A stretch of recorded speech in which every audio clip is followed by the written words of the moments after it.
Дорогие друзья, доброе утро. Давайте будем начинать сессию. Уже даже мы делаем с некоторой задержкой. Спасибо вам большое за присутствие. Благодарю всех участников президиума за присутствие. У нас сегодня очень представительные спикеры, очень представительный состав. Сейчас Алексей Леонидович к нам тоже присоединится. Пожалуй, даже не буду всех представлять, потому что все очень хорошо знакомы. И давайте приступим сразу к дискуссии. Главная тема – это, конечно, экономическая повестка на следующие 6 лет. Появилась новая серия задач, новый блок задач, новые майские указы президента. Вот как их исполнять, как это профинансировать, как это все в жизни будет выглядеть, об этом будем, собственно, говорить. Но вначале, для того, чтобы создать такой фундамент для дискуссии, давайте определимся то, в какой точке мы сейчас находимся, как обстоят дела в российской экономике, в мировой экономике. Мадам Лагард, позвольте вам первый вопрос адресовать. Во-первых, все-таки глобальный экономический цикл уже достаточно такой на поздней стадии, да, есть ли здесь какие-то риски, как обстоят дела в мировой экономике. Ну и в России миссия МВФ только что, буквально накануне, завершила работу. Какие результаты, что вы видите и какие ключевые вызовы на следующие годы для нас перед нами стоят? Well, good morning to everybody, and thank you for a very big question. I would just first of all say that the global economy is at a point where we had never seen it in the last 10 years. So it grew last year at a pace of 3.8%, and we believe that this year will be even a little bit better at 3.9%. And so far, up until now, our forecast for next year was 3.9%. So growth is up, and it's pretty much on a par with where it was before the financial crisis. That's point number one. Это первое, что я хотел бы сказать. Второе. Рост, он идет со всех сторон. У нас около 120 стран, у которых на подушной основе есть участие в этом движении вверх. Это касается как новых рынков появляющихся, так и развитых экономик. Практически во всех странах это происходит. И это происходит и в странах Африки, которые находятся южнее Сахары. Но в ряде стран, к сожалению, происходит снижение экономики, но в основном рост продолжается. Третье, что я хотел бы сказать. Во многих странах у нас есть действительно рост, и это все движется благодаря потреблению, росту потребления. И еще важно, это то, что растут инвестиции, а это означает, что возвращается уверенность у сообщества инвесторов. И, кроме того, двигателем является торговля. И сейчас хочу перейти как раз к рискам, потому что торговля, которая отставала во время финансового кризиса и которые сразу за ним последовали. Эта торговля сейчас начинает расти более быстрыми темпами, чем темпы мирового роста экономического. Это крупный драйвер завтрашнего роста. Вместе с тем, есть определенные протекционистские угрозы, о которых мы слышим. Угрозы повышения тарифов. И, безусловно, это угроза вот этой уверенности в международной торговле. Это первый риск. Второй риск – это то, что я назвала бы фискальным риском. Он является результатом значительного долга, очень значительного долга, который влияет на будущее экономик многих стран мира. Сегодня у нас около 225% это соотношение долга к ВВП. Это самый высокий показатель, который у нас был за последнее время, и он относится и к тем, кто относится в категории с низким рынком, те, кто относится в продвинутой группе. А если вы находитесь в последней группе, то ваши показатели сейчас еще выше, чем они были сразу после окончания Второй мировой войны, когда шла массовая реконструкция. Если вы страна с небольшим доходом, то количество этих стран, где долг находится на высоком уровне, эти показания за последние 4 года увеличились в 2 раза. Если мы посмотрим на состав этого долга, то мы увидим, что 1/3 это суверенный долг, а 2/3 это долг корпораций. Это касается всех участников экономической деятельности. Это второй риск. Третий риск – это тот риск, который является результатом финансовой нестабильности. Что я имею в виду здесь? У нас определенные рыночные показатели сейчас на хорошем уровне. У нас показатели комиссионные показатели и процентные показатели очень хороши, но при этом благодаря тем финансовым и фискальным стимулам, которые сегодня существуют, возникает потенциал к инфляции. Это происходит, когда стимулируется экономика, которая уже находится на пределах своей возможности. Это как раз ситуация с американской экономикой. Это у нас есть риск инфляции, и это, в принципе, могло быть не плохой новостью, но риск заключается в том, что инфляция может ускориться, а это будет влиять серьезно на стоимость финансирования, фондирования, будет влиять на стоимость доллара, в частности. А это может вызвать отток капитала из рынков стран, где эти рыночные отношения только развиваются, и будут возникать затраты на финансирование, которые будут расти, особенно для стран с низким уровнем доходов, а также для тех стран, которые занимают средства в иностранной валюте. И, наверное, это те риски, которые существуют на краткосрочной перспективе. Я сейчас не говорю про геополитические риски, которые существуют, которые являются результатом напряженности в определенных регионах мира. И я не говорю сейчас о рисках, которые связаны с изменением климата. И, безусловно, их также нужно учитывать, когда мы говорим про среднесрочный, долгосрочный риск, а также риск, который связан с неравенством, который сегодня возникает в разных странах, которые создают основу для популистских националистских кампаний. Они являются результатом недостатка доверия и уверенности в будущем. Вот так. Спасибо. Я чуть позже вернусь к тому, что касается России. Госпожа Лагард, и у нас как получается все наоборот, да? У нас везде в мире высокий долг, низкие ставки, что там еще было. Значит, риски инфляции у нас, наоборот, очень низкий государственный долг, достаточно высокие ставки. Ну и вот то, что касается глобального роста, госпожа Лагард озвучила цифру 3,8-3,9, у нас явно тоже не 3,8-3,9. Поставлены новые задачи правительством. Рост должен достичь этих уровней, как изменится бюджетная политика, как изменится в целом политика для того, чтобы выходить на новые уровни роста.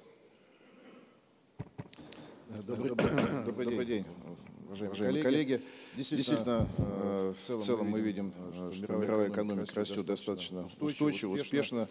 Кристина говорит, что действительно под 4% темпа роста. С другой стороны, конечно, мы видим здесь и развитие различных протекционистских настроений, которые, безусловно, сдерживают темп роста экономики, которые могли бы, если бы их не было, то экономика могла показать более высокие свои темпы. Тем не менее, Россия.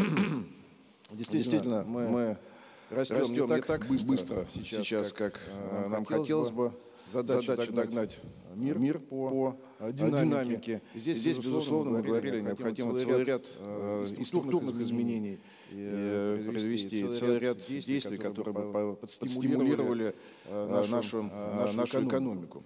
Ну, можем пройти по отдельным позициям. Я хочу сразу говориться о том, что у нас еще дискуссии в правительстве Российской Федерации по отдельным настройкам тех реформ, которые мы должны провести, в том числе по вопросам налогов. Поэтому все озвучить не смогу, но тем не менее основные позиции изложу. Первое. Действительно, что такое рост? Рост – это желание инвестировать, желание развивать бизнес, желание вкладывать деньги в новые проекты, желание развивать предпринимательство. И как раз государство должно создать условия для того, чтобы эти желания превратились в конкретные инвестиции, в конкретные деньги и так далее. И действительно, Кристина говорила о том, что для того, чтобы обеспечить темп роста, нужны новые инвестиции, новые вложения. Россия как раз отстает по этим показателям от тех стран, которые имеют высокий темп роста. Давайте посмотрим. Уровень инвестиций у нас чуть больше 21% ВВП, 20,5%. А для того, чтобы расти около 3%, нам нужно увеличить этот показатель как минимум до 25%. Вопрос, где их взять?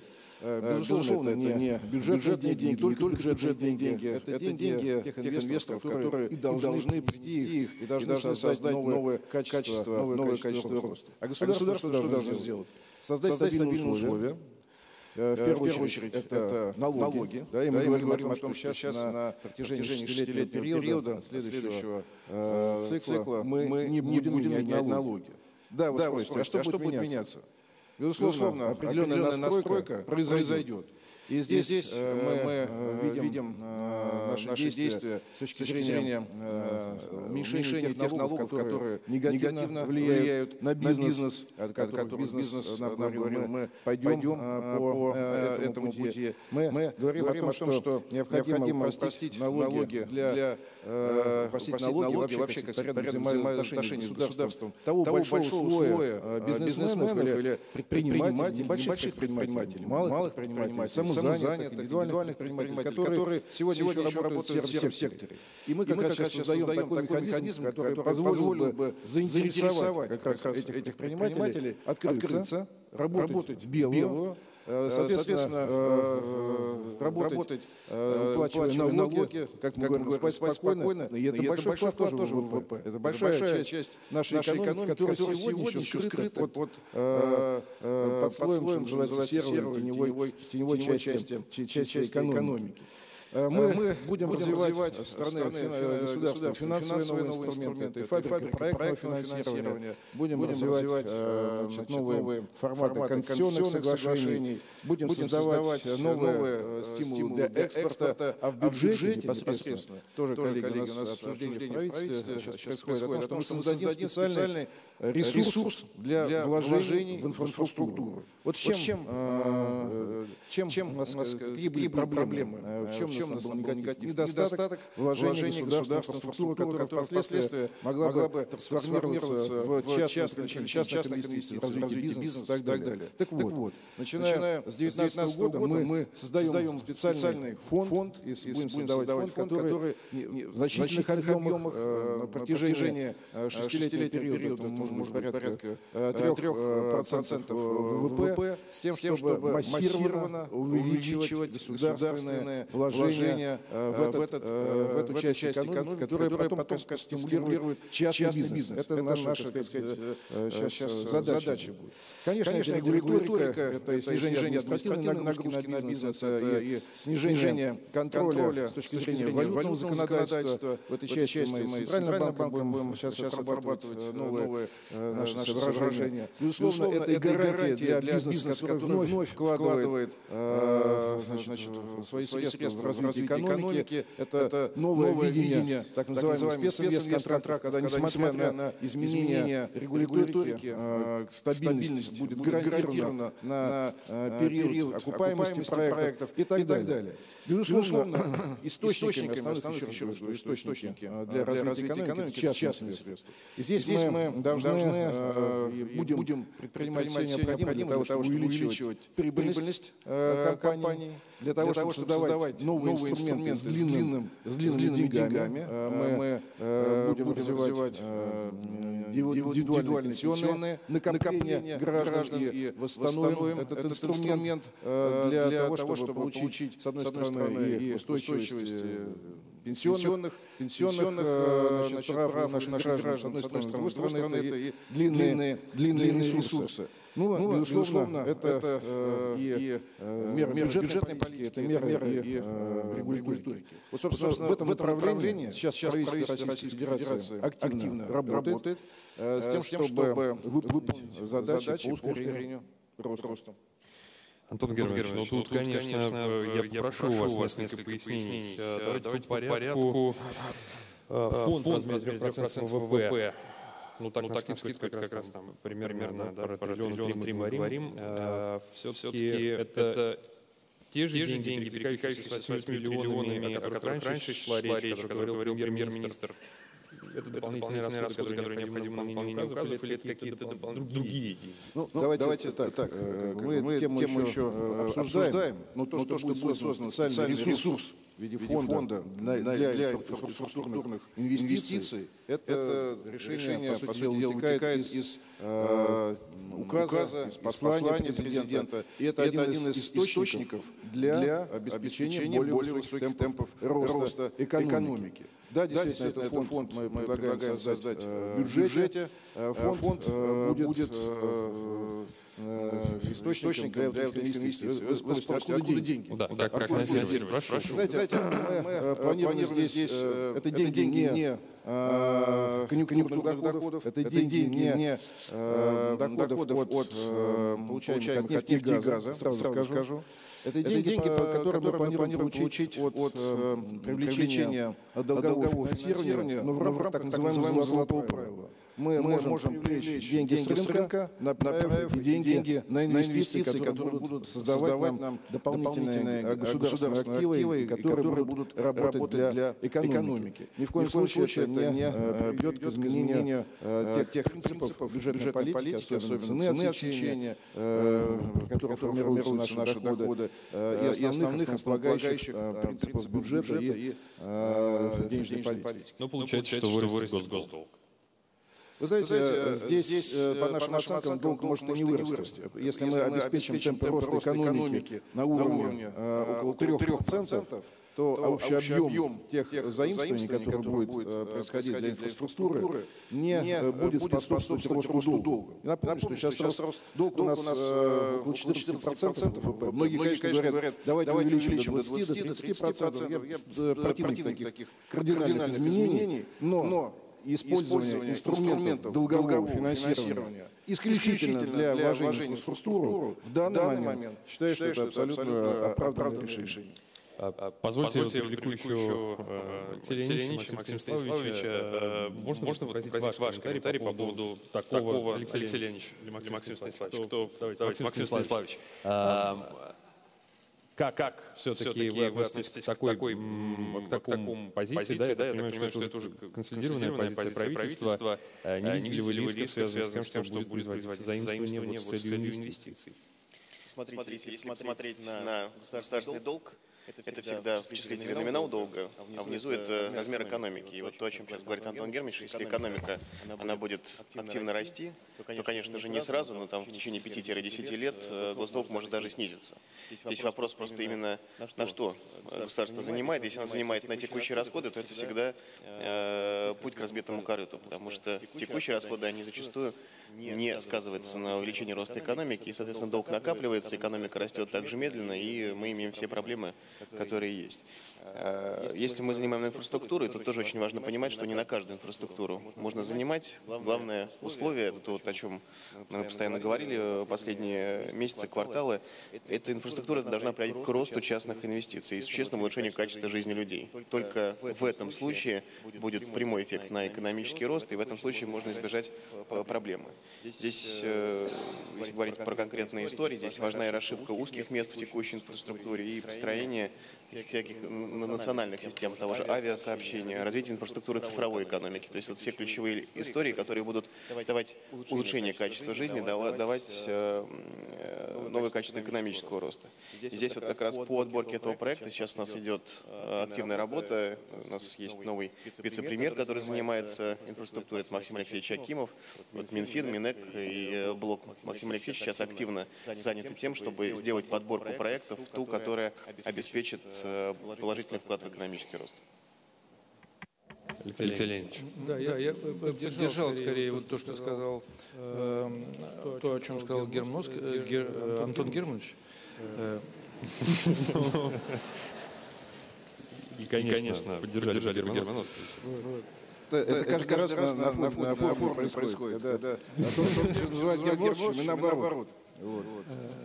Дело в том, что предложение Центра стратегических разработок предполагали увеличение или даже изменение бюджетного правила примерно на дополнительные 0,5% ВВП заимствований на эти ближайшие годы. Мы считаем это целесообразно. И для выполнения и целей структурных как раз преобразований. Инвестирование в инфраструктуру соответствует этим целям. При этом то, что долг у нас сегодня низкий, по меркам мировым, там около 13% ВВП, весь суверенный долг, это как раз наш большой ресурс, наш запас на ближайшие годы для того, чтобы вот за счет этого источника инвестировать в инфраструктуру. Я здесь с Максимом Орешкиным в одном только поспорил. Он сказал, текущие расходы, если заимствовать на текущие расходы, это ведет к разбитому корыту, было сказано. У нас сегодня среди производительных расходов, которые влияют на экономический рост, относятся, кроме инфраструктурных расходов, и образование, и здравоохранение. В условиях снижения трудоспособного населения у нас в стране это один из самых больших рисков на ближайшие 6 лет. У нас на полмиллиона, от полмиллиона до миллиона в год сокращается число численность трудоспособного населения. Соответственно, в условиях такого сокращения трудовых ресурсов мы должны тратить и на повышение продолжительности жизни и здоровой жизни. И здесь Россия находится на самых плохих позициях среди развитых стран, даже стран двадцатки. И мы должны тратить на образование и новые качества рабочей силы и навыки. Здесь мы тоже отстаем. Нам в ближайшие годы будет не хватать специалистов самых передовых профессий. Там, на 6 этих ближайших лет мы рассчитали, там, программистов будет не хватать 2 миллиона, если жить мерками подготовки их так, как сейчас их готовят.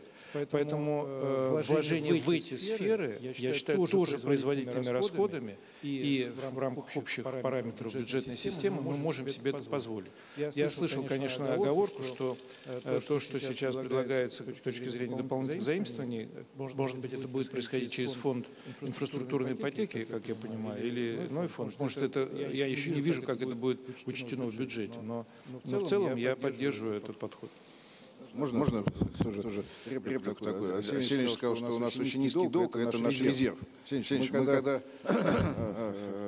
вы, когда были министром финансов, то активно сокращали долг. И это действительно наше преимущество, которое мы подхватили. И сейчас хотим не растерять его. Потому что, мне кажется, сейчас использовать долг в качестве источника дополнительных расходов, я здесь с Максимом Станиславовичем согласен, что если уже занимать, то только на инвестиции. инвестиций, такое бюджетное золотое правило есть. Значит, если проедать его, увеличивать текущие расходы, отдачи мы можем получить, если это, как мы говорим, человеческий капитал, но в отдаленном будущем. Мы уверены, что мы найдем ресурсы на вложение человека и не за счет долга, а за счет других источников. Как было сказано, что значит, у нас на реализацию этих задач необходимо определить около 8 триллионов рублей. Так вот, в рамках этих 8 триллионов мы найдем и ресурсы на другие цели. Но то преимущество, которое вы нам создали, мы его растрачивать не хотим. Может быть, позвольте еще одну реплику. Дело в том, что когда мы сокращали государственный долг, была соответствующая логика. Когда цена на нефть доходила до 110, а в 2008 году до $140, то, конечно, правильнее было дополнительные ресурсы потратить на снижение долга, который по цене у нас был от 7% ВВП до 10% стоимость его обслуживания. Соответственно, это вложение, снижение долга, это был большой ресурс, и для развития, то есть для снижения расходов федерального бюджета. Сегодня я бы видел несколько более мягкий подход к долгу. Но сегодня вы его наращивали. Сегодня вы бы долг наращивали. Сегодня бы, конечно, мы в любом случае, он может чуть-чуть подрасти. Он рос последние несколько лет. Когда я уходил, долг был около 8% ВВП, сегодня 13%. То есть он рос. Значит, он может сейчас еще подрасти в ближайшие 6 лет, я считаю, вполне до 5-7%, то есть на 5-7% это ресурс роста. Я еще один пример приведу. Чтобы Россия осталась в числе 6 ведущих стран мира, России нужно расти 3,5% ВВП по данным РАНХИКС. А чтобы выйти на 5-е место, нужно расти больше 6%.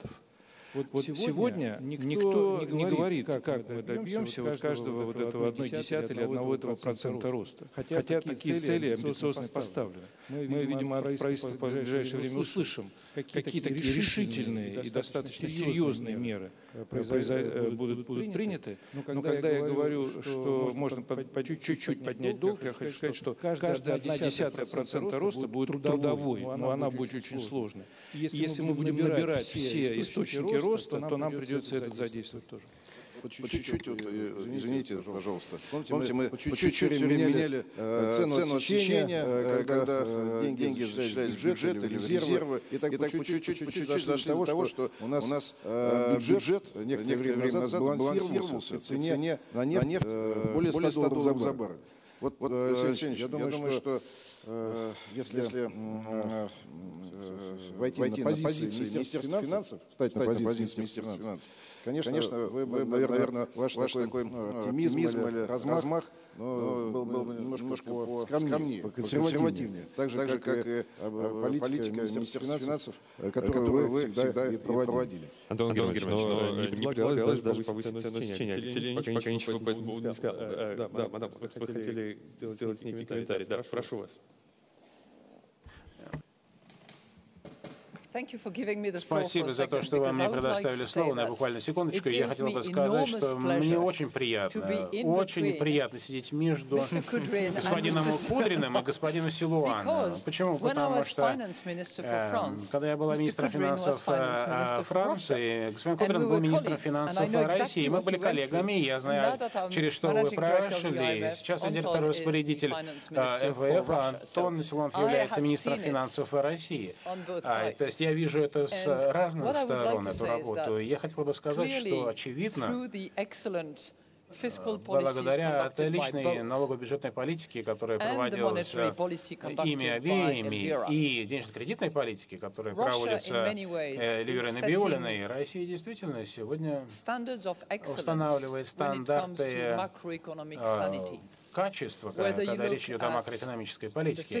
Когда мы смотрим на налоговую бюджетную ситуацию, на ситуацию с инфляцией, на ситуацию с долгом, на все эти уровни и направления политики, действительно они устанавливают стандарты качества. Однако, по сравнению с предыдущей жизнью, когда Россия росла очень высокими темпами, Россия сегодня растет на уровне 1,5–1,7%. Прогноз еще должен выйти. Но не темпами, которыми она росла в прошлом. И это не только потому, что это связано с санкциями или с ценами на нефть. Это вызвано также и потенциалом роста, который необходимо России усовершенствовать и повысить для того, чтобы улучшить условия роста экономики. Потому что население не будет расти, а скорее будет сокращаться, и очевидно, что необходимо повысить производительность труда и также осуществлять меры по диверсификации экономики. Не могу не подчеркнуть, что те инвестиции, которые вы обсуждаете, инфраструктура, образование, здравоохранение, цифровая экономика, это как раз очень правильные цели на будущее. Article 4 for Russia has Вы знаете, just been что published and agreed, было опубликовано заключительное заявление миссии МВФ в рамках статьи 4, консультации по статье 4, и там указаны достаточно положительные моменты. Вы недавно изменили бюджетное правило. Опять-таки она устанавливает стандарты качества для той страны, у которой имеются такие бюджетные правила, которые намеревается их соблюдать. Это очевидно дает сигналы инвесторам, в каком направлении движется страна и как будет развиваться и контролироваться ситуация с бюджетом. Какие бы вы инвестиции не приняли, какие бы вы направления не приняли, небольшое увеличение государственного долга, который очень низкий по сравнению с другими странами, возможно, будет правильным, однако необходимо оставаться в пределах бюджетного правила. Недавно вы его изменили. Я не уверена, что вы можете каждый год менять бюджетное правило или каждый второй год, потому что это не хороший сигнал для инвесторов. As I said, very strongly supportive of the macroeconomic policy that you are contemplating. Very impressed by the results. But stay within the rules that you have set for yourself and don't change them in the course of your policies. Thank you very much. Максим Станиславович, вот было предложение подробнее спросить правительство, как именно мы будем добывать эти 10% процентные пункты роста. Хочу, собственно, вам адресовать этот вопрос. Президент говорил о том, что обсуждал с правительством программу, есть расчеты. Я знаю, что вы принимали участие в этих расчетах. Что, собственно, в них, какие сценарии заложены, что там обсуждается? Я, наверное, оттолкнулся бы от текущей ситуации. У нас, если посмотреть последние цифры, в апреле рост 1,7%, низкая инфляция, то, о чем мы говорили, вроде бы кажется, что все более-менее нормально. Но, на самом деле есть две такие проблемы, на которых бы я акцентировал внимание. И вот первая проблема, о которой мы уже сегодня говорили, Алексей Леонидович говорил, это проблема на рынке труда. У нас безработица опустилась до рекордно низких уровней. У нас рост зарплат ускорился выше долгосрочно устойчивых уровней. Все это свидетельствует о том, что у нас дефицит на рынке труда будет только нарастать. И базовый сценарий, если посмотреть демографический прогноз, в ближайшие 6 лет это 3,5 миллиона человек, потерянных в трудоспособном населении. Это вот очень большой вызов. И если 2016 год, 2017 год, тот рост экономики, который был, он снижал безработицу, использовал те ресурсы, которые на рынке труда есть. Дальше по этому каналу идти нам будет очень сложно. Вторая проблема – это платежный баланс. У нас, если посмотреть сейчас на статистику, рост импорта составляет где-то 20-30% в год. И вроде бы не сырьевой экспорт, кажется, прибавляет. Да? У нас вот за 2017 год рост со 109 в 2016 до 134 в 2017 году. Но если посмотреть внимательно внутрь, можно увидеть, что это в основном связано с ростом цен. Алюминий, сталь, ряд других товаров, пшеница. А в объемах это как раз тоже сельское хозяйство, которое за хорошего урожая показало хорошие объемы роста экспорта. Поэтому и здесь тоже есть тонкое место. Рост импорта таким темпом, он сейчас тоже упрется в определенные ограничения. Вот если ничего не делать, и вот в условиях таких ограничений, есть риск, что у нас рост может вообще опуститься ближе даже к 1% в этой ситуации. Что делать? Антон Германович очень много мер и важных историй назвал. Я вот немножко добавлю. В части демографических провалов мы, например, сейчас подготовили поправки в законодательство, которые упрощают получение гражданства выпускниками российских вузов. Мы смотрим на то, чтобы ввести у нас в стране бальную систему, которая позволяла бы квалифицированным работникам с высоким уровнем образования, те, которые платят налоги здесь, у которых впереди еще большая часть карьеры, тоже получить получать российское гражданство по упрощенным процедурам. Нам как раз то, чего нам не хватает в первую очередь, высококвалифицированных кадров, и нужно сделать условия такие, чтобы получение гражданства здесь было максимально простым и легким. Вторая история – это работать над производительностью труда. У нас отдельный национальный проект, национальная программа по производительности труда. Сейчас он у нас запущен в прошлом году, сейчас он будет расширяться как по отраслевому признаку, мы будем добавлять все базовые отрасли экономики, будем добавлять социальную сферу, так и по региональному признаку. У нас тоже будет больше регионов в эту историю вовлечено. И здесь главная задача – это повышение управленческой культуры российской экономики, помощь этому процессу тоже очень важно, потому что здесь есть очень большой потенциал. Но и опять же повторюсь, за Антоном Германовичем главное – это инвестиции.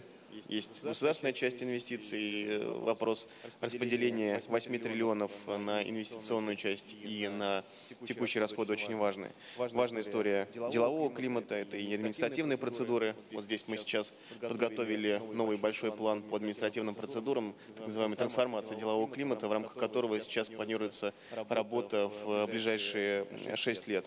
Важный вопрос конкуренции. Главная идея, что эконом-политика должна уходить к мотивации, а не к ручному управлению каждой компанией, каждой отраслью. История с контролем и надзором. Есть большой прогресс за последние несколько лет. Надо историю докручивать, достигать эффективных результатов, открывать свободу для действий бизнеса. И, конечно, правоохранительный аспект – это то, о чем говорил президент в своем послании, то и та работа, которую нужно проделать, нужно здесь изменить ситуацию, потому что без этого ни предпринимательской активности, ни инвестиционной активности в большом объеме не будет. И последний момент – это финансирование. Здесь в целом по экономике задача нарастить долю финансовых ресурсов, которая идет на инвестиции. Это причем касается как долгового, так и акционерного финансирования. И по этому, и по другому каналу нужно добиваться гораздо больше результатов, больше средств должно идти на инвестиции. И, конечно же, одна из ключевых историй – это повышение нормы сбережений населения, а для этого нужно формировать механизмы долгосрочных сбережений. Если у нас в стране за ближайшие 6 лет не появится мощная, с точки зрения соотношения с размером экономики, накопительная пенсионная система, система страхования жизни, то говорить о том, что инвестиции могут существенно вырасти, конечно же, не приходится. Спасибо. Антон Германович, я позвольте вам еще раз вернусь. В своем первом ответе тоже Максим Станиславович сейчас напомнил, хотел я вам обязательно задать этот вопрос. Что-то говорили про систему сбережений, я так понимаю, про негосударственные пенсионные фонды, упомянули их. Я вот сейчас найду формулировку, что вы будете восстанавливать, да? Еще повторю то же самое, что Максим Станиславович сказал, что нам надо развивать системы, накопительные системы для обеспечения достойной пенсии. Значит, речь идет о добровольном индивидуальном пенсионном капитале, о чем, собственно, мы достаточно много говорили внутри правительства, вместе с Центральным банком. И такой институт должен быть создан. И такой институт должен, я уже говорил, направлен быть на дополнительное увеличение пенсионного обеспечения, с одной стороны, с другой стороны, это в том числе и ресурс для развития. Вот у нас же есть очень приятная до сих пор в памяти у людей история заморозки пенсионных накоплений. Есть ли понимание того, как эти институты дальше будут работать, когда мы получим? Немножко другое. Мы, значит, пенсионные накопления замораживали, это была часть обязательных взносов на пенсионное страхование. Действительно, мы не планируем возвращаться уже к этому институту, но развивать добровольные пенсионные накопления – это наша задача. Понятно, спасибо. Алексей Леонидович, теперь к вам. Можно еще по-прежнему остаться в рамках пока, может, скорее опыта министра финансов, хотя и счетной палаты тоже, какие части расходов бюджетных вы считаете сегодня наименее эффективными? И вот эти дополнительные 8 триллионов, какое, на ваш взгляд, лучшее для них было применение? Я сейчас вернусь к эффективности расходов бюджета, но как раз хотел обратить внимание, что выход на траекторию 3,5% роста, это среднемировой примерно уровень, или выше, за 6 ближайших лет, вот тот период, который президент определил как ключевой для выхода на самые такие прерывные темпы и предусмотрел прерывные цели в этой сфере, он требует уже сегодня оценки, оцифривания, что ли, вот всех тех предложений, о которых мы сегодня говорим. Ведь мы эти предложения, о которых сегодня говорится, о снижении административной нагрузки, об улучшении качества рабочей силы, мы говорим часто. Я назову 2-3, которые, может быть, нам помогут понять, где мы находимся. В связи с сложностями в сфере трудовых ресурсов нам нужно повышать производительность труда. Президент сказал, что надо за 6 лет поднять долю компаний, проводящих инновационные технологические изменения, до 50% от всех компаний. Такая задача, кстати, ставилась в 2008 году в программе 2020, и там предлагалось, чтобы поднять эту долю до 40%. Тогда она была около 8%. Сегодня она по-прежнему 8%. Значит, за 10 лет у нас не увеличилась доля компаний, ежегодно проводящих инновационные технологические преобразования. Соответственно, через 6 лет это должно быть 50%. Вот что такое достаточно серьезное должно сделать правительство, чтобы такой рывок произошел, и вдруг институты заработали, бизнес в разы увеличил количество стартапов и предложений на рынке, начал инвестировать более смело. Вот какие такие смелые должны шаги быть произведены? Значит, ЦСР сделал прогноз такого целевого роста. Я назову, опять же, 2-3 показателя. Например, количество предпринимателей, которые готовы сегодня открыть свой бизнес, должно подняться в 2 раза. У нас сегодня один из самых низких показателей в Центральной и Восточной Европе. Около 2% наших граждан готовы сегодня начать, попробовать открыть свой бизнес. При том, что в среднем в Восточной и Центральной Европе 8%, в развивающих странах до 40-50%. В силу, может, структуры экономики. Но при таком желании граждан идти в этот достаточно рискованную сферу деятельности, у нас не будет такого роста. Назову другой пример. Надо удвоить несырьевой экспорт. Вот внутренний спрос не вытягивает экономический рост. Значит, нам нужно наращивать несырьевой экспорт и его удвоить как минимум к 2024 году. Что должно происходить, чтобы увеличивалось количество такой продукции конкурентоспособной? Это целый ряд шагов, но кроме того, есть еще такой параметр – удвоить количество компаний, выходящих на экспорт. То есть должна быть зеленая дорога, поддержка, разные формы стимулирование поддержки экспорта, потому что я считаю, увеличение экспорта – это, может быть, самый главный комплексный показатель эффективности экономики. То есть вас готовы в мире воспринимать как с вашей продукцией, услугами или нет? Или мы будем только внутренний рынок наполнять, но внутренний не вытаскивает нашу экономику на соответствующие темпы роста. Количество малого и среднего бизнеса. Было сказано в указе до 25 миллионов поднять, сегодня это около 15. Значит, на 10 миллионов. То есть это каждый год у нас должно по 1,2 миллиона прибавляться. У нас сейчас меры, которые, если будут новые уточнения в отношении порядка платы налогов малого бизнеса, может даже сократиться. Я назвал некоторые параметры. Вот мы сегодня меряем, еще один параметр, административная нагрузка, о которой здесь так говорилось. По нашим параметрам нам ее нужно, административную нагрузку в регуляторной и в административно-контрольной деятельности снизить в 2 раза. И, кстати, мы тогда бы стали соответствовать средним параметрам ОСР, ведущим странам. То есть там ниже эта нагрузка, ниже количество учреждений, которые осуществляют контрольно-надзорную деятельность. Вот какого масштаба изменения нам сегодня нужны. И первое, с чего нужно начинать, с реформы государственного управления. Именно с этой регуляторной функции. Сегодня цифровизация госуправления, которая бы существенно сократила сроки принятия решений, была бы серьезным подспорьем, это лежащая на поверхности задача. Ну а на ваш вопрос, если отвечать, где эффективность расходов, то, конечно, я сегодня думаю, мы будем постепенно менять ту концепцию понимания, что такое эффективность расходов. Вот по отчету Счетной палаты за прошлый год 1 800 000 000 средств тратилось с нарушением порядка. Ну и 43% из этого — это нарушение правил отнесения этих расходов к разным статьям бухгалтерского учета. Так? Ну, действительно, там есть и более серьезные нарушения, нецелевое, но это нецелевое, это не значит, что кто-то утащил. Просто вместо столов купили там стулья, да. Значит, это тоже вот, условно целевое. Или там ремонт сделали. Так? Но за это можно побранить. Но я сегодня вижу другой подход к эффективности расходов.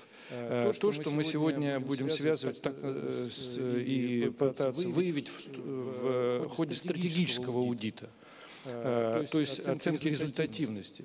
Например, тогда в сфере здравоохранения нам нужно сегодня не только наращивать расходы на лечение уже запущенных болезней, больных, но существенно изменить структуру, увеличить профилактику и раннее выявление, чтобы не доводить людей до вот такого состояния запущенного своих болезней, когда это становится хроническим и очень дорогим с точки зрения лечения. Вот изменение структуры расходов в целой отрасли является одним из таких важных шагов к повышению эффективности расходов в целом этой системы и повышению результативности. Соответственно, такие же задачи есть и в образовании, и в инфраструктуре. Например, не только сколько тратить и сколько построить километров дорог. Например, как должна быть расположена эта сеть в стране, чтобы она дала максимальный выход, эффект для роста. Ну, мы говорили об агломерациях, наша идея поддержки агломераций, горизонтальных связей регионов. Мы такие предложения сделали. Мы вытащили вот эти факторы из всех сфер, которые могли бы влиять на рост. И вот, например, структура бюджета федерального, она тоже сегодня, вот изменения за предыдущие 6 лет структуры федерального бюджета происходили следующим. Во всей не федеральной, даже бюджетной системе, у нас на 3 примерно с лишним процента повысились расходы на пенсионную систему страны, на 3% ВВП, я хотел сказать. То есть плюс 3% ВВП. Ну что такое плюс 3% ВВП? Мы стали дополнительно на пенсионную систему тратить столько же, сколько тратили на всю систему образования. Это примерно столько же стали тратить. То есть это примерно такой же объем расходов. При этом больше стали тратить на вооружение. Это те самые так называемые расходы непроизводительного характера. Если посмотреть ретроспективно по модели, как они влияли на рост, то они отобрали у нас 0,5% роста. Если сделать тот маневр, о котором я говорил, в образовании, здравоохранении, в инфраструктуру, то мы получим плюс 1% роста каждый год за счет изменения структуры расходов бюджетной системы страны. И последнее замечание. У нас, конечно, влияние санкций сегодня на рост есть. И, допустим, до вот последнего волны санкций мы считали, что по остаточному идет, уменьшается, ну, скажем, влияние этих санкций. Где-то 0,2-0,3% ВВП отнимают санкции экономический рост. Сейчас, после последней волны санкций, скорее всего, это влияние увеличилось примерно до 0,5% ВВП. Здесь мы тоже должны видеть, вот, что у нас наши задачи, планы уменьшаются вот такими внешнеполитическими рисками. Эльвира Завзаевна, накопилось к вам очень много вопросов уже, да, по поводу всего сказанного. Во-первых, главный вопрос. Всегда помним, да, вот о взаимоотношении бюджетной политики, монетарной политики. Вот эти планы, дополнительные расходы 8 триллионов рублей, они не потребуют более жесткой монетарной политики при прочих равных? Ну, это очень правильный вопрос о сочетании фискальной политики и денежно-кредитной политики. Но прежде всего я хотела бы сказать о следующем. Все-таки мы в основном обсуждаем вот эти 8 триллионов, какие источники этих 8 триллионов, они действительно могут быть разными. Но ключевой вопрос, на мой взгляд, смогут ли эти дополнительные расходы увеличить потенциальный темп экономического роста. Потому что мы уже сейчас растем темпами на уровне потенциальных темпов. Это оценка Центрального банка, 1,5–2% – это потенциальные темпы роста. И любой фискальный стимул без достаточных структурных реформ, если он не сдвигает эти потенциальные темпы роста, то может привести просто к элементам перегрева экономики, к росту инфляции, к краткосрочному всплеску роста и затем падению. Мы, кстати, наблюдаем это во многих странах, которые начинают применять фискальный стимул без достаточных структурных реформ. И от того, будут ли эти структурные реформы наряду с фискальным стимулом, с дополнительными расходами, и зависит влияние на монетарную политику и наше поведение. Здесь пока для нас много неясностей, в том числе и, с одной стороны, по источникам финансирования этих 8 триллионов, и второе, по тому, насколько эффективно и на какие направления эти расходы будут направлены, насколько вот они смогут повлиять на потенциальные темпы экономического роста. С точки зрения источников финансирования этих 8 триллионов. Но, по сути дела, их может быть 3, они в дискуссии так или иначе фигурировали. Первое – это начать тратить дополнительно нефтегазовые доходы. То, о чем говорил Алексей Леонидович, цену отсечения нефти чуть-чуть поднять. Но, по сути дела, это тратить нефтегазовые доходы. Конечно, у нас бюджетное правило, надо признать, достаточно жесткое, консервативное, это правда. И здесь, наверное, эффектов от того, чтобы тратить дополнительные денежно-кредитные доходы, дополнительные нефтегазовые доходы на инфляцию будут минимальны. Но Кристина абсолютно правильно сказала, это вопрос, насколько мы при этом сохраним доверие инвесторов, которое очень важно. И здесь поддержка правила важна. Второе – это повышение уровня заимствований. Вот как бюджетное правило, оно жесткое, вроде бы есть возможность чуть-чуть ослабить по заимствованиям. Долг действительно низкий, можно чуть-чуть занять. Кажется тоже, что это возможно сделать. Здесь я абсолютно согласна с Антоном Силуановым, что это может быть до определенных пределов. И понятно, что это тратится на производительные расходы, которые увеличивают темпы ВВП. Конечно, если будет принято решение об увеличении заимствований, важно за счет каких заимствований. Это будет приток капитала, внешнего капитала, тогда скорее всего, мы будем иметь некоторое влияние на укрепление рубля, это компенсирует инфляционные эффекты от дополнительных расходов, либо это будет внутренние заимствования. Если это будут внутренние заимствования, то мы получим увеличение процентных ставок небольшое, потому что, по сути дела, это будет вытеснение частных инвестиций. И мы должны понимать, что государственные инвестиции, которые мы делаем за счет долга, дают большой эффект мультиплицирующий в виде роста частных инвестиций. Если они просто вытесняют частные инвестиции и не дают этого мультиплицирующего эффекта, то тогда это теряет во многом смысл финансировать такого рода расходы. Поэтому отбор проектов, инфраструктурных проектов, про фонд, о котором говорилось, это просто ключевая тема для влияния и на экономический рост, и на макростабильность. Ну и третья возможность посмотреть на налоги. Понятно, что у нас налоги, наверное, по сравнению с другими странами, не низкие, не высокие. Где-то вот наша налоговая система считается конкурентоспособной. Тем не менее, здесь тоже возможны какие-то решения, многие проблемы обсуждались, мы даже делали предварительные расчеты, как это может повлиять на инфляцию, потому что любые решения по налогу могут повлиять на инфляцию.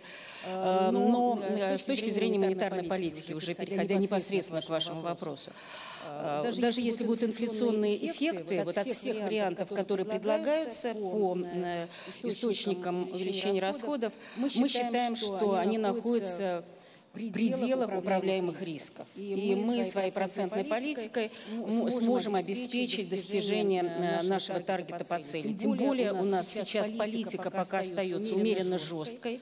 У нас есть люфт снижения ставки до нейтральной политики, но в зависимости от тех решений, которые будут приниматься, мы будем смотреть на темпы либо снижения. Во всяком случае, мы можем ее медленнее снижать, но наш прогноз говорит о том, что нам не придется повышать ставку. Это был бы нежелательный вариант для экономики.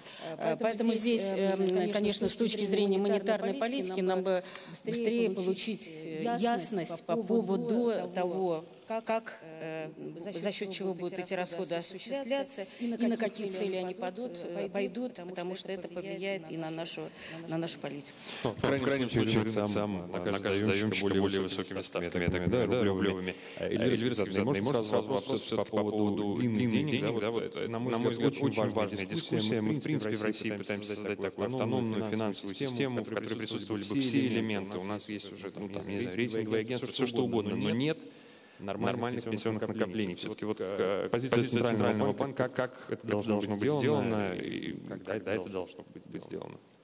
Ну, здесь у нас общая позиция с Министерством финансов, с Министерством экономики. По поводу пенсионных накоплений нам нужно вернуть пенсионные накопления в систему. Это нужно для двух целей. Для обеспечения достойной пенсии пенсионерам и для того, чтобы у нас были длинные деньги. Это один из источников длинных денег, и концепция индивидуального пенсионного капитала, мы ее прорабатывали, на наш взгляд, она в высокой стадии готовности, ее надо принимать. Но длинные деньги – это не только пенсионные деньги, это и долгосрочное страхование жизни, это фонды коллективных инвестиций, чтобы люди вкладывали в эти фонды. И это очень важный вопрос, потому что когда задают вопрос, вот кто будет финансировать экономический рост, кроме бюджета, дополнительные расходы бюджета, это дополнительные расходы бюджета. Кто с экономики будет финансировать экономический рост? Обычно обращаются сразу к банкам, нужны длинные дешевые деньги. Надо сказать, что банки наращивают кредитование. В прошлом году кредитование экономики выросло на 6,5%. В этом году уже к 1 мая там, около 8%. Поэтому наращивает кредитование. Но, на мой взгляд, наша проблема финансирования экономического роста, это не проблема дефицита кредита, это проблема дефицита инвестиций. Потому что долговое финансирование роста имеет свои пределы. И Кристин тоже уже говорила о том, как могут страны попасть в эту ловушку долгового финансирования экономического роста. Нам нужен капитал, нам нужны источники капитала. Это кроме того, что должны быть финансовые инструменты, финансовые институты, финансовая инфраструктура, а у нас уже создана финансовая инфраструктура, биржа вполне конкурентоспособна, все есть инструменты. Нам нужно и повышать прозрачность экономики. У нас очень низкий фрифлоут экономики, у нас миноритарные акционеры должны себя чувствовать защищенными. Нужно повысить прозрачность информационную экономики, корпоративное управление. И наша основная цель – это, конечно, сейчас работать на то, чтобы основной источник финансирования был именно капитал, прямые инвестиции. И пенсионные фонды – это вот один из таких источников, но один из. Давайте, я предлагаю перейти к голосованию. У нас было запланировано, на самом деле, несколько, успеем мы только одно. Я прошу коллег второе голосование сейчас вывести на мониторы. Вопрос предельно простой, вариант ответа тоже предельно простой. Очень интересно, что ответит зал вот после всей дискуссии, которая уже состоялась. Вопрос, который нужен, удастся ли России сохранить макроэкономические преимущества в виде значительных резервов и низкого государственного долга. Естественно, вопрос связан с тем, что вот нам предстоит значительное увеличение государственных расходов. Но ответы, варианты ответа очень простые. Да и нет. Будьте добры, проголосуйте. Вот буквально 20 секунд на это отведено. Ключевой вопрос, конечно, всем понятно, что дополнительные расходы, так или иначе, стимулирование экономического роста – это желательно, в текущих условиях, может быть, даже необходимо, но вот риски, насколько их зал оценивает высокими. Да, вот, кстати, вот интересный. Вы знаете, сомнения есть у аудитории. Хочет кто-нибудь, может быть, есть желание прокомментировать такой результат? Потому что, честно говоря, я думал, что, конечно, кто-то ответит нет, но доля наверняка была бы ниже. Мадам Лагард, пожалуйста. Во-первых, у меня не было времени проголосовать, то есть я проголосовал бы «за». На самом деле, то есть у нас голоса «за» немножко увеличились бы. Я думаю, что это очень такая убедительная экспертная жюри, экспертное обсуждение, потому что, первое, все контролируется, это все внутри правил, и в то время, как раз третье, когда цена на нефть пока дает дополнительные непредвиденные доходы. что дает дополнительную уверенность, но, я надеюсь, не самоуверенности. Есть такие факторы, как снижение населения, низкая производительность труда и необходимость улучшить потенциал роста. Это все заставляет нас подумать о тех инвестициях, о которых говорил Антон. То есть это инвестиции в инфраструктуру, в образование, в здравоохранение и то, о чем как раз говорил господин Кудрин. Человеческий капитал будет движущей силой будущего глобального роста. Экономика сегодня уже не может полагаться на инвестиции старого типа в рамках новой экономики. И поэтому инвестиции в человеческий капитал, повышение качества здравоохранения, качества образования — это как раз то, что необходимо для завтрашней экономики. И именно на этом сосредоточит внимание руководства и правительства России. Несколько моментов. Во-первых, существуют определенные риски относительно тех цифр, которые мы видим, и мы сравниваем это с другими странами. Есть разрыв между вознаграждением женщин за их труд и вознаграждением мужчин за тот же самый труд в России. Если мы сократим этот разрыв уровня оплаты труда женщин и мужчин, то это позволит женщинам, по крайней мере, активнее работать и осуществлять какую-то экономическую деятельность, которая принесет добавленную стоимость. И это как раз тот источник дополнительного роста, который необходимо использовать. Второе. Исходя из всех исследований, которые мы проводили во всем мире, можно говорить о том, что может существовать разница вплоть до 40% между инфраструктурными проектами, которые плохо управляются, и инфраструктурными проектами, которые хорошо управляются и контролируются.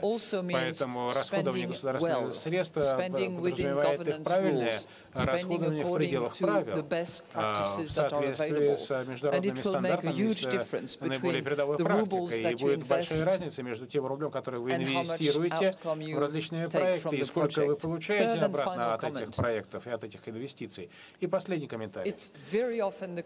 Очень часто складывается ситуация, когда цена на нефть растет, то и все хорошие намерения и решения, они все как бы выбрасываются на помойку. Потому что самоуверенность, самоуспокоенность — это естественный феномен, естественное явление для человека. Поэтому, если мы будем говорить о позиции правительства России под руководством президента России, необходимо, чтобы это была политика решительная. И когда услышал, что говорил господин Кудрин о том, что необходимо добиться увеличения до 50% инвестиций в научно-исследовательские разработки и в инновационные компании. Это очень амбициозная цель.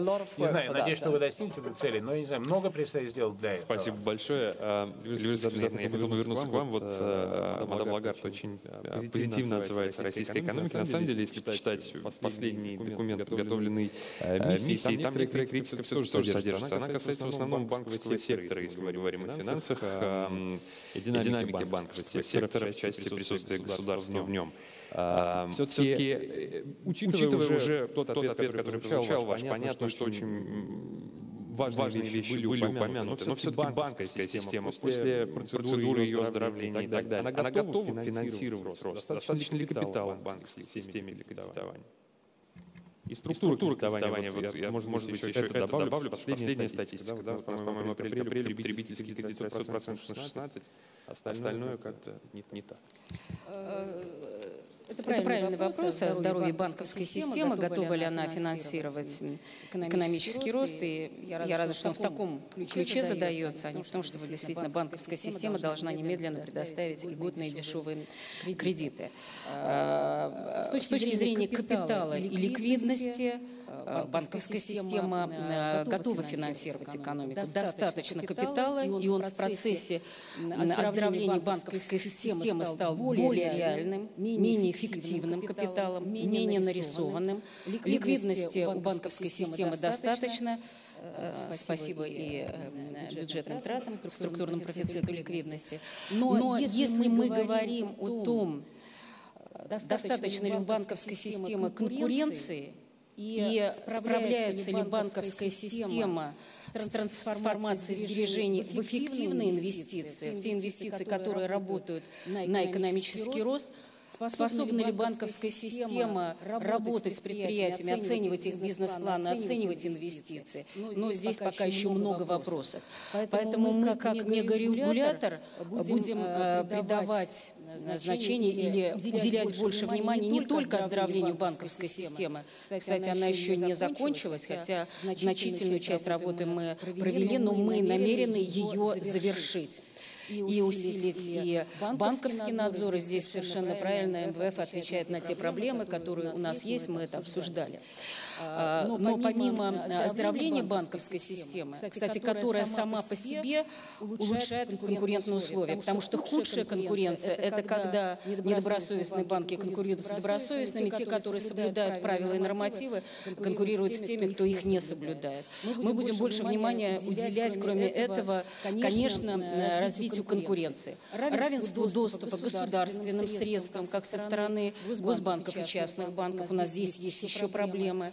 Развитию банков, которые мы выделили в этом году, банки с базовой лицензией, они должны быть ориентированы на финансирование малого и среднего бизнеса, который у нас сейчас пока лишен той возможности получать финансовые услуги, как крупный бизнес.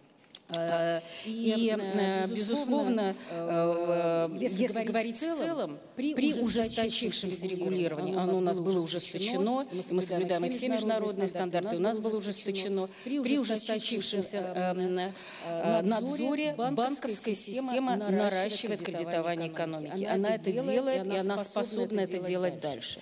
Теперь по структуре кредитования я тоже часто слышу вопросы, что вот очень быстро растет потребительское кредитование, ипотека, медленнее растет корпоративное кредитование. Действительно, розничное кредитование у нас сейчас растет где-то более чем в 2 раза больше, чем корпоративное кредитование. Ну, конечно, объем корпоративного кредитования в целом, он в 3 раза больше, чем розничного, поэтому здесь надо смотреть, как эти проценты к базе относятся. Тем не менее, все 3 направления кредитования работают на экономический рост. Ипотека, без сомнения, это и спрос на жилье, на смежные отрасли. Мы следим за тем, чтобы ипотека была качественной, регулируем ее, чтобы там не было пузырей, у нас нет никаких сейчас опасений.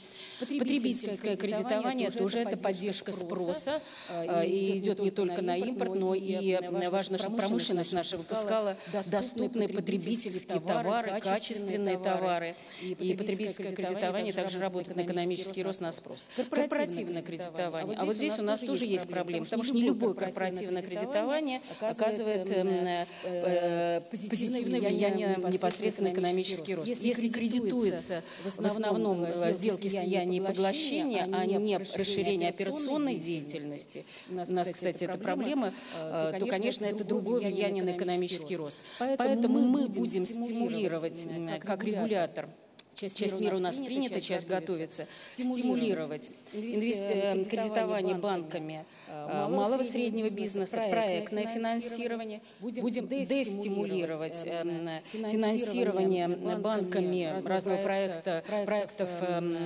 слияния и поглощения, которые лежат, кстати, долговой нагрузкой дополнительно на операционных компаниях, увеличивают риски. Будем дестимулировать необеспеченные потребительские кредитование, если увидим там проблемы. Валютное кредитование, у нас идет политика девалютизации балансов, и мы, конечно, будем дестимулировать то, чтобы банки брали на себя излишние валютные риски в этих условиях. Поэтому у нас будет определенная настройка регулирования для того, чтобы контролировать риски в банковской системе, но и с тем, чтобы банковская система в большей степени работала на экономический рост. Виктор Ильич, вы хотели добавить? Да, можно комментарий. Вот, кстати, к голосованию. И очень большой оптимизм проявлен, что у нас сохранятся и резервы, и низкий долг. Но хочу напомнить, что произошло за последние 3 года.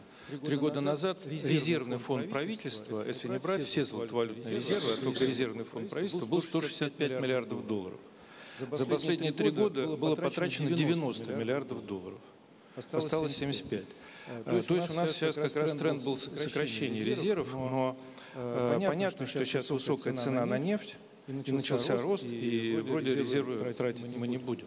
Но цена может через год или два или три стать снова $50. Так, в этом смысле это первый большой риск. Второй риск, я скажу, связан с тем, что если в России не будет запущен экономический рост, и мы также останемся на потенциале 1,5%. И хочу сказать, что большинство экспертов международных и российских, в том числе Высшая школа экономики, РАН-ХИКС, Институт Гайдара, ЦСР, считаем, что если мы, пока мы не видим тех шагов, которые предлагаются, что потенциал сохранится примерно на уровне 1,5-2, то возникнут вопросы роста реальных доходов населения и о поддержке особенно отдельных групп населения. Напомню, что было предложено президенту в 2 раза снизить бедность. И этот целевой показатель никто не снимал. Так вот, без наращивания ресурсов за счет роста начнется попытка ресурсы перераспределять в сторону социальной поддержки, что тоже не будет способствовать росту. И могут быть задействованы опять ресурсы и резервы. Опять будет изменена цена отсечения и больше будет тратиться от нефти. Поэтому важно сегодня запустить рост и, может быть, использовать даже вот эти резервы, немного больше заимствовать, немного больше потратить от нефти сейчас.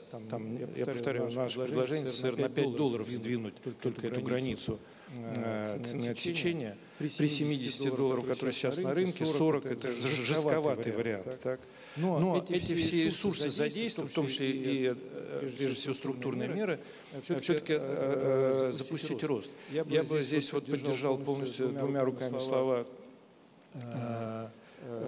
Эльвиры Сахибзадовны и Кристин Лагард о том, что нам нужны структурные реформы и сохранить доверие. Вот если вот эти уточнения бюджетного правила, заимствования будут против списка структурных реформ, то доверие не снизится, а доверие будет высоким, и рост будет больше иметь этих стимулов сегодня. Если, конечно, мы не запустим эти структурные реформы, тогда двигать эти параметры бюджетного правила не стоит. Вот доверие – важный ключевой момент, который достигается определенными шагами. И последнее, вот вчера опубликовали данные Института социологии РАН о том, что сдвинулась позиция населения по поводу ожидания изменений. Больше половины стали ожидать изменений и реформ. Ну, там сказано изменений, не используя слово реформ. Раньше было меньше половины. Вот сегодня есть та среда, в которой можно начинать это. Поэтому, говоря словами, которые я уже произносил, поскольку у нас через 2 года начнется новый политический цикл избрания в парламент, в Государственную Думу, даст всего 2 года этого окна возможностей, которую я называю форточка возможностей. Поэтому она вот сейчас открылась. Надо двигаться.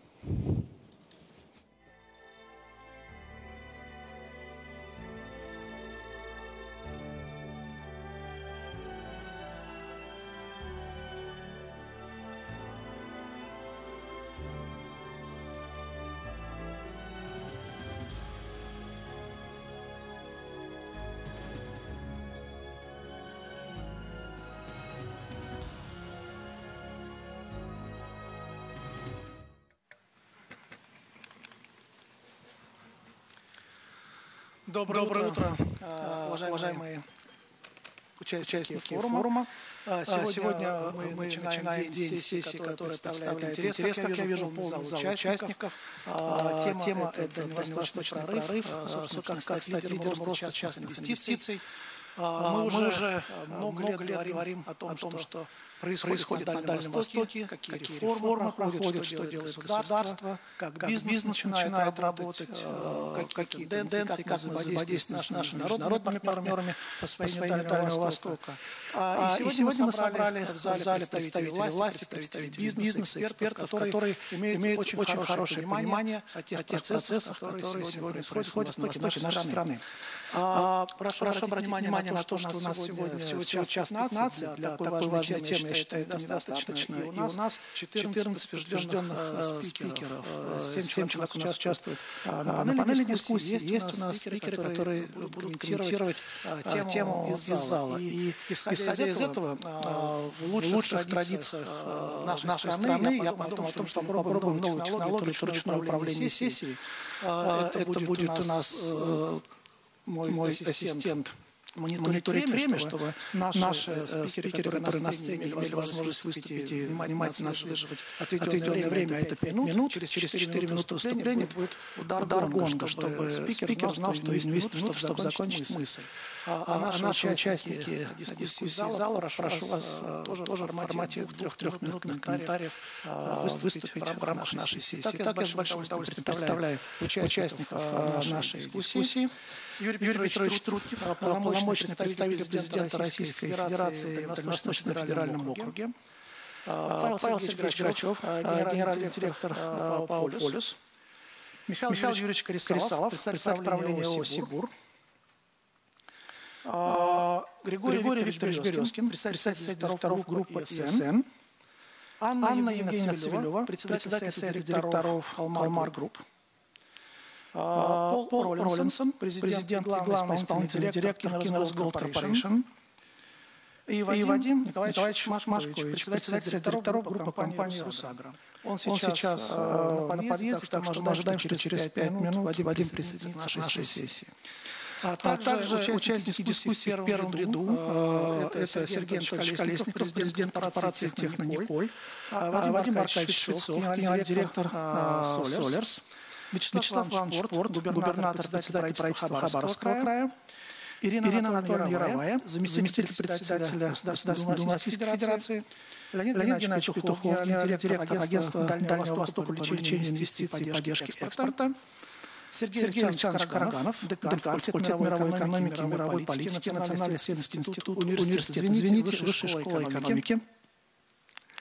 Ну и Денис Владимирович Тихонов, генеральный директор ОАО «Корпорации развития Дальнего Востока».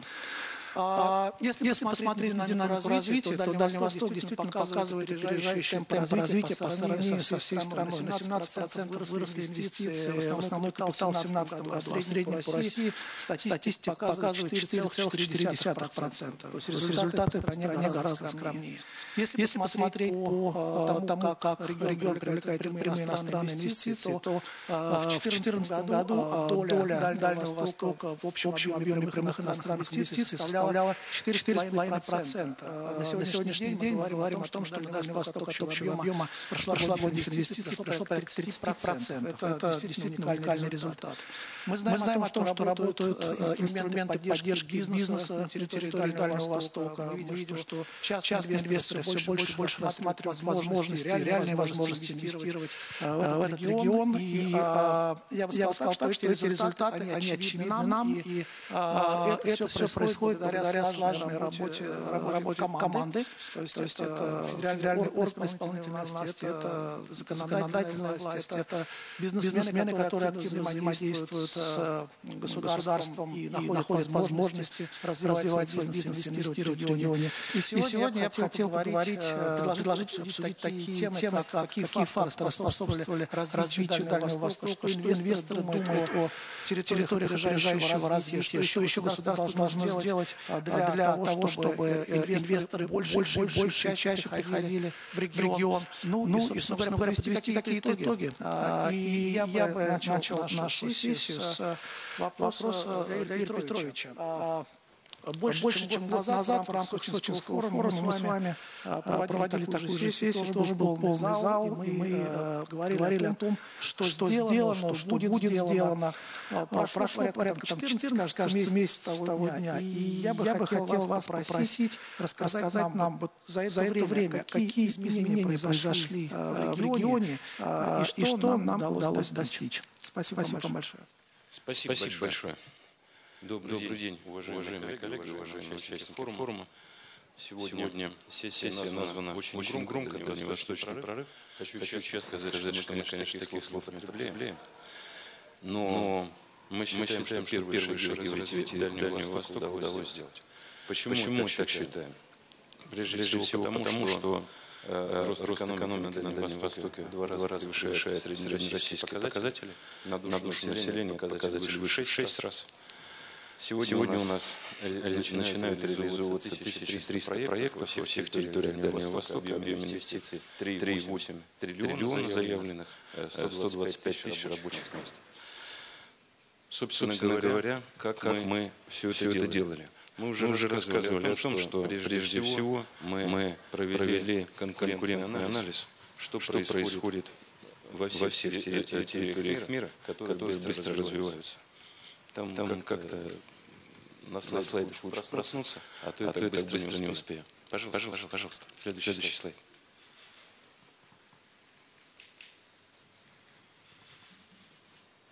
Вот, получилось. Нет, вернуться обратно. Мы сравнили основные параметры инвестиционного климата в различных территориях. Это прежде всего налоги, скорость административных процедур, стоимость услуг. И постарались привести наши показатели в лучшее или во всяком случае конкурентное состояние с экономиками Соединенных Штатов, Японии, Кореи, Китая, других развивающихся стран. Далее. Прежде всего, мы создали законодательную оболочку развития. Она включает в себя 30 законов, 165 нормативных актов, которые полностью изменили режим налогообложения. Здесь все показатели написаны, я постараюсь время, вы сами почитаете. Мы постарались упростить административные процедуры, предоставить льготное финансирование проекта и, наконец, начали строить необходимую для проектов инфраструктуру. Далее. Каждый проект мы поддерживаем на всех этапах его реализации. Я принимаю в этом активное участие только в ходе переговоров с иностранными инвесторами. Мы встретились со 150 компаниями, но я думаю, присутствующие здесь руководители российских проектов твердят, что только встречами с иностранцами работа не ограничивается. Мы работаем с каждым российским инвестором, помогаем всем без обязательно. Естественно, что основная нагрузка в этой работе ложится на институт развития. Это агентство привлечения инвестиций и корпорация развития Дальнего Востока. На этой карте мы представили сегодняшний Дальний Восток с точки зрения крупных инвестиционных проектов, более 10 миллиардов. Их уже сегодня 32, они есть в каждом субъекте Российской Федерации, расположенном на Дальнем Востоке. И с этим уже невозможно спорить. Потому что это большой проект, их не заметить нельзя. Большая часть находится в стадии реализации, часть в стадии проектирования. Общий объем инвестиций 3-4 триллиона. Эти деньги, которые в ближайшие годы будут проинвестированы в Дальний Восток. Но мы видим, что самая большая колонка нам уже пришлось вынести в Приморье. Понятно, что прежде всего географические особенности местоположения, но остальным регионам здесь не уравняться. Далее. Следующая задача, которая у нас встала, это создание условий для жизни людей. Нас достаточно часто критикуют, говорят о том, что вот вы экономикой занимаетесь, а люди из Дальнего Востока продолжают уезжать. Хочу признать, что это правильно. Критика это так. Отток населения из Дальнего Востока уменьшился в 2 раза, но он сохранился, он существует. Думаю, что мгновенно его восстановить невозможно. Тем не менее, мы прекрасно понимаем, что для того, чтобы люди работали на новых проектах, чтобы люди чувствовали себя комфортно, чтобы те инвесторы, которые приняли решение о строительстве новых предприятий, были уверены в том, что на них будет кому работать, необходимо создавать условия для жизни людей. Прежде всего в Центр экономического роста. Вот здесь представлена отдельная программа создания инфраструктуры в Центр экономического роста. Она, хочу подчеркнуть, дополнительно ко всем имеющимся программам развития здравоохранения, образования, спорта, которые проводятся как по линии субъектов, так и по линии федерального правительства. Спасибо. Ну и, наконец, ответ на вопрос, что же мы будем делать дальше. Прежде всего, мы будем продолжать поддерживать лучшие условия ведения бизнеса. Мир изменяется каждый день, и один раз создав матрицу благоприятную для инвесторов, конечно, на победу рассчитывать трудно. Мы проводим этот анализ постоянно. Сейчас он тоже проводится, и по его результатам мы будем обязательно что-то изменять законодательство, добиваться того, чтобы режим инвестирования на Дальнем Востоке был одним из наиболее конкурентных в мире. Очевидно для нас принципиально выполнить обязательства по строительству инфраструктуры для инвестиционных проектов, это вопрос доверия, ну и вопрос обеспечения людей возможностями работать. Мы будем продолжать снижать административное давление на бизнес. Некоторые шаги в этом направлении приняты. Ряд наших предложений поддержан главой государства Владимиром Владимировичем Путиным. Но дорога предстоит еще длинная. В числе прочего мы будем рассматривать возможность создания инвестиционного суда на Дальнем Востоке. Наконец, очень важно иметь достаточное количество подготовленных специалистов по тем специальностям, которые востребованы в проектах. Сегодня у нас, конечно, существенный диссонанс. Готовят людей по одним специальностям, востребованы, а не по другим. В течение 2 месяцев мы должны завершить баланс по всему Дальнему Востоку, а после этого просто приступить к определенной реформе образования. Мы будем добиваться того, чтобы высшие и средние специальные учебные заведения готовили тех людей, которые будут востребованы в новых проектах. Мы будем строить социальную инфраструктуру, школы, больницы, детские сады, я об этом уже говорил. Прежде всего мы это будем делать в тех центрах, где идет максимальное развитие. Ну и, наконец, сегодня мы уверены в том, что вот этого общего изменения законодательства, создания общих преференций недостаточно. Нам надо заниматься конкретными отраслями. Мы уже, естественно, анализировали в базовых отраслях ситуацию, таких как деревообработка, аквакультура, рыба, сельское хозяйство, инфраструктура, недропользование. И обнаружили, в общем, может, не очень удивительно, но не очень приятная вещь. У нас в большинстве отраслей существует значительное препятствие для инвестиций. Мы их знаем. С вашей помощью, с помощью бизнеса будем пытаться разбираться до последней запятой, что именно надо устранить. И в течение уже этого года обязательно приступим к реформированию отраслевого законодательства. Если получится, то будем делать эти предложения в масштабах нашей страны, если нет, для начала масштабов Дальнего Востока. Ну и последнее, что я хотел бы сказать, это то, что собственно, все наши действия полностью ложатся в структуру майских 2018 года указа президента Российской Федерации, потому что то, чего мы должны добиваться, это как раз устойчивый рост численности населения, рост экономики, создание экспортно-ориентированных производств. Кроме того, в майских указах есть ряд важных именно для Дальнего Востока задач. Это Северный морской путь, и сегодня с учетом проекта «Новотеп» мы надеемся на то, что мы его запустим в круглогодичном варианте использования. Увеличение пропускной способности БАМа-Транссиба, ну и остальные дела, как я уже говорил. Спасибо большое за внимание. Спасибо большое, Юрий Петрович. Мы будем рассчитывать действительно, что Дальний Восток, который был дальний многие годы, будет все больше и больше приближаться и в конечном итоге станет недальним. И я бы хотел задать вопрос представителям бизнеса. Павел, скажите, вот буквально в прошлом году Полюс торжественно запустил Наталкинское золоторудное месторождение. А вот скажите, довольны ли вы налоговыми условиями, которые были предложены для вашего предприятия? И с вашей точки зрения, есть ли какие-то области, которые позволили бы привлекать больше частных инвестиций? Спасибо. Спасибо большое. В части налогов, я думаю, все согласятся, что за прошедшие несколько лет на федеральном уровне между Минфином и Министерством развития Дальнего Востока была проведена огромная работа, и в целом она вылилась в уже устоявшийся инструмент поддержки, который сейчас передан на реализацию в регионы.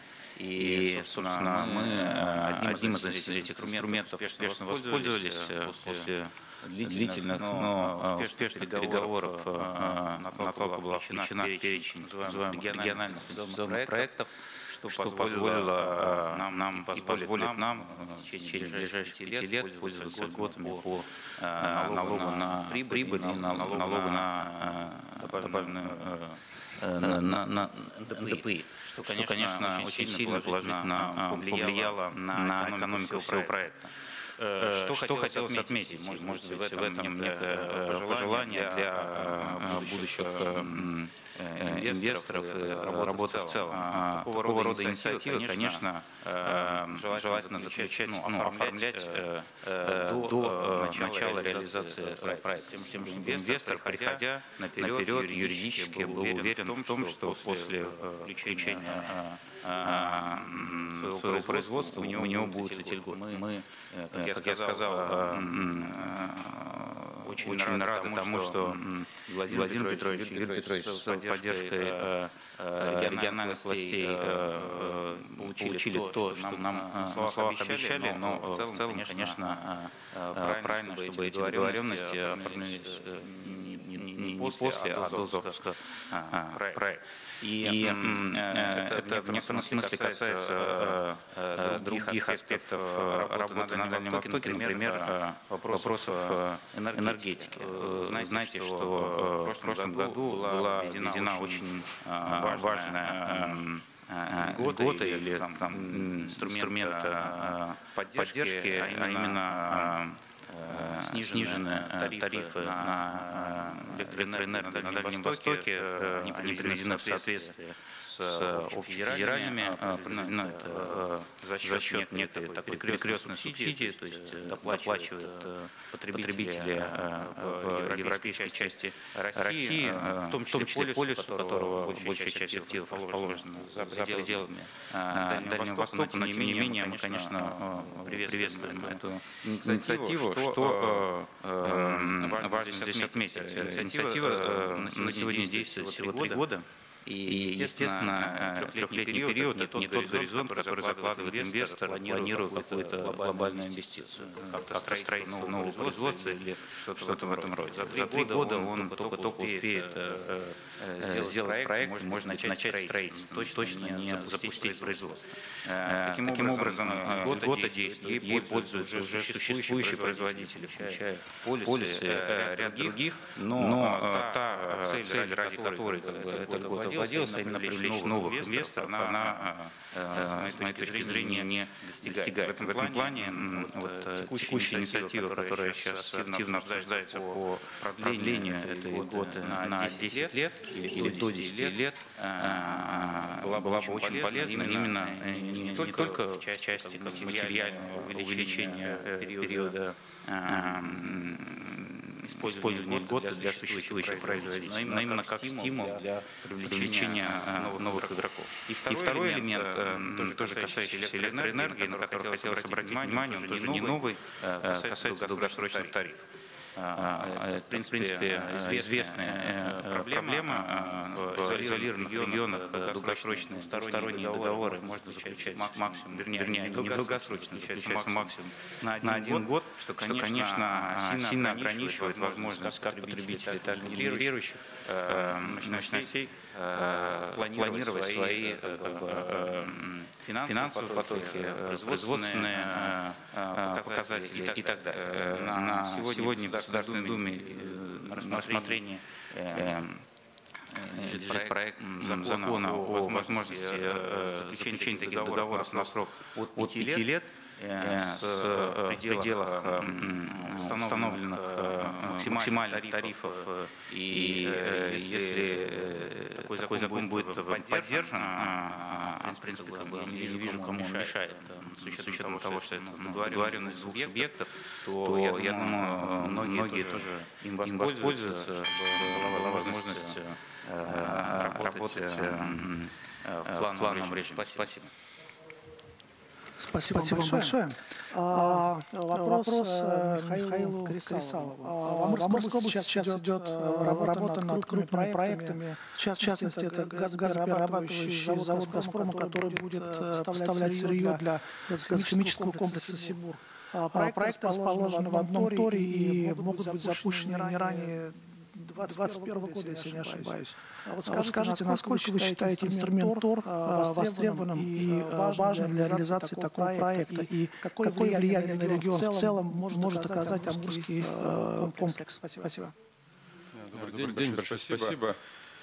Я убежден, что ТСР является, наверное, самым эффективным на сегодняшний день инструментом для реализации инвестиционных проектов, для действий инвесторов, в частности, в регионе Амурской области, где упомянутый вами «Газпром», наше участие реализует эти проекты. Здесь несколько положений о том, что такое ТСР, несколько положений основных таких показателей. То есть это существенное снижение налога на прибыль, на имущество, это существенное снижение социальных выплат, отчислений, это использование режима свободной таможенной зоны, то есть мы говорим о вывозе оборудования, о нулевой пошлине, о нулевом НДС. Это целый пакет. Петрович уже об этом говорил, показывал целый пакет административных преференций. Я могу свидетельствовать действительно в вопросе привлечения высококлассных иностранных специалистов, сверхквот, в вопросе получения разрешения на строительство, в вопросе администрирования процесса экологической экспертизы, над деятельностью надзорных, контрольных органов. То есть это все возможности эти есть. Отдельно хочу вот так вышло, что в унисон предыдущим Петровичу, моему коллеге, комментариям, которые звучали, отдельно хочу сказать, что ТСР, законодательство в целом, пользуясь случаем, мы уже этой компании лично комментировали, спасибо Юрию Петровичу за личное участие в этом, что продемонстрирована была эволюция, скажем так, этого закона, этого положения, а именно продление его основных положений из 3 лет, которые предусматривались, когда ТСР вводился, закон о ТСР вводился, были приняты в конце 2017 года поправки в налоговый кодекс, которые продлили эти положения до 9 лет. Соответственно, для инвесторов, реализующих долгосрочные крупные инвестиционные проекты с капиталом более 100 миллиардов рублей, безусловно, они долгосрочные. Сегодня возможность такая создана. Большое спасибо. Что касается непосредственно участия других вертикалей власти, то также могу подтвердить, что вот вертикаль на сегодняшний день работает, создана правительство Амурской области, Минвостокразвития, создан ТСР в июне 2017 года свободный, в нем непосредственно реализуется, в его границах реализуется строительство ГПЗ, и в его же границах принятие инвестиционного решения будет реализовываться проект нашей компании «Сибур» АГХК. В целом, на сегодняшний день эта вертикаль работает. Соответственно, муниципалитет, агентство по развитию Дальнего Востока, например, СКБ «Стрелка», также вот сегодня уже звучало, формируется план по развитию города Свободный, жилищное строительство, вопрос перевода муниципальных земель в земли, которые мы в дальнейшем можем арендовать для использования в промышленные цели, привлечение рабочей силы, иностранной рабочей силы. То есть в целом этот, скажем так, комплекс, это меню достаточно большое, оно полноценно используется. Признаю, убежден, еще раз повторюсь, что это очень результирующий такой очень важный закон, его положение делают существенно более привлекательным инвестиционное решение. Что же касается самого бизнес-кейса, то о чем он, да? Экспортируется газ «Газпромом». Китай для его технологической подготовки, качественной подготовки реализуется проект строительства ГПЗ, он уже достаточно продвинутой форме, продвинутой фазе находится. При этом первичной переработке газа возникает этан. И это самое эффективное на сегодняшний день в цепочке дальнейшей переработки нефтехимической, самое эффективное сырье. Получается СО2 около 2 миллионов тонн этана. Это около 2 миллионов тонн мирового объема. Доступный объем, который позволяет создать нам газохимический комплекс. Его конфигурация уже определена. Это 2 миллиона тонн перерабатываемого этана, превращающегося в этилен и в полиэтилен. Один из самых востребованных полимеров, которые это экспортно-ориентировано, о чем говорит сегодня также Виктор Петрович упоминал, о чем говорит наш президент. Один из фокусов развития предприятий на Дальнем Востоке. Но, безусловно, это предложение, этот объем продукции полиэтилена создаст, я уверен, взрывной рост. Таких примеров очень много для перерабатывающих отраслей на месте. Жилищное строительство, как уже говорил, рабочие места, если говорить по линии строительства, на период порядка 50 месяцев, это около 25 тысяч человек, сопутствующая инфраструктура, высокотехнологические рабочие места, непосредственно связанные с предприятием, это около 2500, полтора на предприятиях и инфраструктуре, и, безусловно, в социальном окружении. В целом, мы благодарны всей вертикали власти за эту поддержку. Проект реализуется. Отдельно хочу анонсировать, что завтра мы планируем подписать с «Газпромом» основной контракт на этан на несколько десятилетий вперед, которые по факту затвердят те намерения, которые были озвучены ранее на предыдущих этапах в 2017 году. И завтра планируем поставить эту точку. Спасибо. Спасибо большое. Вопрос к Полу Роллинсону. Компания Kinross Gold работает в России с 1995 года. На Чукотке вы работаете уже 10 лет. Активно инвестируете в Россию. Вы, наверное, единственный крупный международный инвестор в золотодобычу. Компания много делает для того, чтобы совершенствовать бизнес-климат, работает в консультативном совете по иностранным инвестициям. При председателе правительства вы регулярно посещаете страну. Расскажите, за все эти годы, какого результата вам удалось достичь как инвестору, и что вы думаете по поводу того, где можно было бы что-то улучшить с точки зрения привлечения иностранного капитала и дальше на Дальний Восток? Спасибо большое.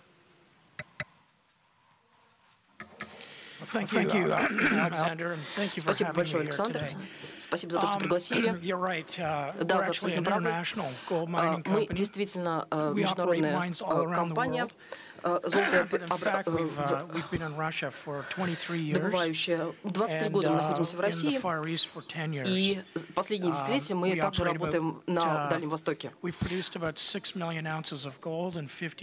произносим примерно 6 миллионов унций золота в год. У нас работает 200 человек, 90% из них — это российские граждане. Мы инвестируем в России 3,5 миллиарда, и мы очень много инвестируем в разработку месторождений. И мы обладаем в этом смысле большим опытом работы иностранных инвесторов в России. У нас был очень конструктивный диалог с федеральными властями и с региональными властями, и с отдельными представителями бизнеса. И мы за эти годы обсудили огромное количество предложений по улучшению. И некоторое количество этих предложений было принято. Одно из них касалось принятия и одобрения заявок на разработку золотых месторождений, потому что это может привести к повышению производства. Второе предложение касается того, что мы считаем, что частные инвестиции могут действительно принести большую пользу в разработке и использовании золотоносных месторождений, и для этого необходимо принять соответствующее законодательство для того, чтобы снизить риски для раннего ранней разработке месторождений, потому что, как правило, на раннем этапе риски достаточно высоки, и нам необходимо снизить их на этом этапе. И последнее предложение с моей стороны касается того, что мы много говорим о пороговых значениях, в частности, о 50 тоннах, которые есть как порог в России. И мы работаем с этими цифрами. Но на самом деле Министерство природных ресурсов собирается осенью выступить с предложением относительно пороговых значений. И, возможно, удастся повысить этот порог с 50 до 200 тонн. И мы продолжаем выступать с этими предложениями. Мы в связи с этим очень хорошо сотрудничаем со всеми органами власти. Я надеюсь, что наши предложения в конечном итоге будут приняты. Пол, у меня вопрос еще дополнительный к вам. А вот как вы отнеслись к тому, что пришли бы еще конкуренты, международные компании, работающие в вашем сегменте на Дальний Восток? Считаете, конкуренция полезна, нет?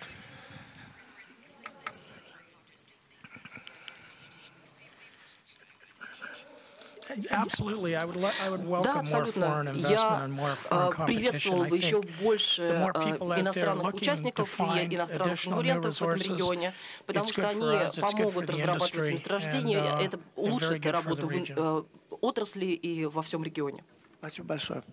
У меня вопрос Вадиму Машковичу. Я когда готовился к сессии, смотрел на некоторые ваши интервью, комментарии, и отметил для себя, что вы говорили несколько раз о том, что Дальний Восток — это очень хороший регион, один из ключевых производственных регионов с огромным, но пока не до конца реализованным потенциалом. Вы зашли в этот регион, в Тор-Михайловский, у вас большой свиноводческий комплекс строится. Вот скажите, где бы вы видели точки, которые можно было бы усилить страны государства для того, чтобы помогать частному бизнесу приходить в регион, и б, приходить именно в сегмент сельского хозяйства? Спасибо. Добрый день. Вообще, я считаю, что для сельского хозяйства на стране созданы идеальные условия. Я даже не знаю, что можно лучше сказать. Результаты говорят сами за себя. Мы удвоили производство, решили проблему продовольственной безопасности. Сегодня стоит вообще вопрос экспортно-ориентированной продукции. И здесь основной вопрос, который я вижу, это скорость реакции государства на проблематику. Но что внутреннее, все, что связано с решением внутренних проблем, мне кажется, у нас достаточно эффективно в стране решается. И кроме слов благодарности ничего не могу сказать к властям. Юрию Петровичу спасибо огромное. Нас слышат, нам помогают, у нас поддержка. Мы заканчиваем в этом году уже в первую очередь строительство. Мы освоили порядка 20 миллиардов, половина инвестиций из 40, которые мы планируем делать. В первую очередь она ориентирована только на закрытие внутреннего спроса. Вот с этой точки зрения у нас в стране, я считаю, проблемы все решены. И улучшать можно бесконечно. В целом считаю, что мы как компания оцениваем это условно там на пятерку. Вот грех жаловаться. Теперь какая у нас стоит сегодня другая, совершенно новая для страны задача, это экспорт нашей аграрной продукции. Нас никто на рынках не ждет, с одной стороны, все рынки заняты, с другой стороны, мы просто окружены, особенно на Дальнем Востоке, потребителями. Китай импортирует только одного мяса, миллионы тонн. Корея, Япония, вся Юго-Восточная Азия — это просто рынки сбыта. Какая основная проблема, если говорить о нашей, например, продукции, это биобезопасность. У нас не решены в стране проблемы биобезопасности. Китай, который производит внутри себя 500 миллионов голов свиней, для них проблема болезней, она практически смертельна для страны. Пока мы эту проблему внутри России не решим, мы не можем двигаться на экспортные рынки, и сегодня это ключевая задача. Скорость, еще раз, скорость проблема известна, правительство знает, решения до сих пор нет. А если посчитать, если недавно там президент мы слушали и ставил задачу удвоения экспорта, только азиатский регион может легко потребить 10 миллионов тонн мяса. Это, пожалуйста, 20 миллиардов долларов как минимум. Вот вам сразу удвоение. Эту задачу можно решить за 3 года. Мы как компания готовы построить 1-2 миллиона тонн мяса. Трехлетний цикл. Никаких проблем сегодня нет. Уровень государственной поддержки идеальный. ТОР вообще на сегодняшний день лучший механизм, который у нас в стране существует. Решить вопрос биобезопасности. Что делать, понятно. Говорим об этом уже на всех уровнях последние несколько лет. Качественного решения нет.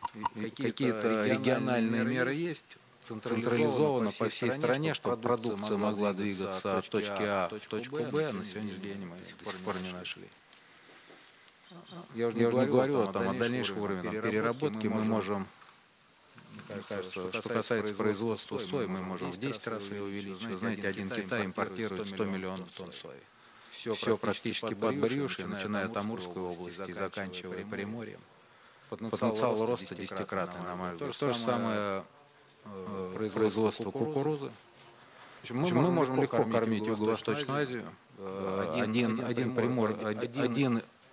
дальневосточный регион может решить эту проблему, даже без использования Центральной России.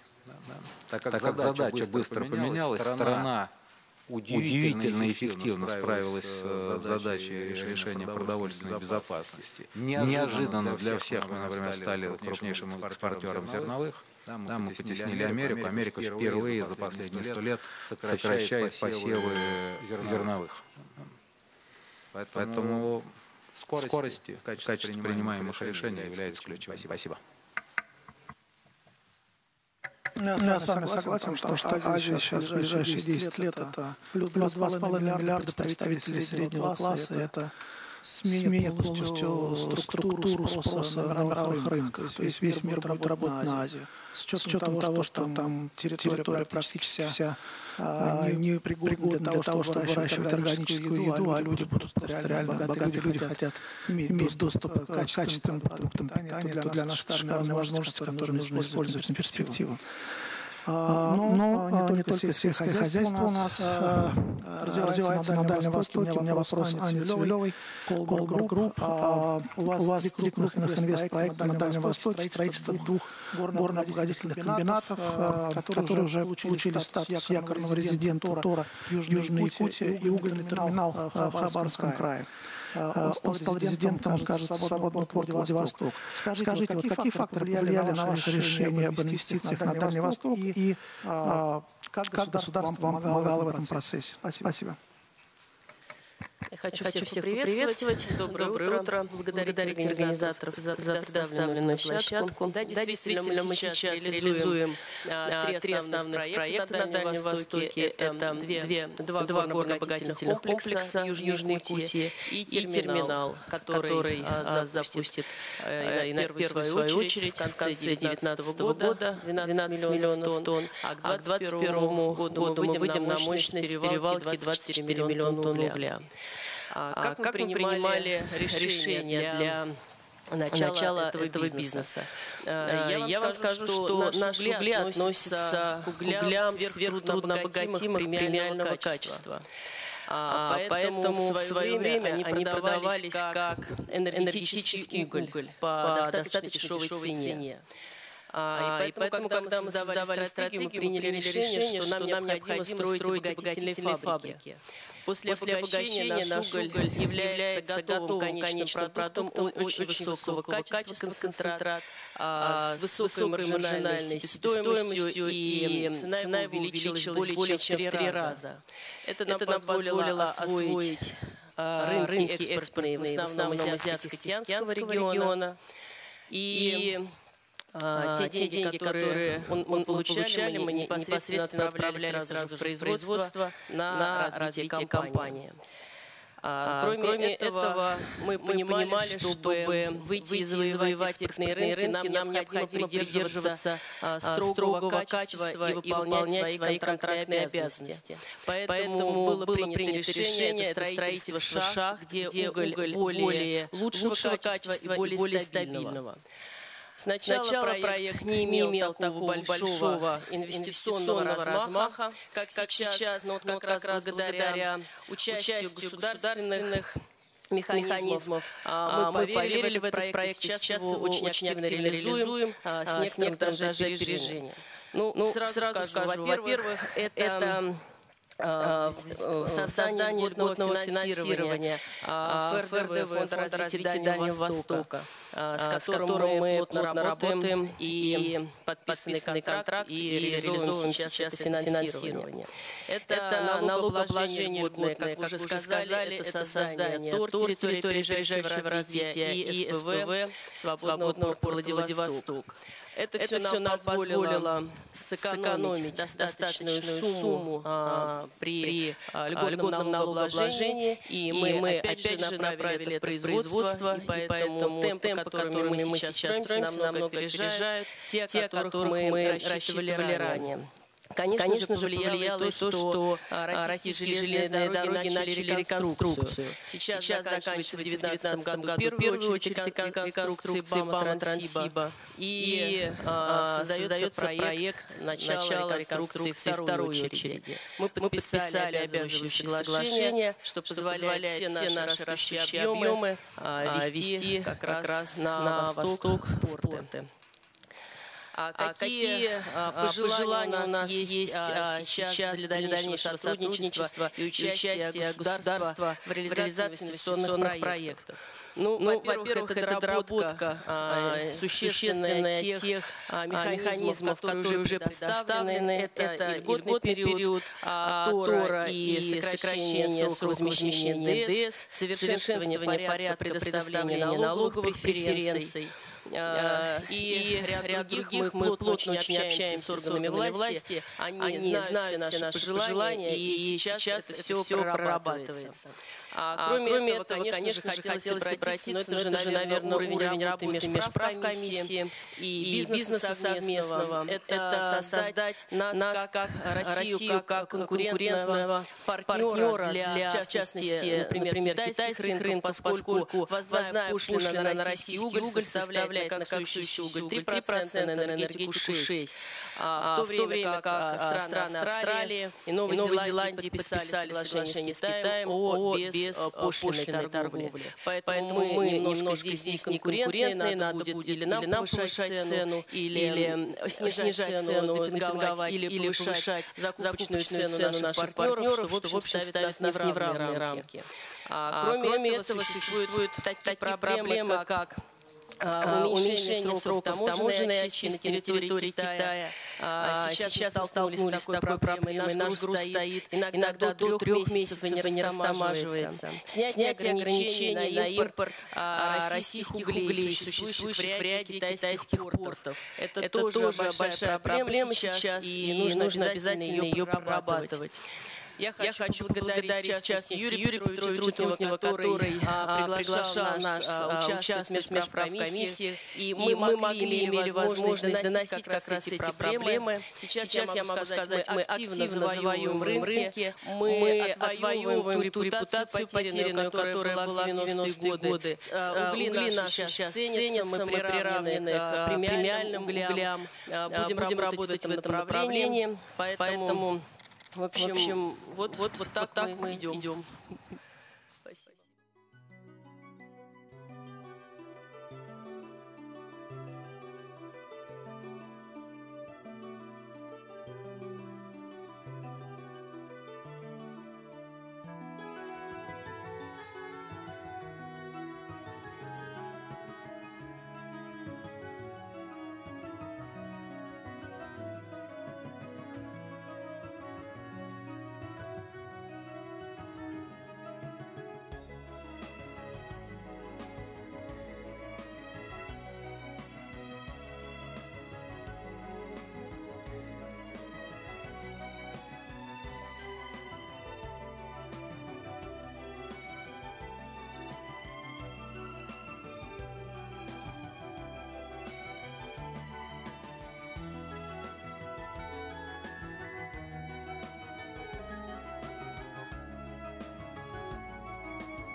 Okay.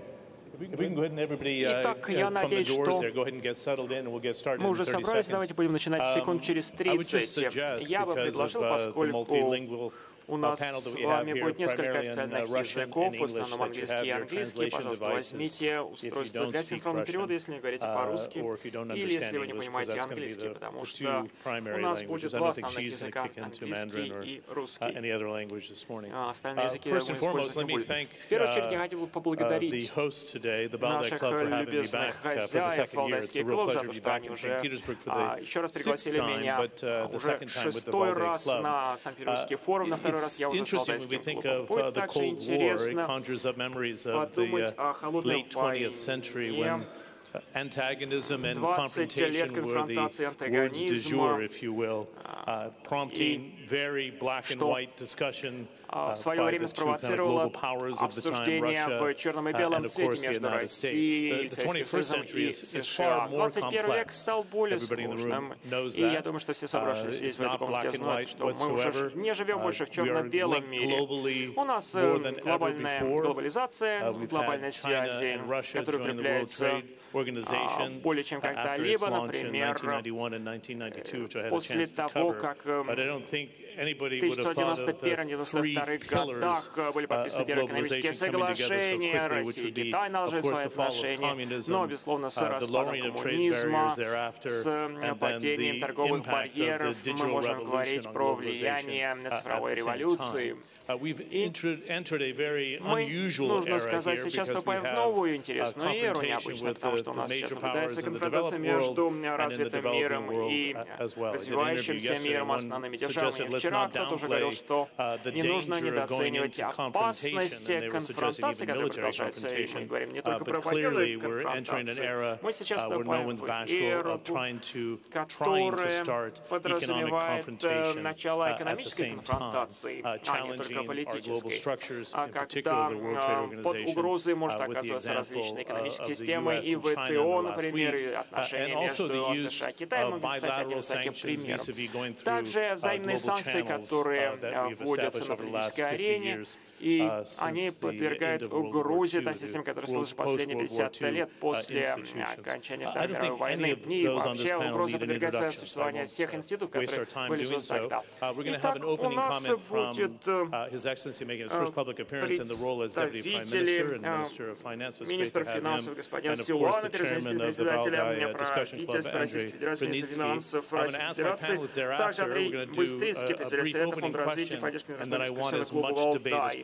И я попрошу наших уважаемых выступающих выступать не достаточно коротко, примерно 90 секунд на ремарку. Те, кто хочет задавать вопросы, я бы предложил вам задавать вопросы, а не делиться комментариями. И, пожалуйста, говорите, кому вы адресуете свой вопрос. Также надо сказать, что, соответственно, все это будет транслироваться на телеканале «Россия-24». Господин председатель, Андрей, пожалуйста, я передаю вам слово и задаю вопрос. Поворачиваем ли мы колесо истории вспять, возвращаемся ли мы в этап холодной мировой войны, когда угроза становится действительно реальной войной, когда уже нету железного занавеса, но ключ поворачивается именно в этом направлении. Большое спасибо, и начнем нашу дискуссию с этого вопроса. Спасибо большое. Я думаю, что историю повернуть вспять нельзя, хотя жизнь учить можно. Но прежде всего я хотел бы вас поблагодарить, господин Виталий, за то, что вы любезно согласились вести наш проект. Я надеюсь, что шестой раз продлится и до седьмого. Так что вы еще, возможно, еще раз сюда приедете. Коллеги, всем большое спасибо, всем собрался. Я хотел бы сказать, что эта сессия Валдайского клуба некоторым образом отличается от предыдущих, поскольку вообще Валдайский клуб больше про политику, не столько про экономику. Тем не менее, мы понимаем, что наша ситуация говорить только о политике никак невозможно, надо говорить обо всем сразу, надо говорить и про экономику. Надо говорить о тех противоречиях, которые возникают сегодня. Противоречия могут быть конструктивными, могут быть не очень конструктивными. Но то, что мы не можем задаваться вопросом о том, насколько нынешние политические столкновения, политические трения замедляют, а то и поворачивают вспять развитие экономического человечества, эти вопросы нельзя не задаваться. Я надеюсь, в ходе нашей дискуссии будет какой-то осмысленный ответ на это. Еще раз возвращаясь к вашему вопросу, господин Виталий, я хочу сказать, что история назад никогда не вернется. Но еще раз повторю, жизнь, тем не менее, жизнь может быть ухудшена. Иногда история развивается в неправильном направлении. Спасибо. История развивается в неправильном направлении, но, пожалуйста, Андрей, быстрый ответ. Насколько вот этот постоянный хаос будет длиться, потому что нужно сказать, что он достаточно деструктивен, учитывая, скажем так, действия Дональда Трампа, который уходит за рамки нормального, то есть это не то, чего мы ожидаем от американского президента.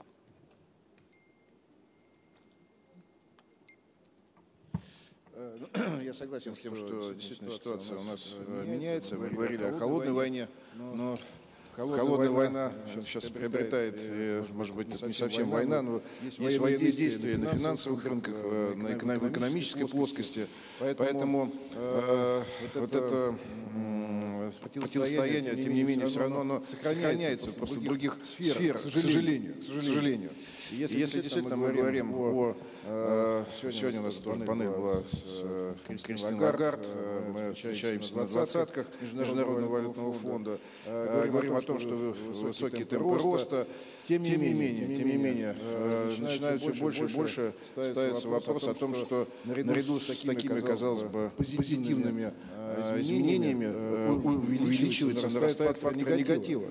Негатив, в первую очередь, протекционизм, ограничения в торговле, потоках капитала, изменение действительно функционально тех международных организаций, которые были созданы для интеграции, мировой интеграции и увеличения за счет этого темпов экономического роста. Сейчас мы, к сожалению, видим обратные процессы, когда, казалось бы, процесс введения ограничений, санкций сначала для одной, для другой страны, потом это захватывает уже все больше и больше периметр мировых экономик, и теперь уже мы видим, что санкции могут распространяться и на союзников, что на самом деле непонятно, как дальше, чему дальше это будет приводить. Поэтому думали, что это будет локальный такой процесс, тем не менее вопрос продолжения политики протекционизма такими введениями мер экстерриториального воздействия на в целях придания преференций своей собственной экономике. На самом деле мы считаем, что это путь в тупик развития мировой экономики, тупик тем, по сути дела, действиям, которые принимались мировым сообществом все в последнее время. Мы, наоборот, создавали интеграционные союзы, создавали условия для свободного развития торговли, перетока капитала. Сейчас все это, к сожалению, пересматривается, и это безусловно, вредит всем экономике. Ведь введение санкций, это страдает не только страна, на которой ввели санкции, это страдают другие страны, в том числе и бизнес в странах, которые вводят такие ограничения. Поэтому, конечно, мы выступаем за то, чтобы продолжался курс на свободное перемещение капитала, свободную торговлю. Безусловно, мы, как Российская Федерация, несмотря на все эти ограничения, которые вводятся, мы принимаем меры по реагированию. И хочу сказать, что эти санкции способствовали, может быть, даже более активному проведению реформ в России. Здесь и свободное образование, и более жесткая бюджетная политика, целый ряд структурных реформ, как метод реагирования на санкции. Поэтому нам приходится реагировать. И считаю, что экономика Российской Федерации в этой ситуации в большей части адаптировалась, и безусловно, влияние санкций оказывается на экономику. Мы сегодня уже говорили, что процентов это может достигать до процентов ВВП. Тем не менее, еще раз повторю, что мы не сидим сложа руки, а осуществляем меры структурного реагирования на вновь сложившуюся ситуацию. Но, конечно, любые ограничения, это вред как мировому экономическому росту, так и вред всем тем, кто вводит эти санкции, и партнерам.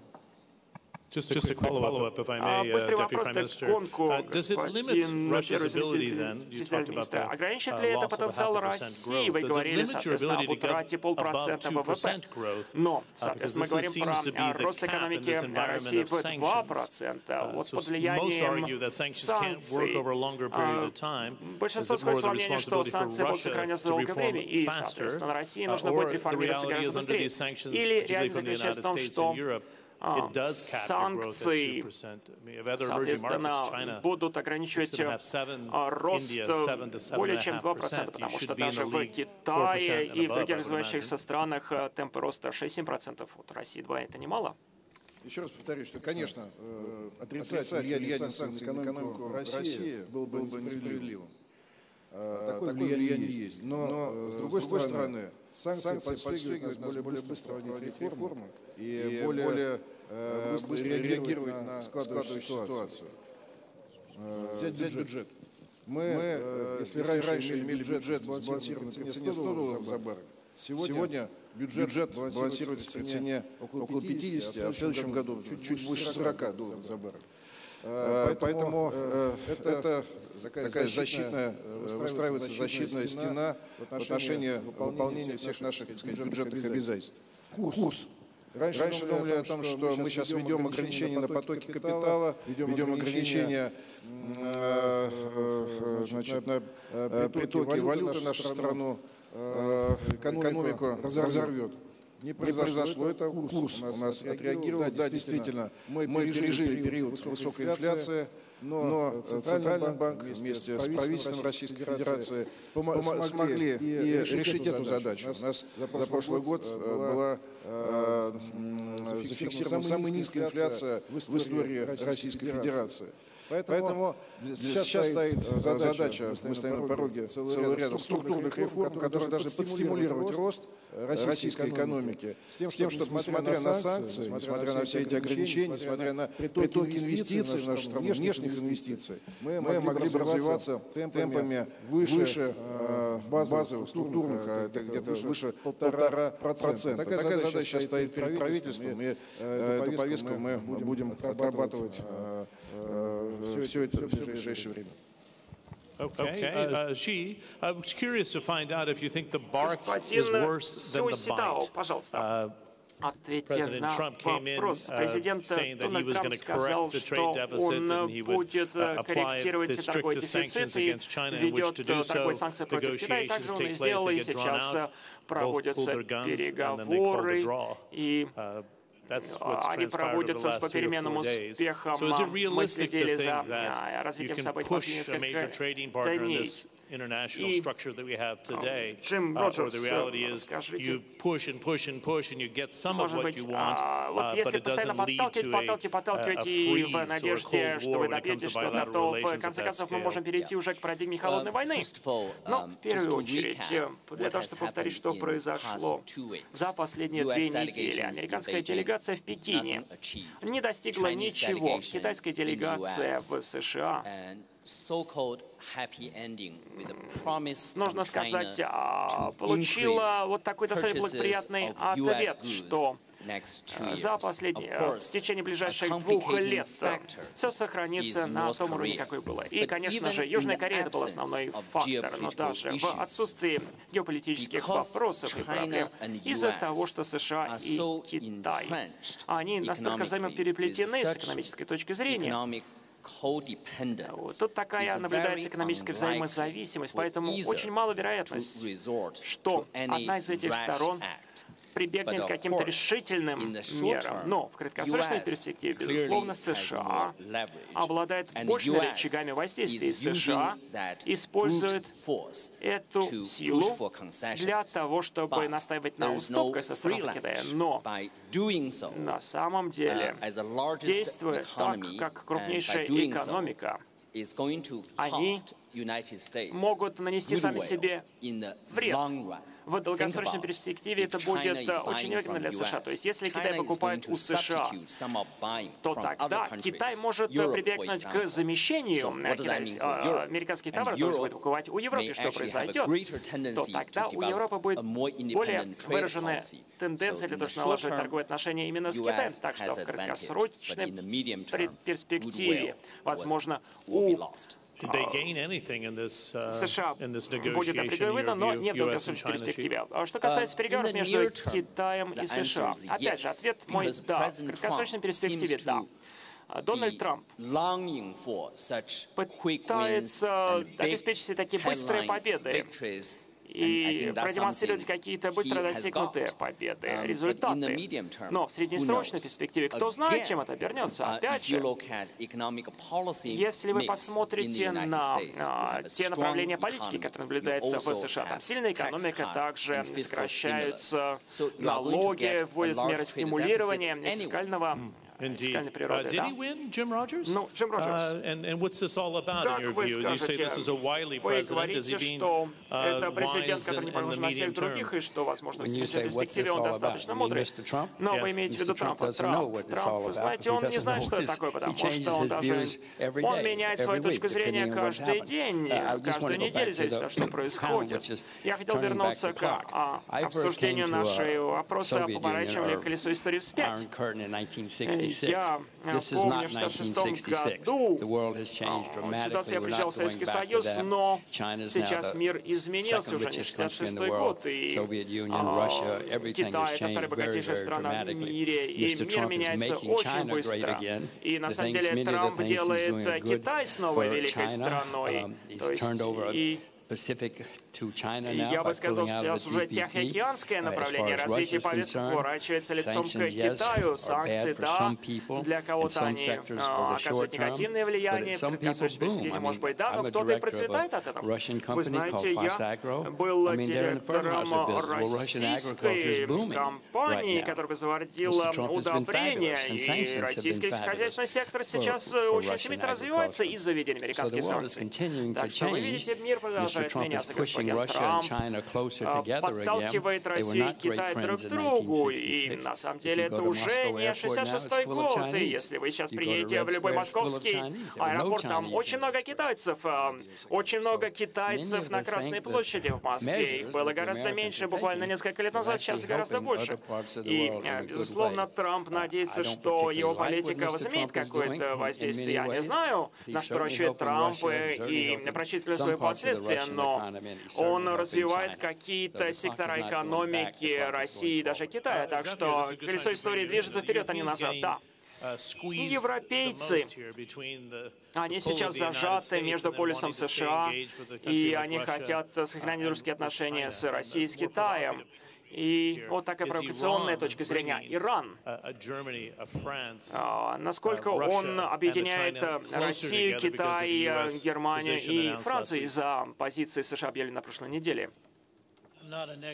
Я не эксперт и не специалист по Ирану для того, чтобы ответить на этот вопрос, но я думаю, что на глобальном уровне сейчас происходит такая перекалибровка. И впервые в истории планеты мир сейчас действительно обладает едиными экономическими принципами и ценностями. Страны, которые исторически развивались на условиях капитализма и рынке капиталов, они сейчас вынуждены конкурировать с другими быстро развивающими странами, которые предлагают новые идеи и новые продукты. И я даже ни на секунду не думаю, что мы возвращаемся к парадигме холодной войны. То есть вот эта перекалибровка, которая сейчас происходит, она позволяет нам забыть о прошлом, когда западная экономика доминировала над другими видами экономики. И я бы назвал это перекалибровкой. И в этом контексте я бы сказал, что это такая временная парадигма, временная настройка. И можно, конечно, каким-то образом участвовать в торговых спорах, можно наблюдать определенные противоречия на военном уровне, на дипломатическом фронте, но в конечном итоге, посмотрите, если вы поговорите с западными фермерами, люди, которые экспортируют в Китай пшеницу, зерно, они очень недовольны той политикой, которая сейчас проводится. Я бы не говорил про парадигму холодной войны. То есть мы можем говорить сейчас про сферу технологий. Наблюдается определенная конкуренция. Конкуренция и в области оружия, и в области других секторов экономики. Давайте посмотрим, например, на квантовые какие-то спутники и также добыча нефти. Важно для отрасли и для новаторов, и для правительств поддерживать инновации, поддерживать конкуренцию. И я думаю, что на заголовке газет во время введения санкций вышли такие темы, как возвращение к реальности, что на самом деле сейчас темпы глобализации ускоряются. Особенно если мы с вами возьмем конкуренцию, которая основана на технологиях. Давайте сейчас еще задам вопрос. Вы говорите, сейчас происходит перекалибровка, но очень мало лидеров по всему миру верят, что это действительно перекалибровка. То есть какие-то лидеры готовы даже бить тарелки. Говорите достаточно резких выражениях друг о друге. И нельзя отрицать, что Джим, вы... Да? Давайте вступайте в дискуссию. Да, что касается регулировки. Я бы сказал, что в 1987 году Америка была крупнейший кредитор, а теперь это крупнейший заемщик. Вот это, что за регулировка, которая происходит сейчас. Китай огромные резервы запасов валюты. И посмотрите на Россию. Также происходит определенная рекалибровка, то есть все изменилось. Америка имела какие-то преимущества в прошлом, но сейчас я не уверен. То есть на самом деле американские фермеры не хотят никакой торговой войны. И они не голосовали за Дональда Трампа в этом смысле. То есть рекалибровка происходит в том смысле, что это не обязательно принесет выгоду для США. Также, господин Цитао, вы что думаете? Я согласен с тем, что было сказано. Я считаю, что технология — это очень важная тема. Мы видим эту конкуренцию между Китаем и США в этом направлении. На этом фронте, возвращаясь к тому, о чем сказал Ксавьер, по поводу перекалибровки, он думает, наверное, что это временно. Но вот давайте вот о чем задумаемся. По крайней мере, это то, что считается в Китае, что большие ли хорошие шансы у Трампа выиграть следующие выборы. Об этом также задумываются политики в Китае. Вы как считаете, будет переизбран?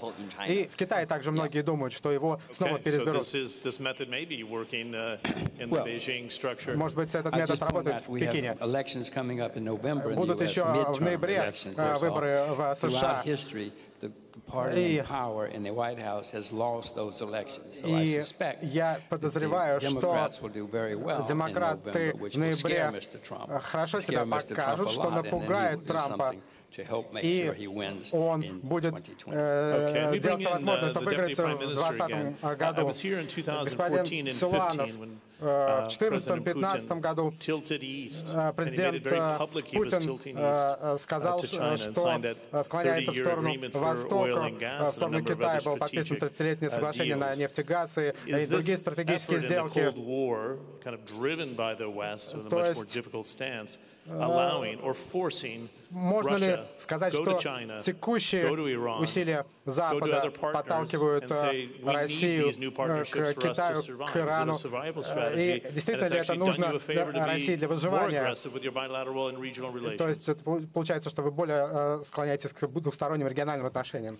Ну, действительно так. Если нам ставят где-то преграды, мы ищем обход их. Поэтому, безусловно, и были у нас очень тесные экономические связи с нашим соседом, большим соседом Китайской Народной Республикой. И сейчас мы усиленно налаживаем и расширяем эти связи. Кстати, если сейчас нам ставят препоны, ограничения в расчетах, в использовании американской инфраструктуры, это американские банки, расчеты в американских долларах, мы с Китаем налаживаем отношения и осуществляем расчеты уже в национальных валютах. Каждый год увеличивается доля расчетов за товары в юанях, в рублях, и такая тенденция идет везде. Поэтому как раз, когда мы говорим о том, что если вводятся какие-то ограничения одной страной, то сразу находятся другие пути обхода этих ограничений, и наоборот, они негативно влияют и на ту страну, которая вводит эти ограничения. Поэтому наш стратегический партнер Китайская Народная Республика, мы развиваем с нашим соседом новые экономические связи, новые инвестиции, поэтому считаю, что это большая, так сказать, перспектива и выход действительно из тех ограничений, которые во многом пытаются наложить на Россию. Я бы не хотел это называть экономической войной, но все равно вот эти вот преследования олигархов и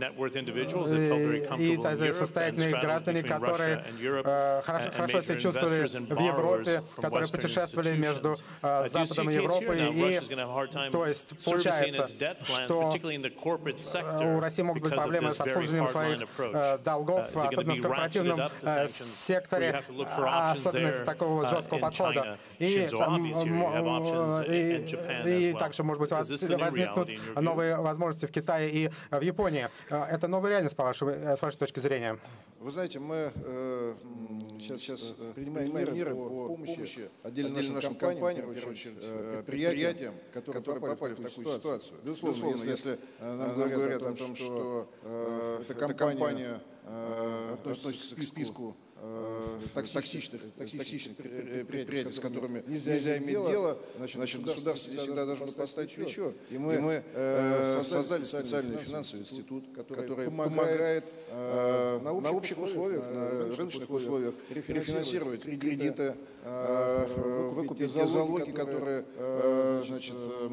находятся в залогах у иностранных банков и так далее. Государство здесь не стоит в стороне и будет помогать компаниям, попавшим в сложную финансовую ситуацию. Но рынки сбыта действительно этих компаний, безусловно, перенастраиваются в другие части света, и в том числе и в Китай, который действительно наш большой крупный партнер, большой рынок. И, безусловно, мы не будем сидеть сложа руки и ограничивать деятельность этих предприятий, но наоборот содействовать тем, чтобы открывать новые рынки, содействовать в стимулировании сбыта их продукции, с тем, чтобы наши предприятия, наши трудовые коллективы этих предприятий не страдали. Теперь опять вопрос Китая. И также, господин Суланов, вы можете здесь высказаться. Я не думаю, что Китай оставит Иран. И были многие партнерства CNPC, они очень там активно работают, там новые соглашения. И президент Путин в конце апреля также подписал крупное соглашение с Ираном, также по поводу нефти и газа, и работы Роснефти там. То есть сейчас это санкции на Иран не глобальные, это только американские. Также господин Суланов может высказаться по поводу российской позиции. Если отставить в сторону политику, опять же, вот основная точка зрения, которая присутствует в Китае среди политиков в долгосрочной перспективе. Иранская экономика будет очень мощной, со всеми их природными ресурсами, и также их человеческий капитал. И бизнесмены очень верят в это в Китае. Именно из-за этого я считаю, что будет продолжаться этот коммерческий интерес от Китая в Иран. Теперь по поводу того, что сказал господин Суланов, хочу поделиться с аудиторией, с вами некоторыми фактами. 10 лет назад, если посмотреть на торговлю между Китаем и Россией, эта торговля была действительно незначительной. Не знаю, знаете ли вы или нет, но сегодня Китай крупнейший экспортный рынок для России, наряду с такими компаниями, как Италия и Голландия. И это продолжает расширяться. Если посмотреть на некоторые экономические тенденции в Китае, спрос на энергию, а также потребности в строительстве инфраструктуры. И здесь у России и Китая большие конкурентные преимущества. И Ксавье также использовал удачное слово «перекалибровка». То есть вот этот азиатский инфраструктурный инвестиционный банк, Китай там крупнейший акционер, Россия номер 3. То есть это еще одна перекалибровка. Что я здесь пытаюсь сказать, это то, что есть пространство, огромное пространство для будущего сотрудничества. Господин Силанов, а вы что-то добавите? Мне кажется, что президент Путин с удовольствием поддерживает эти отношения с страной, которая богата ресурсами, но которой нужна поддержка. Я прав? Да, абсолютно. Мы намерены дальше, как я уже говорил, развивать отношения с нашими партнерами, в первую очередь с соседом, таким крупным соседом, как Китай. Поэтому эти отношения будут только углубляться. Если нам, как мы говорили, ограничивают с одной стороны, будем развивать эти отношения более активно с другими нашими партнерами. Поэтому здесь эти ограничения могут сработать на поиск новых рынков, чем мы, собственно, и занимаемся. Andrei, what's the view from the Valdai Club? I know, in fact, you held a session in Tehran with the Valdai Club discussion group. Что думает Валдайский клуб по поводу отношений с Ираном? У вас была специальная сессия по этому поводу. Как Тегеран относится к отношениям к России в атмосфере холодной войны? У нас действительно была недавно сессия в Иране, достаточно впечатляющая, достаточно интересная. И она показала, что, понимаете, что Россия, Иран, вообще в целом это евразийская история, это создается, на нем создается новое пространство, которое управляется несколько иными правилами. Вот Ксавье говорил справедливо о перекалибровке. эта перекалибровка, и это, кстати говоря, видно тоже на примере отношений России, Ирана, Китая, означает, что в какой-то степени взаимозависимость мира столь велика сейчас, все так между собой связано, особенно в экономической, политической сфере, в силу новых технологий и коммуникаций, что вот при этой могуществе связей нам не достает, если хотите, глобального регулирования. Вот как форма этого глобального регулирования, форма этого управления, такого мирового самоуправления, если хотите, она только вырабатывается. Как ни странно, вот в отношениях между Россией, Ираном и Китаем мы видим ростки нового типа организации такого мирового самоуправления, таких вот новых отношений. Это очень интересный процесс и очень противоречивый, но вот нынешние политические трения, они в какой-то степени продиктованы, как мне кажется, в некоторых странах страхом неизбежности этого будущего, в котором придется думать о глобальном регулировании многих экономических, социальных и политических процессов. Thanks, Andrei. Xavier had his hand up, and then we'll go to Jim. Thanks. А потом Джим. Я могу Джиму уступить. Давайте не будем слишком вежливыми с американцами. Давайте будем грубыми. Не могу я быть грубым. Андрей сказал нечто очень важное. Он сказал о глобальном регулировании. И мы видим сегодня, что у нас глобальная экономическая система, общие правила, торговля, поиск капитала и так далее. И также мы видим, что глобальная политика, глобальный бизнес взаимосвязаны. И мы думаем, после этой перекалибровки, я, кстати, оптимист и занимаюсь акциями, я думаю, что мир движется в сторону глобальной финансовой регулирующих рамок, а также политических общих рамок. Для тех вопросов, которые действительно глобальный характер, это безопасность, миграция, энергетика, продовольствие. Джим упомянул Росагро совсем недавно. Эта компания много выиграла, но это вообще производство питания, продовольствия для всего мира. Конечно, технологические стандарты, еще несколько вопросов. И я считаю, что после этого периода напряженности, негативных заголовков, оппозиции, мы придем к каким-то сделкам. И я считаю, что все согласятся по поводу американского президента Трампа. Он обожает сделки. Мы можем не соглашаться с его политикой, но в конечном итоге, если это речь идет о управлении, бизнесе, торговле, мы увидим некие глобальные сделки между крупными странами мира и другими. И это также подстегнет скорость глобализации. И планета будет становиться все меньше и меньше. И у нас будут общие вызовы, которыми нужно будет заниматься. Также я хочу быстро ответить на вопрос, на который мне ранее задали, я не ответил, не успел ответить. Как насчет Европы? Европе нужно лидерство. Без лидерства у Европы, конечно, есть свои проблемы, с которыми нужно разобраться. Инвестиции, технологии, политика, геополитика, безопасность. Без лидерства эти проблемы не решить. Есть, конечно, надежда, но я считаю, что Европа должна очень быстро реагировать, если не хочет остаться в стороне. Ангела Меркель приезжала в Россию на этой неделе. Наверное, это указание на то, что президент Макрон, и здесь мы можем говорить о таком глобальном мосте. Сначала Джим, потом господин Соланов. То есть получается, что европейцы пытаются тут всех объединить.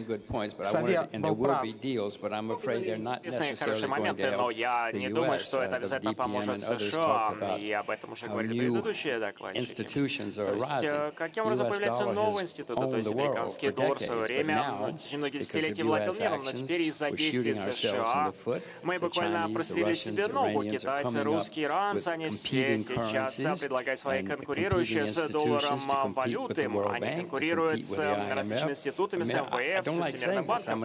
И я американец, я очень доволен. Я не думаю, что мы должны сами себе ставить подножку, взять себе в ногу буквально. Но Вот появление новых институтов власти и появление новых валют, вот с чем придется нам сталкиваться в течение ближайших лет. И мы можем себя спросить, что произошло с американским долларом, что произошло с Соединенным банком. Посмотрите, как они стали конкурентом, почему конкуренцию им представляют другие институты. Антон Силуанов, пожалуйста, вам слово.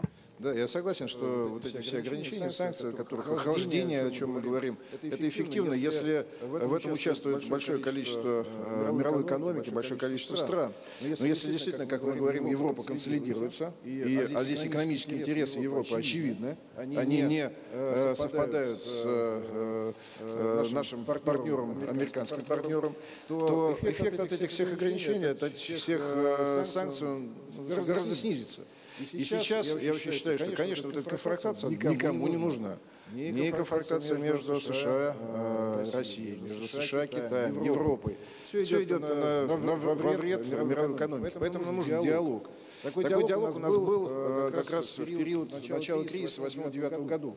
И в рамках двадцатки, в рамках встречи лидеров этих государств, мы начали разговаривать, искать пути выхода из этой ситуации. И вот это как раз охлаждение, которое сегодня происходит, мне кажется, без разговора, без диалога невозможно его решить. Поэтому мне кажется, что нам нужно возобновить более тесные связи на уровне лидеров, безусловно. Нужен разговор на уровне лидеров и решение, наметить необходимое решение этих сложных вопросов и двигаться уже. Как это было в 2008-2009 годах, когда мы столкнулись со сложной экономической мировой ситуацией.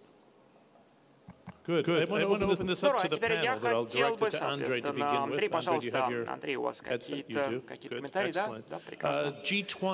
Большая двадцатка. А это то, что осталось в прошлом или нет? Это был клуб, который действовал во время самых трудных времен 2008, 2009, 2010 годов, во время финансового кризиса, и который помогал развитым и развивающим странам вместе, который объединял их. И после этого прошло, Большая двадцатка уже потеряла свою, утратила свою эффективность. Не знаю, семерка, она как бы была восьмерка, теперь семеркой, а может, соответственно, было послано приглашение Путину. И теперь это...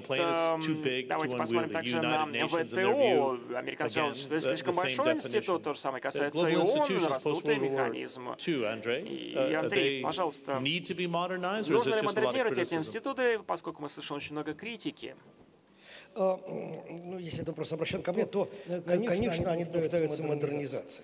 Ну, про семерку не понимаем. Вообще, я уже говорил, что глобальное регулирование требует новых институтов или модернизации прежних. И у меня такое ощущение, что вот на сегодняшний момент эффективность, я могу ошибаться, конечно, эффективности двадцатки, семерки, там, бывшей восьмерки, достаточно невысоки. Это довольно разрозненное обсуждение. С моей точки зрения, плотность, интенсивность развития современного мира, обилие конфликтов требует и иной плотности и интенсивности коммуникации по части регулирования управления. Я опять-таки могу всего не знать, но из того, что я знаю, я считаю, что модернизация этих институтов, как минимум модернизация, неизбежна. Okay. Jewish, were you nodding when I brought up this idea of the G20? Nodding in agreement with what I'm suggesting, or we need to bring these institutions to the fore to protect them? Нужно их снова вести на передний план или нет? Двадцатка, я бы сказал, что никак не затронуто вот этими изменениями. То есть у нас была встреча двадцатки несколько лет назад, и патриоты среди китайцев, даже среди китайцев, я думаю, мы не можем предложить какое-то решение для всех. Каждая страна особенно. И нужно сказать, что с экономической точки зрения двадцатка развивается неплохо, но посмотрите, другие страны, они, может быть, хотят достичь более быстрого экономического прогресса, двигаться быстрее, поэтому я бы сказал, что страны действительно различаются, и с этой точки зрения я несколько не согласен с тем, что сказал Ксавье про глобальные экономики и регулирование. Да, вы говорили про современную конкуренцию с участием международных организаций.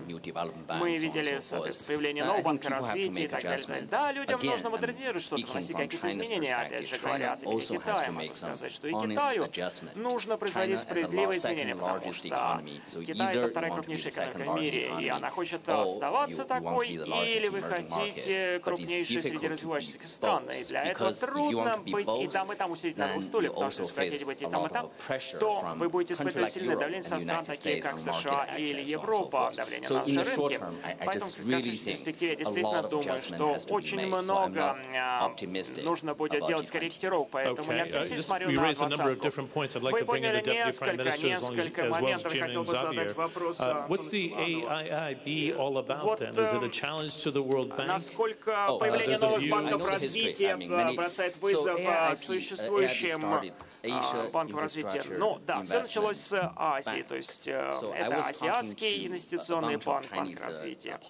И китайские политики, они даже не осознавали, что AIIB может превратиться во что-то глобальное такое. То есть изначально они хотели, скажем так, вернуть азиатский рынок под свой контроль.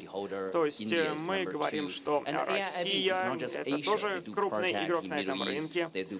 И были какие-то проекты по реализации в Африке, на Ближнем Востоке.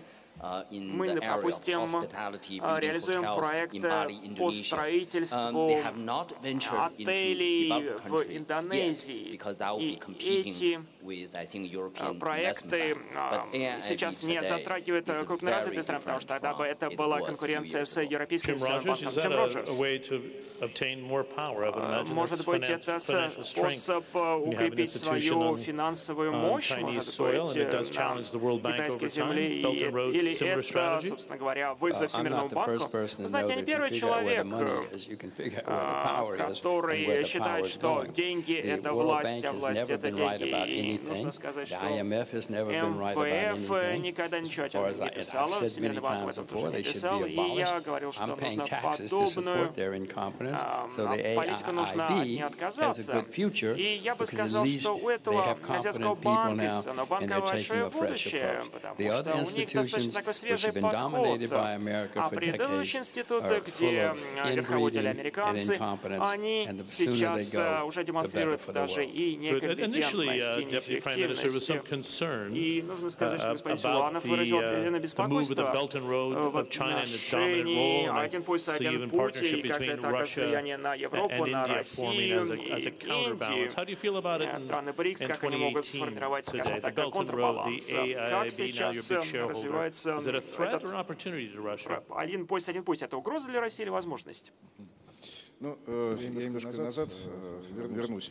Хочу сказать, что действительно вот эти политические, экономические институты, которые создавались, будь то Всемирный банк, Европейский банк реконструкции и развития, даже МВФ, сейчас все находятся под политическим давлением, к сожалению, и принимают решения, во многом ориентированные на политические взгляды, что вообще-то неприемлемо для экономических институтов.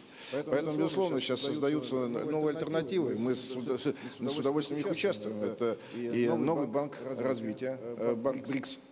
Это и Азиатский банк, и инфраструктурные инвестиции, о чем коллеги говорили. Во многом эти институты будут заменять, по сути дела, те проекты, которые реализовывались международными институтами, такими как Всемирный банк и Европейский банк реконструкции и развития. Поэтому, безусловно, еще раз повторюсь, что желание интеграции, желание участвовать в международных проектах, таких в том числе и как «Один пояс, один путь», оно, безусловно, сохраняется. И наоборот, я хочу сказать, что мы, как Россия, всячески приветствуем такого рода крупные институциональные проекты, в которых участвует много стран, в том числе и Российской Федерации. Поэтому мы всячески поддерживаем инициативу Китайской Народной Республики о том, чтобы развивать именно этот проект. Мы в нем, безусловно, заинтересованы.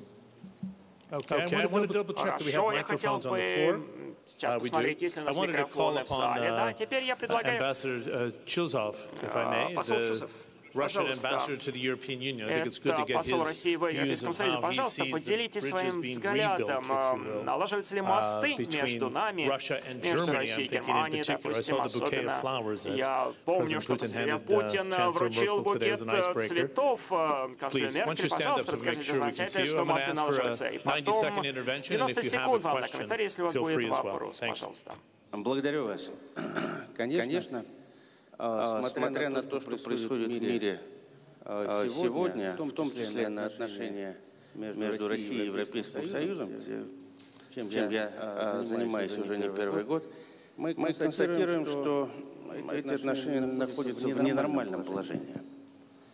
Но это не единственный фактор. В ненормальное положение постепенно вдвигаются отношения между ближайшими союзниками на Западе, а именно Соединенными Штатами и странами того же Европейского Союза. Судьба иранской ядерной сделки, совместного всеобъемлющего плана действий, который сейчас на слуху, по сути дела, создает новую комбинацию сил на не только политической арене, но и, наверное, даже в большей степени на экономической. Поэтому сейчас тот момент, который заставляет посмотреть вперед, куда эта ситуация идет и как будет выглядеть мировая экономическая картина через год, через 5 лет, на 10 не будем закладываться. Поэтому у меня вопрос ко всем участникам, конечно. Как они себе видят дальнейшее развитие вот этой сложной многополярной системы, где и Европа, Соединенные Штаты, Китай, Индия, которой пока меньше говорится, ну и, разумеется, Россия. Спасибо. Кто хочет ответить на этот вопрос, пожалуйста, Ксавье? Да, большое спасибо. Я думаю, что многое зависит от руководства на государственном уровне. И мы уже говорили про разные соглашения, которые подписывались, то есть и иранская сделка. И нужно сказать, что много зависит от руководства, от лидерства. Иногда один человек может даже изменить ход истории. И в своем комментарии господин посол подчеркнул необходимость не только того, что в мире происходила бы рекалибровка, как это у нас многих конкурентов, но и во многих вопросах у нас наблюдаются такие глобальные черты, то есть вопрос безопасности, вопросы торговли. И да, двадцатка, может быть, это не самый успешный пример, и ООН — это тоже очень крупная организация, растут, может быть, организации, но нам нужна определенная рамочная конструкция с точки зрения политического управления, но также с точки зрения финансового регулирования и делового регулирования. Вот мы пытаемся внедрять такие рамки в деловой сфере, финансовой сфере. И нам нужны такие рамочные организации, где можно было обсуждать подобные вопросы, когда могли бы усадить за один круглый стол США, Европу, Россию, Китай, Индию.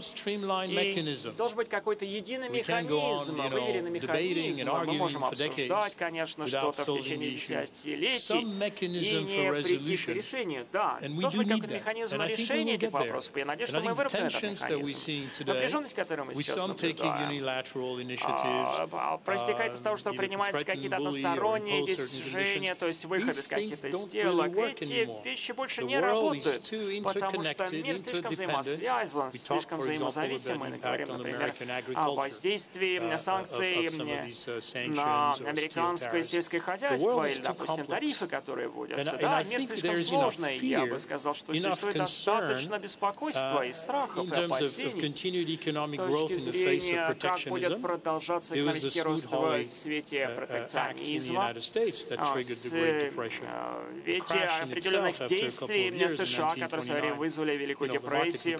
И вы знаете, кризисы, которые последовали в 21 веке, за одним рынок несколько восстановился с тех пор. Но мы можем извлечь какие-то уроки из этих беспокойств. И лидеры, которые встречаются на самом высоком уровне сейчас, они должны заключать определенные сделки и должны внедрить эти инструменты управления.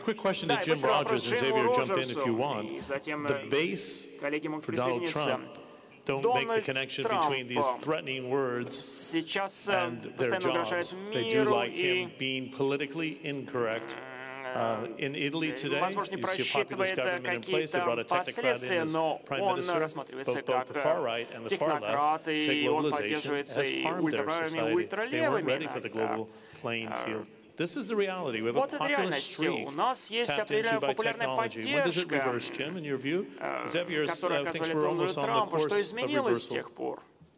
Ну, сейчас вернусь к той теме, что Дональд Трамп был выбран из сельскохозяйственных штатов, и недавно он их напугал, когда говорил про введение тарифов в отношениях с Китаем, сказал, что мы введем определенные тарифы в отношении сельскохозяйственных товаров, и каждый фермер сказал Дональду Трампу: подождите, это совершенно невозможно. Кто выбрал Дональда Трампа? Для чего мы его выбрали? Поэтому, в принципе, Дональд Трамп должен осознавать реальность. Я хотел бы вернуться к вопросу, заданному господином послом, что как мы видим будущее, каким мы оставим этот мир нашим детям, внукам и правнукам. Вы должны быть готовы к 21 веку. Да. Input from Theodore, second seat in, and then we have another one from the front row. Вот, пожалуйста, вопросы с первого ряда. Я вижу еще какие-то руки поднимались. Пожалуйста, передайте микрофон. Спасибо, Федор Лукьянов, Валдайский клуб. Я продолжу тему Европы, может, чуть-чуть обострив. В начале 21 века произошло, на самом деле, историческое событие. Появилась единая европейская валюта евро, которая претендовала на то, что это вторая резервная валюта в мире. Тогда это воспринималось как, в общем, нормальное развитие глобальной экономики, никаких конфликтов такого рода, как мы говорим сегодня, не было. И как эта идея альтернативы, что ли, она, не то что ушла, но она перестала быть актуальной. Сейчас ситуация совершенно другая. Сейчас то, что происходит в мире, и действия Соединенных Штатов, которые мы обсуждаем, во многом, если не целиком, основаны на уникальной роли доллара в мировой финансово-экономической системе. Именно благодаря этому Соединенные Штаты могут делать то, что они делают. В этой связи наличие второй резервной валюты мировой является мощнейшим фактором, но для того, чтобы этот фактор заработал, нужна готовность его задействовать со стороны Европы и со стороны, наверное, тех, кто хочет уйти от монополии доллара. И вопрос у меня к Антону Германовичу, наверное, к Савье, ну и вообще ко всем. Есть ли шанс на то, что, с одной стороны, Европа политически сможет проявить волю и стать действительно альтернативой финансовой доллару, тогда это очень много меняет в мире. А с другой стороны, другие страны, в том числе и Россия, готовы ли мы в этом и содействовать? Здесь вопрос действительно готовности Европы проводить свою собственную самостоятельную политику. Потому что, как мы видим, все эти ограничения, которые вводятся американскими партнерами, носят экстерриториальный характер. И готовность Европы противопоставить свою позицию американскому партнеру, от этого будет зависеть, будут ли найдены выходы в расчетах евро, расчетах в доллару. Сейчас, безусловно, мы, как я уже говорил, развиваем между нашими партнерами расчеты в рублях, расчеты в национальных валютах, что минует инфраструктуру, американскую инфраструктуру, зачастую даже европейскую. Но если наши европейские партнеры скажут, заявят свою однозначную позицию, то, безусловно, мы видим выход, чтобы задействовать европейскую расчетную единицу, европейские структурные организации для проведения финансовых расчетов, для расчетов за товары и услуги, которые зачастую сегодня подпадают под различного рода ограничения. Ксавье, пожалуйста.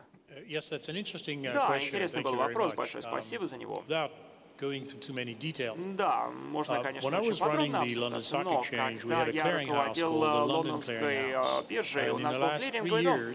И за последние 3 года, знаете, когда появились различные технологические инновации, лондонский клиринговый дом, соответственно, на его долю приходится где-то in the clearing of over-the-counter derivatives. Now, in terms of notional balance sheet in 2017, that was over $250 billion. Это примерно квадриллион долларов. 60% of these flows were US dollar denominated. That's бумаги в американских долларов. Это гораздо больше, нежели чем баланс центральных банков, чем фонды управления активами, чем рынок Форекса. Посмотрите, 65% долларов. И там были валюты больше 20%, 28% были в евро. Эти 28% в евро, только 25%. Только 25% происходили из Европейского Союза. А именно потоки в евро такого уровня, мы с вами говорим о сотнях триллионов. Только 7% в общем и целом были в евро и происходили с территории Европейского Союза. Поэтому, отвечая на наш вопрос, может ли Европа быть альтернативой доллару, мой ответ будет нет. Однако, И это в контексте нашей глобальной темы, о которой я ранее говорил. Мы видим все это отношение к биткоину. Мое здесь мнение не имеет значения, но миру нужна глобальная валюта или какая-то корзина валют для того, чтобы можно было обмениваться стоимостью товарами, чтобы не было такой слишком волатильной такой основы, чтобы это не зависело от политических решений. Есть такая потребность. Может ли евро, юань и другие валюты, например, 2020 год, 2021 год, будут очень важные годы по поводу роли юаня. И рубль, рупий, и валюты других стран. Нужна ли нам альтернатива, может быть, не альтернатива, но что-то дополняющее американский доллар, чтобы отразить экономическую перекалибровку миру? Джим говорил о формировании капитала. Каждый день миллиарды акций, сотни миллиардов акций торгуются в США или в Китае. А в хороший день в Европе, ну, может быть, 50 миллиардов акций или 50 миллиардов. Может быть, какая-то новая глобальная кредитная система нужна, которая бы отражала вот этот баланс. То есть, чтобы не так, чтобы одна страна представляла всю систему своей валютой, зависит это от американцев или от других, эта перекалибровка может преуспеть. И вот этот период стресса во время калибровки будет ограничен во времени. И страны мира должны сесть и согласовать какое-то общее управление. На регуляторном уровне, на политическом уровне. Это, по крайней мере, на это я надеюсь. The Deputy Prime Minister is welcome to weigh in at all times, so it's an open invitation. By 2030, does the U.S. still remain the reserve currency? 2030, Jim? В 2030 году останется доллар резервной валютой или нет? Нет. By 2030? К 30 году. Я думаю, что гораздо сейчас доллар поднимется из-за всего этого хаоса, потом он станет слишком дорогим, и люди посмотрят на США. В Америке огромный госдолг, они печатают деньги очень-очень быстро. Смотрите, что делают иранцы, бразильцы, китайцы и так далее, и так далее. Они создают конкурентные валюты прямо сейчас. Если бы я делал какие-то ставки, я бы поставил на вот эти все остальные государства. И сейчас уже у всех этих государств, которым не нравится американское доминирование, уже имеет достаточно сил, чтобы что-то сделать по этому поводу. Сейчас мы можем сказать, что это очень провокационный прогноз от господина Роджерса. Провокационный, но я думаю, что слишком рано сейчас объявлять о смерти американского доллара в качестве резервной валюты по нескольким причинам. Не только из-за огромного размера рынка капитала США. Я знаю силу американской экономики и Кремниевой долины. К 2030 году, я думаю, что китайская валюта станет свободной.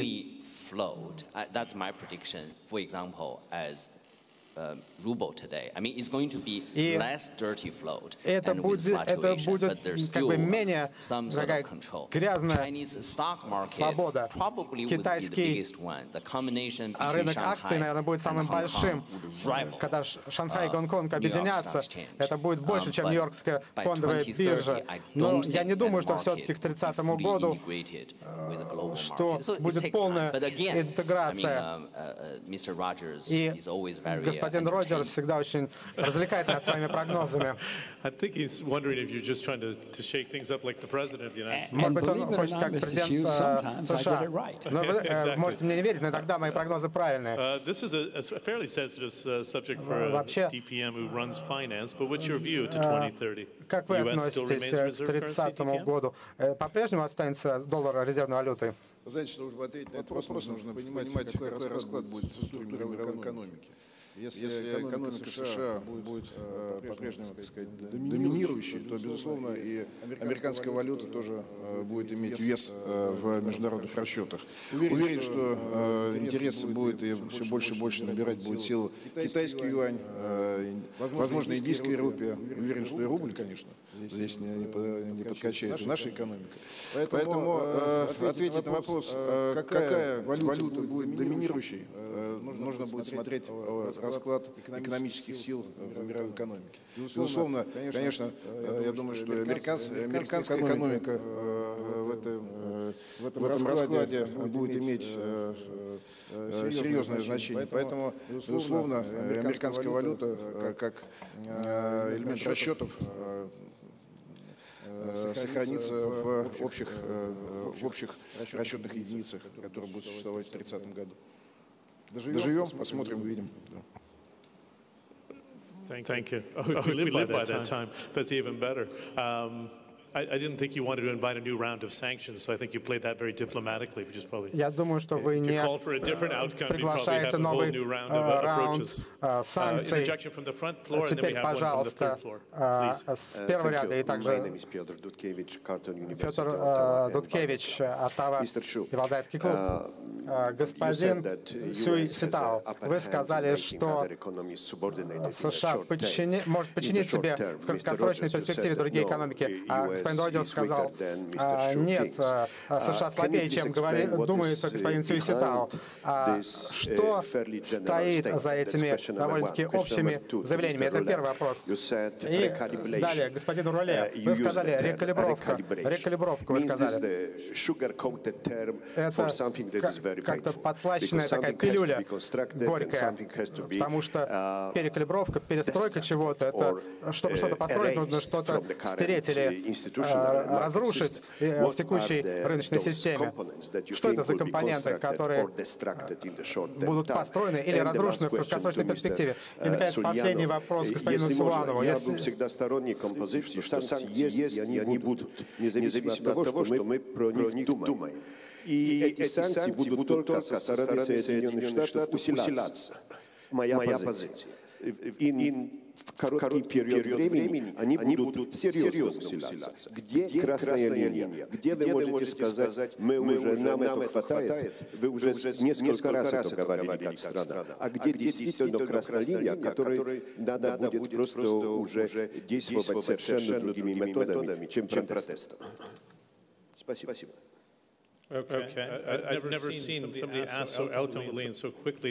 не видел, чтобы за 3 вопроса можно было задать так красноречиво и так хорошо за один прием.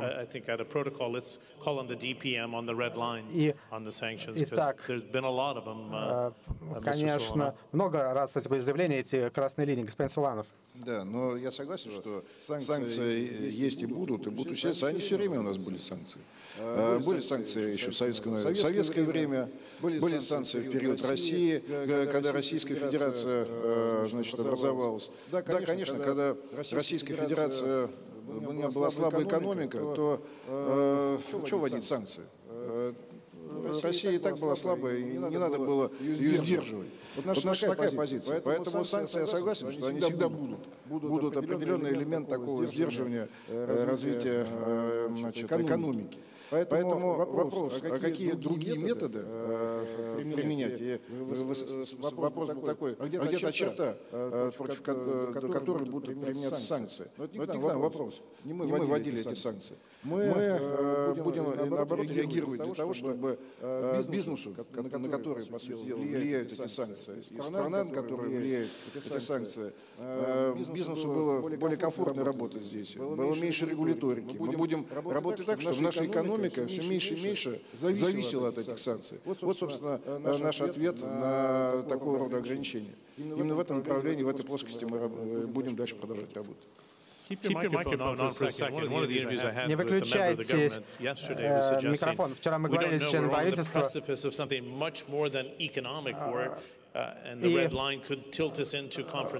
Может ли какие-то меры вне экономики привести к чему-то более глубокой конфронтации? Что-то есть более глубокое там? А что вы имеете в виду под более глубокой конфронтацией? Может ли начаться война из-за этой агрессивной природы того, что происходит? Ну, надеюсь, что все-таки здравый смысл всегда будет возобладать. И до перехода ограничений в какие-то уже, как вы говорите, военные действия, думаю, что до этого не должно доходить. Во всяком случае, это здравый подход. Надеюсь, что так и будет. Good. I think Xavier is a good follow-up, and then I'll finish off with you here. The question was, this recalibration is extremely painful. You heard it more eloquently than I said there on the issue of time. How do you see this recalibration? It's much more than recalibration, I think. Рекалибровка — это что-то большее. Я использовал слово «перекалибровка», но можно сказать и более сильно. Революция, кто-то даже сказал война. Но я использовал перекалибровку, потому что в этот раз, посмотрите на предыдущий век, европейские политики играли на грани войны, они проиграли, миллионы человек погибли в войне, потом появился Евросоюз. Это дело было не просто в таможенном союзе или в угле и стали, а это было ради предотвращения войны. И я думаю, что решение лучше остаться на уровне перекалибровки, а не на уровне каких-то резких процессов, которые могут привести к войне. Могут быть политические меры, регуляторные меры. Я надеюсь, что мои слова исполнятся. Я думаю, будут сделки в Азии, на Ближнем Востоке между российским президентом, американским президентом, другими странами. И вот почему я использовал слово «перекалибровка», а не что-то более сильное. Но все-таки я занимаюсь акциями, и я обязан быть неоспоримым оптимистом. Так что я описывают мои друзья. И также вы говорили о том, что китайцы предпочитают экономическую мощь, но с финансовой мощью приходит и политическая ответственность. Вы можете ответить на вопрос нашего коллеги из Канады? Я постараюсь быть поточнее. Он спрашивал, почему в краткосрочной перспективе у США преимущество перед Китаем. Опять же, еще несколько фактов. Если посмотреть на торговлю или уровень международной торговли, Китай более уязвим, потому что экономика гораздо более открыта. Если посмотреть на процент торговли, в какой-то момент Китай 45, сейчас 40%. Американская экономика все-таки более континентальная. Там от торговли зависит 20%. Это большая разница, и это дает США преимущество, потому что в краткосрочной перспективе США все равно. И размер имеет значение. Через 10 лет США будет по экономике больше США, но пока китайская экономика составляет лишь 70% американской, то есть США по-прежнему здесь доминирует. И Ксавье также об этом говорил. Я могу сослаться на него, если посмотреть на глобальную финансовую систему. США по-прежнему очень влиятельны. И по всем этим причинам я считаю, что те, кто отвечает за политику в Китае, хотят сохранить разумный, рациональный подход. Если также посмотреть на то, как США вел дела с другими экспортно ориентированными экономиками, такими как Япония, Южная Корея, могут ли они, например, добровольно снизить свои потоки товарные в США? Если вы хотите переструктурировать свою экономику, есть своя зависимость от США. Но по всем этим причинам в краткосрочной перспективе у США есть преимущество. Но вы, я знаю, ездите много в Азию. Вы смотрите на поведение всех этих азиатских бизнесменов. Они очень любят считать деньги. И в Азии, в Китае у людей есть этот, как бы сказать, они очень следят за своими экономическими интересами. Особенно Китай, это можно сказать. Господин Петрицкий, большое спасибо за то, что собрали таких прекрасных экспертов.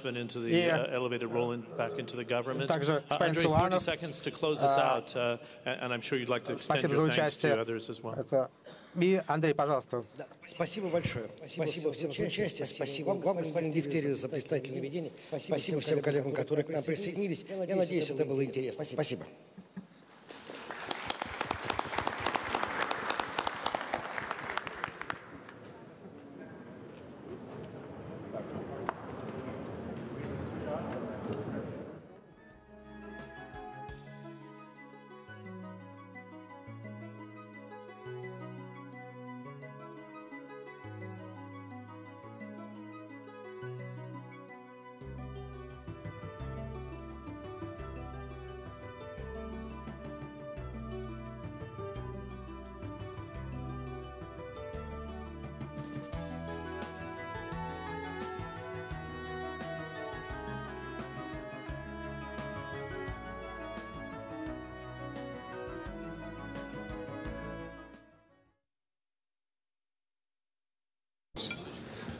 Здравствуйте, уважаемые друзья. Добро пожаловать на сессию «Локомотива роста». Меня зовут Сергей Иврилев, я ведущий телеканала «Россия». И вы знаете, сегодня, в первый большой день работы форума, все сессии важны, но я искренне полагаю, вот эту сессию принципиально важно. Принципиально важно, потому что мы действительно встречаемся через считанные, в известной степени, часы после формирования нового правительства. Канун, как мы все понимаем, первый принципиальный встреча президента с новым правительством. Мы встречаемся на фоне того, что президент поставил в своих новых майских указах задачу о том, чтобы в 2024 году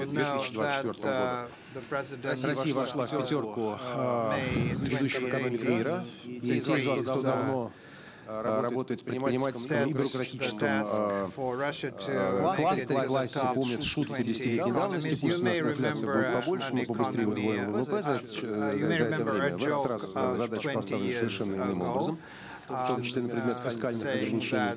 Ну и мы с вами встречаемся в тех обстоятельствах, когда первым замом руководителя правительства стал Антон Германович Силуанов. Он, понятно, сегодня в хорошем смысле слова прибит гвоздями к президенту, но зато у нас есть знаковые представители Минфина за этим столом, и, само собой, Единая Россия, которая, собственно говоря, это словосочетание локомотива роста и запустила в жизнь. Да, действительно, часть табличек пока свободна, но люди на подходе, потому что вы сами знаете, какой сегодня тяжелый график.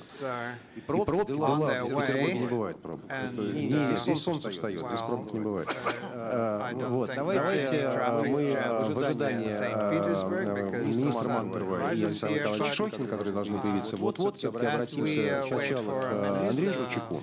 Как изобретатель словосочетания локомотив роста, это обозначит идеологию предстоящих перемен, а потом помучаем представителей руководства правительства и бизнеса. Андрей, прошу. Спасибо большое, Сергей, уважаемые коллеги. Ну, это не просто словосочетание. Локомотив роста — это новый партийный проект, который реализует партия «Единая Россия». Я хотел вас всех поприветствовать, поблагодарить за то, что нашли возможность сегодня принять участие в этой секции. Как нам кажется, сегодня у нас должен получиться такой содержательный разговор, который даст дополнительный импульс для развития промышленности в регионах, для притока инвестиций в нашей региональной экономике. Для нас участие в Санкт-Петербургском международном экономическом форуме — это новый формат работы.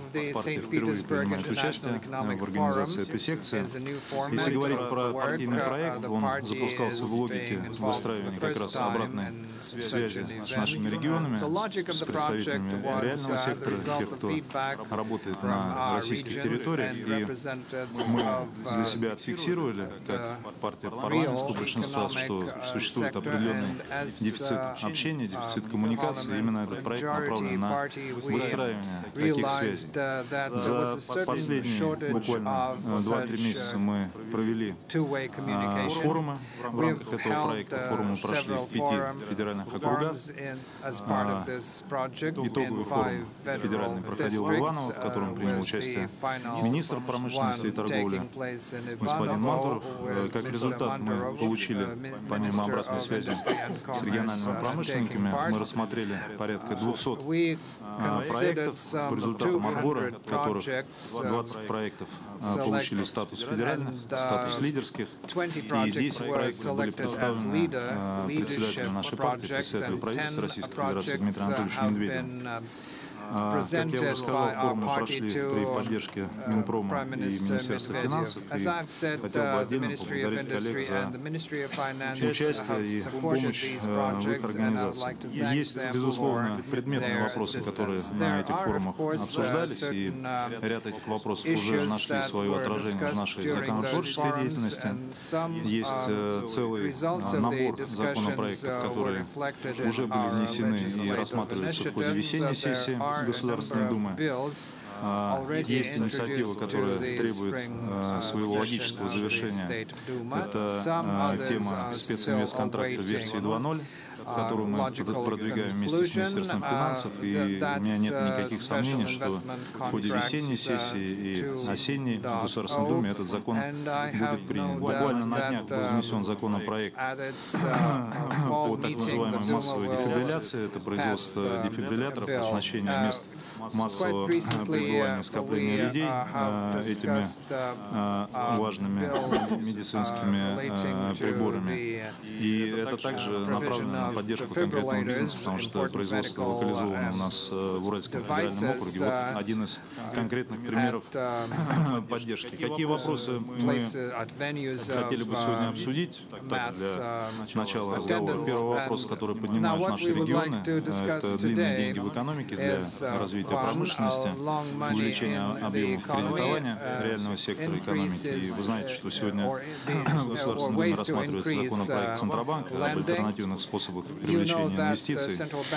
Мы, естественно, как партия, которая имеет представительство во всех региональных парламентах, во всех наших территориях, планируем вместе с предприятиями в регионах провести так называемые стресс-тесты этих законопроектов. Вот это один из конкретных примеров, как партия может взаимодействовать с бизнесом на местах. Второй момент – это эффективность мер господдержки промышленности. Мы знаем, что государство объективно много делает для поддержки промышленности, но на самом деле об этих мерах знают, к сожалению, не все на местах. И данные приведу. 80% предпринимателей знают о мерах господдержки, но лишь 4% ими пользуются. Поэтому мы, естественно, опять же, опираясь на наше представительство, субъекты, планируем помогать и Министерству промышленности такую информационную работу вести, собирать лучшие практики, представлять их, лучшие региональные практики и доводить их до субъектов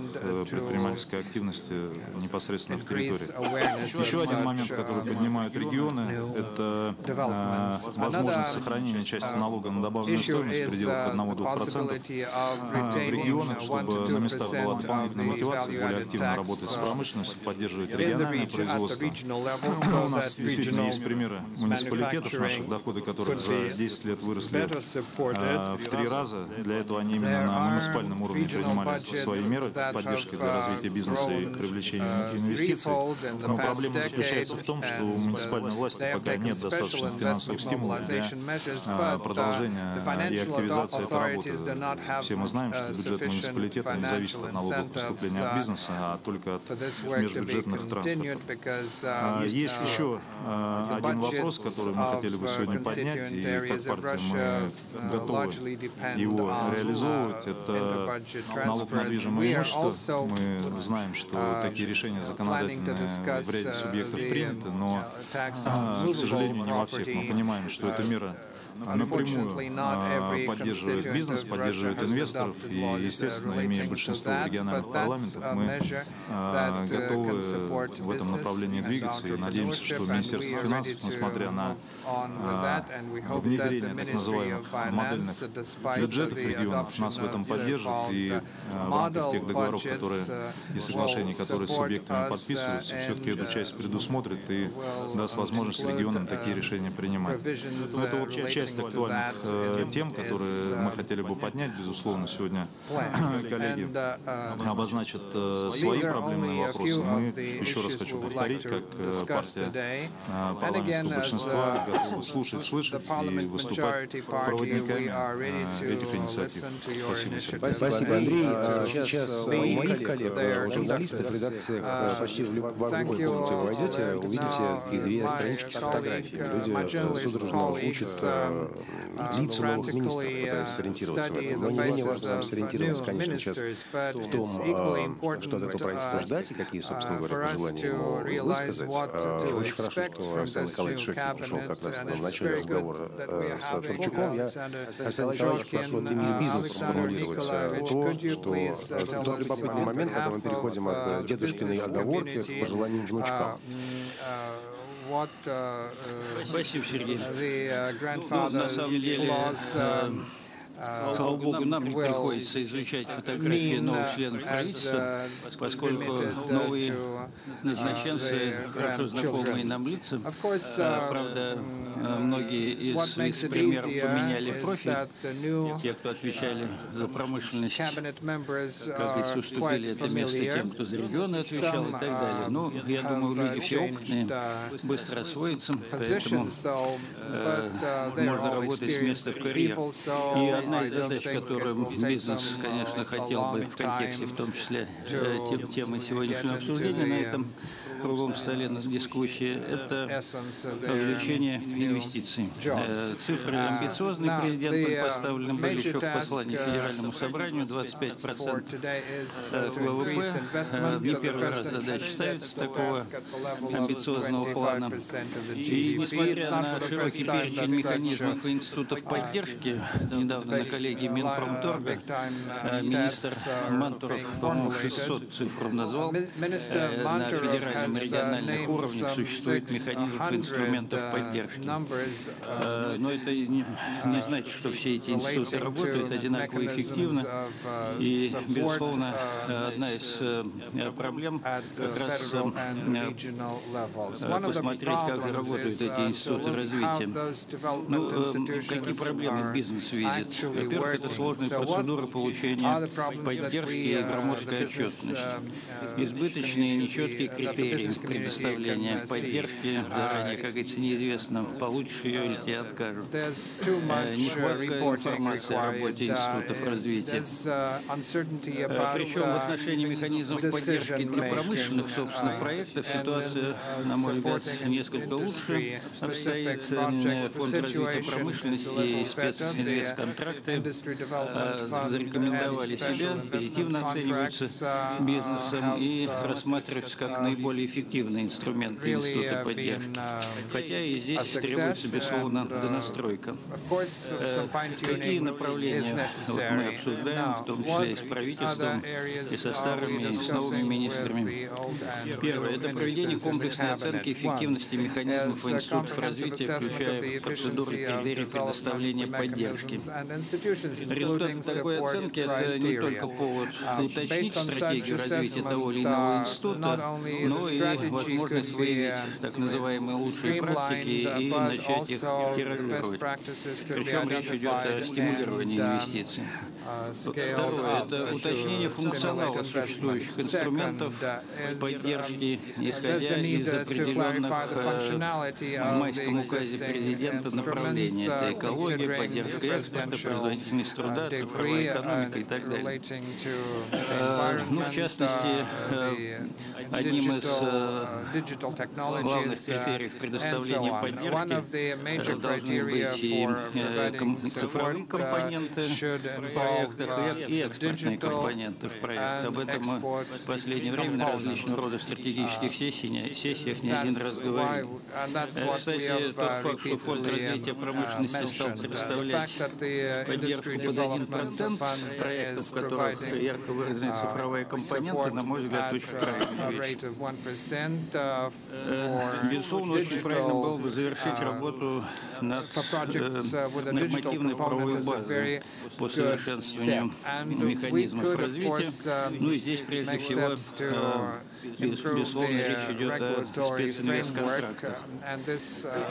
Ну, специнвестконтракт первый, 1.0, как его называем, он, безусловно, играет положительную роль и сыграл. У нас достаточно много спиков заключено, по-моему, 17. Из них треть, по-моему, фармацевтической отрасли, как одной из наиболее динамично развивающихся.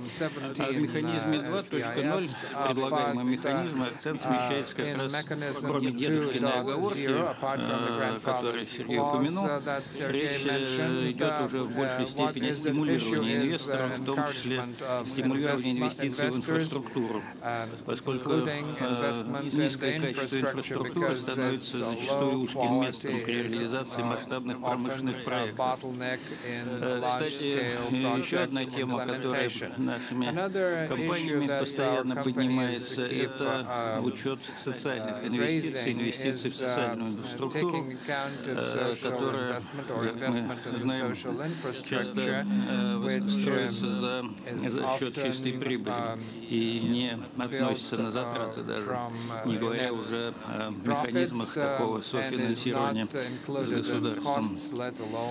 Мы на самом деле хотели бы рассматривать механизм СПИК 2.0 как достаточно универсальный механизм. Есть критерии, и если соответствующий этим критериям и требованиям, то должен получить поддержку. Не должно быть эксклюзивного входа в этот механизм поддержки.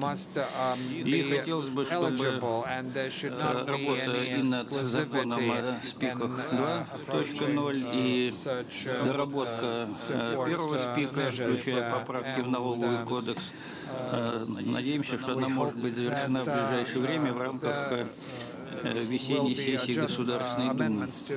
Ну, тем более, что мы сегодня фактически отмечаем годовщину с того момента, когда президент на Петербургском форуме поставил все эти задачи. Хотелось бы обратить внимание на то, что вот эти механизмы СПИК, они должны, наверное, быть состыкованы, совмещены и с инфраструктурной ипотекой, и с другими механизмами, такими как фабрика проектного финансирования. Здесь, с одной стороны, мы не должны дублировать, безусловно, но очень важно найти и соответствующие, может быть, ниши для каждого механизма. Но, в частности, СПИК 2.0 частично позволяет решить застарелую проблему, о которой мы уже не один год говорим. Это нехватка институтов развития для средних проектов от 500 миллионов до 3 миллиардов рублей. Хотя стоит подумать о том, чтобы и другие институты развития, может быть, расширили свои мандаты, и чтобы не было вот таких дырок по размерам проекта. И последнее, о чем хотел бы сказать, это необходимость эффективно противостоять санкционному давлению. Ну, речь не идет здесь о тех законопроектах, один из которых позавчера принят в третьем чтении, другой, как вы знаете, во многом благодаря позиции бизнеса и РСПП отложен, и мы над ним сейчас работаем с Государственной Думой, договорились о том, чтобы снять наиболее такие, ну, я бы так сказал, одиозные формулировки этого закона. И вчера мы на заседании Совета по законотворчеству у председателя Государственной Думы фактически выработали формулу доработки этого закона, который устроит и инициаторов, и государство, и бизнес. Ну, если говорить о противостоянию санкционному давлению в контексте, опять-таки, темы, которую мы обсуждаем, видимо, стоит подумать над тем, чтобы приоритетность какую-то обеспечить проектам, которые реализуются компаниями, которые под санкциями находятся, при прочих равных условиях, безусловно. То есть это речь идет скорее об очередности реализации этих проектов. И в то же время очень важно обеспечить, чтобы условия поддержки не были хуже рыночных, потому что мы уже столкнулись в ряде случаев с ситуацией, когда, так скажем, рефинансирование даже кредитов зарубежных банков для компаний подсанкционных ведется по принципу, а куда они денутся, можно и условно предложить навязать и невыгодные условия такого рефинансирования. Вот здесь очень важно, чтобы не предоставляя, может быть, особых преференций и преимуществ, все-таки обеспечивать условия не хуже рыночных. И тогда вот, если мы даже таким образом будем подходить к противостоянию санкционным режимам, я думаю, что это будет более эффективно, нежели принятие такого жесткого законодательства, которое наказывает следование иностранным санкциям, американским прежде всего. Но мне кажется, что тот факт, что правительство новое, вроде бы ему нужно раскачаться, министры захотят новые сменить, может быть, то или иное количество своих замов, руководителей департамента и так далее, но в то же время мне кажется, что у этого правительства времени особого нет. Они не вправе рассчитывать на шестилетку, которую должны реализовывать согласно указу президента майскому и так далее. Я бы считал, что 3 года — это достаточный срок для того, чтобы показать результативность работы. Александр, вы конституционалист, я смотрю.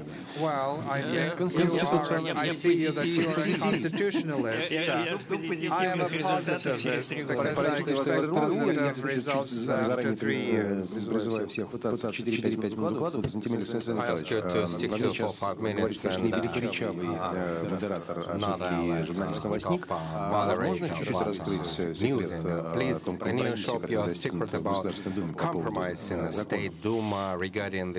Мы считаем, что уголовная ответственность надо вводить только для граждан Российской Федерации и призывающих к расширению и углублению санкций. Я бы обратил внимание тех, кто все-таки вглядывается в состав нового правительства, нового правительства, что как раз Александр Николаевич, быстрее всего ручка по бумаге бегала Андрея Иванова, который по понятным причинам теперь больше, чем просто заместитель министра финансов. Вот, и также хотел доложить, что Денис Кравченко, как координатор проекта «Локомотив роста Единой России», сегодня был предложен несколько раз, но сейчас, просто зная присутствующих, я, может быть, чуть нарушая логику нашего disrupting the logic of our story, I'd like to give the floor to Andrei Slepnev because he has to leave due to other obligations, but the logic is spread. No, I will not disrupt the logics, and I was speaking about engines of growth. We need to understand where these locomotives go. And we are confident, and it is in this ordinance that cooperation links and they are in external market. That's what we need somewhere present at our strategic sessions. Even there was a vote in, and actually, what do you think where Russia is regarding exports per capita in raw materials and non-energy? There were different estimates. The truth is that we're in the 73rd between Honduras and Dominicana. If we grow 2 times, we will catch up with Belarus. Even that's regarding our basic levels. So companies are not perceived as global players. Those who start doing it, they see exponential growth of process, productivity and competitiveness.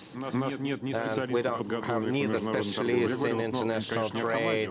It's not about KAMAZ. KAMAZ is a global company. I'm speaking about a medium company that as our main potential. So therefore, we'll speak to governors regarding regional programs, international acceleration of medium-term companies with a large potential, strengthening positions. Initiative Speed 2.0 is number 10. It's real PPP is required, and the other countries did it, and we have nothing else to do. Just hand in hand, go with business, develop expert acceleration programs. And there are no concerns about competitiveness because this is a conversation that will curve the landscape and support it. We're not just supporting them, but we're supporting entry to external markets where resistance for traditional trade barriers, customs, non-tariff and cultural stuff, where have a layer of political issues and things like that. So the government should contribute entry to this environment, getting this additional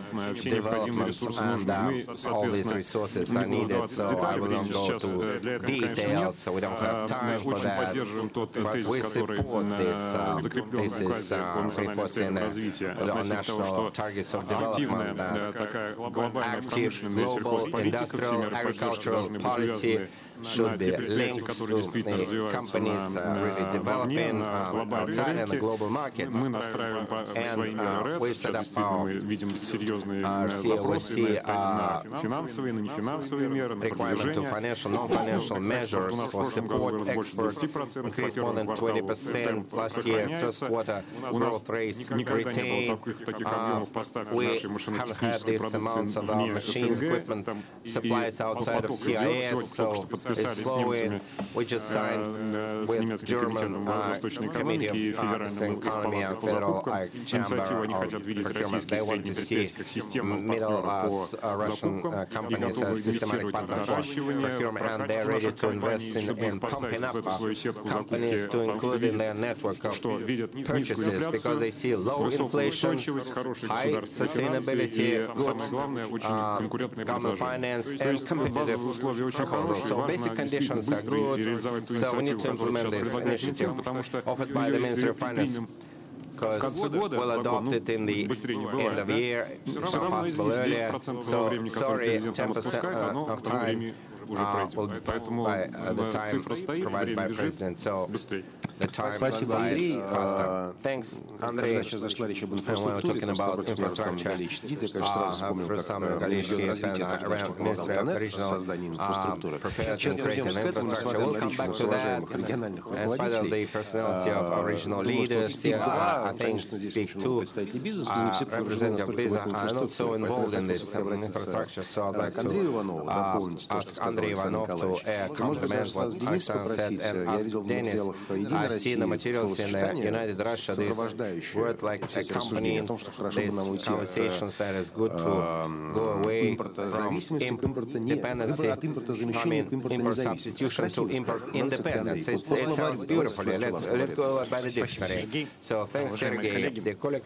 СПИК 2.0 не столько, наверное, форма договора, который Александр Николаевич достаточно подробно сказал, сколько уже некий такой бренд, который обобщает предложения от правительства Российской Федерации, бизнесу, региональным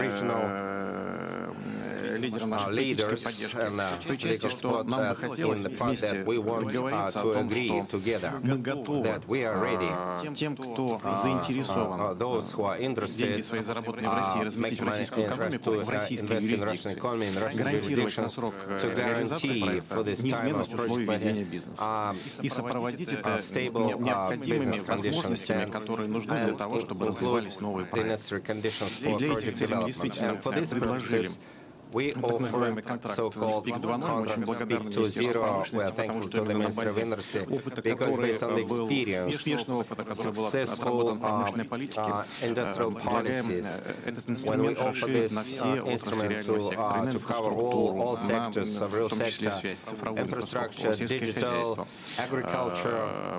другие отрасли экономики, с одной стороны. С другой стороны, мы, безусловно, настаиваем на том, чтобы это не просто было, знаете, мы со своей стороны взяли на себя обязательства, нам хотелось, чтобы бизнес тоже взял на себя обязательства. Но ту часть, которую может действительно понести, а это именно инвестиции, прямые инвестиции в российский проект от 1 миллиарда рублей. И наши предприниматели здесь, которые присутствуют за нашим круглым столом, и много тех, кто представляет РСП, и не только, с кем мы ведем переговоры, готовы уже реально эти инвестиции осуществить. Вот за полтора месяца работы, вот мы хотели предупредить те опасения, которые сказал Андрей Слепнев. Мы понимаем, что такого рода контракты структурируются не один день, мы создали уже соответствующий проектный офис, который за 1,5-2 месяца работы набрал проектов на общий объем уже под 8 триллионов рублей. У нас КП, который нам поставил президент, свое поручение, чтобы мы где-то за год 1-2 триллиона рублей прямых инвестиций за счет этого инструмента обеспечивали в экономику отраслевые проекты. И мы видим, что вот только за время первых консультаций, на самом деле, с этой планкой способны справиться российские деньги.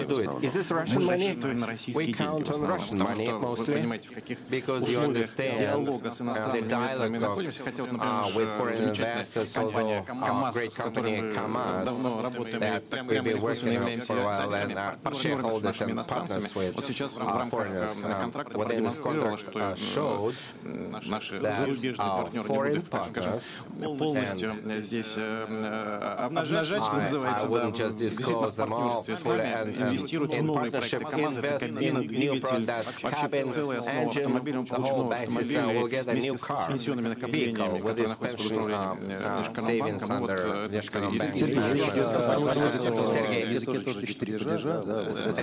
Именно так. Поэтому, конечно, есть у нас иностранные партнеры, мы хотим, конечно, отечественные инвесторы. Нам нужно привести российские заработанные деньги здесь в страну. Поэтому, конечно, если это новый проект, этому проекту нужна инфраструктура. Что мы предлагаем? infrastructure. What we offer?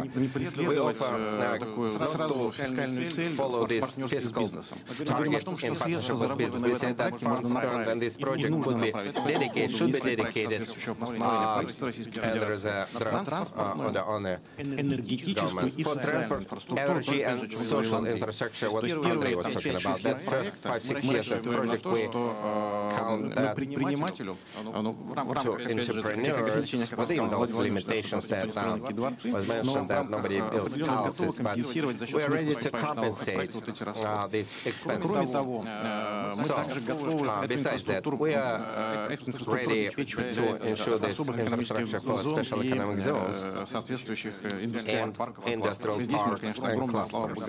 And here, thanks to Ruslan Nurgalevich and all those working in Tatarstan, because best practices of this infrastructure project are those methodological center for the whole country. And we hope that for projects as a first target, we agreed more than 500 billion, and we'll make projects, but the second target is also visible based on those measures of support already implemented in the Republic. So I'd like to focus that these agreements are not the basis to get state support.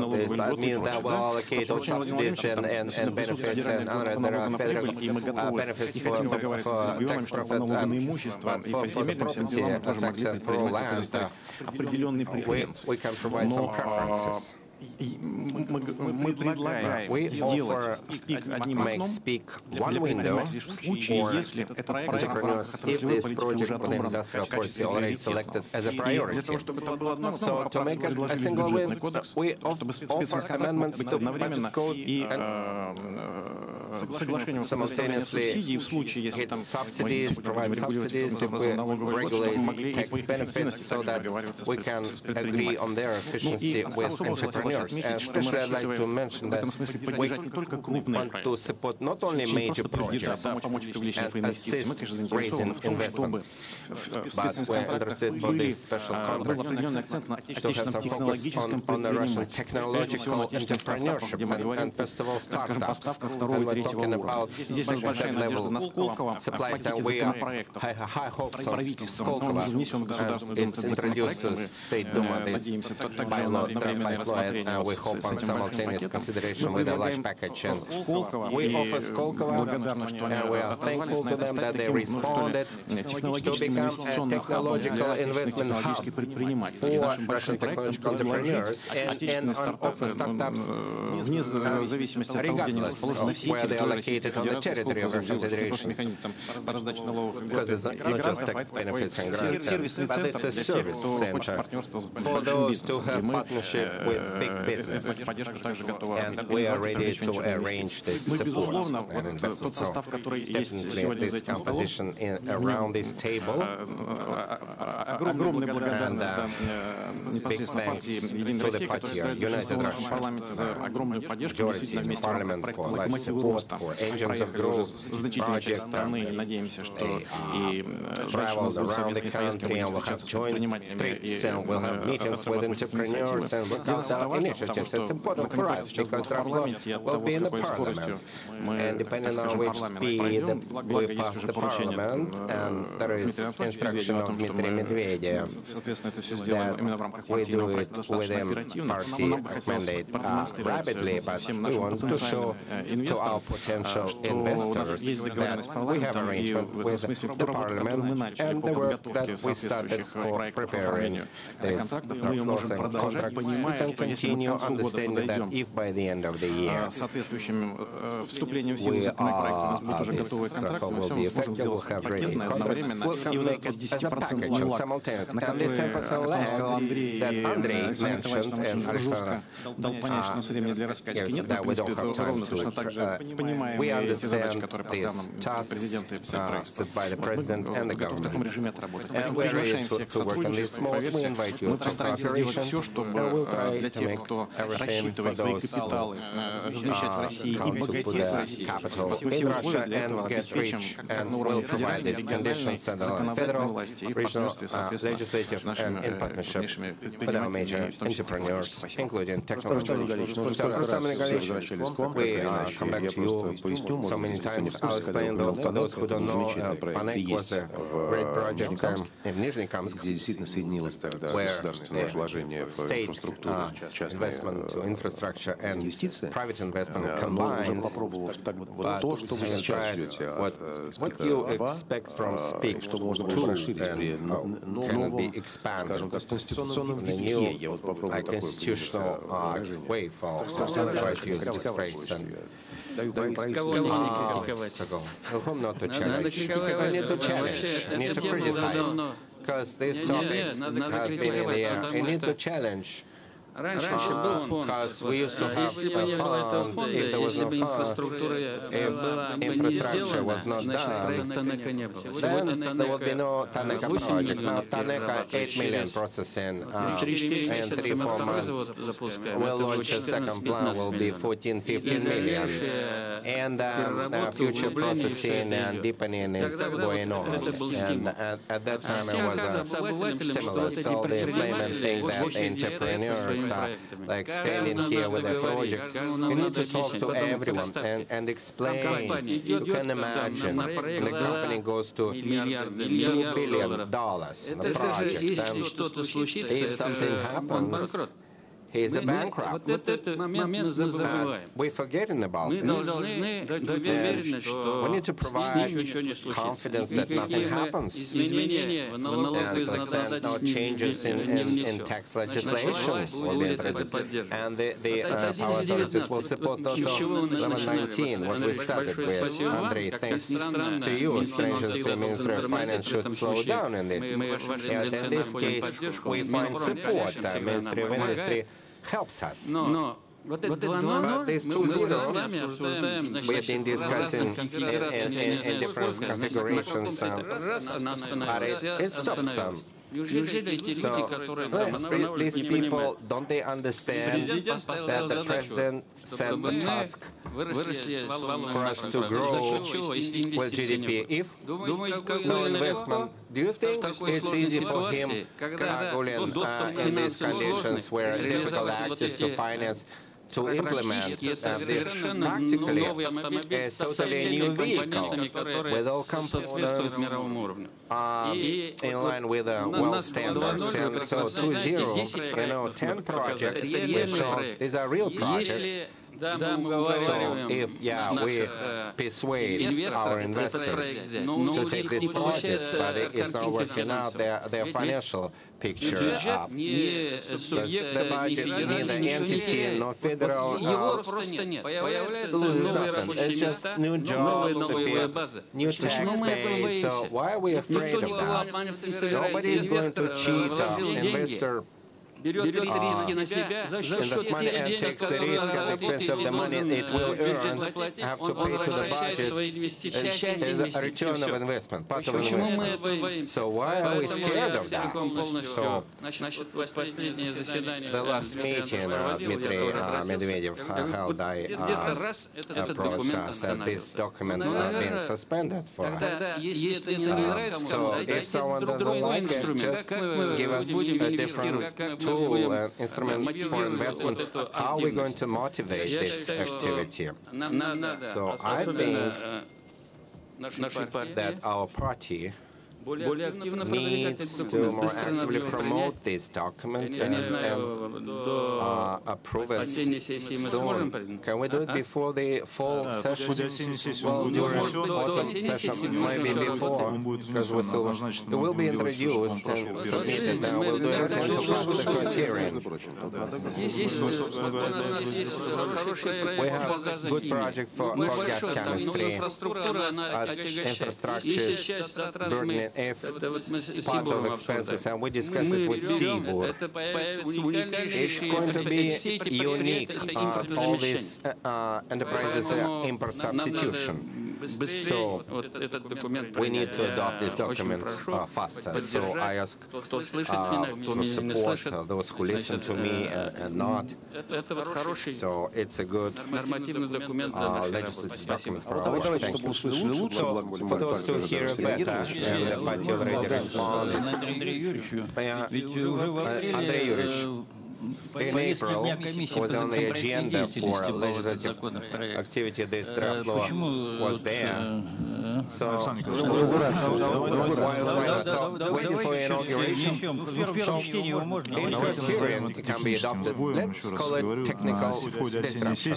So during autumn session, this law should be adopted.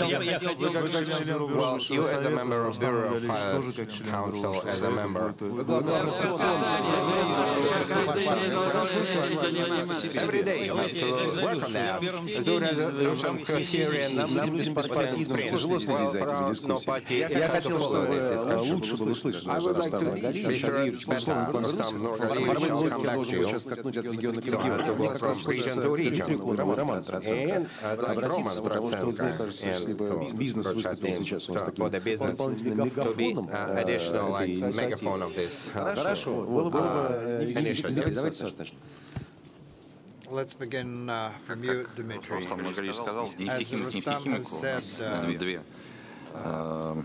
Две большие зоны развития нефтехимии Татарстан и Сибур с несколькими проектами по России в целом. Вот работая в отрасли, где очень значительные капитальные вложения, где инфраструктура является большой частью любого проекта, который мы реализуем, Сибур с 2007 года по 2017 вложил в российскую экономику примерно $12 миллиардов в различные новые проекты. Сейчас мы находимся в середине проекта, который сам по себе один проект стоит $8 миллиардов. We are now financing a project which is worth $8 billion alone Я присоединюсь к хору поддерживающих СПИК-2.0. Я практически беспроигрышная позиция, потому что я не вижу слабых мест, но вижу несколько преимуществ, об этих преимуществах хочу сказать. Первое преимущество — это прогнозируемость. То есть то, что мы видим по всем многочисленным и работающим, многие из которых работающих программам поддержки, то, что они может быть, не столь систематизированы. Мы понимаем, что прозвучало неизменных условий ведения бизнеса, и для нас это кардинально важно со всеми теми размерами инвестиций, которые мы, с инвестиций такого размера, которые мы делаем. Нам нужно понимать, что мы зашли в проект, окупаемость которого больше 10 лет, в каждом случае большие капитальные вложения, и мы должны понимать, что это неизменно. СПИК 2.0 такой вариант дает. Второе — это справедливость и равный доступ.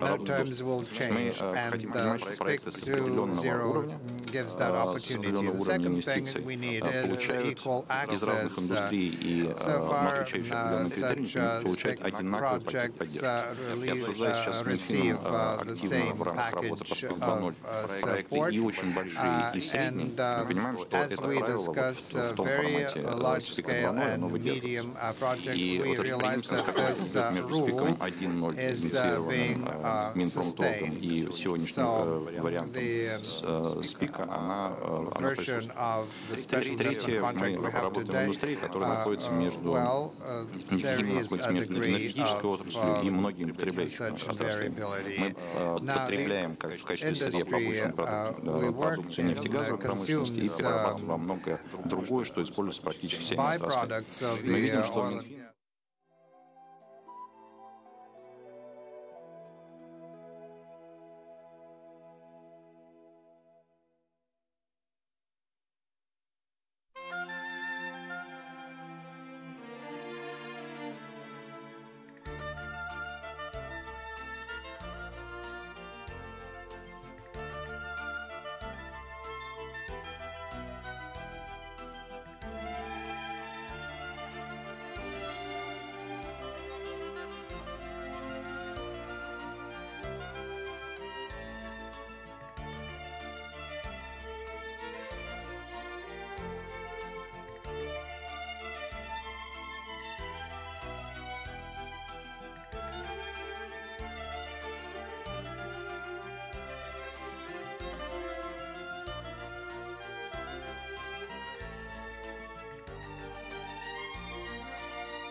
может во сне.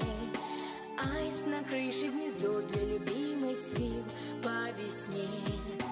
Чудился мне он и в странствиях дальних символом верной любви. Люди, прошу, не спугните случайно аиста вы. Люди, прошу я, потише, потише. Войны пусть гинут во мгле. Аист на крыше, аист на крыше. Мир на земле. Аист на крыше, аист на крыше. Мир на земле.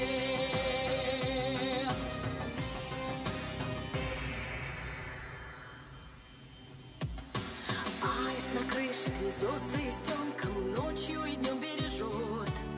Ну а в том доме под крышей девчонка счастья так ждет. Люди в Нью-Йорке, в Берлине, в Париже, верьте друг другу и мне.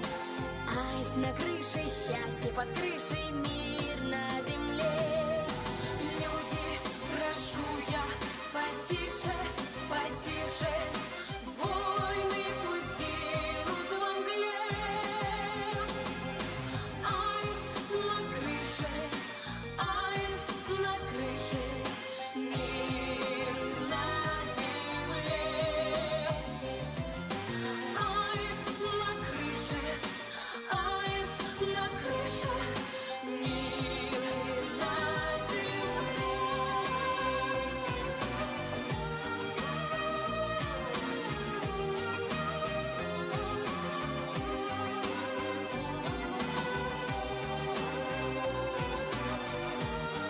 аист на крыше. Мир на земле. Люди, прошу я, потише, потише. Войны пусть гинут во мгле. Аист на крыше, аист на крыше. Мир на земле. Аист на крыше, аист на крыше. Мир на земле.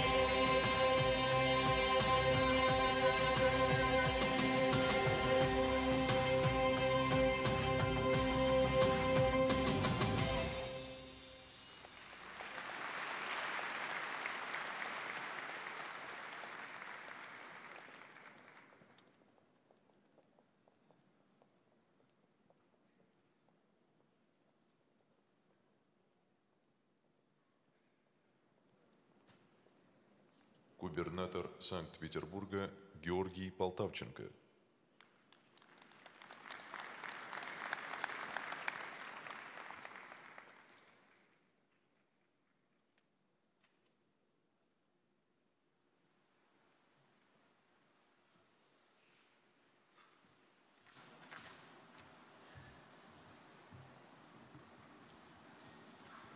Добрый день, уважаемые дамы и господа, участники форума. От имени Организационного комитета и от имени правительства города Санкт-Петербурга с удовольствием рад приветствовать вас на Петербургском международном экономическом форуме, который проходит уже более 20 лет в северной столице Российской Федерации. Петербургскую погоду по праву считают изменчивой, но мне кажется, в мире трудно найти такого надежного партнера, который умеет держать слово и соблюдать договоренности, как Россия. Мы всегда умели это делать и умеем это делать сегодня. И я думаю, те, кто приехал на форум, прекрасно это осознают, поэтому мы рады каждому из 15 тысяч участников, гостей форума. Девиз форума в этом году звучит так: создавая экономику доверия. И мне кажется, что он, как никакой другой девиз, близок к нашему настроению. Мы готовы к откровенному диалогу, к к выстраиванию доверительных, взаимовыгодных отношений, к созданию, а может быть где-то к восстановлению добрых партнерских отношений с ведущими игроками мировой экономики. Санкт-Петербургский форум, наверное, и потому популярен, что он за эти 20 с лишним лет стал открытой площадкой для прямого, откровенного диалога. Площадкой, на которой можно обсуждать самые серьезные, самые злободневные вопросы и говорить об этом откровенно, получать откровенные ответы, а самое главное – договариваться. Уверен, что и в этом году мы не изменим нашей с вами традиции и именно в таком ключе проведем очередной Санкт-Петербургский международный экономический форум. И также уверен в том, что здесь будут не только интересные дискуссии, здесь будут приниматься по традиции и важные решения. А самое главное, форум позволит укрепить и развивать и создавать новые деловые отношения между мировым бизнесом и политическими деятелями, что не менее важно. Именно доверие, именно соблюдение договоренностей очень важная составляющая развития бизнеса, потому что стабильность – это хороший, развивающийся бизнес. И я уверен, что наш форум даст возможность и дальше находить пути развития глобальной экономики, частью которой является наша страна Россия. Я также очень надеюсь, что в вашем напряженном графике, дорогие друзья, вы найдете все-таки время познакомиться с богатейшей культурой и достопримечательностями нашего прекрасного города, который, кстати, в эти дни отмечает свое 315-летие. И так как Санкт-Петербург все-таки в первую очередь город классический, я приглашаю всех вас 26 мая вечером на Дворцовую площадь на концерт «Классика на Дворцовой». В этом концерте по традиции принимают участие звезды мировой оперной сцены. Это будет очень красиво, это уже стало своеобразным культурным брендом нашего города. А также, естественно, приглашаю на целый ряд мероприятий культурной, спортивной программы, которые мы подготовили для участников и гостей форума. Это и новые театральные постановки, это и выставки, и различного рода спортивные мероприятия. Уверен, что вам понравится у нас. Ну и сегодня мы очень серьезно постарались и создали вам и хорошую погоду. Это бывает редко, но все-таки мы тоже стремимся к стабильности и к доверию. Поэтому погода хорошая. Я думаю, что она будет сопровождать вас все эти дни, а самое главное, создавать приятное, хорошее рабочее настроение. Желаю вам удачи и самых интересных встреч, переговоров, а самое главное, решений. Спасибо большое.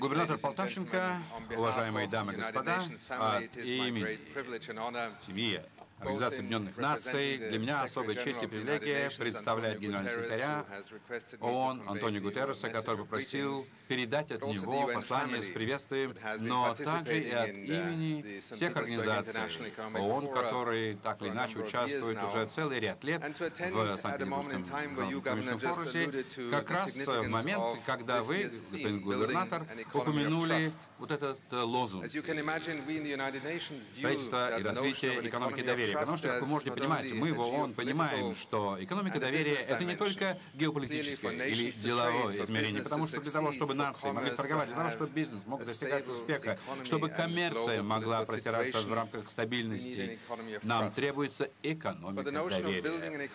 Но понятие строительства экономики доверия в мире ООН уже кодифицировано в том, что мы называем повестка 2030 и целью устойчивого развития.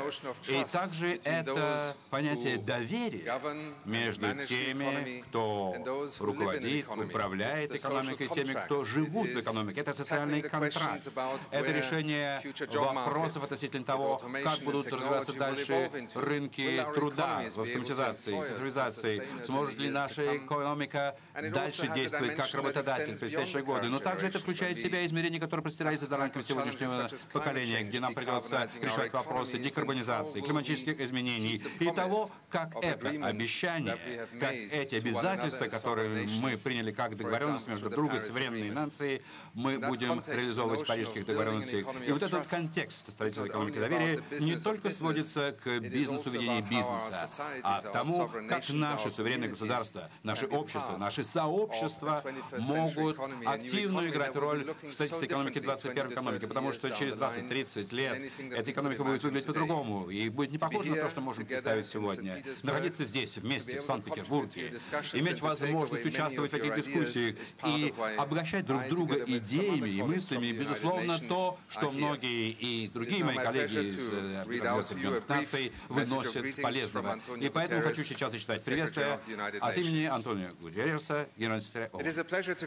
Действительно, меня доставляет удовольствие приветствовать Санкт-Петербургский международный экономический форум, поскольку в этом году форум проходит в момент, когда глобальная экономика укрепилась, создавая более положительный фон для выработки политики по сравнению с тем, что превалировало большую часть прошедшего десятилетия. Это положительная новость нашим усилиям продвигать устойчивое развитие, где параллельно мы отмечаем усиление рисков, а именно усиление напряженности в торговых контактах, геополитике, и более того, некоторые страны и регионы не в состоянии разделять положительное, что нарабатывается сегодня, и регистрируют высокий уровень неравенства. Также и политическая нестабильность остается важным препятствием к достижению цели устойчивого развития. И без сомнения миру требуется продемонстрировать гораздо большую устремленность в реализации целей климатических изменений. Я приветствую Санкт-Петербургский форум и его упор на развитие глобальной экономики на основе доверия.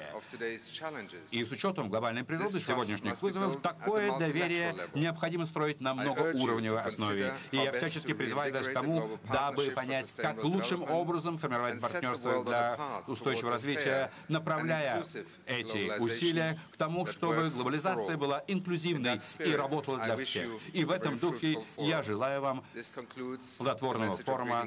И на этом завершается приветствие всем вам от имени Антонио Гутерреса, генерального секретаря ООН. Большое спасибо.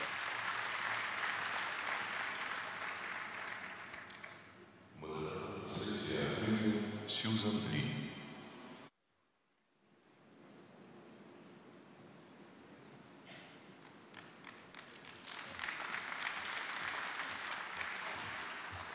Welcome to the St. Petersburg International Economic Forum 2018. 2018 год – замечательный год для экономики. Впервые за 10 лет глобальная экономика выказывает рост. Это идеальный момент, чтобы обсуждать такую тему в форуме, а именно строительство экономики доверия, где ведущие державы, ведущие страны делегируют своих представителей, президентов и руководителей, чтобы обсуждать эту тему. И для того, чтобы начать замечательную двухдневную повестку дискуссий, церемония открытия также еще и предлагает панель замечательных руководителей, которые и представляют некоторые из интересных экономик, которые творят эту дорогу в будущее. Поэтому присоединяйтесь ко мне для того, чтобы поприветствовать наших выступающих. И мы начнем с президента Центральной Африканской Республики. Добро пожаловать на сцену Фосио Арханж Туадера.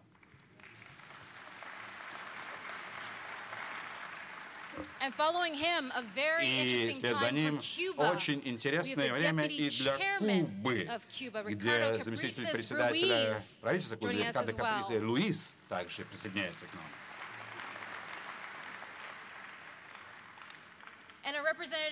И также представитель из Азии, который присоединяется к нам из Вьетнама, член Политбюро, а это очень важный руководящий орган, господин Гуен Ван Бин. И последний, но, конечно же, не менее важный, это представитель Российской Федерации, первый заместитель председателя правительства Российской Федерации, министр финансов Российской Федерации сам. И приветствуем министра Антона Силуанова.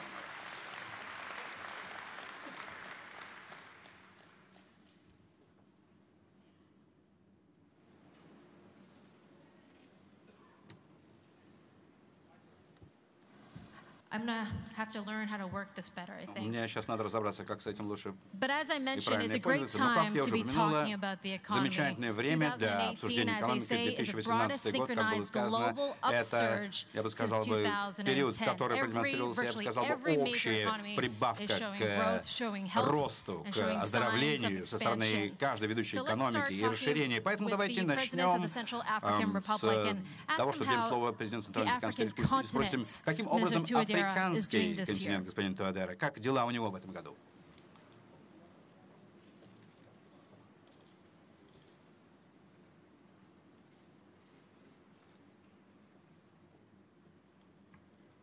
Merci. Je voudrais d'abord dire que c'est avec beaucoup de plaisir que je prends la parole devant cette auguste assemblée. La République centrafricaine, Центральноафриканская Республика в моем лице, конечно, испытывает ощущение большой чести присутствовать здесь, на этом экономическом форуме, который посвящен вопросам партнерства и который проходит здесь, в великолепном, прекрасном городе Санкт-Петербург. Поэтому мне хотелось бы воспользоваться этой возможностью, чтобы от имени нашего народа, от имени нашего правительства выразить слова благодарности правительству и народу Российской Федерации за теплейший прием, за дружественный прием, который здесь мне был оказан и мне, и той делегации, которая меня сопровождает. Конечно же, это является явным свидетельством прекрасных отношений дружбы и сотрудничества, очень действенной дружбы и сотрудничества между Российской Федерацией и Центральноафриканской Республикой. Россия является моделью успеха, который развивается во всем мире, благодаря тем качествам, которые составляют основу и мощь этой страны. Естественно, история Российской Федерации нас также очень сильно впечатляет. Наша тема сегодня сосредоточена на поиске новых равновесий в глобальной экономике. Естественно, тема касается всех нас, учитывая то неравенство, эти различия, которые, конечно, сегодня не обеспечивают равного распределения богатств между нашими странами. Африканская экономика составляет около 5% мировой торговли. Экспорт африканских стран на 80% это сырье, или же это продукция сельского хозяйства, лесного хозяйства и нефти. Продукты промышленного характера, которые экспортируются африканскими странами, имеют маргинальное место. И, впрочем, необходимо сказать, что, конечно, африканская экономика также характеризуется определенными различиями в региональном плане, связанные с различными кризисами в области безопасности, например. Именно это относится к моей стране, которая сталкивается с очень важным препятствием, а именно внешнее состояние анклава, и это, конечно, касается и других стран, которые также не имеют выхода к морю. Спасибо большое.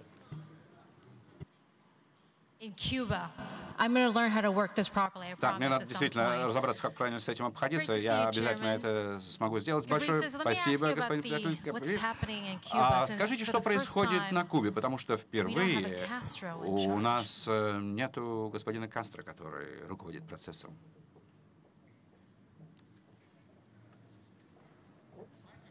Yes. I know it's tricky. Yes. Deseo en primer lugar agradecer la oportunidad que nos ofrecen para tener. Хочу, во-первых, пожелать за возможность принимать участие на этом столе. Как было сказано, я представляю Кубу. Куба — это солидарный революционный народ. Народ, который очень твердо стоит на своих убеждениях. Вы меня спрашивали конкретно.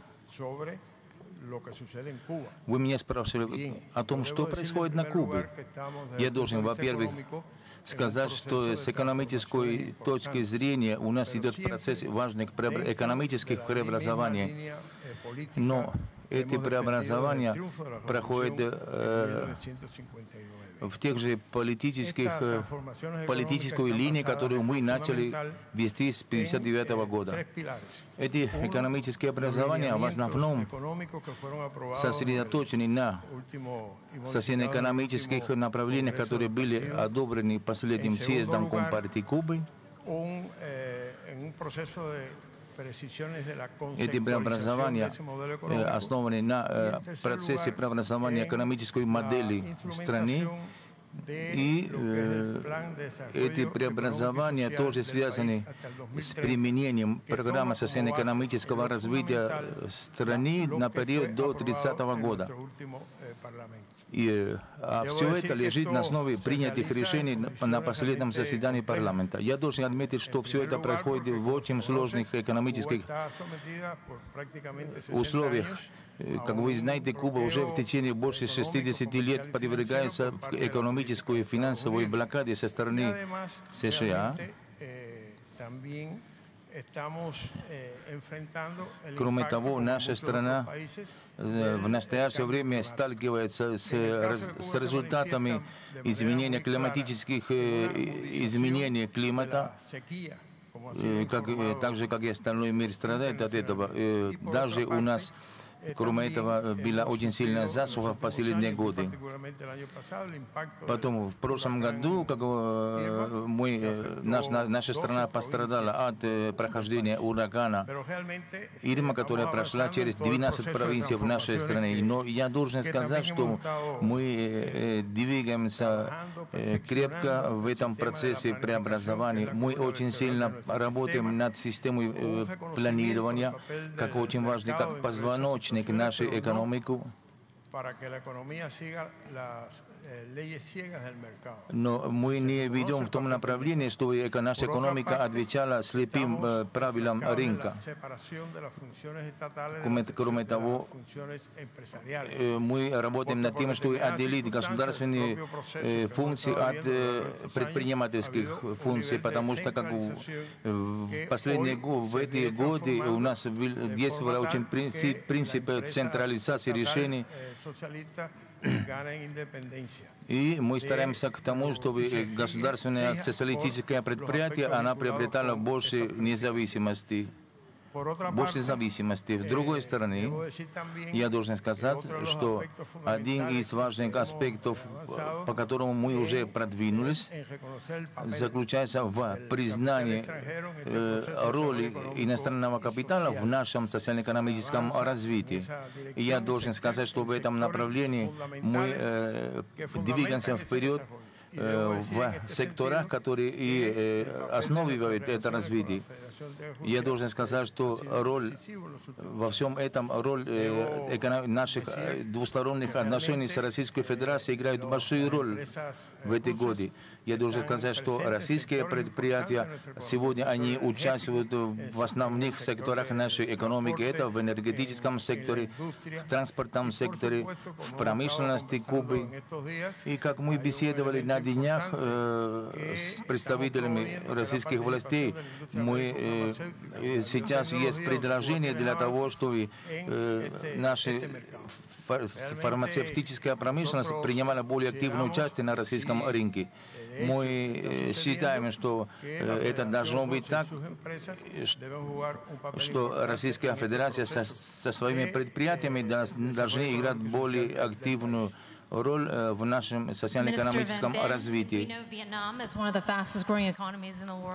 Да, Вьетнам — это одна из наиболее быстро растущих экономик сейчас. Расскажите, пожалуйста, сейчас о тех трансформациях, с которыми ваша экономика сталкивается. Спасибо. Kính thưa các vị lãnh đạo đến từ nước Nga, từ Cộng hòa Trung Phi, Cuba. Уважаемые присутствующие здесь представители Африки, Кубы, я от имени вьетнамской стороны тоже очень рад приглашению участвовать в настоящем Петербургском форуме. Поэтому я большое спасибо за гостеприимство как страны-хозяйки, потому что для нас это дорогая нашему народу страна, с которой мы поддерживаем всеобъемлющее стратегическое партнерство. Я впечатлен грандиозностью и красотой Санкт-Петербурга, который бывшей столицей царской России, который еще называют Северной Венецией. Этот город был и остается вдохновлением для многих великих российских писателей, поэтов, таких как Пушкин и Достоевский. Что касается экономики, то мы с 1986 года мы начали проводить реформы, поэтому наша экономика считается экономика с высокими темпами роста. Поэтому с такими темпами стал из самой беднейшей страны мира, занимающей 86-е место, которая имеет устойчивый усредненный доход, и мы стараемся в предстоящее время и в прошлое время добиться таких же успехов, держать такую же линию, такие же темпы. В 2017 году наша экономика отметила большой рост, 35%. Если возьмем первый квартал 2018 года, то это составило 7,38%. К настоящему времени, можно сказать, несмотря на такие успехи в росте, вьетнамское государство прилагает большие усилия для улучшения торгового баланса и расширения международного торгового и экономического сотрудничества. Вьетнам ныне является членом очень многих коммерческих структур и организаций, и поэтому мы вместе с другими странами участвуем в развитии международных рыночных отношений. И для нас это считается очень важным. И эти усилия Вьетнама и та обстановка, которая у нас складывается, как раз вписывается в тот девиз, который сегодня присущ этому форуму.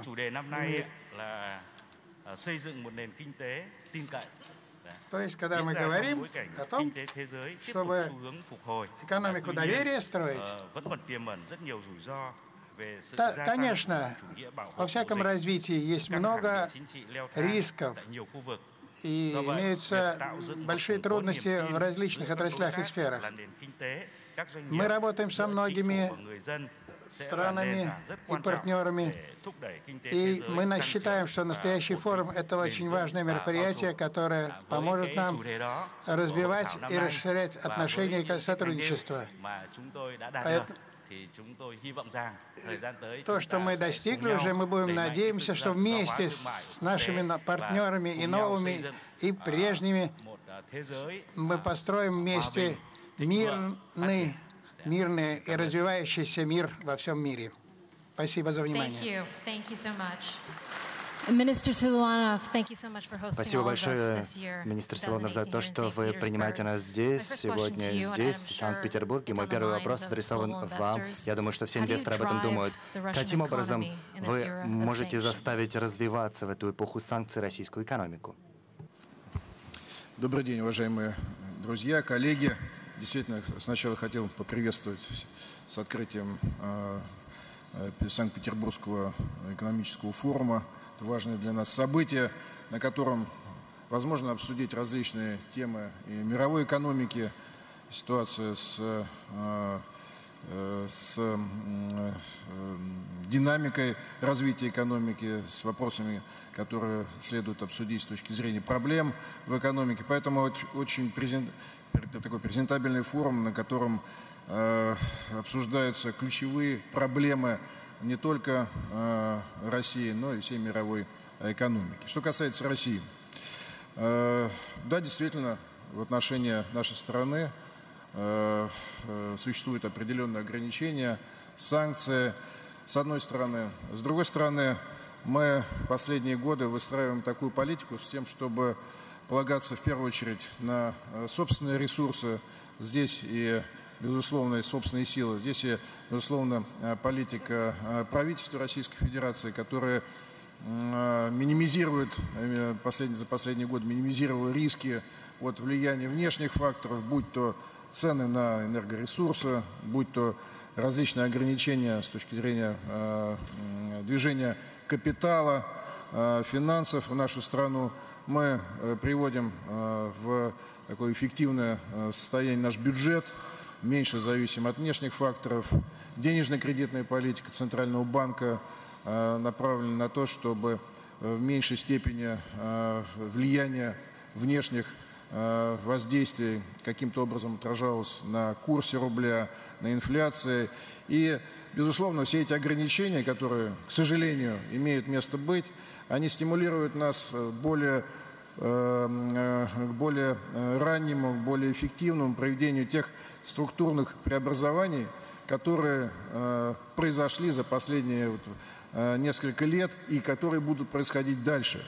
Основная задача сейчас, несмотря на все ограничительные меры, добиться более высоких темпов роста экономики.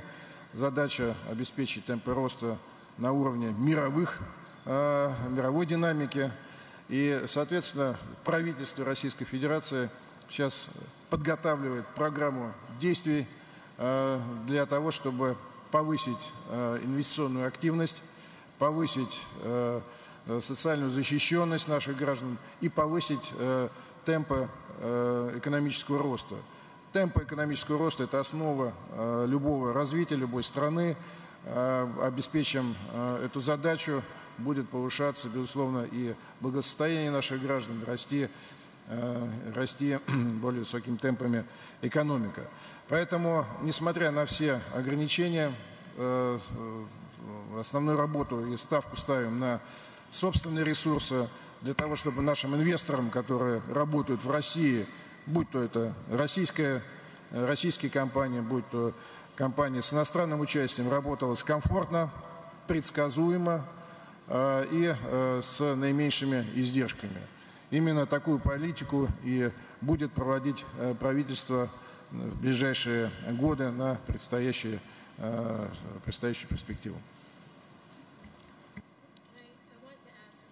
Я хочу задать этот вопрос всем участникам дискуссии. Да, пожалуйста, аплодисменты. Я хочу задать вопрос относительно... Да, вот они. Аплодисменты. Сейчас перейдем к всемирной мировой торговле. Как вы знаете, сейчас много заголовков в газетах, и рынки действуют под воздействием новостей о торговых войнах. Каким образом руководить экономикой в эпоху протекционизма? Министр Силуанов, вы не могли бы начать нашу дискуссию? Действительно, мы говорили, у нас уже были панели в рамках текущего форума, на котором мы говорили, что несмотря на достаточно позитивные темпы роста мировой экономики, они бьют рекорды. Мы по этому году слышали прогнозы Международного валютного фонда относительно темпов роста чуть меньше 4% в год. Это высокий рост. Поэтому, несмотря, казалось бы, на такой оптимизм, набирает все больше и больше обороты действительно протекционистской направленности. Это речь идет о соблюдении, в первую очередь, интересов одной страны. Речь идет о соблюдении интересов и введении санкций, введении таможенных ограничений, что противоречит всей логике развития международных экономических отношений, которое проводилось в последние годы. И в рамках Международного валютного фонда, и в рамках «двадцатки» в последние годы велась работа по открытию границ, по снятию ограничений таможенных, по ликвидации различных преференций своим собственным производителям. Поэтому сейчас, как не прискорбно это подчеркивать, мы видим ситуация обратная. И в первую очередь я вижу, что и те санкции, которые вводятся в отношении стран, в отношении России, в первую очередь относятся к началу их именно протекционистское. Создать преференции своим собственным производителям в ущерб общим правилам, в ущерб своим партнерам, в ущерб правилам мировой торговли. И, безусловно, в этих условиях приходится искать новые рынки, в этих условиях приходится предпринимать новые и дополнительные меры государственного стимулирования. И, безусловно, весь тот санкционный такой пафос, который идет в отношении России, он наталкивается на то, что мы будем обратное действие предпринимать. Мы открываем нашу страну, мы создаем более либеральные режимы, мы оказываем поддержку тем предприятиям, которые попали в сложную из-за санкций ситуацию. Поэтому, безусловно, для нас, для России, сейчас времена несколько осложнились, но это, наоборот, дает нам новые качества роста, новые решения для того, чтобы улучшить и бизнес-климат в нашей стране, создать наилучшие комфортные условия для работы предпринимателей в России. Председатель Кабрисес Руис, вы также наблюдаете изменения политики на Кубе, не правда ли?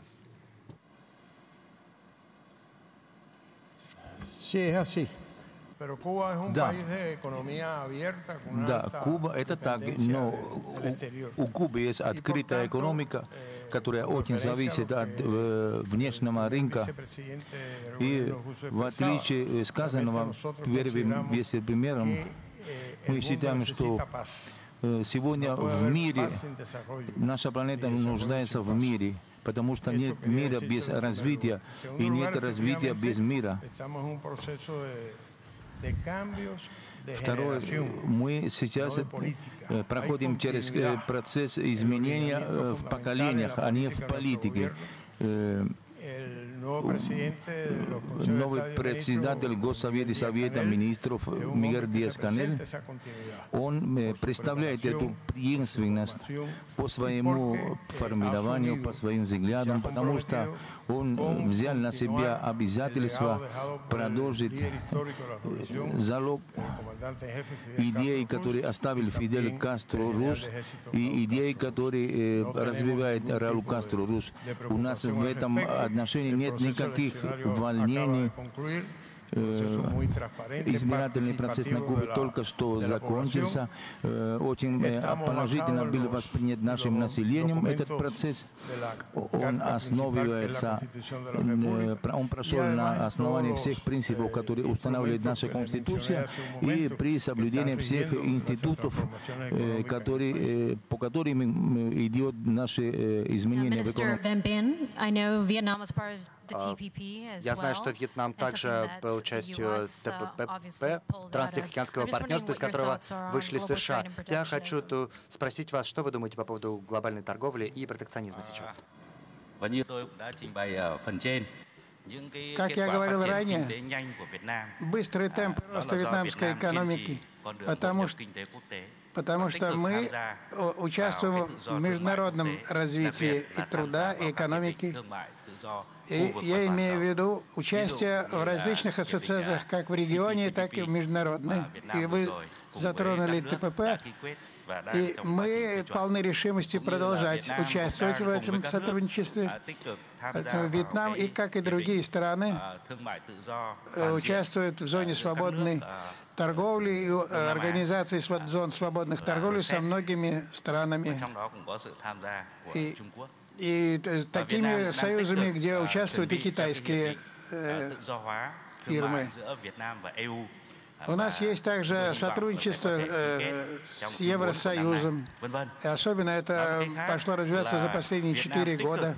Кроме того, Вьетнам активно участвует в международном разделении труда, особенно в последнее время.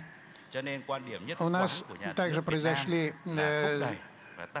решения партийного съезда, которые были направлены на ускоренное развитие экономики и торговли. И немножко это, может быть, мы отклонились в сторону, что слишком большое допущение свобод, но мы за этим следим.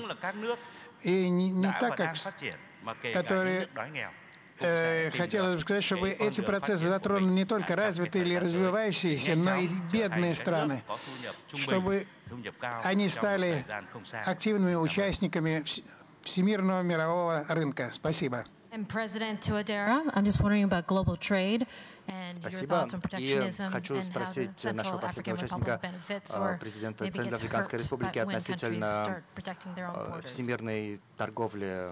Что вы думаете по этому поводу? Не страдает ли ваша страна, когда другие пытаются защитить себя?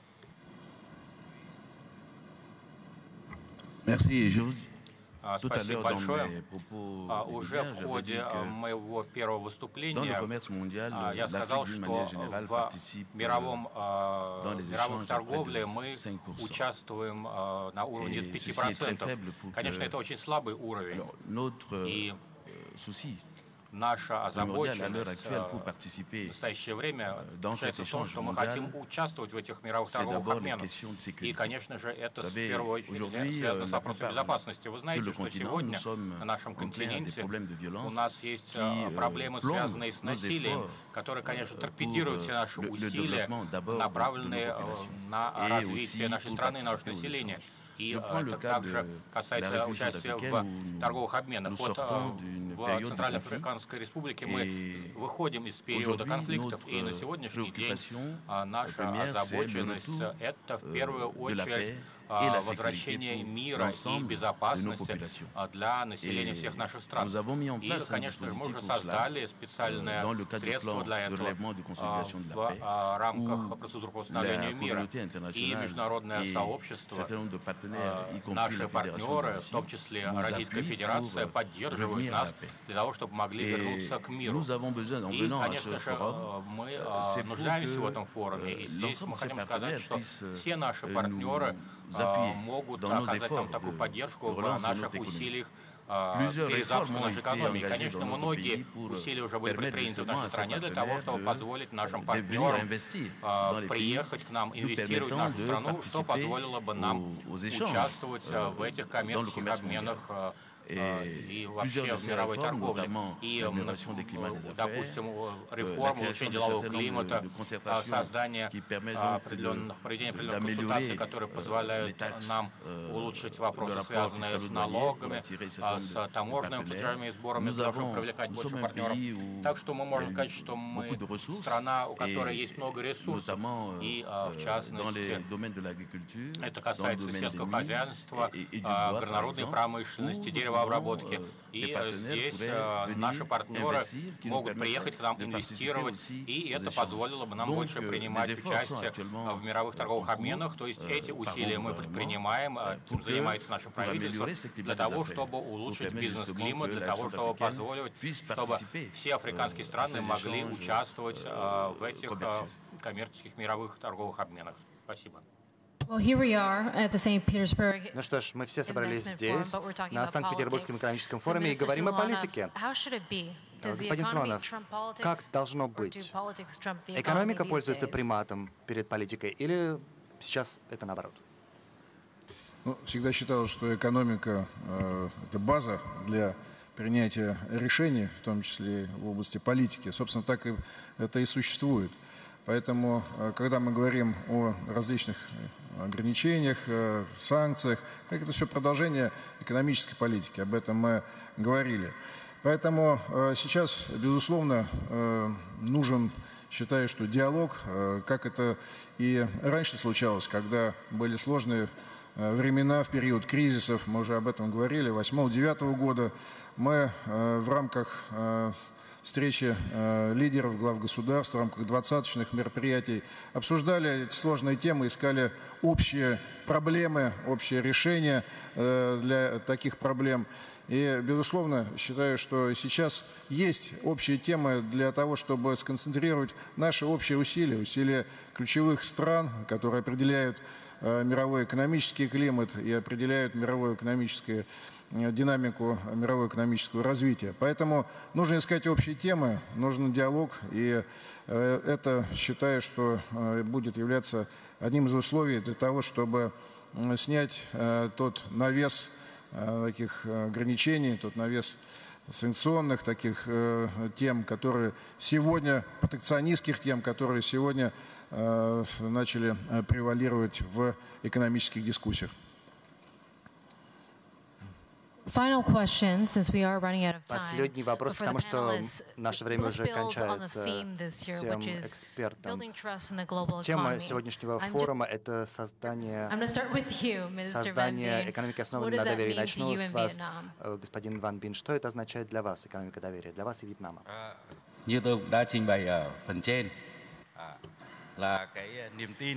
Я, как уже говорил раньше, доверие — это очень важная часть развития отношений, в том числе и торговых, экономических, инвестиционных отношений. При доверии между государствами и между народами, и между предпринимателями, как это отвечает нашему девизу, мы сможем развивать торговлю, сотрудничество. И это создаст условия для развития каждой страны, каждой нации и всего мира. Поэтому мы высоко оцениваем девиз нынешнего форума. И я хотел бы сказать,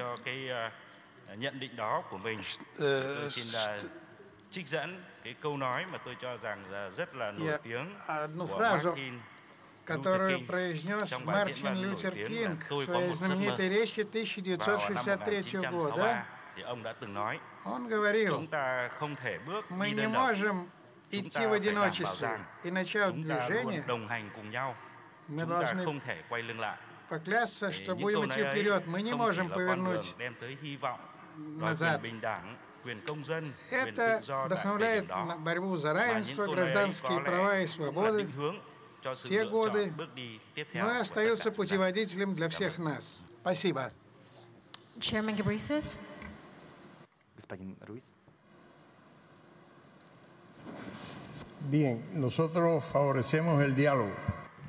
Я думаю, диалог, доверие и солидарность мы очень высоко оцениваем во всех аспектах. Мы на самом деле за. Мы против протекционизма и в пользу многосторонности. Мы думаем, что в сегодняшнем мире доверие играет очень важную роль. И на основе вопроса, который вы задавали вице-премьер-министру, я думаю, что в нынешних условиях экономическая сторона, она определяет. Прежде всего, в тех случаях, когда есть политика, направленная на обеспечение основных нужд человека, населения. На самом деле мы за равенство, мы солидарны, мы делим не то, что есть лишнее, а мы делимся тем, что есть, как принцип солидарности и братства. И мы занимаемся такой солидарностью. И господин президент Туадера, что вы скажете о доверии? Спасибо большое. Конечно же, доверие имеет фундаментальное значение, особенно для наших стран, которые являются странами с недостаточно развитой экономикой. Конечно, сегодня у нас есть отношения, которые учитывают нашу экономическую ситуацию. И эти отношения собственно говоря, идут в развитие нашего населения, развитие нашей экономики и позволяет нам участвовать в глобальных экономических процессах. Сегодня у нас есть ощущение, что, честно говоря, мировая торговля развивается несколько вне интересов африканского континента. И вот та торговля, которую мы осуществляем, собственно говоря, это только торговля сырьем, которые черпаются в наших недрах, и при этом совершенно не учитывается тот факт, что наше население наших стран также должно извлекать пользу от этих ресурсов. Я думаю, что сегодня очень важно, чтобы мир был более справедливым, чтобы в мире учитывались вот эти развивающиеся страны, которые также нуждаются в трансформации и в обработке этих ресурсов сырья на своей территории для того, чтобы участвовать в мировой торговле, мировой экономике. То есть мировая торговля предполагает учет наших интересов, интересов наших населения, чтобы не рассматривать нас только как исключительно сырьевые придатки, сырьевые источники. Мы должны также иметь от этого пользу, чтобы участвовать на равных в мировой экономике. Вопрос доверия. Что такое доверие? Доверие – это соблюдение тех договоренностей, тех принципов, которые были достигнуты, и их выполнение. И если такие договоренности реализуются, если выполняются те обязательства, которые взяли на себя, будь то страны или правительства отдельных государств, то к ним, собственно, и будет доверие. И именно такого доверия действительно сейчас нам не хватает в наших взаимоотношениях между как странами, и, конечно, нам нужно тоже увеличивать доверие наших граждан внутри каждой нашей страны. Именно от этого будет зависеть и успех экономической политики, тех преобразований, которые намечаются как в России, так и в других странах. И доверие на международной арене, безусловно, обеспечит и является гарантией обеспечения устойчивого развития экономики и отсутствия тех негативов, которые мы сегодня называем в виде протекционизма или ограничения мировой торговли. И именно соблюдение тех принципов и правил, о которых мы договаривались, это, безусловно, элемент доверия, которого мы все ждем и к которому мы все призываем. Спасибо большое за то, что вы помогли нам запустить Питерский форум 2018 года. Прекрасная экспертная дискуссия. Я вижу, что нам о многом предстоит поговорить на протяжении следующих дней. Это была прекрасная дискуссия. Спасибо большое. Аплодисменты, пожалуйста, участникам дискуссии, которые помогли открыть Санкт-Петербургский экономический форум. Благодарю вас.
Ну, мы начнем с базового факта, который заключается в том, что если подумать, возьмите смартфоны. Можно мне рассказать о том, что они повсюду у нас, я не могу говорить даже, сколько их в мире.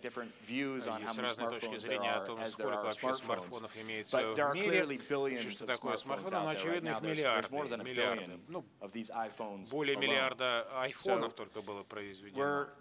Огромное количество смартфонов в мире, и на самом деле мы проводим огромное количество времени, используя смартфоны. Скажем, американцы по статистике тратят где-то 5 часов в день, так сказать, играя или работая, или используя свои смартфоны. Может быть, даже больше, чем 5 часов. Мы хотели бы использовать наши телефоны для всего, чем мы занимаемся, включая, и это очевидно как бы основная задача нашей панели для наших финансовых задач.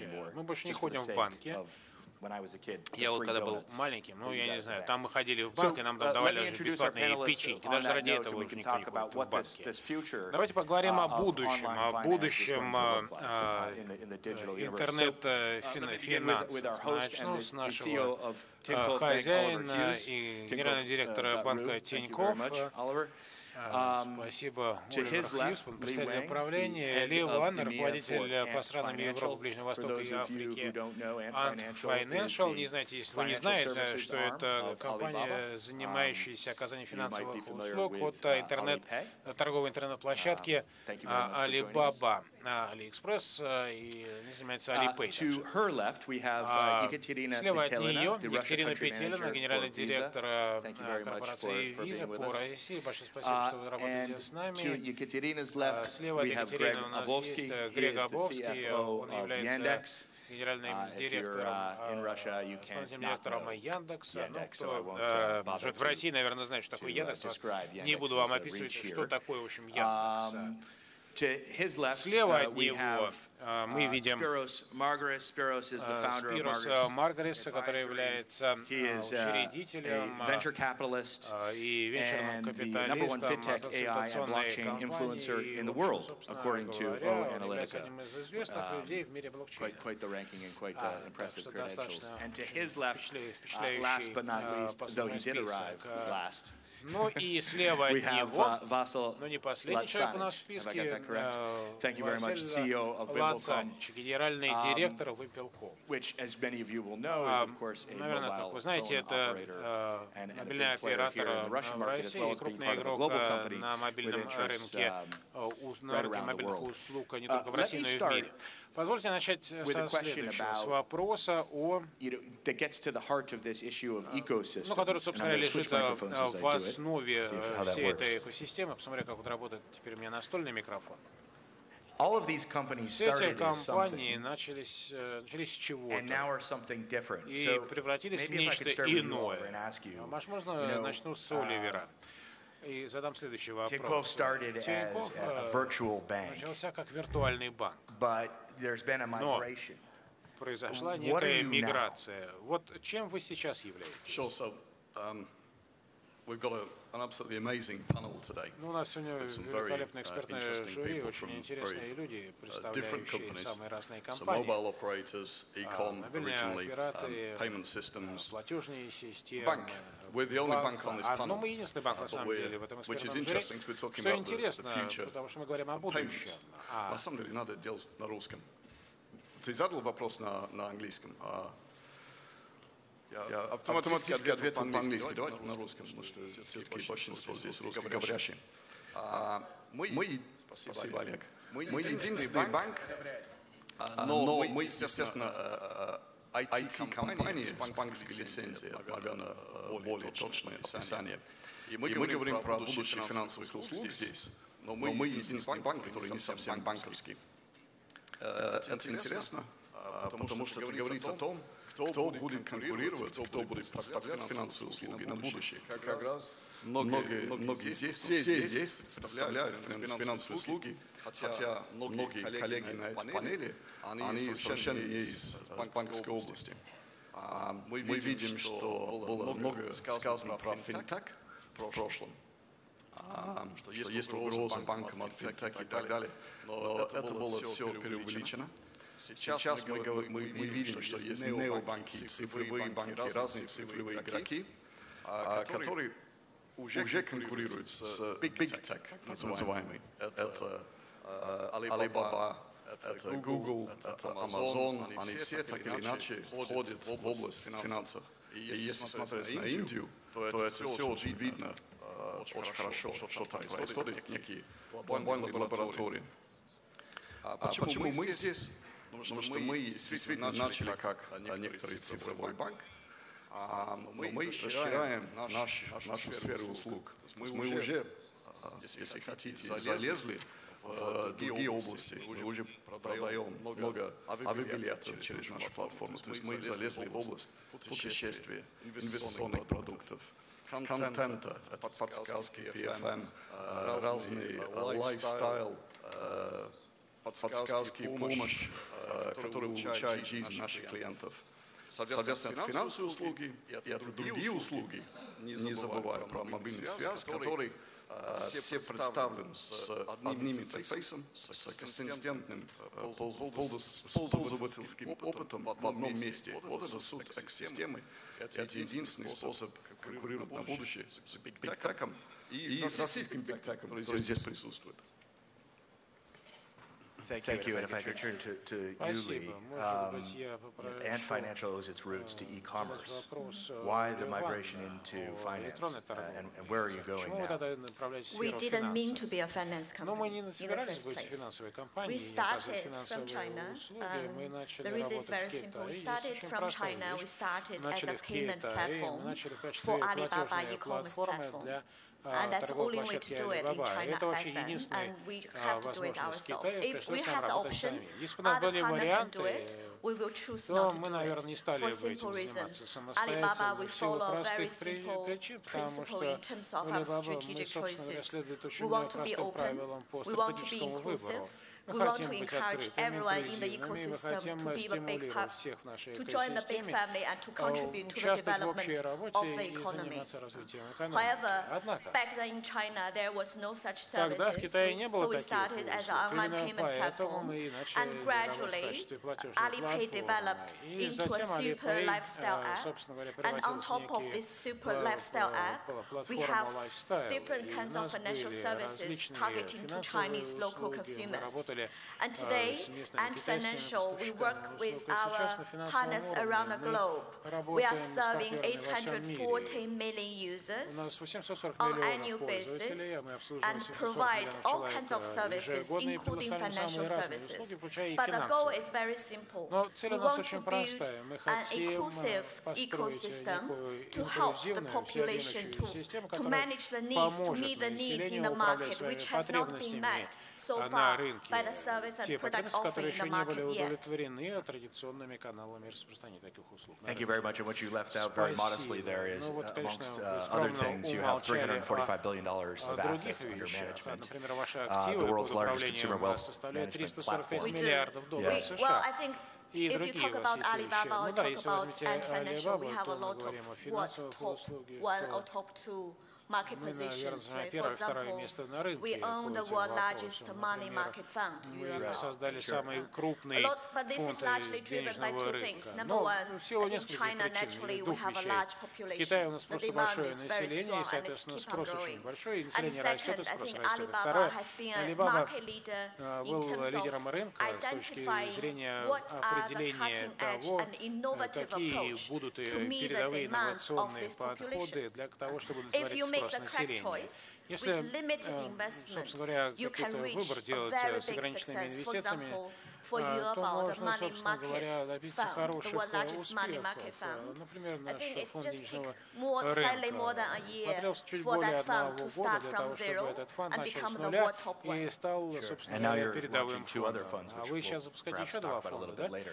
Let me bring in Vasil, because as I was preparing for this panel, I thought, okay, you know, okay, I get what Tinkoff's trying to do, I get what Ant Financial is doing and where they come from. финансы, что интересно, какую роль здесь играет Вимпелком, телекоммуникационная компания. Хотите стать технологической компанией, в то же время, мы здесь говорим о предоставлении финансовых услуг в будущем. Что же вас привело сюда? Ну, конечно, ваше приглашение меня сюда привело. Наверное, я все-таки переключусь на русский. Олег оценит. Я хочу в первую очередь привести пример людей, которые жили-были и делали бизнес. Человека, который создал бренд, который сделал много интересных начинающих бизнесов, превратил их в успешные, реализовал их и не имел никакого отношения к банковской индустрии.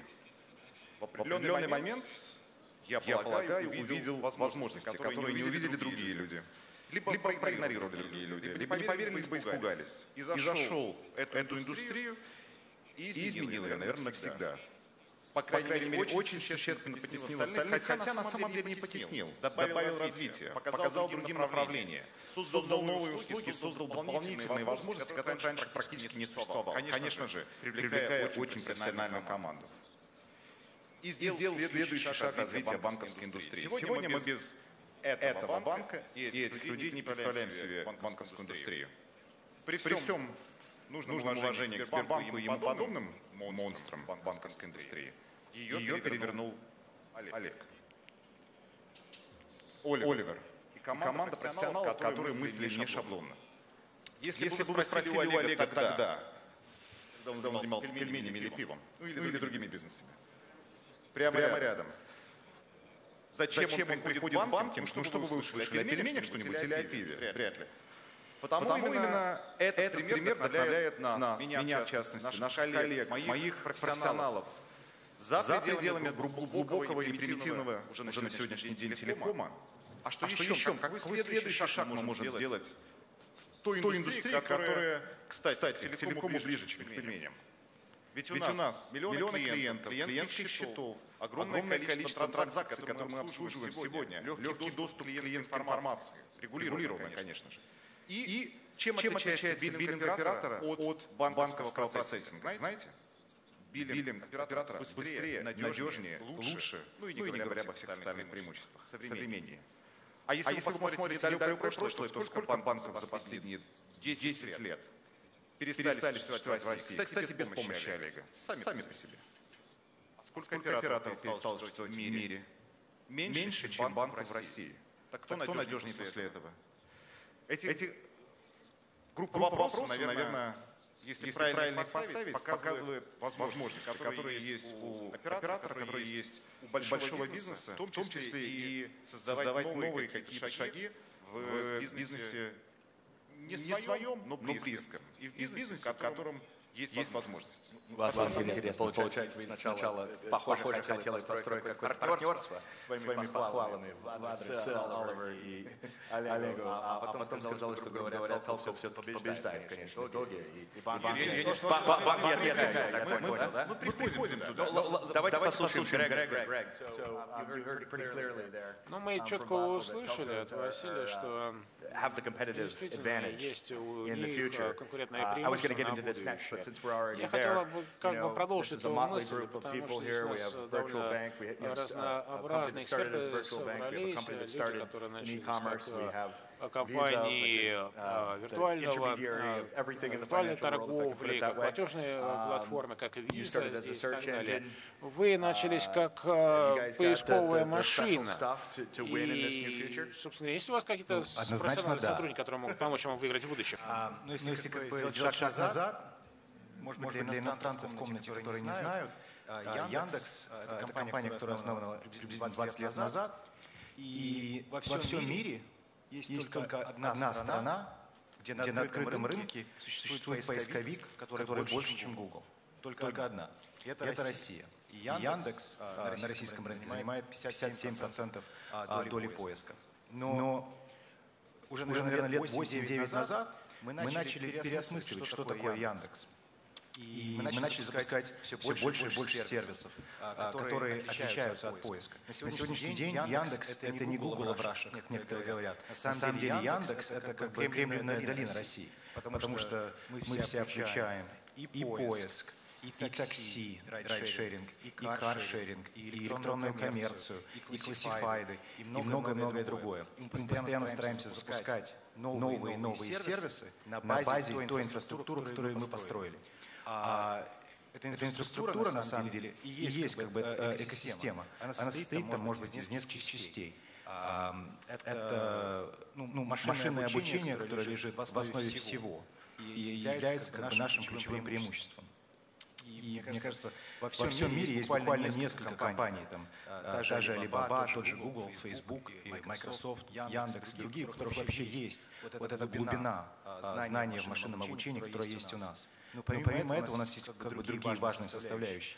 У нас есть набор сервисов, которые мы можем использовать и переиспользовать, как некоторые кубики, которые мы собираем в новых конфигурациях для того, чтобы быстро представить нашим пользователям новые и новые сервисы. Это, конечно же, наш бренд, который мы можем растянуть буквально в любое направление. Это наша культура, наши люди, с помощью которых мы все это строим. Все-таки, мне кажется, одно из ключевых культурных отличий Яндекса — то, что мы помогаем друг другу. То есть это не компания, где есть много отдельных вертикалей, которые друг с другом не разговаривают. И, конечно, это трафик. Трафик, который мы можем передать из одного сервиса в другой. Вот на сегодняшний день где-то 90% населения, живущих в городах 100 тысяч плюс, приходит на Яндекс каждый месяц. И я не думаю, что ни один из других игроков не имеет такого преимущества. Ни Сбербанк, ни телекомы, к сожалению, даже не Тинькофф. И вот с помощью этого трафика, с помощью остальных кубиков мы можем их собирать в некоторую экосистему и запускать сервисы буквально в течение нескольких месяцев. Екатерина, Lee, please. Asking Oliver, does he want to respond? But that has to come later. Yeah. I want to come to you in a quick second because we've now got, because you're visa and you're a sort of intermediary between all these parties, между presumably in the new universe. сторонами. I know you're going to be a diplomat. Я знаю, что вы будете дипломатичны, но хотел бы задать вопрос Ли. Вот мы сейчас говорили про телекоммуникационные компании, про технологические компании. Мы слышали, например, про Яндекс в России, который является Гуглом. Они начали с поиска, у них большой бэкграунд в технологиях. Как бы две организации говорят, что у них конкурентное определенное преимущество в будущем. Вы верите в это? Вы сидите рядом с представителем компании, которая начиналась как банк, а сейчас она меняется. Вы начали с электронной коммерции. У кого же здесь преимущество? Мне кажется, что у нас у каждого есть свои плюсы, которые мы могли действительно бы использовать в этой битве. Но для того, чтобы быть будущим победителем на рынке, самое главное — это всегда сколько вы знаете о вашем потребителе, какие ценности вы несете потребителю, и какие проблемы вы можете решить для этого потребителя. И вот это знание, мне кажется, является ключом к успеху. После того, как вы это у себя развиваете, тогда все равно необходимо двигаться дальше, вне зависимости от того, какие технологические решения вы используете, какие сервисы вы реализуете и возможности имеете. Вот это знание очень важно. И второе — это стремление и воля для того, чтобы двигаться в сторону этих изменений. И прежде чем мы какой-то бизнес-кейс развиваем, нужно задать себе вопрос. Мы что-то решаем для нашего клиента, несем ли мы ценность нашему клиенту, нашему потребителю. Это самая главная фундаментальная ценность, на которую мы должны делать упор. Давайте с этого и подхватим разговор, Екатерина. Я понимаю, что когда я достаю кредитную карту, вы решаете мои определенные проблемы. Вы существуете в виртуальном мире, у вас есть различные игроки, с которыми вы конкурируете, которые предлагают онлайн платежные решения. Что Visa может для меня в новом мире решить? Позвольте мне представить тоже визу. Нам 60 лет в мире и 30 лет в этом году, как Visa выпустила свою первую карту в России. И мы рады быть лидирующей платежной системой на российском рынке, в российском пространстве. И позвольте мне добавить платежной системы в список победителей в цифровом мире. Давайте похлопаем. Когда люди обсуждают, каким будет цифровой мир, и когда мы часто слышим, что карты умрут, Во-первых, давайте подумаем, как скоро они умрут, и обсудим, ограничивается ли мир Садовым кольцом, Москвой и Питером, и что из себя представляет вся Россия. А во-вторых, я бы хотела сказать, что мы в визе думаем о платежных системах и о визе в частности не как о мощном процессинге, а как о мостах, дорогах, о той инфраструктуре, которая позволяет как раз связать все элементы экосистемы и всех участников финансового процесса, транзакций и торговли. Экосистемы родились от чего? Люди не хотят платить и заниматься финансовыми вопросами. Это не то, чего мы хотим делать, это не то, ради чего мы живем. Но вместе с тем, совершая самые разные процессы нашей жизни, мы непрерывно сталкиваемся с финансами. И экосистема, как сказал совершенно справедливо Ли, это попытка для консюмера, для конечного потребителя дать удобный, хороший, простой, безопасный пользовательский опыт. И это то, что приносит виза. Это то, что приносит виза с еще парой-тройкой дополнительных элементов, я бы сказала. А именно один из них, который для нас очень важен, который по-английски звучит interoperability. Это взаимная совместимость всех систем. Когда мы выводим на рынок продукты, когда мы выводим на рынок инноваций, когда мы строим эти мосты и дороги, мы всегда знаем, что visa is accepted everywhere. И вот это для нас абсолютный мото, это для нас абсолютный девиз. И в 2016 году виза тоже сделала огромный шаг и стала из процессинга экосистемы. Мы открыли свою платформу. Мы создали платформу Visa Developer Platform, мы создали набор APIs, который сейчас активно используется во всем мире, в России. Об этом расскажу чуть подробнее, если будет возможность. И по части этих новых сервисов Россия лидирует в мире сейчас. Россия лидирует, я соглашусь с Грегом, что мы очень продвинутый инновационный рынок, и многие из возможностей, которые открываются сейчас в мире в целом, очень активно используются в России. Наверное, Россия и Китай, я бы сказала, это две страны, которые наиболее восприимчивы к инновациям. Большое спасибо, Екатерина Спирос. Я хотел бы вас вовлечь в разговор. Сейчас переключусь на английский, если вы не возражаете. Да, пожалуйста, переключайтесь. Как банки в этом во всем участвуют, в этой новой картине, как они вписываются? Я понимаю, что может быть звучит глупо, но как банки вписываются в новый мир, где необходимо продолжать оказывать финансовые услуги? Это теперь превращение в финтех-компании. Нам, мне кажется, нужно уйти от слова тех, потому что потребители, они, конечно же, не заинтересованы в технологиях, они заинтересованы в удобстве, они заинтересованы в решениях. Я тоже люблю технологии, но для банка это недостаток, когда им приходится конкурировать с игроками, которые создают свои экосистемы. И сложно с этим справляться, банкам конкурировать в этой среде, но это не невозможно. Многие часто спрашивают меня, каковы следующие, будущие тенденции. Я скажу, давайте забудем про искусственный интеллект, про машинное обучение, про финтехи и так далее. Нужно думать об этом примерно так же, как думает об этом повар у себя на кухне. Мы можем добавить в котел и искусственный интеллект, и машинное обучение, но вопрос, как вы будете смешивать эти ингредиенты для того, чтобы получилось блюдо, которое будет вкусным. И поэтому здесь очень важно, чтобы те клиенты, которые к вам приходят, они получали то, зачем они приходят к вам. И тогда уже возникает та самая экосистема. И вы дальше, выходя из этого условного ресторана, вы говорите своим друзьям, что да, я сходил в этот ресторан, мне понравилось, и я рекомендую вам. И надо сказать, что банки не тратят такие деньги, которые тратят технологические компании на инновации. Сложно конкурировать против с людьми, которые выросли благодаря искусственному интеллекту, благодаря анализу больших данных. И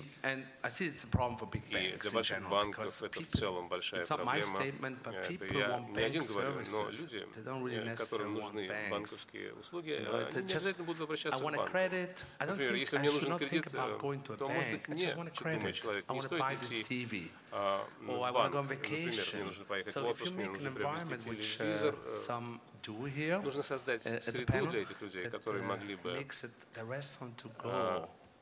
куда-то пойти для того, чтобы реализовать свои цели, реализовать свои мечты. Нужно создать задел, а этот задел создается с помощью определенного менталитета.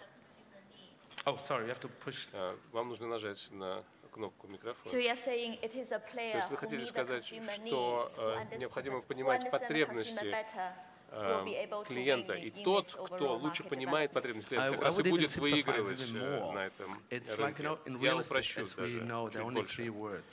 Есть всего 3 слова, которые определяют успех. Это месторасположение, месторасположение, месторасположение. А в нашем бизнесе, в отличие от недвижимости, это удобство, удобство, удобство. Чем быстрее мы будем реагировать на потребности, на нужды наших клиентов, тем больше успеха мы добьемся. Это волшебство некое. Пожалуйста, продолжайте. Вы сейчас говорите о потребительском, розничном банковском деле. Мы это понимаем. Но инвестиционное банковское дело, оно тоже так же работает или нет все-таки? Банковская деятельность, она ориентирована на других потребителей, на более крупных, но в любом случае, если посмотреть на Goldman Sachs, они реализовали большое количество систем машинного обучения, которые снимает с инвестиционных банкиров задачи рутинные, а людям дает возможность больше времени посвящать работе с клиентами, и тем самым нести больше ценность для этих клиентов. То есть это быстрее и удобнее для них, если мы работаем с денежными средствами. И поэтому удобство стоит во главе угла. Ли, я, извините, вас оборвал. Мне понравилось то, что вы сказали. Мы об этом говорили. Но давайте вернемся к пункту об удобстве. Мне кажется, на разных рынках люди по-разному голосуют. Например, возьмем рынок Швейцарии. В такой стране, как Швейцария, это очень развитая страна, и виза присутствует везде. И, соответственно, используются те платежные подходы, которые там реализуются. Доступность этой услуги больше не является проблемой. И сегодня все больше и больше внимания уделяется вопросам именно удобства. Если вы обращаетесь на другие рынки, то там потребители нуждаются в каких-то других вещах на этих рынках. Например, если посмотреть на Индию или на какие-то другие страны в Юго-Восточной Азии, то там вопрос доступности услуг становится во главе угла, потому что у многих граждан просто нет банковского счета. А в других уголках рынка потребители концентрируются на других вещах, например, на влиянии тех или иных продуктов. Есть какие-то продукты, которые сегодня не столь удобны, может быть, но их влияние на финансовый рынок чрезвычайно важно. И это может быть причиной для того, чтобы перейти на разработку новых продуктов. Но если говорить про как бы основу, фундаментальные вещи, как игрок на рынке мы должны понимать, кому мы оказываем услуги, кому мы помогаем на этом рынке, понимать это с высокой степенью глубины. Грег говорил о том, что пользователь приходит на их страницу один раз в день, судя по их статистике. И мы знаем, что делают наши потребители ежедневно. Например, мы знаем, что больше 20 раз они обращаются к нам. Мы можем посмотреть, сколько точек люди посещают в режиме онлайн, сколько транзакций они совершают, например, 5. И каким образом интерпретировать все эти виды деятельности? Каким образом можно было бы спрогнозировать, как в будущем будет меняться их поведение? А это требует более глубокого понимания самого клиента. Причем понимать это нужно на ежедневной основе. Очень сложно хочется говорить по-английски. Посмотрите, мы здесь обсуждаем экосистемы и многочисленные случаи, когда нефинансовые компании идут в платежи. Ли сказала, что они не планировали быть финансовой компанией, но как бы вовлеклись в финансовую сферу. Мы видим мобильных операторов, и не только. Авиалинии, фуд-ритейл, многие нефинансовые игроки идут в финансы, идут в платежи. Зачем? Потому что платежи позволяют очень хорошо знать твоего потребителя. Платежи становятся более частыми. It's not one transaction per day, often. Платежи становятся более частыми. Сколько транзакций в день? Это очень зависит от рынка, от банка, поэтому, наверное, неправильно проводить эту статистику. Но платежи становятся более частыми, более контекстными и позволяют очень хорошо знать своего потребителя. Поэтому, если посмотреть со стороны банков, а я бывший банкир, то раньше была такая борьба current account. Все хотели владеть текущим счетом потребителя, потому что считали, что это путь к его сердцу, путь к тому, чтобы стать его основным банком.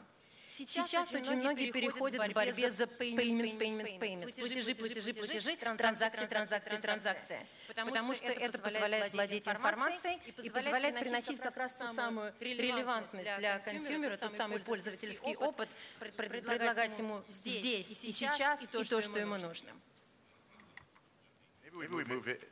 Да, пожалуйста, Василий. Хотел бы продолжить. Очень правильный посыл в том, что нужно переходить в новую форму бизнеса, но тут хочется немножко и предложить пойти альтернативными путями, а не только классическими путями. Понимаю, что и Visa, и другие платежные системы развивались по своей определенной траектории, как и классические банкинги. Но самые интересные события сейчас происходят за пределами этих классических траекторий. С моей точки зрения, чем быстрее Visa избавится от пластика, тем более интересная и длительная жизнь будет у Visa как платежной системы. Потому что вы сейчас правильно называете, это не расчетный пластик, это платежная система. Чем быстрее банки избавятся от своих офисов и даже вот этой current accounts истории, тем быстрее они смогут переродиться и создать новые какие-то бизнесы. Потому что для нас настолько интересно, потому что вот при всем уважении к Садовому кольцу, и к Москве, и к продвинутой стране в целом, с точки зрения банкинга и пластика, активных сим-карт больше, чем активного пластика в банковских системах на сегодняшний день. И если мы говорим хоть на примере Индии, хоть на примере Китая и Нигерии и России, то проникновение финансовых услуг и именно транзакционно-расчетные продукты на телефоне сейчас легче массово, надежнее и быстрее построить, чем на пластике и на банкинге. А потому и перспектива, которую мы видим для себя, она не против входа платежных систем и банков. Она совместно с платежными системами. Мы, понимаете, мы не хотим быть банком. Мы хотим помочь банку прийти туда, куда он прийти не может, не хочет, не видит этого пути. Мы тем более не против платежной системы, наоборот. Мы хотим помочь ей избавиться от наследия пластикового. Пластиковая эпоха, она в 20 веке закончилась. Сейчас 21 век. Без пластика жить надо. Ой, я с вами согласна. Мне прямо бальзам на душу ваши слова. Мы тоже совсем не против мобильных телефонов. Я как раз говорила, что Visa — это не процессинговые карты. И от того, какой форм-фактор приобретает платеж, ситуация не меняется. И хочу дать некоторую статистику. Всего чуть больше года в России были запущены мобильные кошельки. Android Pay, Apple Pay, Samsung Pay, недавно Garmin Pay и так далее. Не так давно появился вообще бесконтактный платеж. За полтора года более 80% терминалов принимают бесконтакт. За год доля бесконтактных транзакций выросла в 10 раз. Сейчас уже 37% мартовские данные. Я уверена, что апрельские и майские будут еще выше. А с точки зрения мобильных платежей, Россия как раз одна из лидеров в мире. Мы входим в тройку лидеров по штукам токенов. Токен — это карта в мобильном телефоне, по сути. Россия входит в тройку мировых лидеров по штукам токенов, а по проникновению токенизированных платежей к общему объему платежей, к сожалению, не имею права назвать цифру, но мы мировой лидер, номер один в мире. Это тому, что вы сказали, Василий, ровно в эту тему. Поэтому переход в мобильные платежи — это одна из основных действительно тенденций, которые мы сейчас видим и которые мы очень активно пропагандируем и внедряем. Почему активно пропагандируем и внедряем? Потому что видим четкую зависимость. Как только человек начинает платить мобильным или какими-то другими современными форм-факторами, растет доля платежей безналичных, снижается доля платежей наличными. Мы это очень четко видим. Очень интересная зависимость по банкам отдельно и по рынку в целом. Мне кажется, я понимаю, что происходит сегодня на рынке финансовых услуг. И, в частности, конечно, интересный пример — это Китай. Что там происходит у нас с финансами и так далее. Мне кажется, что я представляю, как это выглядит в Соединенных Штатах Америки. А как это будет выглядеть в России, позвольте мне вас спросить. И кто будет определять это? Понятно, вот в Европе, например, это во многом является продуктом регулирования. А здесь что будет двигать? Это будет технологии, это будет регулирование, это поведение потребителей. лояльность отечественному производителю, патриотизм, если угодно, будет это играть какую-то роль или если мы нет? возвращаемся к идее будущих финансовых услуг и кто будет их представлять, то Россия достаточно специфичной страны, как все рынки мира. И здесь есть свой путь. И нам это очевидно в Тинькофф. Может быть, не всем это видно, те, которые не профессионалы в этой индустрии. Если смотреть на путь развития экосистем с финансовым компонентом в других странах, то мы видим, что некоторые экосистемы, финансовые экосистемы, они выросли из электронной коммерции, интернет-торговли. Например, Alibaba с Alipay, Rakuten в Японии, Amazon, который запустил Amazon Finance недавно, и сейчас заходит достаточно агрессивно в разные рынки с этой вертикали финансов. Мессенджеры или соцсети, Tencent, WeChat. То есть есть разные заходы или генезис, если хотите, по финансовым услугам, которые представлены другими игроками, которые не традиционные игроки в финансах. В России мы это тоже видим. Здесь мобильные операторы, ведущие онлайн-игроки. Но это тоже, эти изменения выходят из финансовых игроков, которые, насколько я вижу, нигде не происходят. То есть экосистемы строятся от финансовых платформ. Здесь есть два ведущих примера. Это желтый и зеленый Тинькофф. И все-таки есть один, который тоже делает огромные усилия в этом направлении. Соответственно, на стыке между этими игроками что-то интересное рождается. И здесь будет конкуренция между нами, это стопудово, в области разных сервисов, и в том числе финансовых. Ну и будет collaboration, да, будет сотрудничество между нами, что если ты клиент, мы, естественно, исходим из нужд клиента, его потребностей. Но если ты клиент, ты не участвуешь в одной экосистеме, ты участвуешь в разных экосистемах. Соответственно, это возможность сотрудничать, делать сервисы вместе, чужие сервисы, партнерские сервисы будут вставлены в наш мобильный приложение Тинькофф и так далее. И наши сервисы будут представлены в финансовой клей в других экосистемах. Так что очень интересный путь развития вперед.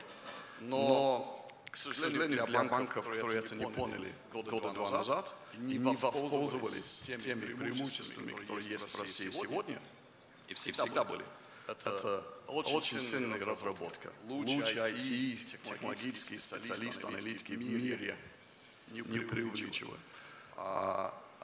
Очень большое онлайн-население, самое большое онлайн-население в Европе. Почти 80 миллионов людей, 40 миллионов смартфонов. Возможности выстроить интересные интерфейсы для качественного взаимодействия с клиентами и собирать данные, то ты уже все, тебя нет. Извините, банки, которые это не поняли и не развили эти интерфейсы. Мы это поняли, и за это у нас 7 миллионов клиентов, и похвастались, я чуть-чуть похвастаюсь. У Тинькофф 7 миллионов клиентов, далеко не все это понимают. Половина этих 7 миллионов клиентов – это люди, которые заемщики. Половина – это транзакционные клиенты, люди, которые используют разные мобильные сервисы, путешествия, страховые продукты, инвестиционные продукты, много всего.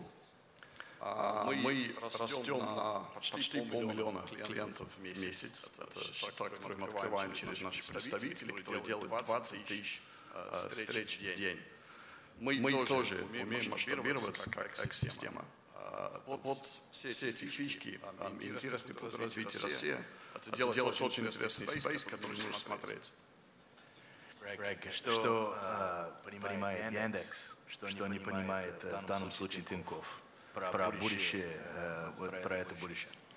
Да нет, я думаю, что Тинькофф все понимает и делает все правильные вещи. Потому что на самом деле людям интересно только решение их конкретных задач. Все остальное абсолютно нерелевантно.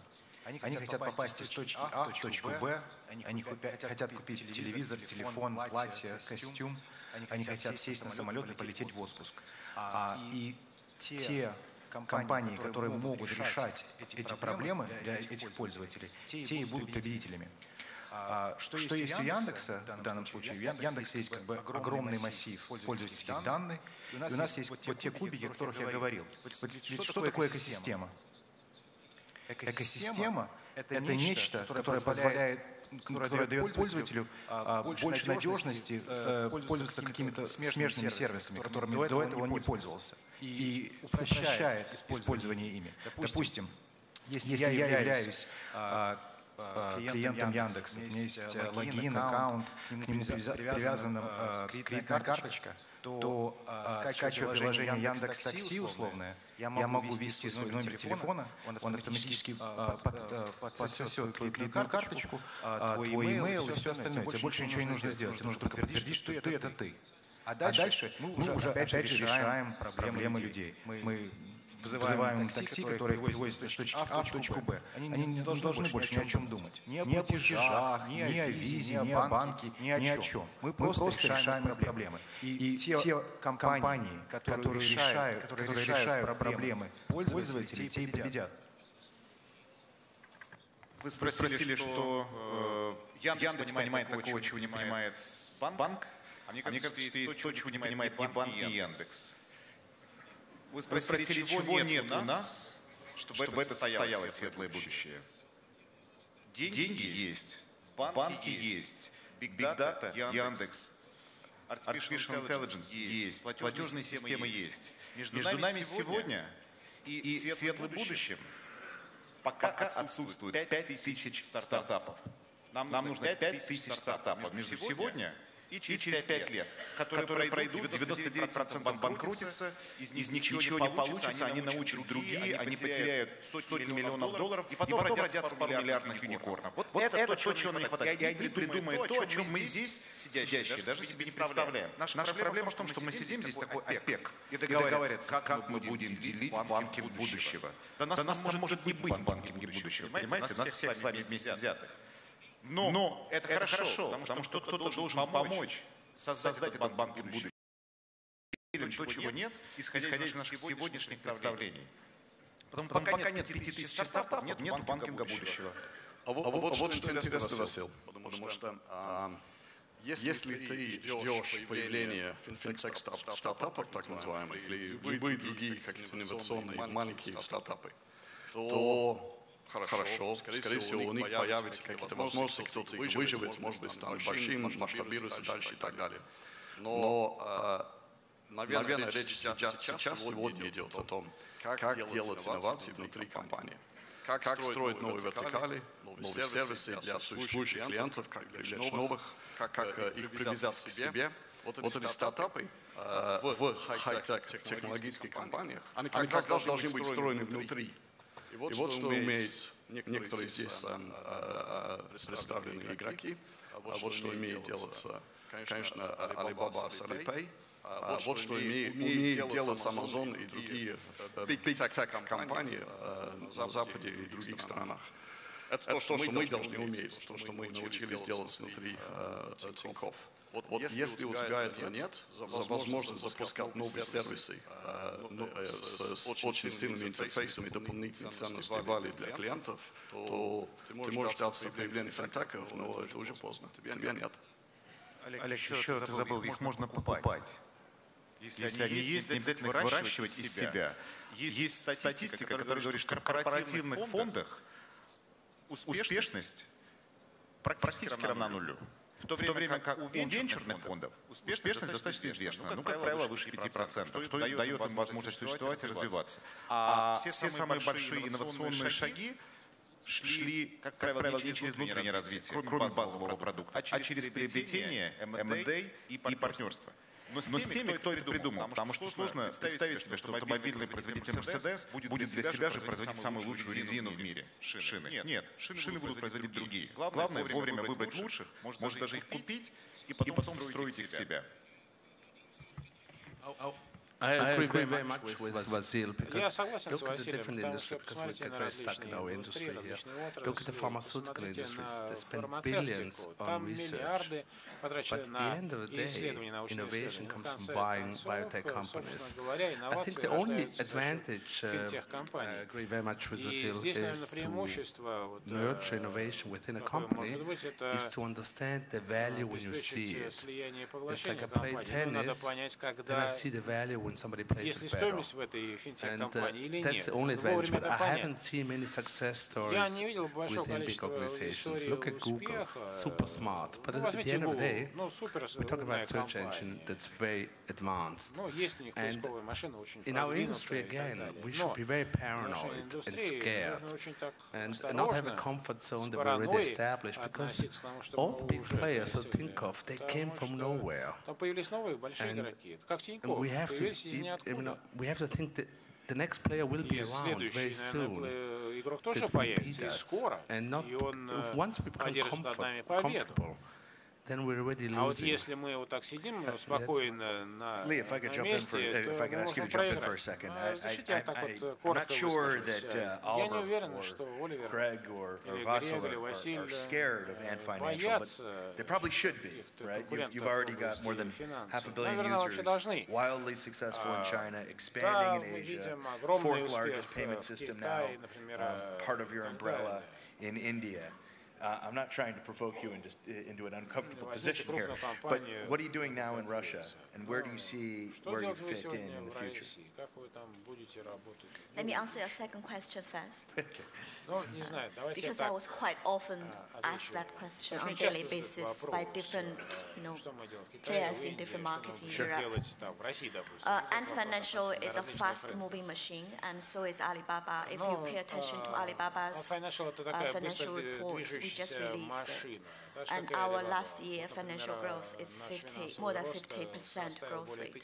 For a large company like this, 50% every year, that requires a lot of innovation, that requires a huge ambition on the ground. So we never close door to any business opportunities. But traditionally, our investment principle is that we focus on two things. Number one is large scale, and number two is unmet demands. But for Ant Financial, if you look into that last investment journey, we invested in a lot in Southeast Asia. We have a major share in Paytm, which is the largest local digital wallet in India. And we also have a major share in the largest social media in Korea. Most of these economies, they bring large population, and they bring a young population, and quite in some countries, most of the population there still don't have a bank account. So it's easier for Ant Financial to jump into the market, to develop the needs and help educate the consumer to properly jump through the card acceptance journey and directly jump into a phone acceptance journey. That's our traditional approach. But take one step back, right? All I'm saying here is that we are open to any opportunities in this market, but that is a traditional approach. What's your first question? That's about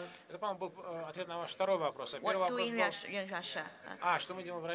Bogdan, do you want to stand up and tell everyone what we are doing in Russia? Just by the way, Bogdan is our Russian country leader. He's on the ground running business for Alipay for the past 4 years. In Russia, we are doing two businesses at the same time. Number one, we are trying to meet the demands for Chinese tourists who are going to Russia. They spend money in different situations. They take taxi, they spend money in department stores, luxury brand stores, and in supermarkets. And we are trying to work all these merchants on the ground. So if you go to the Zoom, if you go to Red Square, you will see Alipay in quite a few locations. And you will see Alipay in Dixie. You will see Alipay in Latrell across the country already. So that's probably the major priority for Alipay now in Russia market. Like a marketing agency for the merchants to target Chinese consumers. Thank you for bringing that point out. Right. We talk about what value we created for the customers, for our partners as well. Payment, I think Visa have already solved the payment issue in terms of availability in Russia. And Chinese people, most of them have Visa cards as well. But for us, we see ourselves more as a marketing partner. And by the way, Alibaba itself, although everyone thought we are one of the largest e-commerce company in the world, but we see ourselves as the largest and most successful digital marketing company in the world. And that's how all the profit is made in Alibaba. Similar in financial, right? Payment itself is like what Ekatera was mentioning. It's rather a traffic business, but on top of it, we offer tons of products and service offering to the customer to make sure their needs can be managed on a daily basis. But go back to what Ant Financial is doing now in Russia. That's number one, that is to meet Chinese tourist needs on the ground in Russia. And number two, we are working with AliExpress on the ground to make sure their funding can be managed effectively through Russia, China, and other parts of the world. Let's take the conversation in a little bit of a different direction and talk about the users are going to be what's the expression, first adopters and real waves of users of these online financial services. And we can't have a conversation about this without talking about millennials. Let me start by asking you, Oliver. I mean, everybody expects that millennials, when millennials have money, if millennials, I guess they eventually inherit the earth and have money. Right. That they're going to bring all of this money into this world. Is it that simple? Sure, some. По-русски опять, извините. Я просто хочу попрактиковать английский язык в какой-то момент. Вообще, как, кстати, я не знаю. Это американец спрашивает англичанин, как сказать по-русски millennial. Millennial. Вот так. Это парень, который как бы держит два телефона вокруг метро. У них, они выросли в совершенно другом мире, где, естественно, они в телефонах, мы все понимаем здесь, как они себя ведут, у нас дети и так далее. Моя дочка, ей скоро 16 лет, она не залезает никогда в онлайн через интернет, она не знает, что такое веб, это все через телефон, все понятно.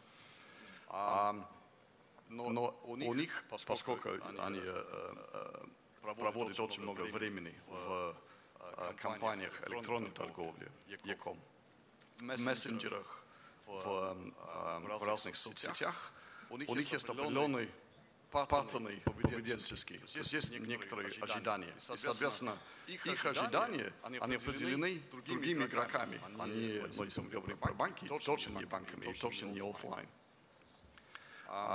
И эти big tech компании, они поставили планку достаточно высоко.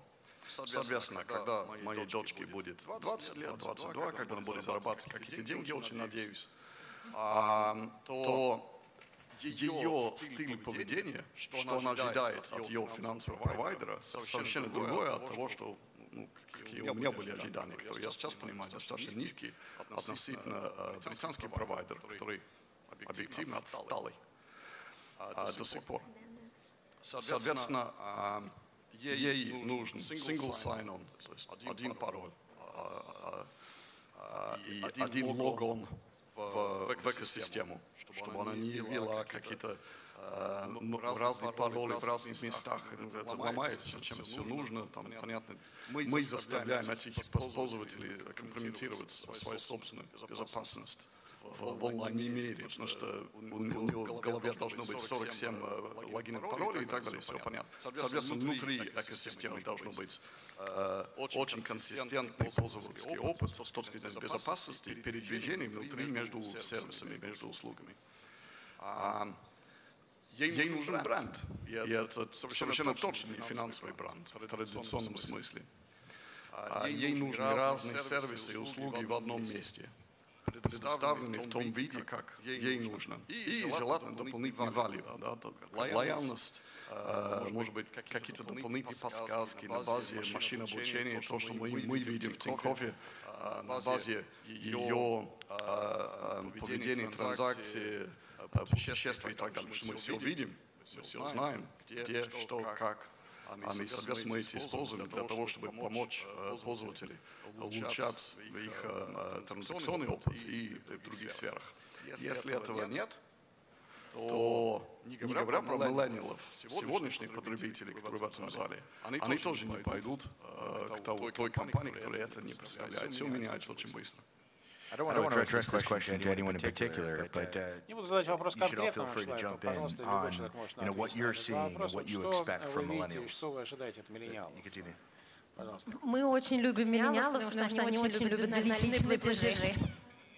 Они очень любят безналичные платежи и очень привыкли к современным технологиям, которые позволяют делать не только оплату, но там, условно говоря, P2P-переводы. Кстати, одна из категорий, которая очень быстро растет, более 100% в год растут P2P-переводы и так далее. Но я хочу все-таки зацепиться за слова Оливера, когда, я надеюсь, у нее будут деньги. Вот в погоне за миллениалами, которые являются, по-моему, самой исследуемой категорией людей, когда-либо существовавших, и, наверное, скоро на каждого миллениала будет выпущен отдельный ресерч, мне кажется, мы в погоне за этим сегментом, который, безусловно, архиважен с точки зрения потребительских предпочтений, чуть-чуть забываем про другие сегменты со схожими потребительскими предпочтениями, но уже с деньгами. Мы вместе назвали такой сегмент Ageless Progressives. Это не обязательно миллениал. Миллениалы, кстати, только 35% из них. То есть 2/3 это люди, как правило, более старшего возраста. Но это просто люди, которым близки и важны современные технологии, которым близка и важна независимость, которым близко и важно удобство, которые очень ценят свое время. И на самом деле вот соответствие их потребительским предпочтениям, соответствие их требованиям по интерфейсу, по скорости, по безопасности, по added value, оно приносит плоды здесь и сейчас. Как для будущего банкинга с нашими дочерьми, когда и если, когда они начнут зарабатывать деньги, так и для текущего банкинга с такими людьми, как с вами, сидящие в этом зале. Поэтому очень важны миллениалы для потребительских предпочтений, но не думайте, что только они существуют в природе. Есть Ageless Progressives. Катя, ты угадаешь?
I think yours is on the left. Okay.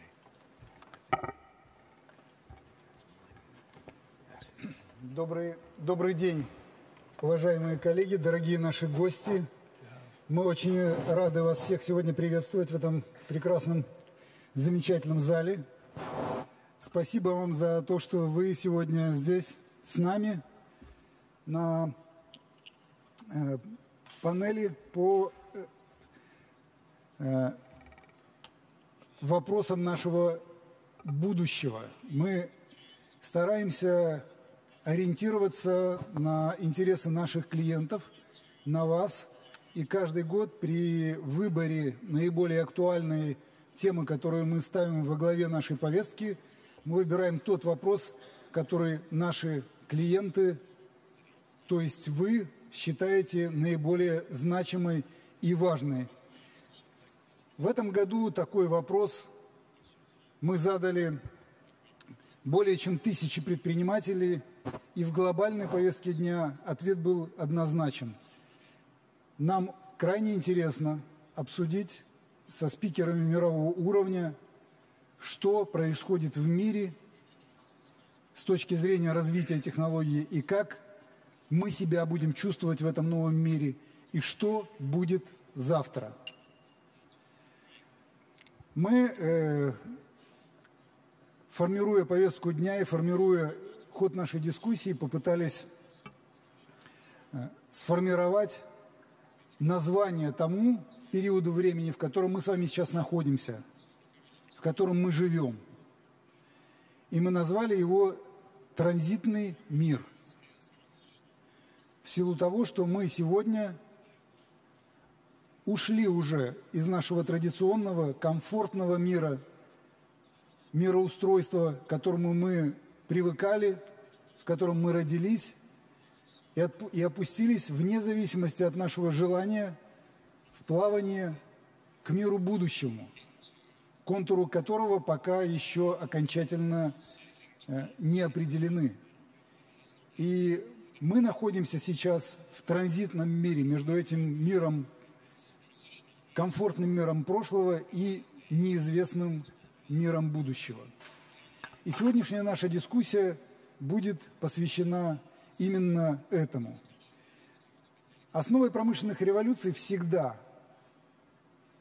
служили какие-то корневые технологии. Какая-то технология, которая изобреталась, она клалась в основу этой революции. Это был паровой двигатель, это было электричество, либо изобретение интернета. Феномен, с которым мы столкнулись с вами сейчас, что мы не можем назвать какую-то одну технологию, которая будет драйвить это изменение. Сегодня целый набор технологий развивается экспоненциально и меняет наш с вами мир. И мы сегодня, поставив на повестку дня этот вопрос, пригласили, на мой взгляд, выдающихся спикеров. Позвольте мне их представить. Это, начну, наверное, от меня. Это вице-премьер правительства России. Мы сейчас выяснили, что он сегодня 3-й день в должности, но он далеко не 3-й день в этой теме. Максим Акимов. Он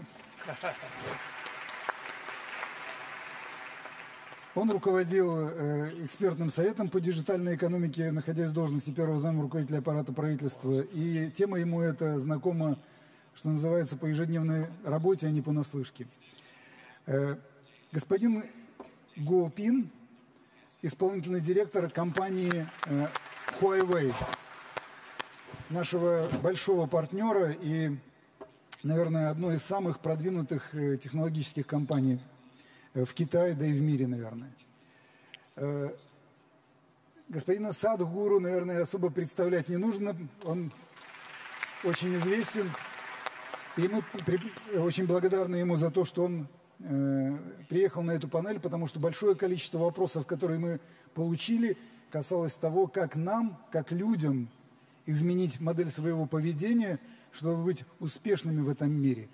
господин Садгуру как раз эксперт в этой части. Насим Талеб, еще один наш участник, он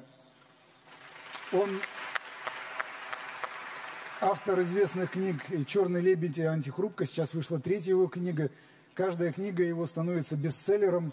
И мне кажется, что его точка зрения будет также очень интересна всем нам. Питер Диамандис. Питер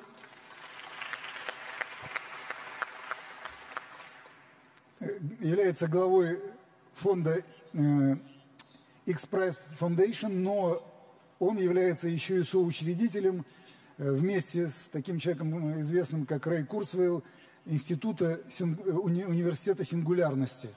И очень известен своей научной пропагандистской деятельностью во всем мире. Ну и еще один наш участник – это Майер Брент. Майер – вице-президент еще одного нашего большого партнера, компании Google. Компания Google известна также своими достижениями в области современных технологий. Наверное, было бы глупо, если бы я начал представлять сегодня компанию Google, но Майер является вице-президентом компании, отвечающей за наши рынки, он много лет занимается технологиями. Теперь я хотел бы перейти к следующей части нашей дискуссии и поставить на голосование вопрос. Перед тем, как я его поставлю на голосование, хотел бы попросить показать первый слайд.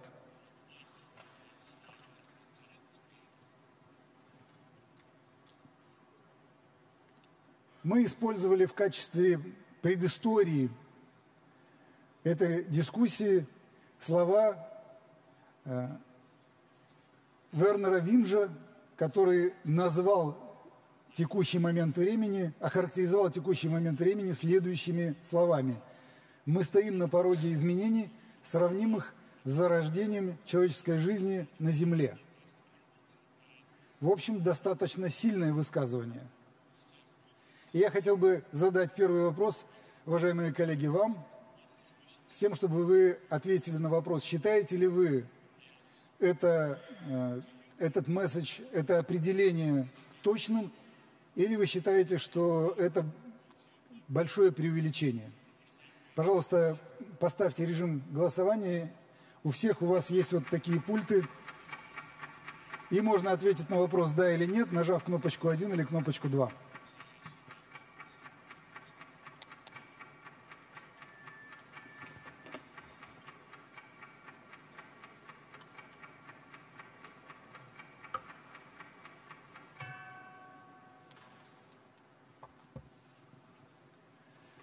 Ну, честно сказать, достаточно неожиданные результаты голосования. Уважаемые коллеги, хочу вам сказать, наверное, здесь собрались те, которых настоящий мир, транзитный мир, очень сильно каждый день пугает. Теперь, коллеги, я прошу поставить еще и подготовлен маленький ролик, прошу его поставить.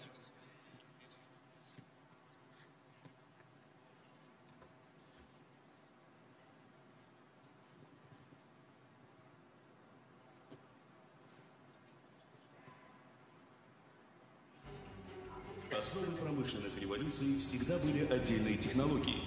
Но в последние годы происходит экспоненциальный рост технологий во всех сферах жизни. Меняются экономические уклады. Инновации экономят ресурсы. Постепенно стирается грань между реальным и виртуальным. Тяжело предсказать, что нас ждет в будущем. Но очевидно, что настал переломный момент, который не будет длиться вечно. Это транзитный мир. Именно сейчас определяются лидеры технологического мира. В транзитном мире отставшие страны быстро превращаются в доноров капитала для прорывных отраслей стран-лидеров. Компании, которые не успевают трансформироваться, исчезают. Искусственный интеллект заменит одни профессии. но создаст принципиально новые возможности для других.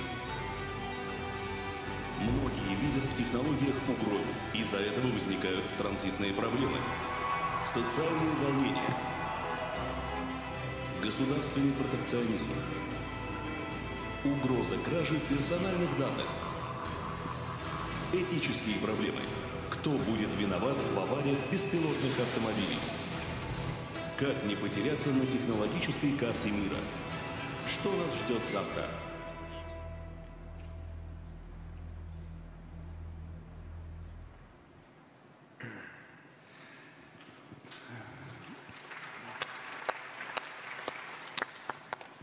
Уважаемые коллеги, я прошу еще простить меня за то, что я вас сейчас накормлю информацией перед тем, как мы переступим к дискуссии.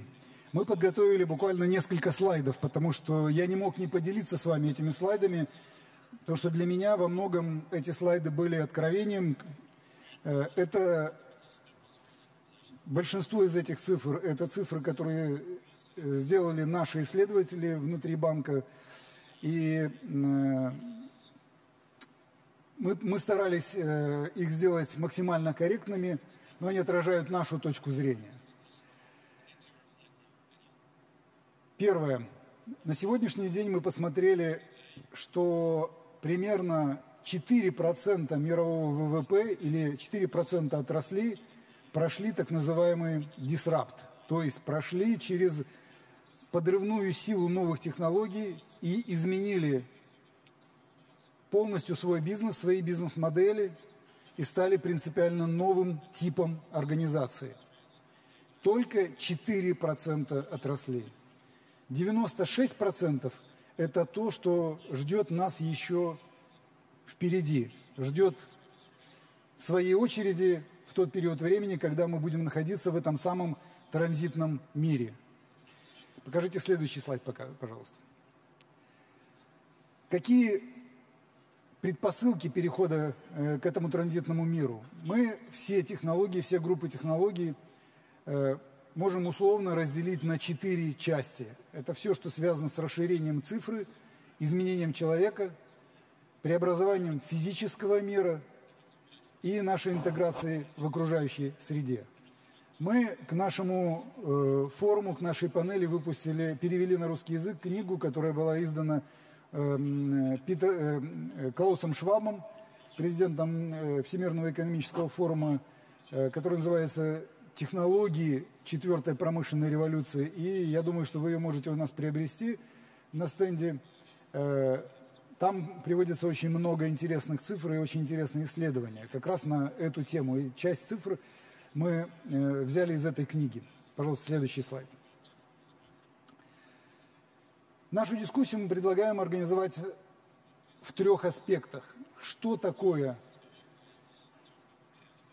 наш новый транзитный мир несет для государств, для бизнеса и для людей? Там написано «общество», здесь все-таки, наверное, правильнее «для человека». И мы видим, что 3 вещи, 3 цели, которые мы должны сейчас с вами достичь. Первое. Прийти к тому, чтобы расширить возможности человека. Мы очень много говорим о расширении возможностей, но диджитализация, всеобщая транспарентность приводит к тому, что пока это приводит к тотальному контролю над человеком. И на самом деле во многом ограничивает его привычный образ жизни и его возможности. Вторая задача, не менее важна, это защита от угроз, которые несут технологии. Мы об этом поговорим также отдельно. И третья задача – это справедливость распределения производимых благ. Как внутри каждого общества сегодня нарастает социальное неравенство внутри практически всех государств. И внутри мира, между странами. Следующий слайд, пожалуйста. Переход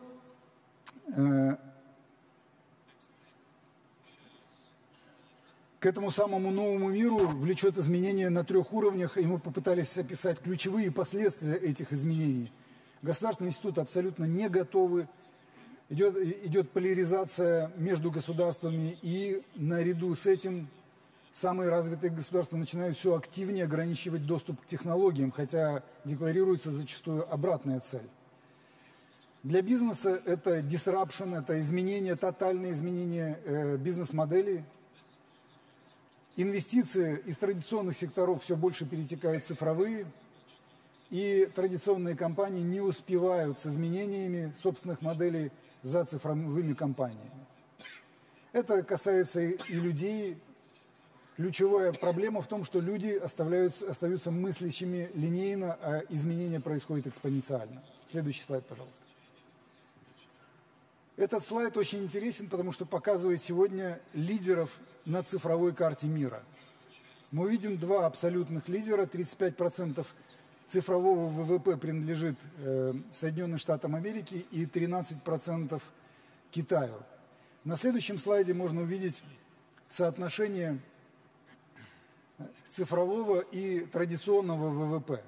Мы видим, что Соединенные Штаты Америки имеют 25% долю в глобальном ВВП и 35% долю в мировом ВВП. Китай поддерживает примерно такую же долю, но Китай растет значительно более быстрыми темпами, чем все остальные страны. Япония имеет порядка 8%, что соответствует ее роли. Франция чуть-чуть больше, и Германия чуть-чуть меньше, чем доля в глобальном ВВП. Все остальные игроки в основном имеют долю значительно ниже, чем долю в глобальном ВВП. Следующий слайд. Этот слайд, честно говоря, нас поверг тоже в шок, когда мы вывели эти цифры. Если посмотреть на долю стран в капитализации интернет-сектора, то мы увидим такую картинку. И эта картинка удивительным образом совпадает с цифрами 60-30-10. Это то, как делятся доли на развитых рынках между игроками. Победитель получает все. В данном случае, к сожалению, мы видим тенденцию, я эту тенденцию рассматриваю как будущее распределение глобального ВВП, цифрового ВВП. 60, 30 и 10 на всех остальных, из них Европа примерно 3-4%. Это, конечно, совершенно новая расстановка сил на мировой карте. Следующий слайд, пожалуйста. И мы видим, что инвестиции в цифровые активы, разрыв инвестиций в цифровые активы нарастают. Следующий слайд. И доля интернет-компаний, как в капитализации, вы видите, здесь даются мультипликаторы в оценке рынком цифровых компаний, они в среднем, скажем так, в 5-10 раз выше, чем в традиционной экономике. Мультипликаторы к чистой прибыли компании. За 5 лет капитализация интернет-компаний удвоилась. Следующий слайд. Еще одни цифры очень интересные. Google имеет 92% в глобальном рынке поисковых систем, Facebook 75% в социальных сетях глобальных. Tencent 80% всего рынка Китая. Ну и вы видите здесь цифры, которые мы видим в интернет-торговле и в мобильных платежах. Это иллюстрация того, что цифровизация приводит к еще большей монополизации рынков. Пожалуйста, следующий слайд. Ну и вопрос, в конце концов, от которого я передам слово нашим глубоко уважаемым спикерам. Это Homo Deus и Homo sapiens. Это Homo Deus, это попытка транслировать определение, которое дал в своей последней книге Юваль Харари. Кем же мы в конечном итоге являемся с вами? И что нам в этом мире нужно сделать? И первый вопрос я хочу задать Питеру Диамандису. Питер, я очень много раз слышал вас на различных форумах, смотрел ваши выступления, и хочу задать вам вопрос. Как вы считаете, к какому будущему приведут нас новые технологии? Приведут они нас к процветанию, к изобилию или к антиутопии?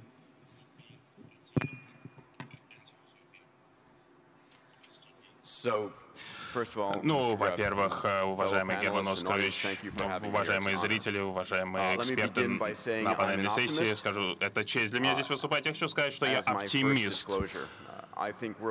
Я думаю, что мы живем в наиболее невероятное время в человеческой истории. Это самое лучшее время, когда, собственно, можно жить на планете. Мы живем во времена, когда у каждого из нас есть вычислительные мощности, которые раньше были доступны только государствам. Google фактически открыл доступ к интернету, к информации для всего мира. У нас доступ есть к капиталу, какого никогда раньше не было. Краундфандинг есть, венчурный капитализм.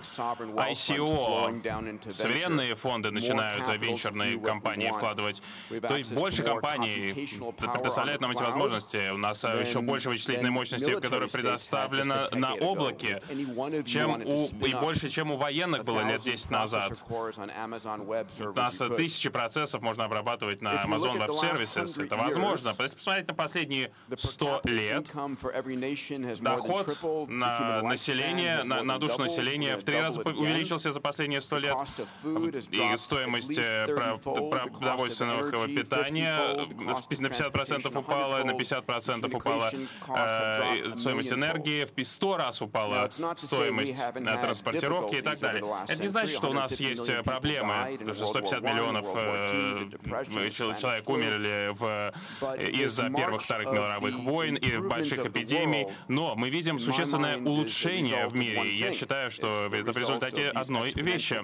Это экспоненциального роста технологий, которые расширяют наши возможности. И когда я преподаю в университете сингулярности, меня спрашивают, как стать миллиардером.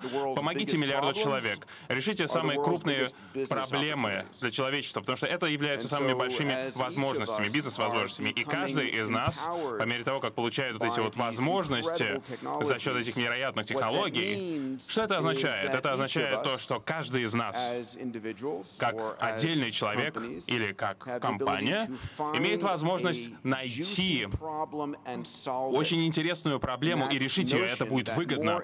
И это идея того, что все больше и больше отдельных людей, компаний и предпринимателей ищут эти проблемы и решают их. И для меня вот это вот то, что развивает наше человечество, поднимает его на следующий уровень. Так, теперь мы говорили о благе, которое будет, точнее, о разрыве в богатстве. Но я хочу по-другому на это взглянуть. Я считаю, в рамках всей истории человечества у нас всегда были, знаете, наверху короли и королевы, а потом все остальные, которые жили в бедности. Фактически это было реальностью тысячелетиями, десятки тысяч лет это было так. И у нас будет мир, у которых будет много чего, и, естественно, современные короли и королевы, у которых будет совсем много всего. Мы думаем, что в следующие 10 лет мы сможем реализовать потенциал каждого мужчины, женщины и ребенка. То есть у каждого человека будет, уже, в принципе, есть доступ к энергии, которая ему нужна. 8 тысяч раз у нас больше энергии Солнце нам предоставляет, чем мы потребляем. А самые бедные страны — это самые солнечные страны. А мы не используем эту энергию. У нас огромное количество энергии, огромное количество воды, кстати говоря. Например, Tata Foundation, они говорят о том, можно ли, например, воду получать из влажности воздуха. Они вот такие вопросы изучают.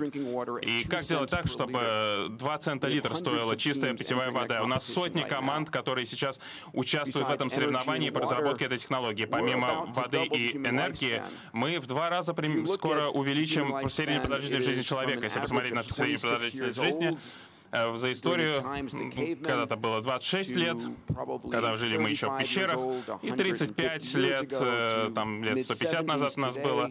Сейчас 70 с чем-то.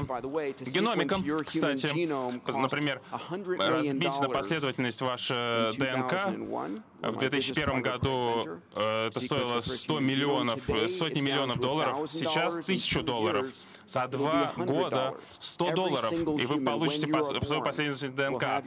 Каждый человек сможет получить автоматически свою последовательность ДНК, и вы сможете понять, что конкретно вам нужно с точки зрения лекарственных средств. Не то, что миру нужно, общему населению, а именно вам. У нас будут более четкие, точные технологии. Например, есть одна мутация генома, и большинство болезней, из 50 тысяч болезней, порождаются именно из-за этого. И вот эту вот можно, вот эту вот ошибку в геноме убрать, и от этих болезней мы будем защищены от десятки тысяч болезней. Поэтому я думаю, что мы живем в мире, когда мы выходим на новый уровень.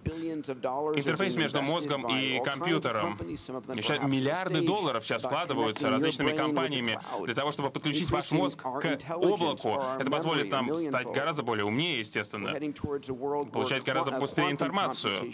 Квантовые вычисления уже начинают менять то, что может делать человек, выводит его на новый уровень возможностей. Сейчас есть отдельные люди, вот я, мои друзья, мы работаем на том, чтобы планета стала, ну, будь то Джефф Безос, Ричард Брэнсон, Илон Маск, Пол Аллен. Мы что хотим сделать? Мы хотим, чтобы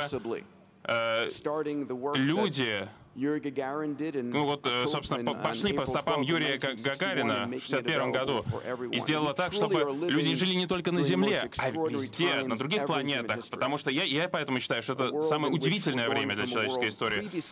Потому что раньше у нас был мир недостатка, а будет мир изобилия. И я думаю, что вообще недостатка вообще не будет скоро. Вот такие мои комментарии. Спасибо большое. Коллеги, я в особенности для журналистов хочу сказать, роль модератора специфична. Я однажды выступил с модерирующей роли, так до сих пор ролики ходят, приписывая мне мою провокационную роль, которую я играл в качестве модератора, за мои мысли. Поэтому прошу вас, моя задача модерировать и не сказывать свои мысли. Не приписывайте мне как бы те несколько, может быть, провокационные вопросы, которые я буду задавать.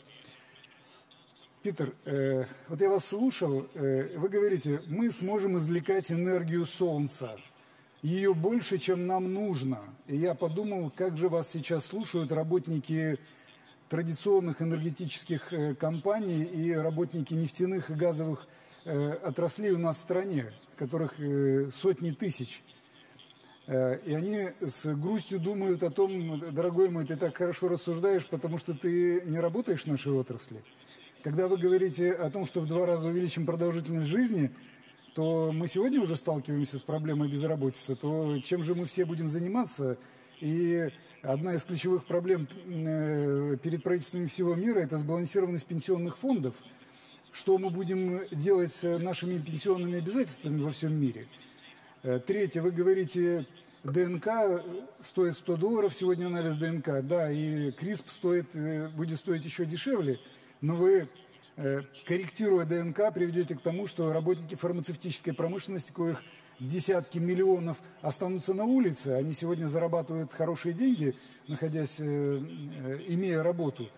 Вот как-то вот ваш оптимизм, он совсем пессимистично звучит, если посмотреть на это с другой стороны. Ну, чтобы было понятно, я хочу сказать, что мир меняется быстро. Я считаю, что никто из нас не знает, насколько быстро меняется мир. Не понимаем мы эту динамику изменений. Вы можете быть экспертом в любых этих технологиях. Датчики, искусственный интеллект, 3D-печать, робототехника, биология, расширенная реальность, блокчейн, виртуальная реальность и так далее. Вы можете быть экспертом в них, но комбинация этих технологий позволит изменить мир и создать новые механизмы, о которых мы даже не думали. Послушайте, в энергобизнесе, мы, знаете, раньше мы убивали, например, китов в океане, чтобы был свет у нас. Потом мы копали уголь, разрушали горы. Потом мы на дно океана залезли, и там бурим, чтобы получить энергию. Но все меняется. На самом деле, солнечная энергия, возможно, скоро будет термоядерный реактор, ее уже заменит, хотя она уже не вышла пока на рынке. Есть компании, стартапы в Кремниевой долине, которые занимаются термоядерными реакциями. Это совершенно невероятные проекты. Мир быстро меняется. И я бы сказал, что один из плюсов больших — это то, что мы снижаем стоимость жизни, настоящей жизни. То есть автономная электромашина, например, будет в 5-10 раз дешевле стоить, чем владение классической машиной. Это скоро будет. И, например, 1 цент за киловатт-час — это будет в будущем, возможно, стоимость энергии. Это же позволит создать новые возможности, в том числе в образовании. И искусственный интеллект, например, будет один из лучших учителей в мире. Он будет учить, конечно, не культуре, не человеческому общению, но такими другими точными науками. Он будет лучшим врачом. И это позволит нам снизить стоимость жизни. Проблема с людьми — то, что они боятся динамики изменений, но я могу пообещать... Питер, вы теперь еще своими ремарками вы еще стали врагом что мир меняется быстро. Учителей. У нас 45 тысяч школ в стране, и, наверное, порядка около миллиона учителей, вы теперь еще их затронули. Практический вопрос. Допустим, вам предложили стать руководителем российской нефтяной или газовой компании. Вот, допустим, вы стали президентом компании «Роснефть» или компании «Газпром».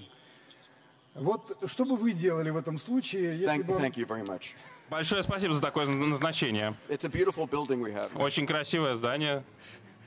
Вот практически какие ваши действия? Вам уже не нужно рассказывать про то, что все заменит искусственный интеллект. У вас есть конкретная ответственность за ваших людей в компании и за сохранение вашего бизнеса. Что вы будете делать?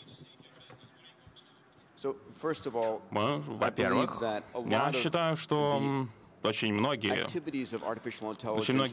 области искусственного интеллекта, они лучше всего работают в коллаборации.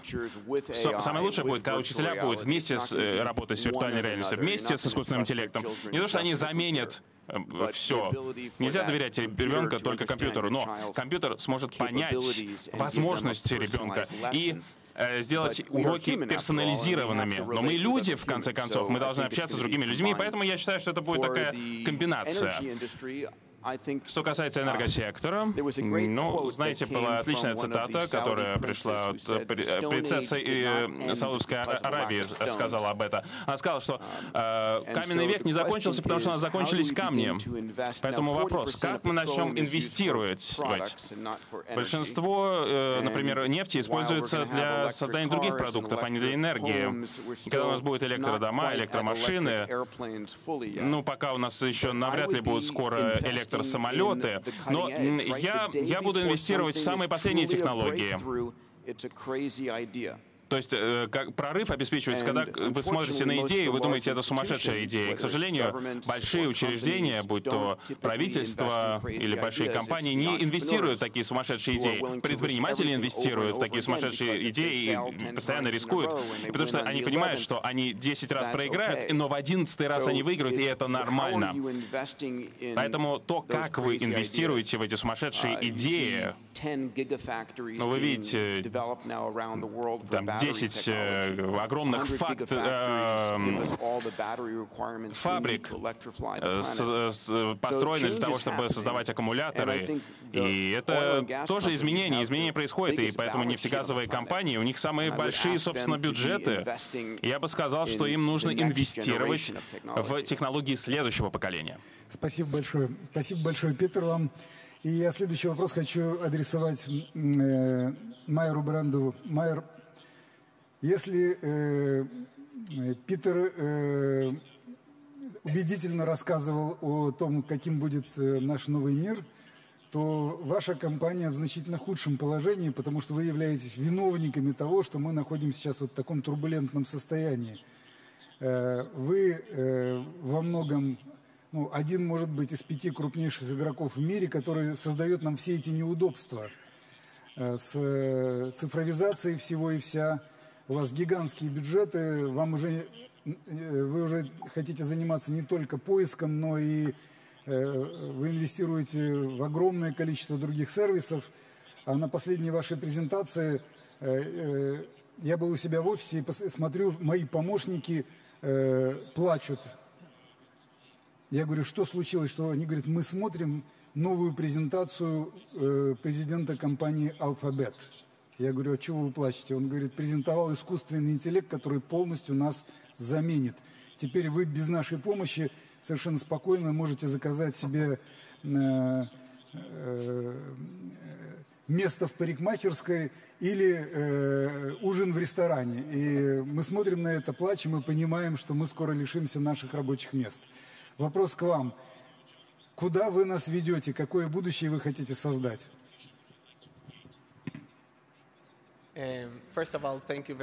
Ну, во-первых, большое вам спасибо. У меня огромное удовольствие быть здесь и участвовать в этой конференции с такими уважаемыми экспертами.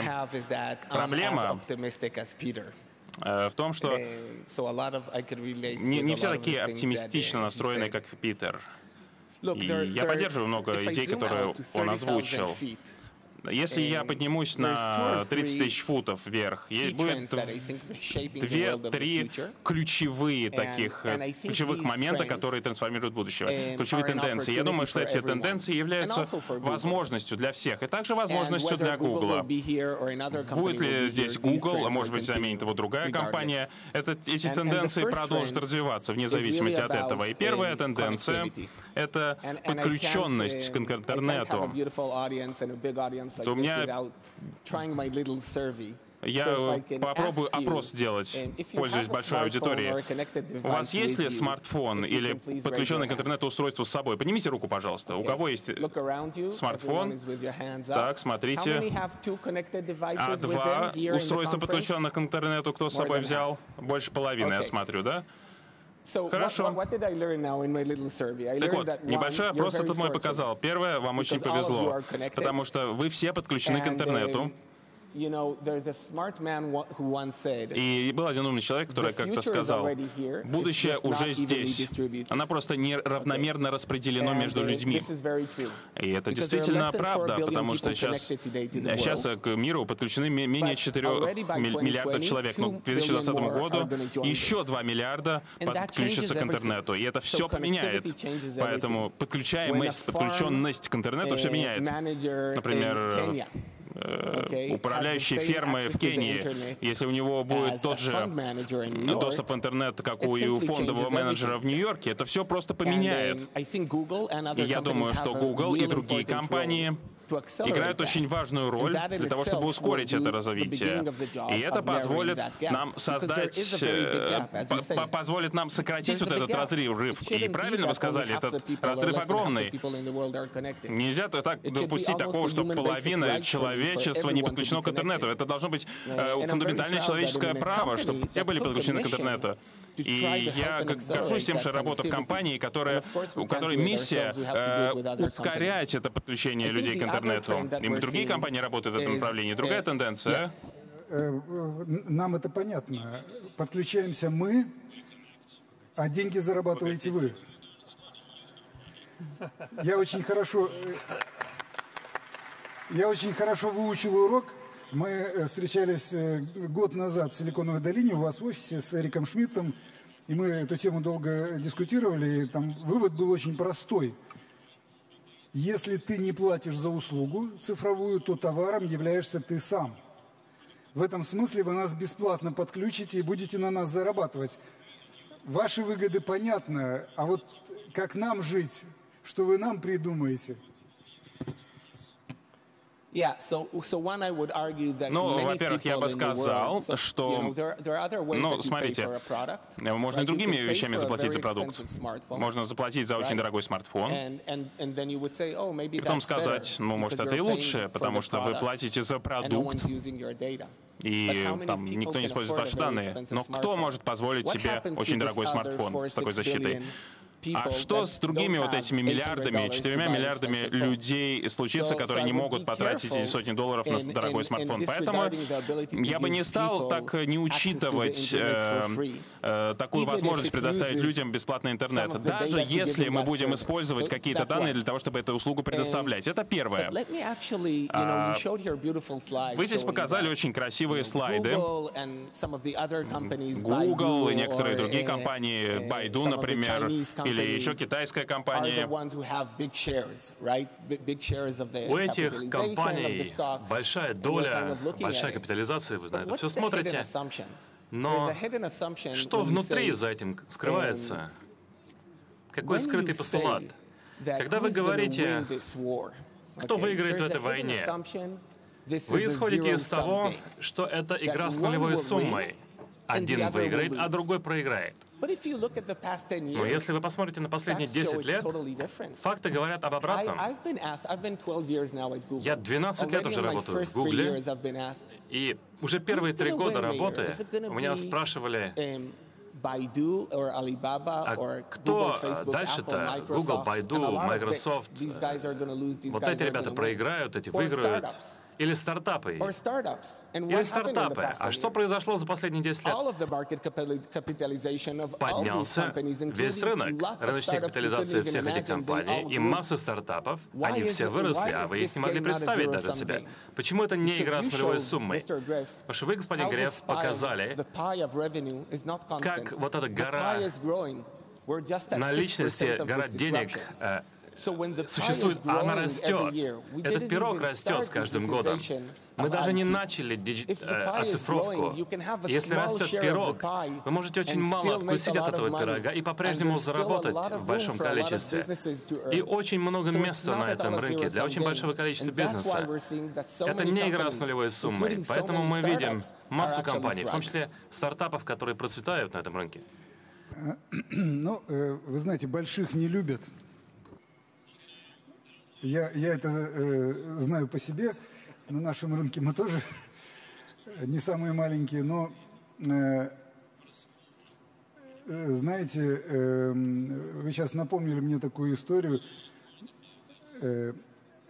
Вы сказали про соединение людей во всем мире. Вот такой слоган «Connecting People» был у компании Nokia. Но ей это не помогло выжить. Вы уверены в своем будущем? Я очень рад этому вопросу. Вы абсолютно правы. Смотрим на крупнейшие компании, и вы много раз спрашиваете себя, они такие могущественные. Вы только что привели идеальный пример того, как ускоряющиеся перемены в мире показывают имидж могущества ущербным. Вы очень быстро можете потерять востребованность на рынке. И эта история Nokia аккурат одна из тех, где я бы спросил 15 лет назад, Nokia может уйти в небытие? Все бы сказали, нет, это невозможно, они такие могущественные, такие сильные. У них сеть дистрибуции, у них есть преимущества. Но знаете что? Наша отрасль вся построена на инновациях.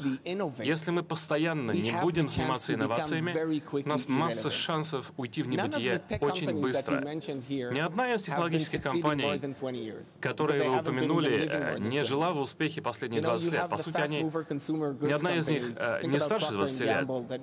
Это не потребительские компании. Вспомните Procter & Gamble. Им 120 лет. Я не знаю ни одной технологической компании, которой больше 20-30 лет от роду. Будущее покажет.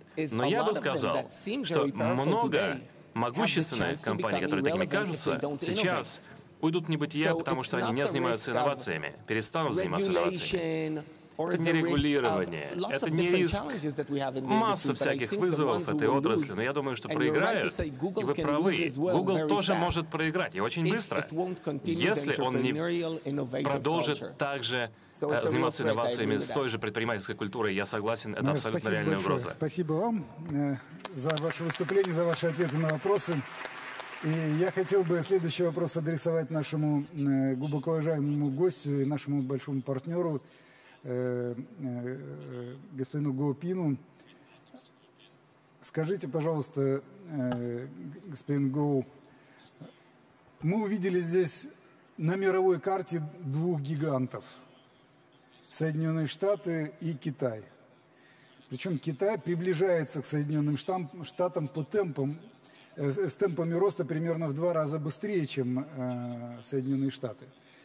И если говорить о количестве людей, которые пользуются интернетом, то в Китае их порядка уже 900 миллионов человек, тогда как в Соединенных Штатах Америки меньше 300 миллионов. И, как мы знаем, данные являются главным двигателем будущих инноваций. У вас таких данных потенциально больше. Хотя надо сказать, что в основном, конечно, американские компании отличаются от китайских тем, что они глобально не работают на мировом рынке. И второе, это, конечно, объем инвестиций, о которых мы так подробно еще не говорили. Huawei входит в 5 самых крупных инвесторов в инновации в мире. Вы инвестируете огромное количество миллиардов долларов в инновации. Насколько я знаю, в прошлом году мы проинвестировали более 8 миллиардов долларов в R&D. Скажите, пожалуйста, как вы видите, как будет развиваться мировая карта конкуренции, где место Китая, где место Соединенных Штатов и всех остальных, и как будет развиваться карта корпоративной конкуренции? Ваш совет, что делать компаниям из традиционных отраслей?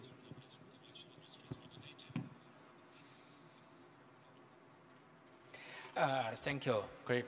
You know, I don't think there exist convertible conflicts between the Chinese digital company and American company. Здесь есть такая большая разница между китайскими цифровыми компаниями и американскими.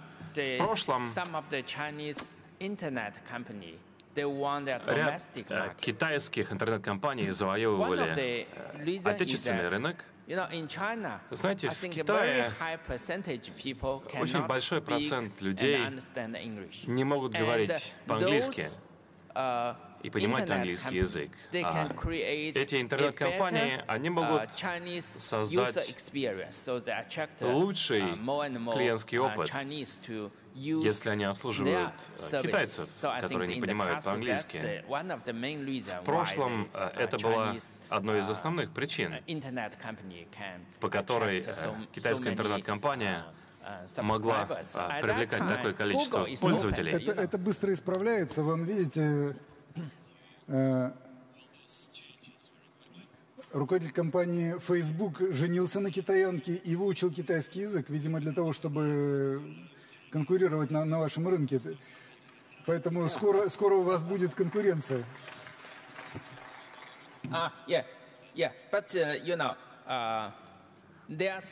но знаете, есть китайские компании, которые пытаются следовать за Фейсбуком.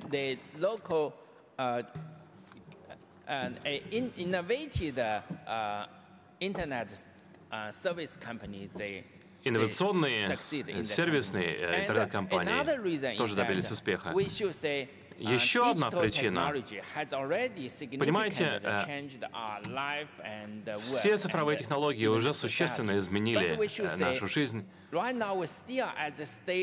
Сейчас мы говорим, что это интернет 1.0. Почему мы говорим так? Потому что до настоящего момента большая часть изменений происходила на стороне потребителя. Google очень успешная компания. Где они доминируют на рынке? В рекламе. Просто представьте себе, что происходило до настоящего момента на производстве. Не на стороне клиента, а на стороне генерации. Это ограниченная ситуация. Мы можем создавать потенциал для всех компаний, для того, чтобы они достигали своих целей. В этом же причина того, что есть интернет 4.0, скажем, в Германии, это инициативы, аналогичные инициативы в Китае, потому что очень много возможностей открывает будущее. Я думаю, что в будущем одна компания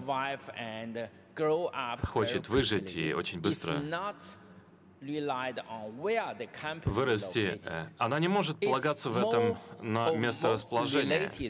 Я думаю, что в будущем такой успех может крыться только в конкурентоспособности этой компании. Я абсолютно согласен с тем, что говорит коллега из Google. Даже Huawei с выручкой в $100 миллиардов не может позволить себе не беспокоиться о будущем. Я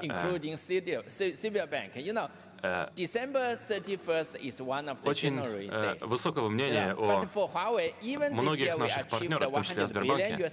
Понимаете, мы вышли на эту выручку в $100 миллиардов в этом году, но, как правило, начинать везде приходится с нуля.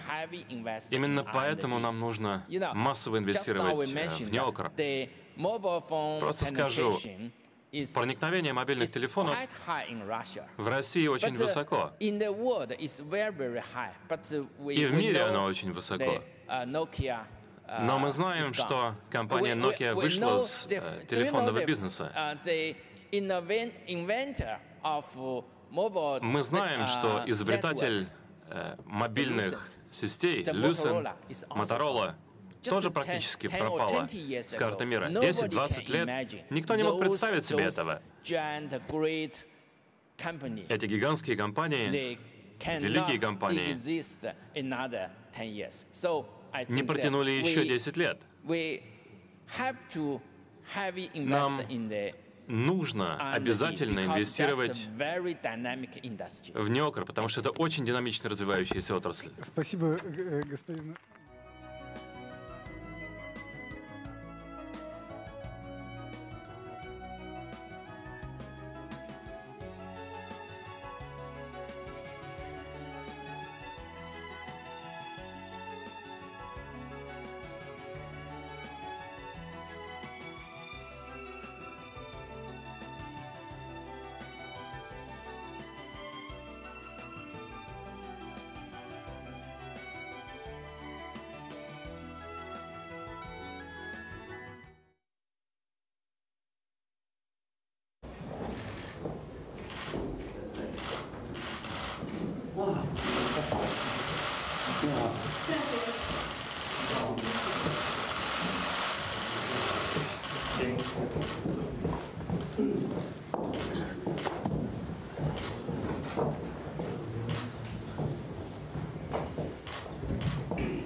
Уважаемый товарищ Мантишань, уважаемые друзья, коллеги, позвольте вас сердечно поприветствовать в Петербурге.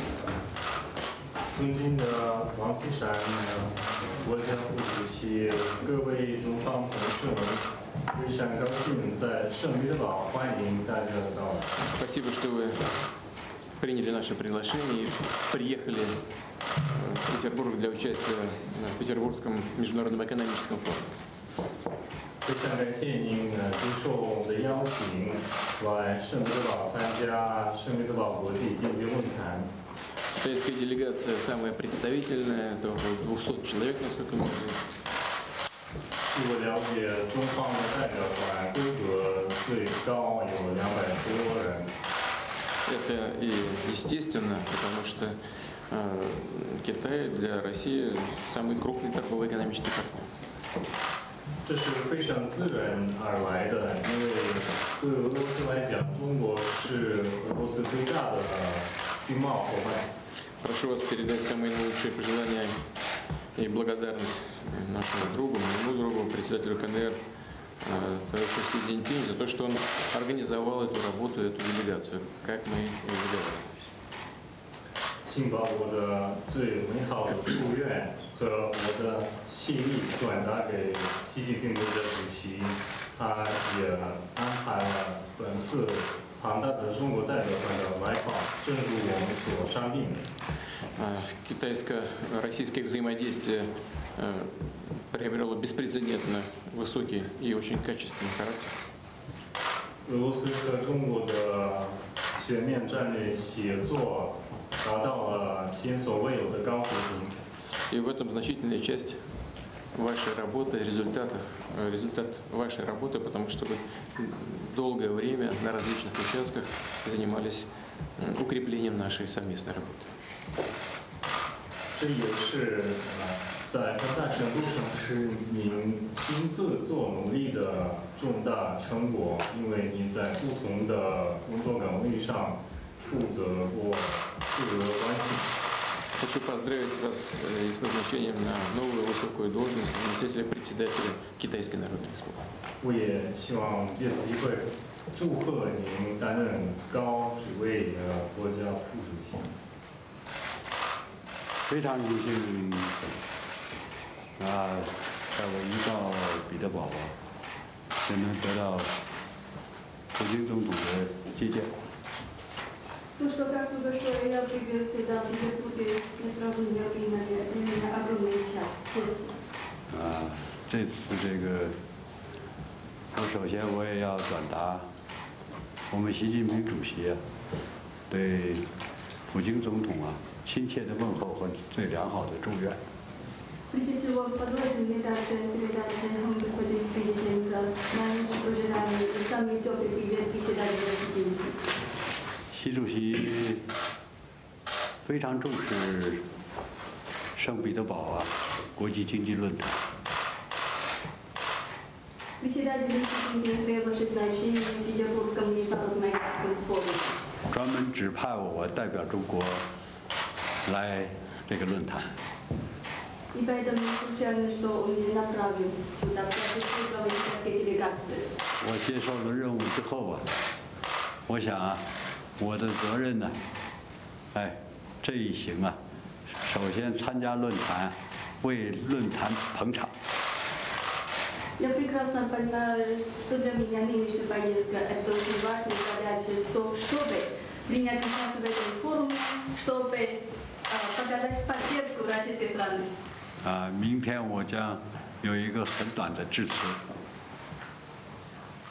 Завтра я буду выступать с трибуны этого форума, причем выступление не продолжительное.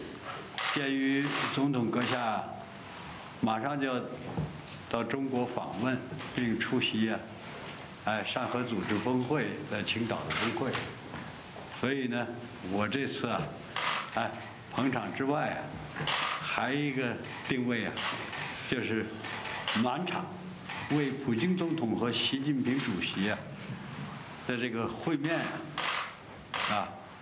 来暖场。 Господин президент, я знаю, что самые ближайшие дни вы будете совершать визит в Китай и принимать участие в предстоящем саммите ШОС Циндао. И поэтому, помимо того, чтобы оказывать поддержку Петербургскому международному экономическому форуму, у меня есть другая, не менее важная задача. Это подготовиться к предстоящему вашему визиту и встрече на высшем уровне Китая и России. Как у нас говорится, раз в месяц. 我完全同意总统阁下刚才所讲的，中俄全面战略协作伙伴关系现在不断的在提高，而且到了一个新的高的水平。 Ваше превосходительство, господин президент, позвольте полностью присоединиться к вашей оценке китайско-российских отношений всеобъемлющего партнерства стратегического взаимодействия. Они постоянно развиваются динамично и уже поднялись на беспрецедентный новый уровень. 全面战略伙伴关系说实在的，中俄的这个全面战略伙伴关系不同一般。 Что касается самого характера всестороннего стратегического партнерства таковое, которое развивается между нами, между Китаем и Россией, оно носит незаурядный характер. 它不仅仅是一个双边的关系。Речь уже не только идет о двусторонних отношениях. 由于中俄两国呀，都是联合国常任理事国，都是大国，而且我们有这样的一种，背靠背、肩并肩的这种战略伙伴关系啊，它必然呢，不仅影响着亚欧，也影响着全球。 Поскольку Китай и Россия постоянные члены Союза ООН, и более того, Китай и Россия это мировые отношения выстраиваются таким образом, что мы постоянно стоим вместе двигаться вперед, бок о бок, плечом к плечу. И наши отношения непосредственно влияют не только на пространство Евразии, но и весь мир. 现在世界的问题特别多。 В современном мире достаточно проблем. 面临着很多机遇，但是呢，风险和挑战也非常多，而且很不确定。 Перед нами немало возможностей, и в то же время также немало вызовов и рисков. И более того, тут тоже очень много неопределенности. 在这样的形势下，中俄的这种全面战略伙伴关系啊。 就显得尤为重要。И всесторонний стратегический характер китайско-российских отношений в этих же условиях носит особый актуальный характер. 我们一个很重要的前提是相互尊重。Одной из важных предпосылок китайско-российских отношений является взаимное уважение. 我们都高度的尊重对方的核心利益。 Мы крайне уважаем ключевые интересы друг друга. 再就是我们是一种平等合作。 Кроме того, наше сотрудничество развивается всегда на равном уровне. 全方位的合作。Наше сотрудничество также является всесторонним. 有高度的政治互信。 И тут же еще плюс очень высокий уровень политического взаимодействия. 在双方的这个在政治互信的这个前提下呀，我们无论是经济，还有社会、人文和其他方方面面，是全领域的合作。 Именно свой высокий уровень политического взаимодействия позволяет нам развивать отношения по всем направлениям, будь то экономической, социальной и культурно-гуманитарной. 实际上，我刚才总统先生讲到的，我所参与过的，和谢清先生一起。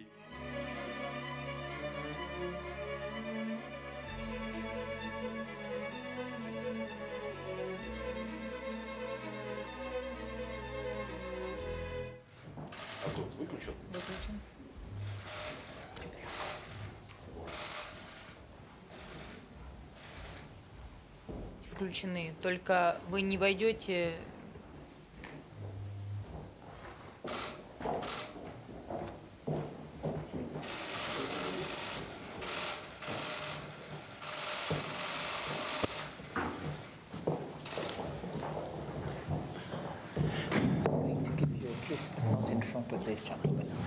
Сейчас они включены. Уважаемая госпожа Лагард, уважаемые коллеги, позвольте мне вас сердечно поприветствовать в Петербурге. Madam Lagarde, dear colleagues, allow me to cordially welcome you to St. Petersburg.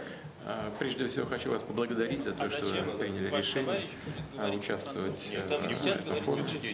First of all, I would like to thank you for deciding to take part in this forum. Из года в год он становится все более представительным, все более интересным, живым, содержательным. Year on and out, it's becoming more and more representative, interesting and vibrant. И в этом смысле представляет определенную ценность, поскольку специалисты самого разного уровня, представители различных секторов экономики, государства имеют возможность в неформальной обстановке обсудить текущие дела мировой политики и финансов.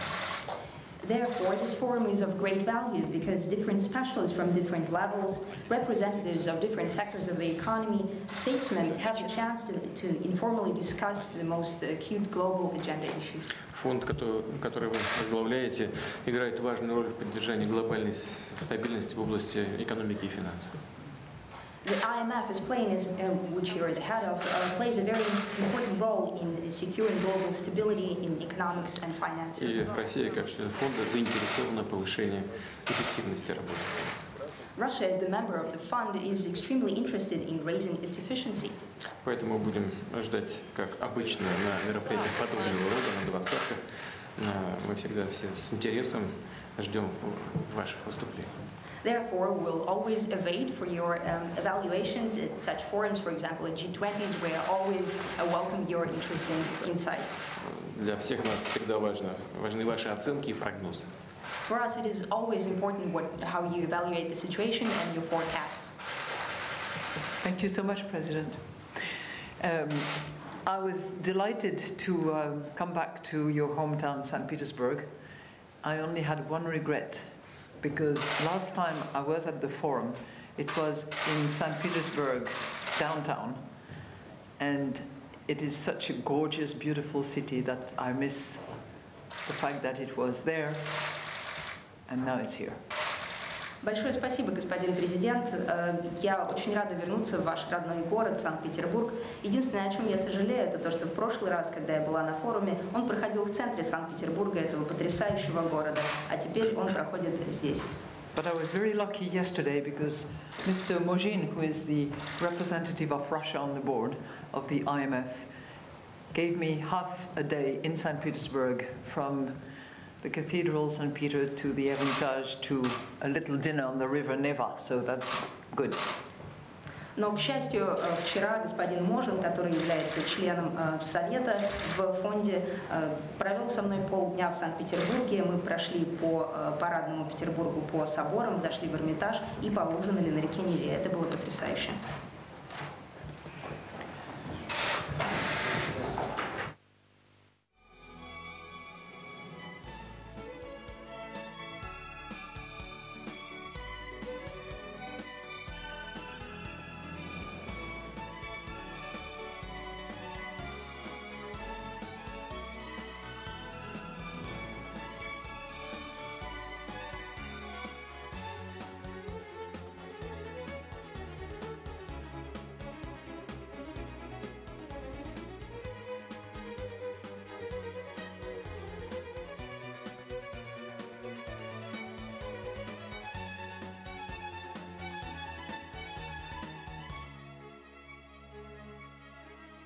Хотел бы попросить моих коллег показать несколько слайдов перед тем, как я задам вопрос нашему уважаемому спикеру Насиму Талебу.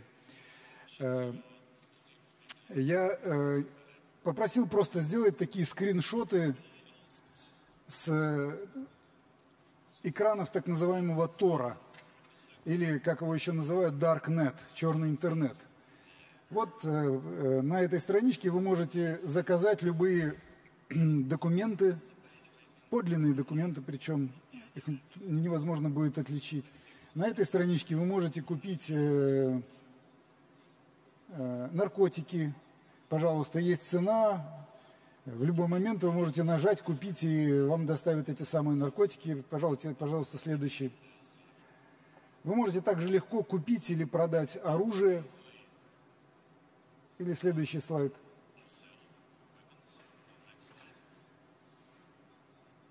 Пожалуйста, я удивился, что здесь, причем нет ограничений, какое угодно оружие, вот прекрасные гранаты немецкого производства и так далее, и так далее. Пожалуйста, следующий слайд.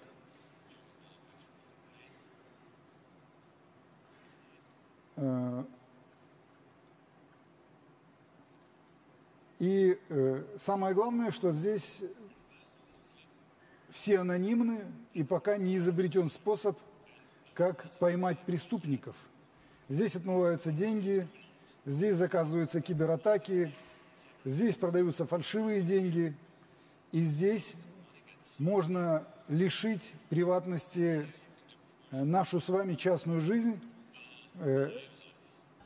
наняв самых опытных хакеров и сделав доступным любые личные данные. Скажите, пожалуйста, господин Талеб, как вы видите наше с вами будущего? Многие видят основной риск вот этого самого транзитного мира, который мы с вами обсуждаем, в монополизации, в концентрации рыночной власти, разрушение традиционных экономических моделей. Мы сейчас говорили о том, что происходит монополизация экономической власти у нескольких государств. Но, может быть, мы боимся не того, может быть, нам стоит бояться цифровой вседозволенности, которую мы с вами сейчас увидели. И каковы, на ваш взгляд, риски в этом новом транзитном мире?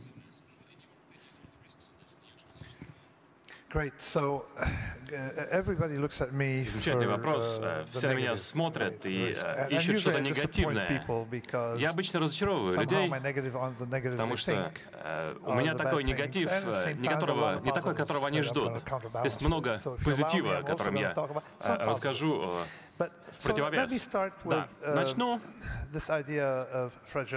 с этой концепции хрупкости. Первый раз, когда меня попросили спрогнозировать будущее, это был экономист. Это была особая проблема. Там много умников прогнозировали на 25-30 лет. Меня попросили, потому что я был автором «Черного лебедя». Это книга о том, насколько непредсказуем наш мир. И я им прислал вообще список прогнозов, они были шокированы. Они говорили: слушай, с собой что-то случилось, попал в аварию, что это? Как получилось так, что ты прогнозируешь? Я говорю: да нет, я не прогнозирую. Это я негативно говорил, окей? Я работаю с хрупкостью. По сути, все хрупкое рано или поздно сломается. И если мне прогнозировать на 30 лет вперед, мне не нужно представлять все эти новые вещи. Я просто смотрю, пытаюсь найти нечто хрупкое, и исхожу из того, что этого не будет через 30 лет, что-то придет на смену, тоже будет хрупким. Очень простое правило, называется Линди, по имени ресторана, где собираются актеры. Я пытался прогнозировать срок жизни их постановок. 200 дней идет спектакль, проживет ли он еще 200? Это статистическое правило. Если 200 уже отыграли еще 200. Год, значит еще год. Это правило. Хрупкость. Все недавно ушедшие в небытие вещи, десктоповые компьютеры, уничтожили мейнфрейм, им на смену пришел лэптоп, лэптопу на смену пришло что? Планшет. Планшету, простите, 6 тысяч лет. Понимаете, это такая конвергенция. Понимаете, технология возвращает нас на какой-то круг, какой-то более древней технологии, которую давно делали. Ну, скорее всего, этот планшет не такой, на котором писали, что-то корябали 60 лет назад. Я думаю, что этому планшету придет на смену планшет другой технологии. Вот этот стакан уже 4000 лет делается по одинаковой технологии. Но сейчас в Китае эти стаканы делают гораздо дешевле, чем 4000 лет назад. Понимаете, мы приходим в мир, идем в миру, который не обязательно негативен. Технология возвращает нас на какой-то круг с какими-то побочными эффектами. Но это возвращает нас в природу естественного обитания. Цифра, социальные СМИ. Люди думают, что это ново. Это не ново. Никогда в истории, понимаете, за исключением 50-60 лет СМИ, которые контролировали государство, люди никогда не садились перед экраном и они всегда реагировали на информацию, которая на них струилась из этого экрана. Люди всегда сидели перед экраном и реагировали. Но до появления социальных СМИ люди не реагировали публично. Понимаете, очень быстро разрушались жизни, люди получают информацию. Сейчас мы возвращаемся к методам, Никогда не будьте получателем информации, не будучи носителем. Это меняет политику. Твиттер, социальные СМИ меняют политику. Вот так пришел к власти Трамп, итальянское правительство новое. Это распространяется. Это хорошо, когда технология что-то разрушает, является деструктором. Если продолжить, о чем беспокоится экспоненциальный рост. Да, вот сейчас немножко негатива, простите, я работаю в управлении рисками. Все, что растет слишком быстро, получит более диспропорциональные негативные эффекты, на которые вы попадете чуть позднее. Вам нужно расти медленно. Почему? Посмотрите на природу. У нас есть эволюция в природе. Да, это нас радует. Мы выдохнули, значит, у Google все проблемы впереди. Well, I mean, or maybe replaced by. By the way, one piece of information is that 50 years ago, такой еще факт, 50 лет назад компании жили 60 лет в индексе Standard & Poor's. Сейчас они в этом индексе S&P 500 живут 10 лет. Так что да, встряска ждет. Просто в заключение хочу сказать следующее. О будущем с технологиями. Вам нужно беспокоиться, когда что-то развивается слишком быстро. Не потому что рост это плохо, а потому что у вас вы наработки прежние не сохраняете, потому что если эволюция будет слишком быстро развиваться, то виды вымрут. Вы хотите, чтобы рост был не около нуля, не 100%, а где-то в середине. Поэтому извините по поводу финансового роста, то, что вы сказали.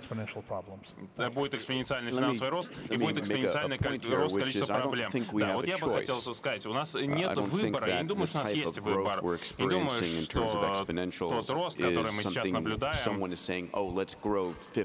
никто не может сказать, а давайте-ка на 50% будем расти в этот год, а не на 100%. Мы бежим по этой беговой дорожке с технологиями. Скорости подключения к интернету, скорости вычисления увеличиваются.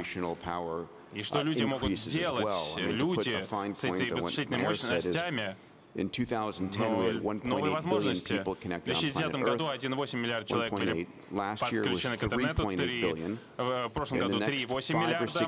И в следующие 5-6 лет у нас что, Facebook с дронами и спутниками, Google со спутниками и с летающими шарами, масса стран, SoftBank, Paul Jacobs,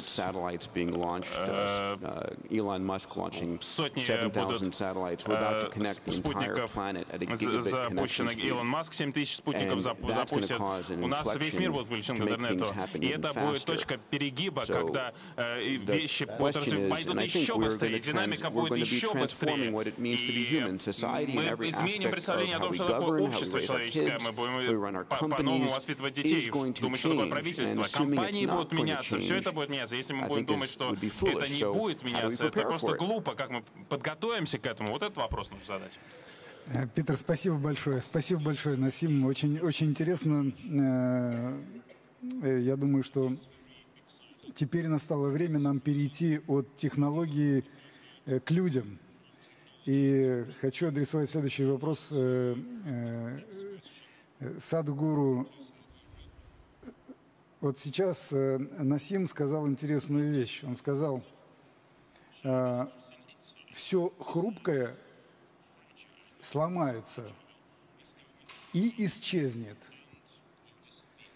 Первое, что мне сразу же пришло в голову, что самый хрупкий элемент в этом – это мы, это люди.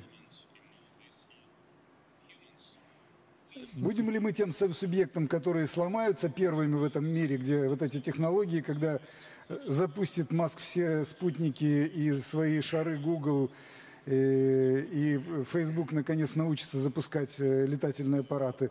Будем ли мы тем самым видом, который исчезнет в этом интересном мире транзитном? И какой вы можете дать совет нам, как людям, как нам приспособиться к этому миру, как нам избавиться от этого напряжения, в котором мы постоянно находимся, избытка информации и тревог. Как нам справляться со всем этим? Как нам справляться с тревогой, потому что нервозность, депрессия стали мировой болезнью. Сейчас это более часто ставимый диагноз врачами, чем рак и еще несколько самых популярных болезней. Что делать нам?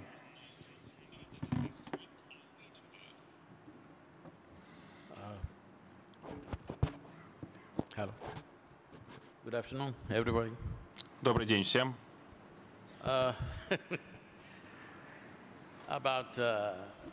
Ну, что касается того, что хрупкое разрушится, да, это правильно. Но человеческое существо не хрупкое, а многие структуры, которые мы создали, религия, страны, компании, вот это вот хрупкие вещи, которые человечество создало, и это все разрушится, это очень хорошо. Когда мы говорим «человеческое существо», мы говорим только о человеке как о существе. Мы не говорим тигровое существо, муравьиное существо. Нет, мы говорим человеческое существо. Это означает, что у нас есть возможность, которая выходит за рамки нашего процесса выживания. Наша жизнь по-настоящему начинается, когда у нас есть выживаемость. Если посмотреть на последнюю историю, за несколько тысячелетий, мы раньше, последние тысячелетия, боролись за выживание. Я считаю, что в следующие 25-30 лет вот эта борьба за выживание будет устранена, стерта с лица земли. И тут человечество действительно разовьется, потому что компетенции человека, настоящего человека, войдет в игру. И это будет самое важное время для человека, потому что вы можете быть по-настоящему человеком, тогда вы сможете быть. Потому что раньше, если у вас были большие мышцы, вы были сильными, вы доминировали. Потому что физическая сила — это было все, основной козырь. А потом пришли механические машины, и фактически ваши мышцы были вам не нужны.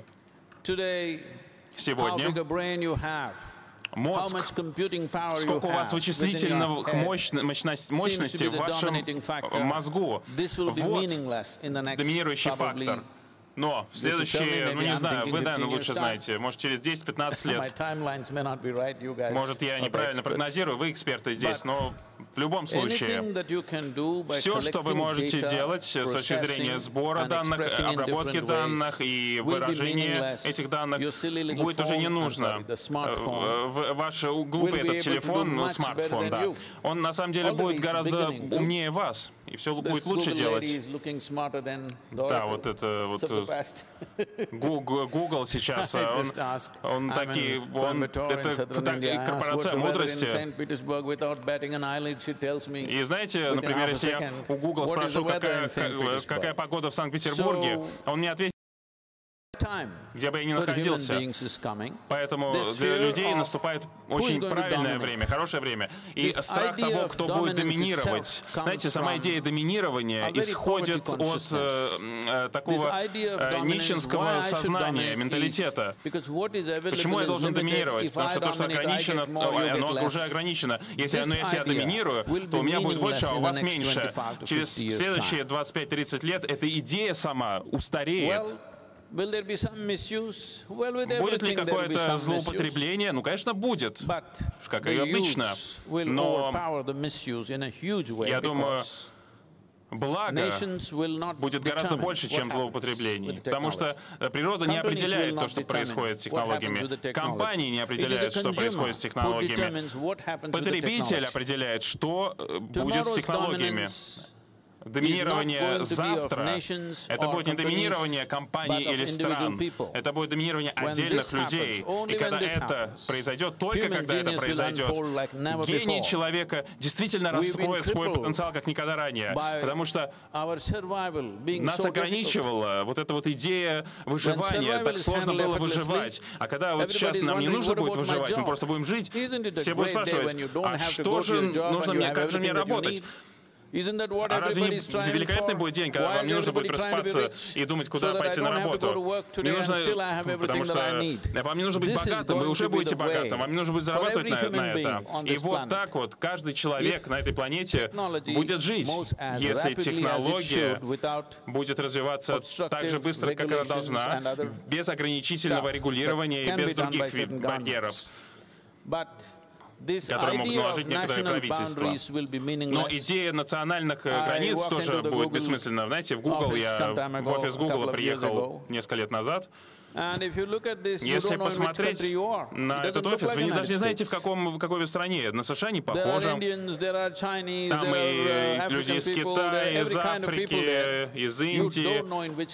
Самые разные национальности. Вы даже не знаете, в какой стране вы находитесь. И это и будет будущим всего мира. Вы не знаете, в какой стране вы находитесь. Вы не будете знать. Потому что все будут говорить одинаково. Вы говорите по-русски, но я великолепно вас понимаю, хотя раньше это было невозможно. То есть со времен Чингисхана до Америки 19 века мы всегда думали о том, как понимать людей. Я должен сказать вам, самые древние цивилизации на планете, индийская цивилизация, цивилизация Индии, думала, как освободить людей. Даже сейчас слово «ценность» на языке йогов означает освобождение. Как освободить людей? Это всегда была основная задача. Я не думаю, что это будет теперь специализированная какая-то идея. Это будет повсеместная идея. Я надеюсь, что я доживу до этого дня, когда это будет.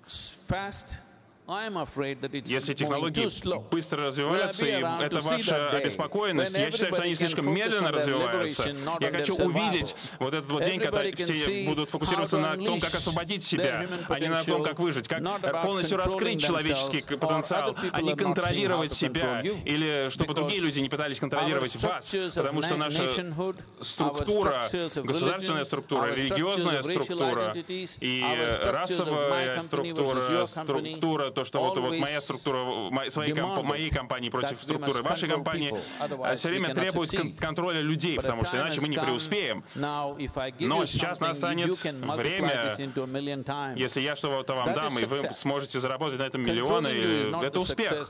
Контролировать вас — это не успех. Освободить вас — это успех. Поэтому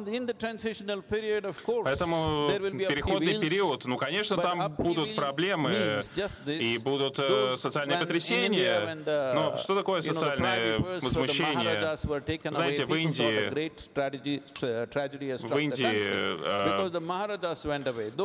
когда были марахаты, там, они доминировали, но потом люди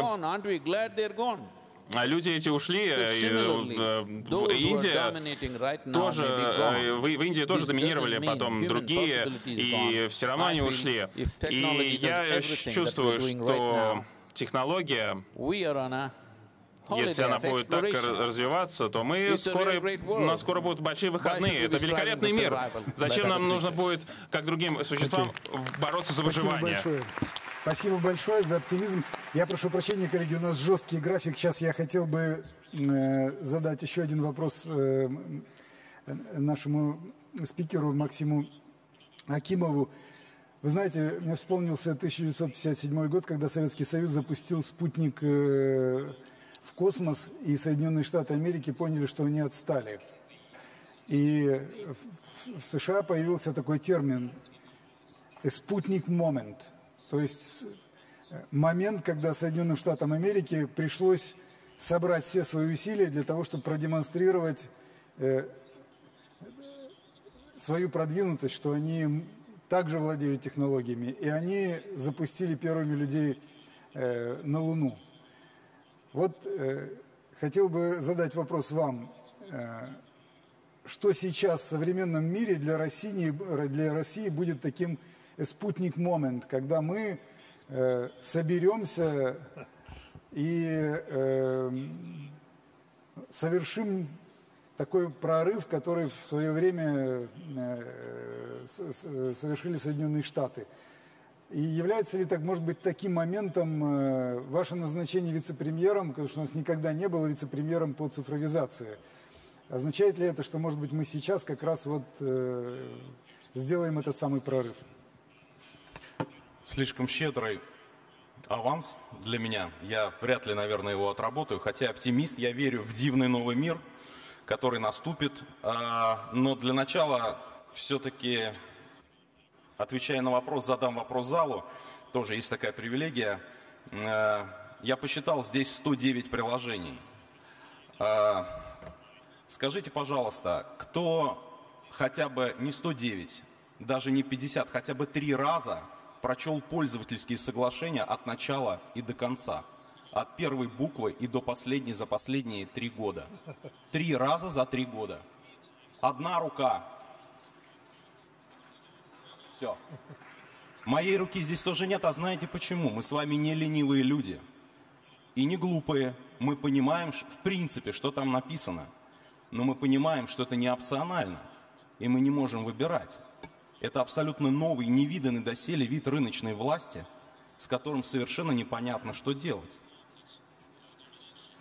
И это пример из набора тех беспрецедентных вызовов, которые связаны с трансграничностью данных, с невозможностью национальному государству, ну или с трудно реализуемой возможностью национальному государству контролировать алгоритм, с помощью которых эти данные накапливаются, агрегируются, обрабатываются и монетизируются.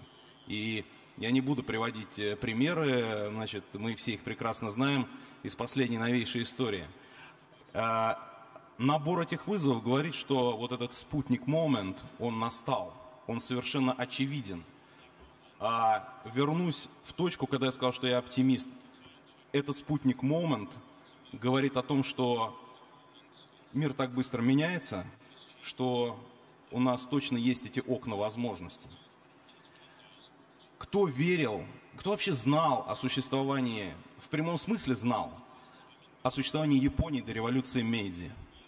В общем, никто, кроме пары-тройки миссионеров с печальной судьбой. До разделения Японии, до разделения, прошу прощения, Кореи по 38-й параллели, какая часть была богаче? Примерно в 10 раз по подушевому доходу. Северная. До 1981 года компания Samsung была крупнейшим продавцом овощей и фруктов. Примеров бесконечное количество. Это примеры быстрых изменений. Сейчас все будет значительно быстрее. О чем это говорит? Это говорит о том, что главный рецепт и главная задача, над которой действительно стоит поработать, как в государственный механизм внедрить настоящую адаптивность. Вот много времени, Герноши, благодаря вам и благодаря энтузиастам проектного управления и других инноваций в сфере менеджмента, все это создала целая индустрия, а теперь мы не уверены, а проектное управление – это адекватный инструмент, потому что архитектура меняется быстрее, чем мы успеваем, собственно, там вехи разметить и критический путь в проектном управлении. И, наверное, основной вызов состоит в том, как эту адаптивность и изменения обеспечить. Потому что технологически, более или менее, то, что нужно делать, понятно. Режимы, в том числе нормативные, управление данными, инвестиции в людей, потому что цифровая революция – это не про IT, это про людей, про культуру скорее, нежели чем про, собственно говоря, любимые, значит, государственными структурами дата-центры и, значит, прочую цифровую инфраструктуру, хотя это тоже, конечно, все нужно. Без сомнения, это про образование. И если отвечать на ваш вопрос, вот я считаю, что ключевой вызов – это, конечно, настоящая адаптивность, способность через год быть и через полтора быть совершенно другими, но отвечающими моменту, нежели чем… Посмотрите, вот Министерство цифрового развития, обсуждаемая тема появления цифровой повестки. 5 лет назад здесь, в Санкт-Петербурге, цифровая повестка была, конечно, но, признаемся, она была довольно маргинальной. Был совершенно другой набор. Что такое 5 лет? Десятилетний период для государственного управления и для жизни общества – это очень короткий миг. Вот. Поэтому я хотел бы поделиться со всеми большим оптимизмом, сказать, что главная ценность и идеология, которую мы и в прежнем цикле пытались продвигать, это коммуникация, опоры на запрос гражданского общества и бизнеса в плане развития, в плане цифровой трансформации, что эта ценность останется. Но, конечно, задач меньше не стало. Вот, наверное, если не очень углубляться в конкретные направления по нашей цифровой повестке, по работе и режимам регулирования данных, по их архитектуре, по тому, что надо делать в инфраструктуре, что надо делать с образованием, с набором, сетом ключевых технологий, часть из которых здесь звучала, наверное, вот это такой ответ. Центральный вызов не это, центральный вызов как меняться. Спасибо большое, Максим Анатольевич. Спасибо. Собственно говоря, сейчас были коротко анонсированы темы нашего завтрашнего завтрака, поэтому всех вас приглашаю завтра на завтрак Сбербанка. Мы как раз затронем локальную повестку дня и ответ на вопросы «Как меняться?». Ну, коллеги, у нас осталось совсем немного времени, но тем не менее у нас есть возможность задать быстрые вопросы из зала и получить быстрые ответы. Пожалуйста, коллеги, микрофон. Вот молодой человек во втором ряду первым успел поднять руку. Скорее, скорее, девочки, скорее. Бегом, бегом, не стесняйтесь бегать. Это полезно для фигуры в цифровом мире. Здравствуйте, господа. Крылов Иван, компания «Азис». Илон Маск говорил, что... Простите, кому вопрос? Вопрос, наверное, ну, всем тут присутствующим. Всем нельзя, давайте адресовать вопрос. Тогда, наверное, Майер Бренду. Господин Майер, Илон Маск говорил, что ключевой деталью взаимодействия с искусственным интеллектом – это интерфейс мозг-компьютер. Как в связи с бурным развитием технологий вы смотрите вот именно на это, на BCI, Brain Computer Interface? Спасибо.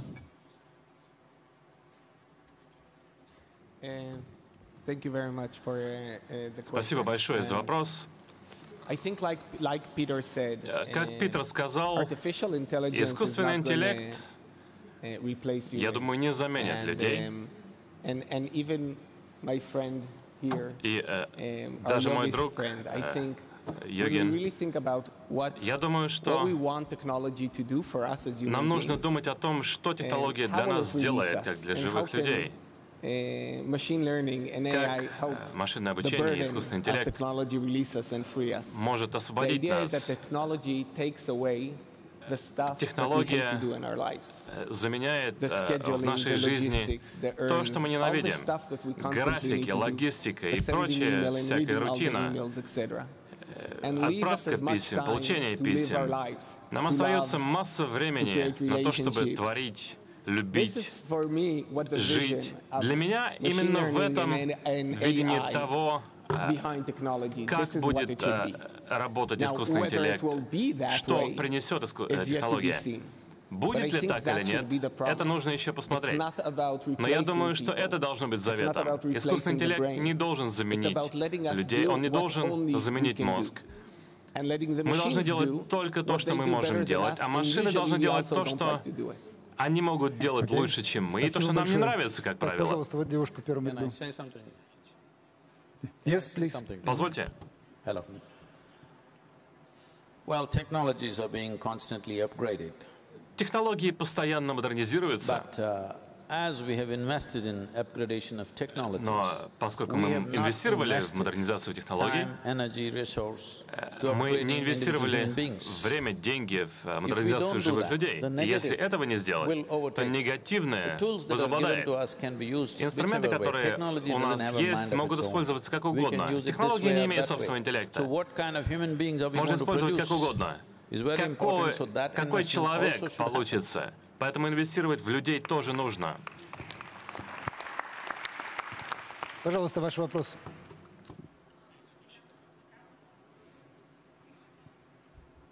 Так, возьмите мой. Алло. Роксолана Чернова, журнал «Редкие земли». У меня вопрос к уважаемому Садгуру. So the question for Sadhguru. Мой вопрос к Садгуру. Хорошо. Вопрос у меня следующий. Вы говорите об очень важной вещи, как изменение духовного состояния человека. То есть вы говорите о том, что если мы будем расти технологически, а духовно не будем меняться, то, по большому счету, мы опять станем, как бы, получается, рабами собственных технологий. Я правильно? Перевод идет понятно? Или мне говорить по-английски? So what will be the future if we don't develop ourselves spiritually only? Каким будет будущее, если мы не будем развиваться духовно? Мы останемся живыми людьми или мы будем абсолютно изменены? I did not use that word, spiritual, because it's the most corrupted word on the planet right now. Я не использовал этого слова «духовность». Это самое испорченное слово на планете сейчас. Это в природе человека, где бы вы ни были, кем бы вы ни были. Вы хотите быть чем-то большим, чем то, что вы сейчас. И если это происходит сразу, если вы становитесь этим сразу, то вы хотите стать еще кем-то и так далее. Это естественно для человека расширяться бесконечно. Если вы хотите бесконечно наращивать свои возможности, мы однозначно понимаем, что в физическом измерении вы не сможете этого сделать, потому что природа физического существует исключительно в определенных границах. Поэтому, когда вы осознаете, что вот это расширение не даст вам всего того, что вы хотите, если вы хотите всего-навсего чего-то добиться, вам нужно выходить за пределы физического. Понимаете, мы вот сидим здесь, все физическое в нас сейчас накоплено извне. Мы перевариваем пищу и так далее.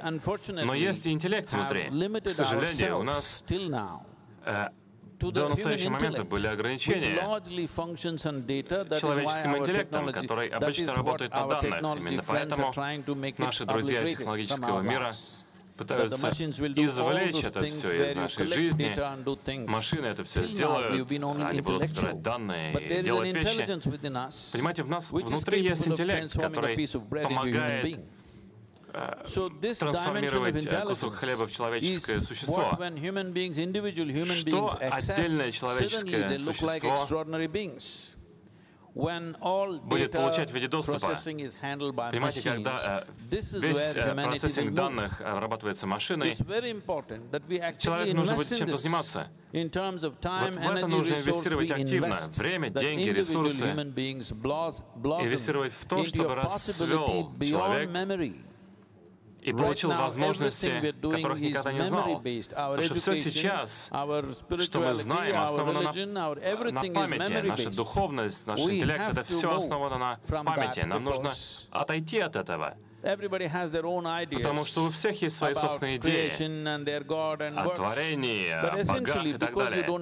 Но поскольку у вас нет объяснения того, как это все произошло, вы можете подойти к чему-то сами. Но если вы будете смотреть на творение, вы увидите только то, что это абсолютно феноменальный интеллект. Но никто ни разу не говорил, что Бог — это интеллект. Все говорили, что Бог — это любовь. Понимаете, сейчас придет время, когда мы признаем, что интеллект за пределами данных, за пределами памяти станет главным элементом будущего существования человека. Чем быстрее это произойдет, тем быстрее будет реализован потенциал человека. И последний вопрос, коллеги, спасибо пожалуйста, большое. Второй ряд. Представляйтесь только и кому адресуете вопрос. Да что ж такое, девочки? Не работает. Работает? Руслан Юнусов, Российский квантовый центр. Герман, вы показали очень интересные слайды, из которых следует, что 90% капитализации интернет-компаний – это Китай и США. Вот остается всего 10%. Я бы хотел спросить Максима Акимова, для нас это эффект базы, на котором можно расти, возможности, или же наоборот, все, барьеры, которые мы преодолеть не сможем? И почему это так? У меня два ответа. Один очень прямой. Еще раз хочу сказать, конечно, это огромное пространство, которое вполне можно отвоевать в парадигме, не вин-вин парадигме, но есть еще одно измерение. Мы говорим, это устарело, то устарело. Не стареет только ВВП и капитализация. У меня вопрос, почему? Возможно, мы на пороге, в том числе и мира, в котором очень многие ценности, к которым мы привыкли, тоже исчезнут или трансформируются. Но в любом случае это будет очень интересное, веселое и оптимистичное путешествие. И я искренне весь российский цифровой актив в это путешествие приглашаю. Максим Алексеевич, спасибо большое за ваш оптимизм.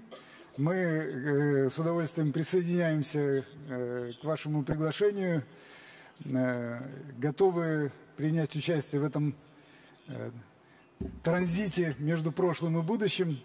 И, коллеги, я хочу попросить вас проголосовать. Поставьте, пожалуйста, последний наш вопрос к нашей глубоко уважаемой аудитории. Так, ждем вопрос.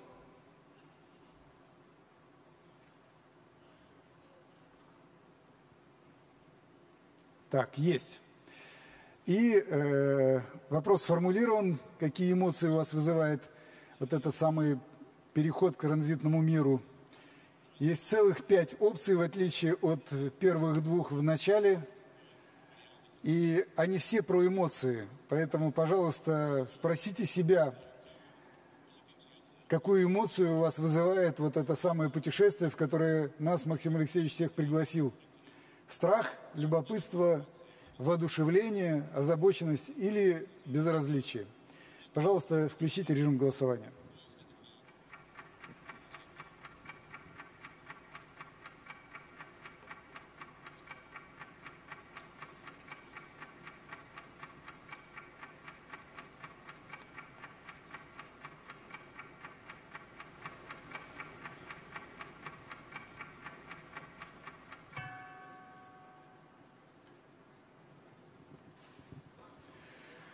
Ну,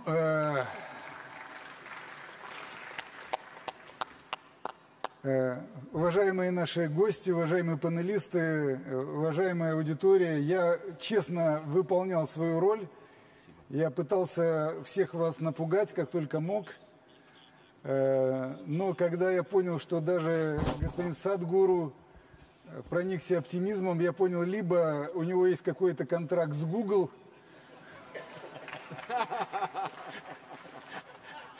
либо вся аудитория играет сегодня против меня. Мне не удалось никого напугать, потому что страх и безразличие испытывают только 5% аудитории. Все остальные либо любопытны, либо воодушевлены, а всего таких 76%, что воодушевляет, либо озабочены 16,5%, что это тоже озабоченность, это первый шаг к действию.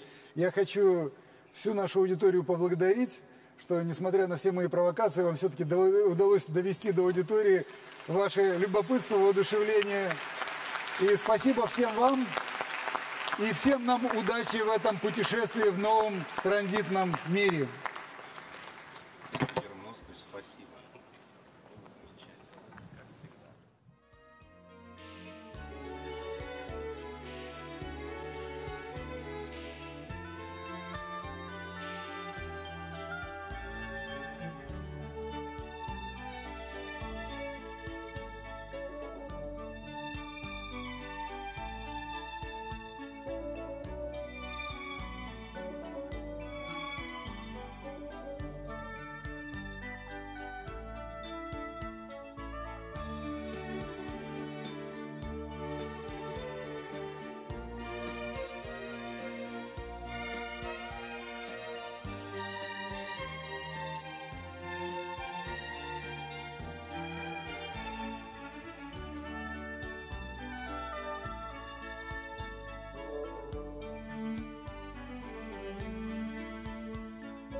Итак, добрый вечер, дамы и господа. Я рада приветствовать всех участников и гостей теледебатов «России-24» и клуба «Валдай». Информационное неравенство. Как сбалансировать информационную картину мира.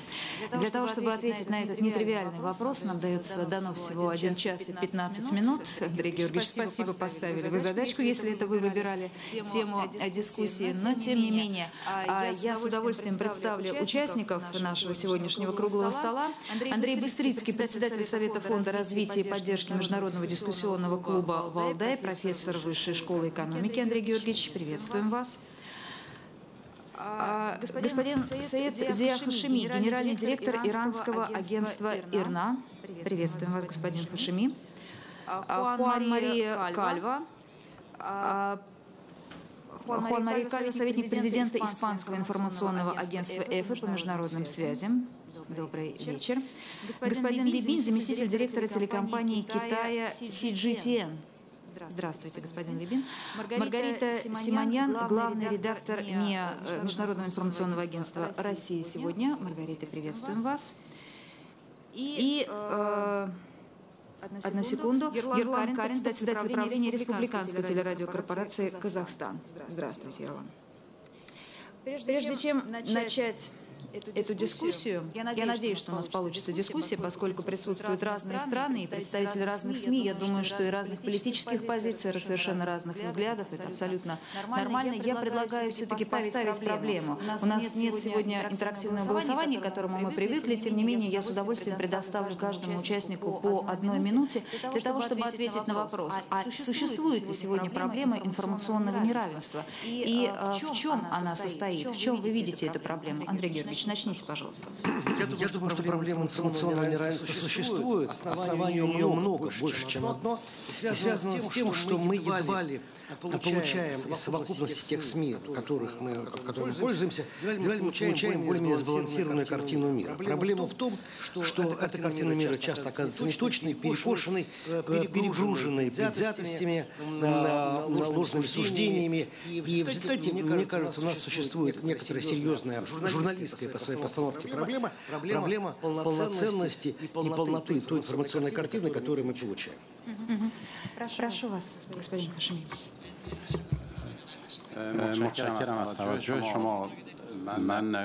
Благодарю за эту возможность. Я думаю, что это исторический вопрос. И в течение истории работы всех семей данная проблема всегда существовала с течением времени. И как с увеличением возможностей всех СМИ, я думаю, что вот у нас появились новые возможности для спасения, для решения этого вопроса. В 21 веке с развитием всех возможностей мы уже идем к равенству. И я думаю, что мейнстрим в западной СМИ всегда создает какие-то проблемы, и мы должны преодолеть всех этих проблем. И вот они могут отражаться во всем мире, и они, вот, как вы сегодня видите, все восточные СМИ пользуются даже западными СМИ, и они не могут пользоваться основными источниками. Поэтому мы должны менять это направление. И вот с прогрессом, который сегодня видим в сегодняшнем мире, мы должны найти новые подходы, новые возможности для всего мира, чтобы установить равенство, информационного равенства. Пожалуйста, господин Кальва. Микрофон. Okay. I think there is information inequality in a lot of Мне кажется, что проблема информационного неравенства, тут есть целый ряд вопросов. Дело ведь не только в политических аспектах проблемы. Да, есть различия в политических взглядах, но это не главная проблема в плане информационного неравенства.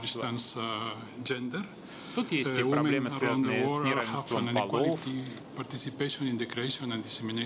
то, как разные люди участвуют в процессе создания и распространения информации. Еще один вопрос — это языки. Скажем, 25% всех веб-сайтов, они на английском, 75%, а говорит на английском языке не так уж много людей во всем мире. Спасибо. Пожалуйста. Я очень рад, что у меня есть возможность быть здесь и участвовать в этой дискуссии. Вы действительно правильно сказали, что мир сейчас, в мире много неравенства, информационного неравенства. Мы тоже наблюдаем это.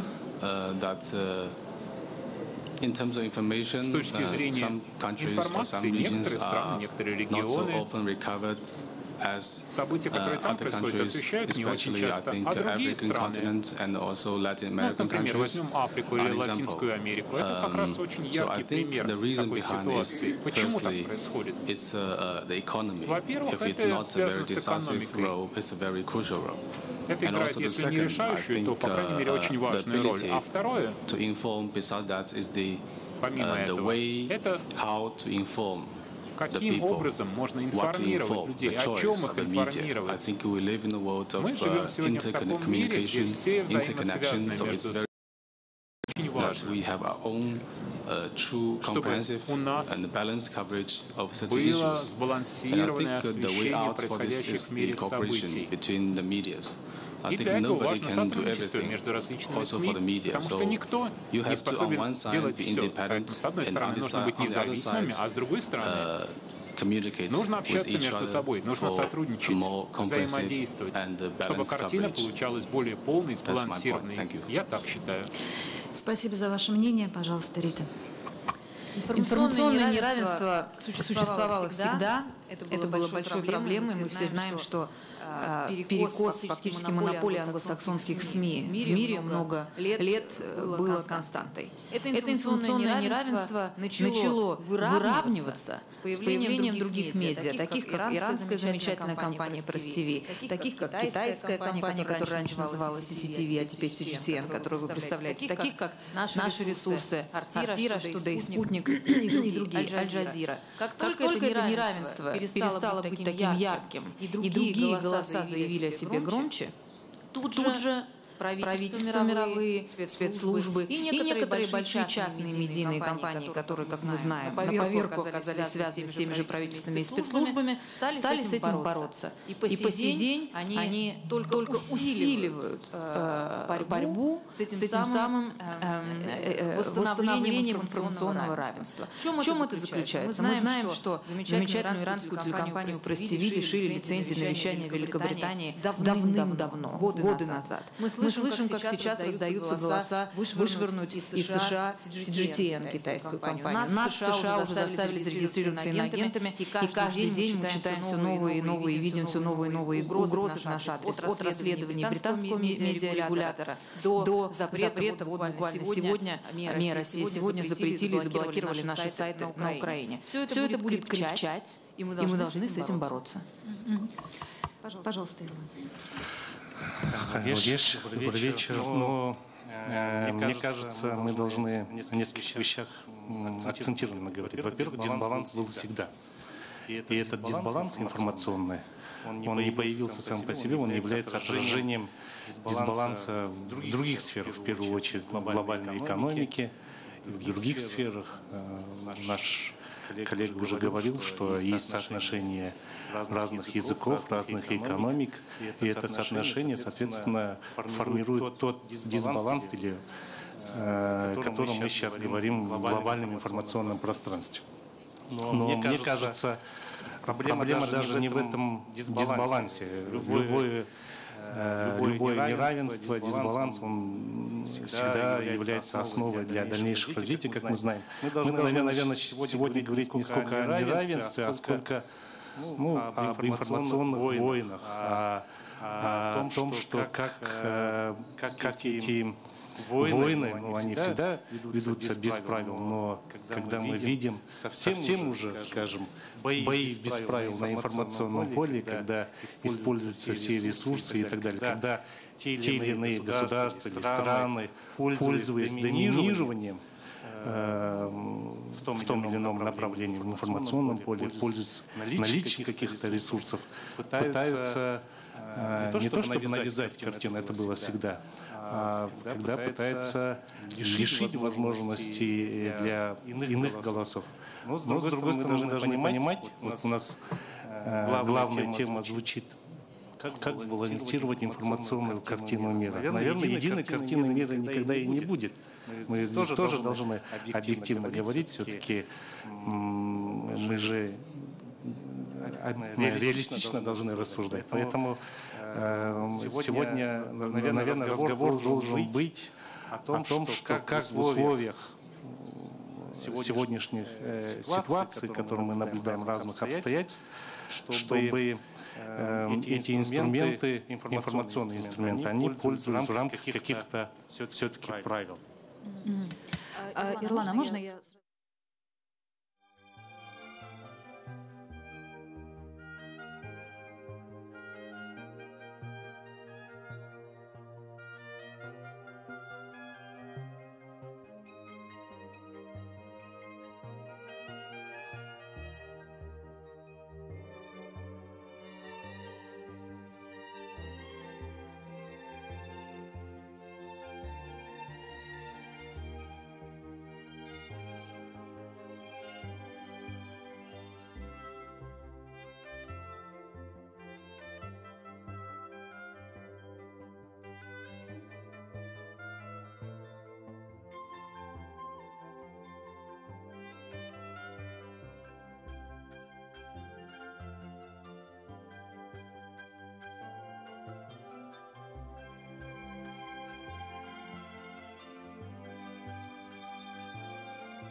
Запускать.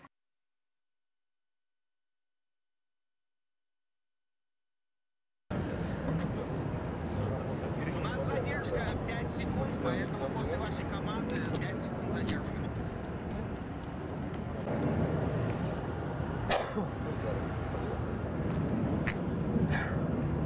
Что вы все чихаете? Солнышко яркое.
Давайте перейдем туда сразу. Все, сняли уже на отъезд.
Уважаемый господин президент, уважаемые коллеги, позвольте всех поприветствовать в Петербурге.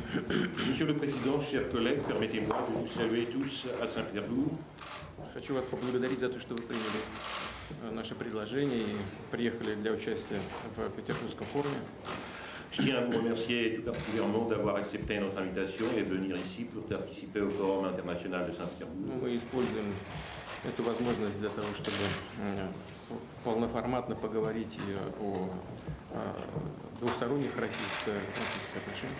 Bien sûr, nous saisissons cette occasion pour en profiter et avoir des entretiens de plein format sur les relations franco-russes. Отношения развиваются, несмотря на все сложности сегодняшнего дня. Et malgré toutes les difficultés d'aujourd'hui, nos relations se développent. У нас растет торговый оборот. Насколько он вырос? На 20% за прошлый год, на 25%. Le chiffre d'affaires bilatéral continue à s'accroître. Il y a eu une augmentation de 20% sur l'année dernière. И в первые месяцы этого года рост продолжается. Et d'après ce qu'on constate, les premiers mois de cette année, cette croissance continue. И, конечно, поговорим о ключевых международных вопросах. Et bien sûr, nous parlerons des sujets clés de la politique internationale. В решении которых заинтересована как Франция, так и Россия. Dont la solution correspond aux intérêts de la France. Bienvenue. Merci beaucoup, Monsieur le Président, cher Vladimir, et merci à ta délégation aussi de nous accueillir.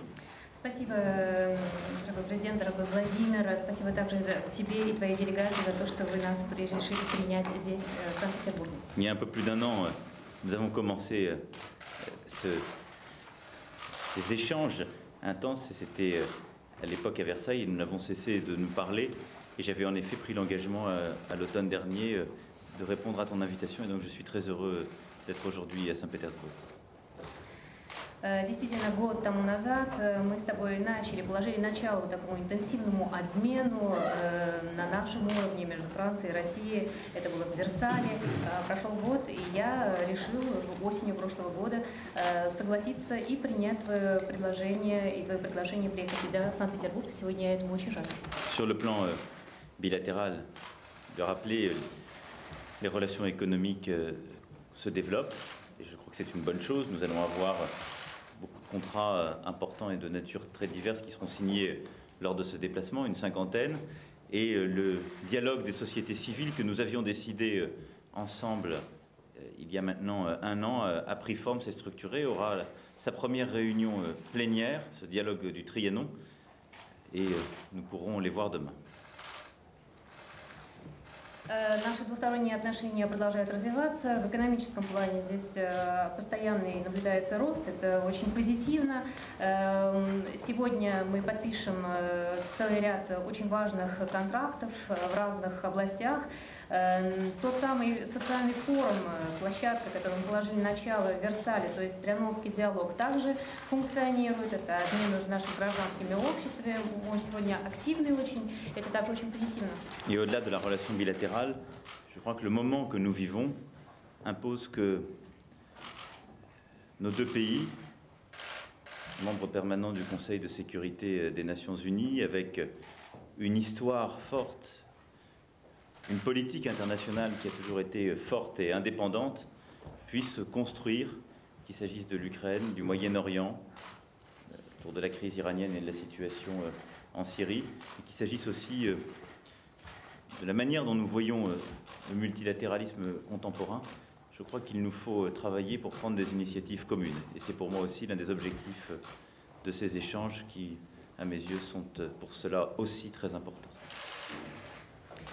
Вне наших двусторонних отношений, я думаю, что сегодня настал такой момент, когда мы, две страны, у которых особый статус, поскольку мы являемся постоянными членами Совета Безопасности ООН, поскольку у нас очень крепкие глубокие исторические связи, у нас очень крепкие связи и в сфере международной политики. Я считаю, что благодаря всему этому мы можем найти решения и работать сообща по всем направлениям, будь то Украина, будь то Ближний Восток, Иран, Сирия, будь то, как мы представляем себе многосторонний подход в международной политике. Я думаю, что мы можем действительно работать сообща и концентрировать наши силы для нахождения совместных инициатив. Merci à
я, может быть, буду прыгать между русскими и английскими языками.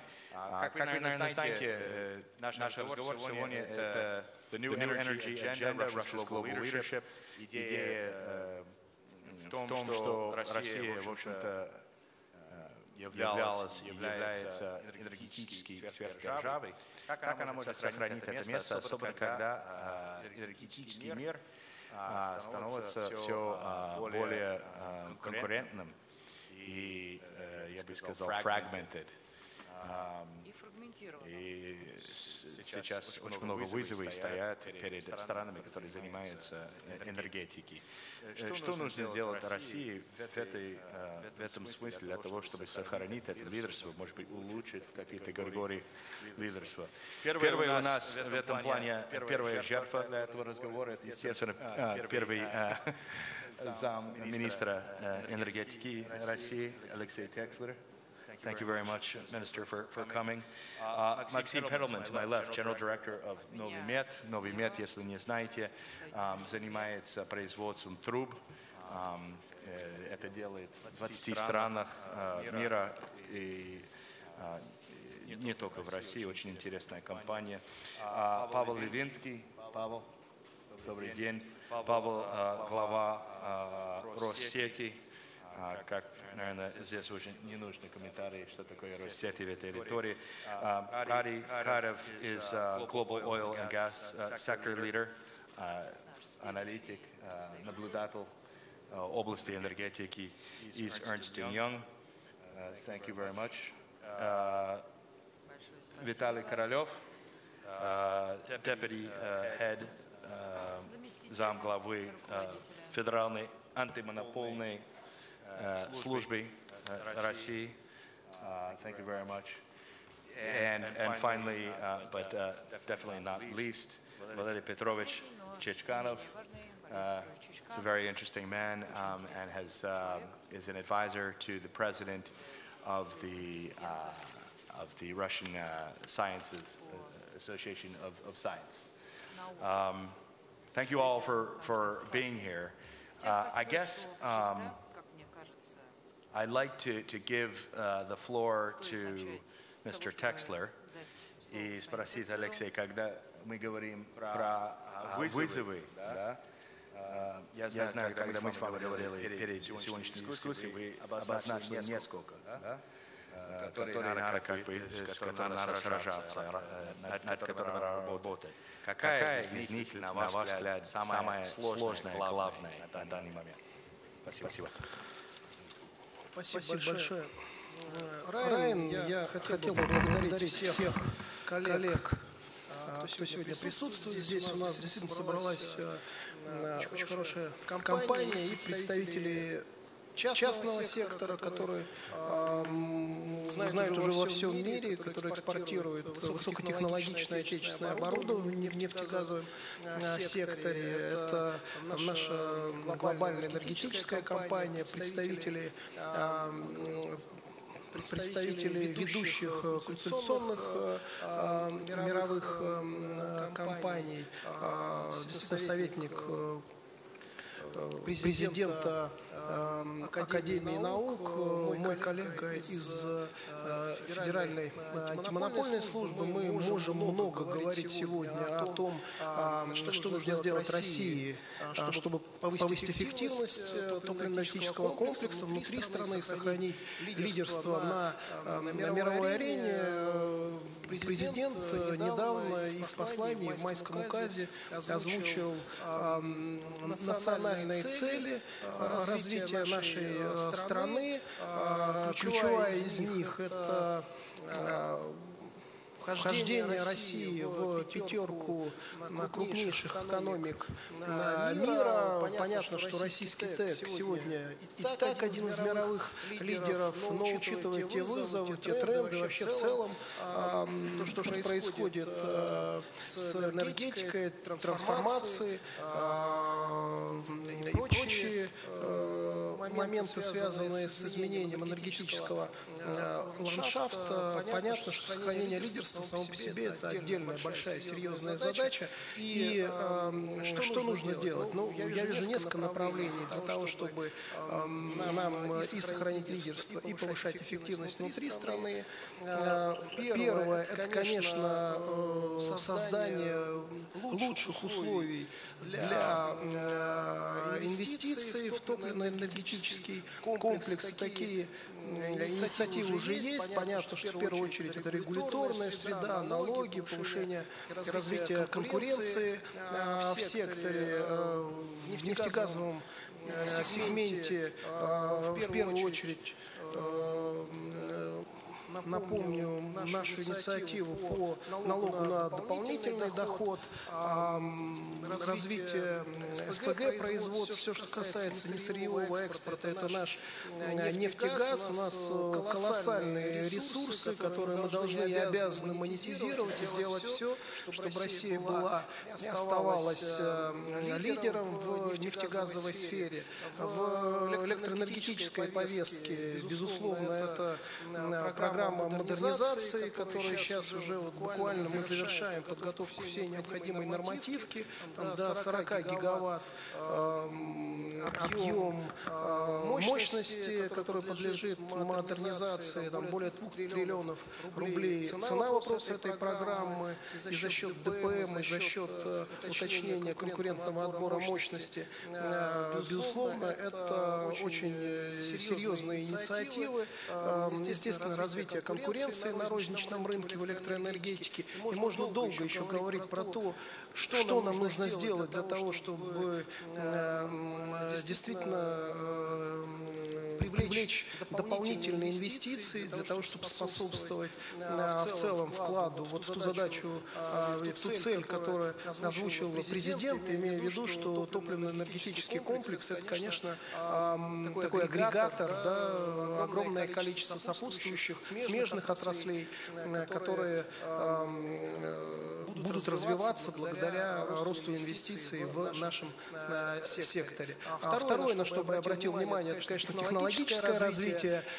Собственно, все, что мы делаем, должно быть современно, должно отвечать не просто наилучшим стандартам, а быть, так сказать, лучшим в мире. И понятно, что вопрос инноваций, разумной цифровизации, спайки с наукой обязательно – это один из важнейших моментов, на которые нужно обратить внимание в настоящий момент. Следующее – это, конечно, развитие человеческого капитала. Все, что мы запланировали сделать, возможно сделать только умными, современными, профессиональными кадрами. И здесь тоже нам предстоит большая работа и с нашими компаниями, и с Министерством образования и науки, с нашими коллегами из вузов. Ну и, естественно, так сказать, надо начинать еще со школьной скамьи. Четвертое, на что бы я обратил внимание, это крупные инфраструктурные проекты. Это тоже есть и в указе президента. Все наши конкурентные преимущества, которые мы не задействовали до этого, нужно развивать. Это и транспортная инфраструктура, как пример Севморпуть. Мы можем увеличить на порядок и больше трафик по Севморпути за счет развития Арктики, СПГ, и это в свою очередь даст толчок развитию судостроения и прочее. Как пример развития проектов в регионах, особенно те в регионах, где это необходимо, Калининград, Крым, Дальний Восток, в целом арктическая зона, развитие инфраструктуры, создание такого энергетического инфраструктурного каркаса, на котором могла бы наложиться вся остальная экономика, промышленность, собственно, в рамках задач, которые стоят перед нашей страной. Вот на это бы я обратил основное внимание. Спасибо большое. Во-первых, я хотел извиниться, это, конечно, Российская академия наук, а не ассоциации. Второе, Максим, мои извинения, вы занимаетесь производством насосов, а не труб. Это вопрос, скорее всего, по Пянскому, если по трубам. Максим, ну, сейчас мы слышали несколько вещей, которые министерство считает важным для того, чтобы сохранить вот это лидерство. Вот, и один из этих моментов, это касался технологий. Вы занимаетесь технологиями. Скажите, пожалуйста, как сейчас обстоят дела с этим? И если сравнить вот сегодняшний день с тем, как это, когда вы начали работать в 90-е годы. Спасибо. Ситуация сейчас развивается следующим образом. Наверное, в 2008 году, это был, наверное, последний год, когда нефтяные компании активно разрабатывали новые технологии совместно с российскими подрядчиками. После этого вы знаете, что цена на нефть сильно упала, и, соответственно, основной приоритет у нефтяных компаний стал это получение оборудования по максимально низкой цене. Несмотря на то, что потом цены возрастали на нефть, эти отношения обратно не вернулись. Второй шанс в плане разработки новых технологий появился после введения санкций в 2014 году. Для российских поставщиков, подрядчиков появилась возможность предлагать новые технологии в тех сегментах нефтесервисного рынка, которые попали прежде всего под санкции. Это дало нам возможность определенно разрабатывать. Частично также компании нефтяные начали создавать свои собственные научно-технические центры. Стараться разрабатывать те технологии, которые им не достают, своими собственными силами. По моему мнению, это, наверное, не совсем эффективный путь, потому что такая разработка, она не будет эффективна с точки зрения применения на очень высококонкурентном рынке. Вот.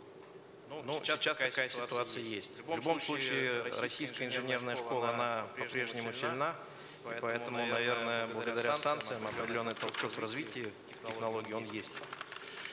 Если можно, тогда вопрос Алексею.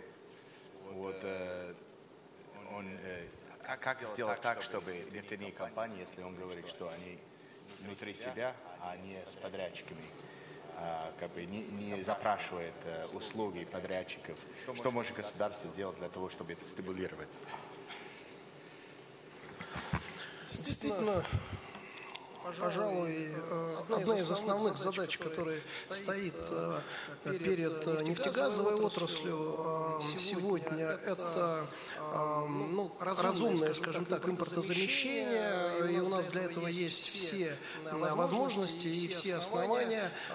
Ну, к примеру, компания «Новомет», она активно реализует свою продукцию не только на нашем рынке, но в целом на международном рынке. У нас сейчас за последние годы многое, конечно, было сделано. Если, грубо говоря, раньше в отрасли в основном отечественным машиностроителям, отечественным компаниям доверяли, скажем, такой хард, да, а все, что касалось софта и более умных технологий, все это действительно в основном ориентировалось на иностранные разработки, то сегодня мы видим, у нас появляются и производство, и возможности. Все компании понимают, что есть нюансы зависимости, и любое ужесточение технологических санкций может привести к реальным проблемам в отрасли. Поэтому я считаю, что с одной стороны мы видим, и действительно за последние несколько лет многое, что было сделано в этой части, и у Минпрома есть программа, с которой мы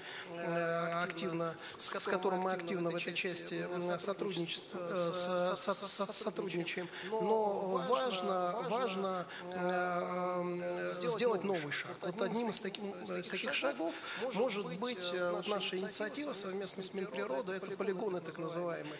Не секрет, что наши лицензии, они обязывают компании обеспечивать некий объем добычи как основное условие. Мы хотим создать высокотехнологичные полигоны, где основным условием такой лицензии будет не объем, а создание технологий. Ты создаешь новые отечественные технологии, ты выполняешь условия лицензирования, привлекать на эти полигоны отечественные компании, сервисные, которые производят оборудование, стартапы, которым сегодня в целом нет, по большому счету, места в нефтегазовой сфере, потому что это это, с одной стороны, бизнес, который предъявляет большие, серьезные требования к экологии, с другой стороны, все хотят нивелировать риски. Вот мне кажется, если мы пойдем таким путем, а мы уже, собственно, у нас уже готов проект закона по этому поводу, вот Григорий Лугин может уже об этом более подробно сказать, мы с ним взаимодействуем, сотрудничаем вместе с Минприродой по этому поводу, мы можем сделать дополнительные шаги вот в сторону развития отечественного нефтесервиса.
заместитель руководителя комитета по внешним связям.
Что вы, Кирилл, вы считаете, какие самые важные приоритеты на ваш взгляд? Спасибо большое. Но, коллеги, вот в продолжении того, что сейчас сказал Алексей Леонидович, действительно, есть такой термин, особенно у чиновников, так называемая дорожная карта. Я так думаю, что самый главный документ в этой дорожной карте – это, конечно, все, что касается стратегии развития, в частности, министерства, в частности, все, что касается энергетики. То, что она есть у министерства до 30-го года, сейчас уже разрабатывается до 35-го, то, что есть у многих структур входящих, это все хорошо. Но я хотел бы обратить внимание вот на что. Первое. Вы, коллеги, все хорошо знаете, что сейчас достаточно активно начала разрабатываться стратегия научно-технологического развития страны. Она особенно разрабатывается активно с учетом той ситуации, которая есть.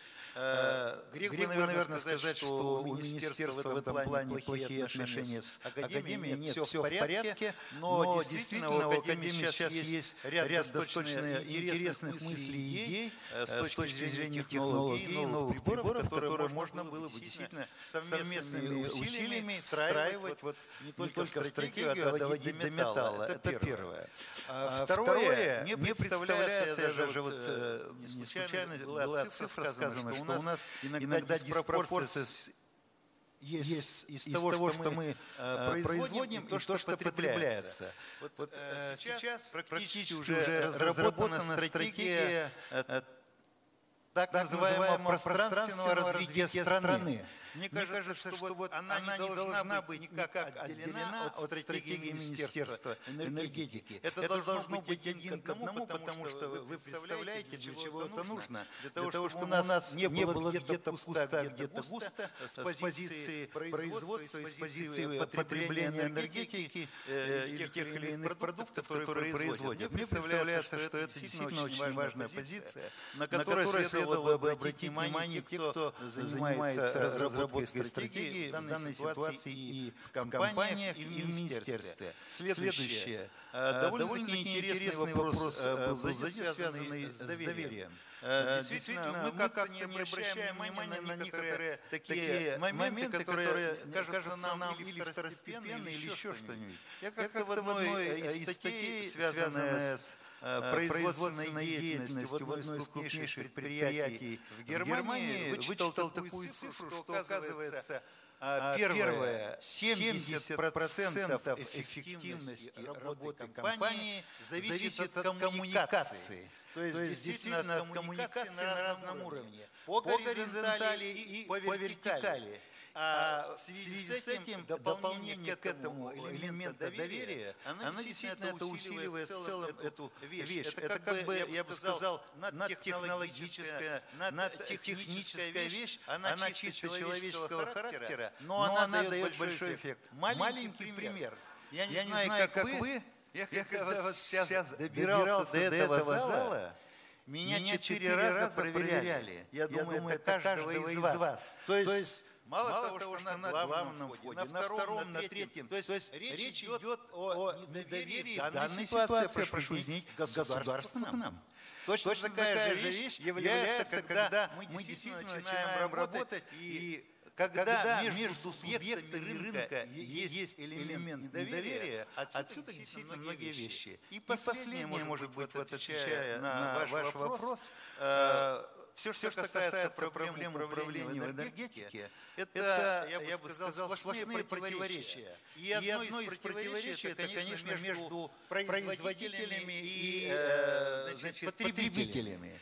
Я недавно присутствовал в Челябинске, оппонировал защиту докторской диссертации, где действительно разбирали проблемы ценообразования в энергетике. Слышали вы, коллеги, производители электроэнергии, что они говорят, что они действительно какие претензии высказывают и так далее? Ну, другое дело, что там есть свои, значит, фишки тоже. Но, тем не менее, вот этот важный вопрос, который должен быть отслежен, начиная от первого этапа цепочки производства того или иного продукта до его потребления. Мне представляется, это не только на уровне компании, это на уровне отраслей, но это и на уровне, безусловно, государства. Спасибо большое. Олег Жданеев, я хотел вас спросить, во-первых, что вы скажете по поводу того, что вы сейчас услышали. И, во-вторых, так как вы, я так понимаю, занимаетесь в том числе локализацией, мы чуть-чуть слышали про, что нужно для развития технологий, импортозамещения. Это часть этого вопроса. Что необходимо, с вашей точки зрения, для успеха в этом плане? Спасибо, Райан. Действительно, я бы хотел акцентировать несколько моментов по поводу импортозамещения, по поводу локализации. Как вы знаете, на данный момент в российском нефтегазовом машиностроении существует несколько вызовов, несколько возможностей, которые нам необходимо решить. Например, по флотам ГРП, по оборудованию для шельфа у нас доля импортируемого оборудования составляет порядка 90%. Когда мы говорим про наклонно-направленное бурение, это порядка 80%. Соответственно, это те технологические вызовы, которые нам необходимо решать уже сегодня. Одним из возможных механизмов является международной научно-технической кооперации, потому что мы не одиноки в этих вызовах. Например, в Саудовской Аравии есть программа видения Саудовской Аравии 2030, в Китае сделана в Китае 2025. И работая в этой кооперации, возможно решать как эти проблемы, так и другие типичные проблемы, которые у нас возникают на пути импортозамещения, как то недостаток номенклатуры, плохое качество, недостаток инфраструктуры, либо ее изношенность, недостаток профессионального развития рабочих, управленческого персонала, инженерно-технических кадров и инновационной деятельности на предприятиях. Инновационные продукты, это Наутек является одним из основных потребителей инновационных продуктов. Необходимо помнить, что на данный момент ни одна компания, какой бы крупной она ни была, не может самостоятельно разработать все продукты, все оборудование, которое необходимо для ТЭКа. Необходим симбиоз решений, симбиоз взаимодействия между участниками процесса импортозамещения. И тут важно помнить, что когда мы говорим об успешной локализации, это не должна быть только локализация производства, это должен быть полный комплексный подход. Исследования, инженерные решения и уже серийное производство после этого. Государство же при процессе импортозамещения может стать некоторым модератором и обеспечивая долгосрочное видение, долгосрочное планирование, создание условий для успешного ведения бизнеса, поддерживая отрасли, которые снабжают компонентами и материалами, когда мы говорим об импортозамещении, в том числе в ТЭК. Также привлекает экспертное сообщество для того, чтобы эти все задачи успешно решались. Здесь в аудитории находится несколько представителей недавно завершившегося конкурса «Лидеры России», который я позволю себе немножко прорекламировать. Так вот, конкурс показал, что потенциал профессиональных участников этого конкурса, которые принимали участие, он может быть востребован для создания той экосистемы, которая необходима для технологического развития и для успеха импортозамещения. Спасибо. Спасибо большое. Хотел бы Максим что-нибудь добавить? Я полностью с Олегом согласен. Мы как раз и пошли по такому пути. То есть у нас есть определенные наработки, но мы видим, например, в том числе, например, работу на шельфе, что у нас нет специалистов, которые имели бы знания для того, чтобы разрабатывать такое оборудование. Поэтому мы пошли по пути создания научного центра за рубежом с привлечением иностранных специалистов, с привлечением российских, скажем так, не студентов, но как раз выпускников университетов, для того, чтобы в совместной работе они передавали знания, набирались как раз этого опыта проектирования, а мы обеспечиваем как раз испытание и внедрение этой технологии уже на российском рынке. После того, как у нас такая школа сформируется, определенным базис, уже после этого можно будет проводить эти исследования, разработки дальнейшие внутри России и развивать эти технологии. Это правильный путь. Григорий Выгин, я хотел вас включить в разговор. Ну, в общем-то, много уже было сказано. Ваши взгляды согласны с тем, что вы сейчас слышали? С чем не согласны? Большое спасибо. Ну, конечно, я со многим согласен. Я просто хочу немножко дополнить то, что прозвучало. Ну, во-первых, что нужно для того, чтобы сохранить лидирующие позиции? Россия известна. Один из мировых лидеров в производстве энергии. Это, во-первых, признавать риски. Риски и вызовы, которые существуют. Я неоднократно слышал от разного рода руководителей отраслевых, что нет никакого сланцевого газа, нет СПГ, электромобили не угрожают глобальному спросу на нефть. Если мы не будем признавать эти риски, то мы не сможем на них адекватно реагировать. Второй момент – это скорость реакции. Если, опять же, принимать важные законопроекты или стратегические документы, или менять стратегии компании годами, то мы, конечно, никуда не успеем. Не то, что там лидирующие позиции сохраним, мы просто отстанем безнадежно. В качестве примера все знают, что если десятки лет назад технологии, которые охватывали миллион людей, ну, скажем, такие как развитие самолетов, занимали порядка 70 лет, то сегодня технологии развиваются за пару лет всего лишь. А вот наша бюрократическая система, она работает настолько долго, что любые важные законопроекты, маломальски сложные, они занимают, время их принятия занимает больше 3 лет. Вот упомянутая история про технологические полигоны, которая очень важна для развития технологий добычи нефти, для трудноизвлекаемых запасов. Ну, ей уже больше 3 лет, а законопроект еще, в общем-то, далек от того, чтобы его широко обсуждали. Что может ускорить время реакции? Это развитие конкуренции. Для того, чтобы конкуренция нормально развивалась, опять же, должны быть условия, скажем, измениться модель рынка газа, развиваться независимые нефтяные компании. Вот если для этого создать условия, то у нас есть все шансы свои позиции сохранить. И последнее, что я хотел сказать, что надо следить за тем, что делают другие компании. Они занимаются трансформацией. Это не только цифровая трансформация, внедрение таких технологий, как Big Data, интернет вещей, искусственный интеллект. Это трансформация от нефтегазовых компаний в сторону энергетических. То есть глобальные менеджеры, они инвестируют и в альтернативную энергетику, и в альтернативный транспорт, в электромобили. То есть, по сути, они уже готовятся к тем изменениям, которые сами же позиционируют, что произойдут не раньше, чем через 20-30 лет, но на самом деле потихонечку уже этими вещами занимаются. Поэтому нашим компаниям в своих стратегиях, безусловно, тоже вот такую диверсификацию трансформационную нужно обязательно предусмотреть. Спасибо. Я хотел бы в вопросе вас пригласить задать вопросы из зала, но перед тем, как это сделаем, хотел, Ари, к вам вернуться на секундочку. Вот сейчас говорил про надо признать риски вовремя. About the need to recognize risks.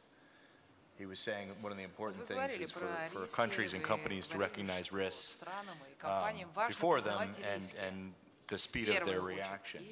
What's the biggest risk Какой to самый the Russian energy большой sector? риск угрожает или нависает над российской отраслью? If you don't say sanctions, I'll be a little bit surprised. Ну, если вы не скажете, что санкции, I я am not going to say sanctions. Нет, не скажу. I mean, we've just heard a lot about, Ну, let просто me take that up сейчас for a вот second, because можно we've я heard a lot уточню, about потому что мы localization, много import говорили о substitution, локализации, об but surely, I mean, импортозамещении и так everyone далее, in и this так room, I далее. think, more or less Конечно же, believes in все the idea of free более-менее markets, верят в competition, свободный рынок, take конкуренцию, the best that you can get in the world, wherever it comes from, everybody competes, and that's выбирать how you do the лучшее, best in a что space, есть. no? Вот как лучше это выбрать? Well, in a world of competition, Но на самом деле в мире конкуренции market position is awarded to you by the market. позиция вам You присваивается рынком. don't take it. Не то, Over что time, вы the взяли market either gives it to you or not. Рынок либо вам ее And присваивает, либо нет, либо дает, либо because нет. of the sanctions, И из-за they say санкций, necessity is the mother of innovation, of all innovation. So говорят, because of the что sanctions, двигатель where инноваций это prior to нужда, the sanctions, но there до was a lot of санкций cooperation было and a lot of очень players, много of и those игроков, и that взаимодействия foreign между companies ними, that have и invested иностранные over the компании years in годами new technology, инвестировали в in new новые activities, in технологии, в cost новые efficiencies, деятельности, and вообще there в was эффективности, more dependency by the расходов, Russian и было companies очень много with взаимозависимости между in российскими partnerships and компаниями, JVs with the global companies. That has, to a very large degree, stopped, и сейчас это which по большей means части that прекратилось. Russia is faced and has faced with the need to be self-sufficient. The problem with self-sufficiency is that it is there only when there's a necessity, and if the price is going to go up, or we're going to get more of the market share, there is a fear of going back to complacency. It's not just Russia, it's everyone.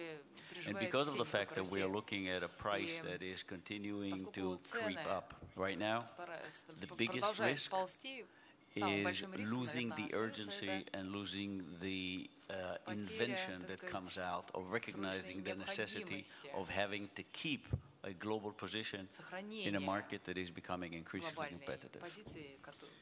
I want to bring in Stephen Bainin, the MD of Distributed Power Solutions at Agreco. Thank you for joining us. I know you're active in the Russian market. Do you think that there's that urgency that Adi was just talking about there in terms of being competitive, and what are you trying to do? А вот вы чем занимаетесь? Perspective comes as the leader of the largest mobile and modular power player in the world, and Russia, we have a fully localized Russian business, as you said, which is our fastest growing business, so have some decent visibility here of what's going on, and I think distributed generation could be very, very important in Russia, and hasn't been talked about much in the panel, although many of the problems the panel's been discussing could be addressed by it. I think it reduces capital intensity, because it's smaller and it's closer to the consumer of the power. It enables different participants to come in and invest, so it broadens the pool of investors. The second thing it does is it allows the introduction of renewables through flexibility, because you're dealing in smaller bets, so people use it to bridge towards storage. Storage prices are dropping by about 15% a year, so storage can be important in all sorts of generation situations in the future. So distributed power allows you to place smaller bets. And then finally, it can reduce the total cost of energy. And I think in remote and rural Russia, I'm thinking Far East, I think it has a major role to play, and so I'd be keen to understand if the panel see it that way, and what could we all do to accelerate the deployment of distributed energy in Russia. Alexei, would you like to answer that? Алексей, вот вы не хотели бы ответить на этот вопрос? Немножко хотел прокомментировать то, о чем сказал Ади. Первое, по поводу санкций. Ну, мы, конечно, понимаем, что санкции – это, по сути, не спортивное поведение в отношении нас. То есть рынок глобальный, попытка исключить нас из отдельных сегментов в пользу своих компаний. Собственно, вот что мы видим, как мы трактуем и понимаем санкции. И когда мы говорим о свободном глобальном рынке, это, конечно, вызывает определенные вопросы. Почему так происходит? Это первое. Второе, по поводу компаний. Да, действительно, в части тех технологических сегментов нефтегазового рынка, где есть прямые санкции, компании, которые живут в тех юрисдикциях, кто эти санкции наложил, они у нас действительно, так сказать, из проектов либо вышли, либо заморозили. Ну, в основном это Шельф, Арктика, мы знаем эти проекты конкретных компаний. Уходя, они не хотели уходить, ну, так случилось, и все такое. Поэтому здесь, с одной стороны, так сказать, да, это случилось, но с другой стороны, это произошло, ну, скорее, вопреки желанию компании, чем наоборот. При этом в электроэнергетике я могу привести пример. За последний год компания Enel вошла в проект в части возобновляемой энергетики. Компания Fortum запустила уже в январе месяце с нашей компанией Роснано проект возобновляемой энергетики в Ульяновской области.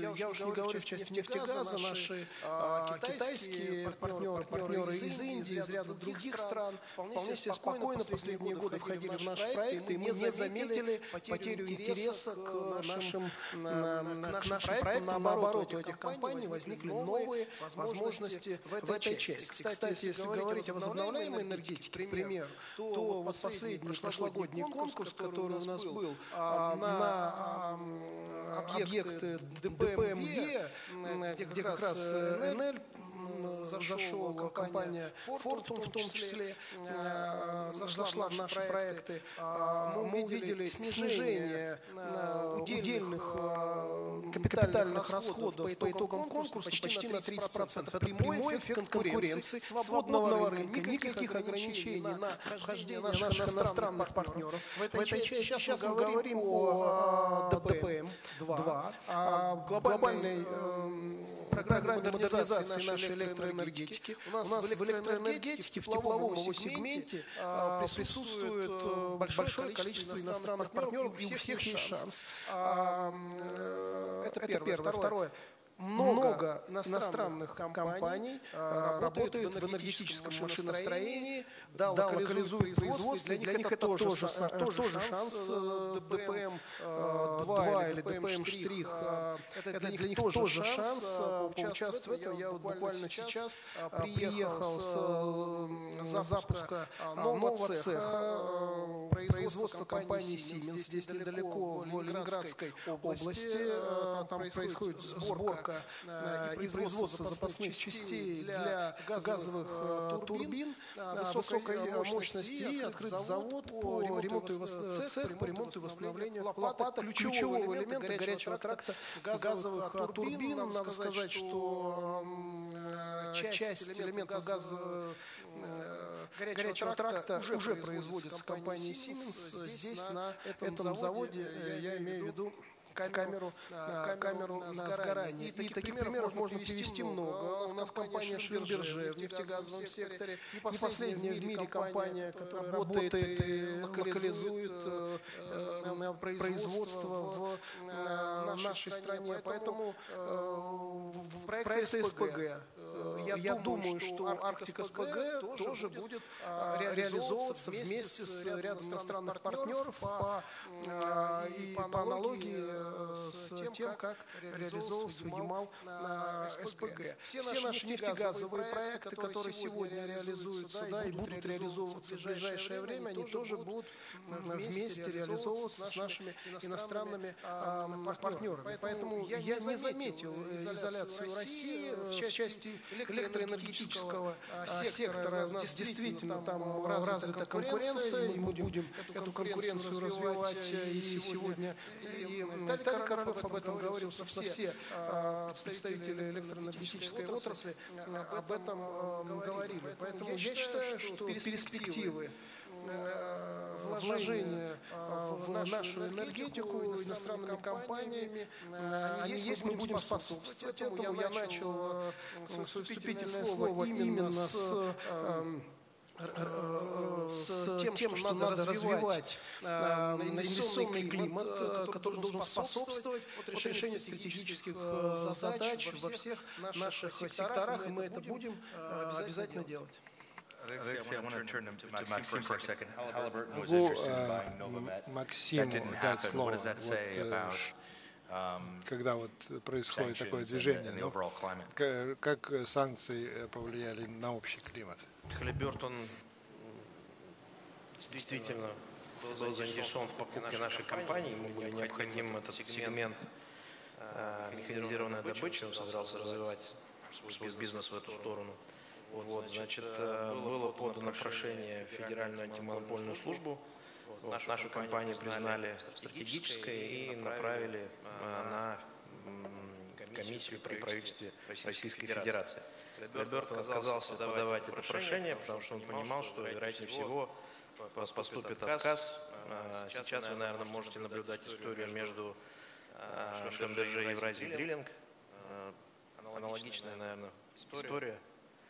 Я думаю, что это вот свидетельство того, что санкции и, скажем так, действия со стороны российского правительства против этих санкций. Ну, Виталий, вы здесь, может быть, ответите, это государственная политика, как вы ответите, как бы, ну, раз так, то и вы не к нам. Ну, я бы сказал, что разные есть примеры. Есть примеры, например, положительного отношения к государственным сделкам. Вот Алексей не упомянул, еще крупная сделка в электроэнергетике намечается. Это Форт Юнипер, который на территории Российской Федерации также охватывает соответствующие активы компании Юнипро. И она была правительственной комиссией одобрена. В смысле, здесь подход крайне дифференцированный.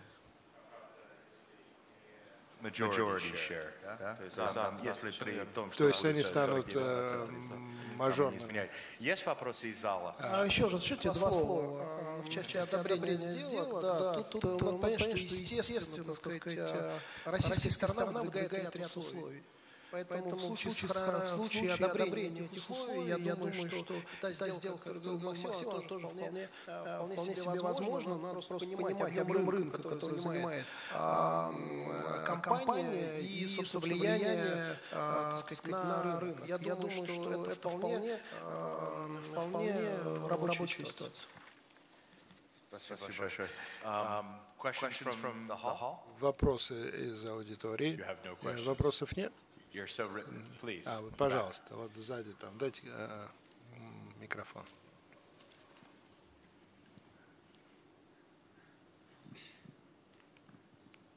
Thank you.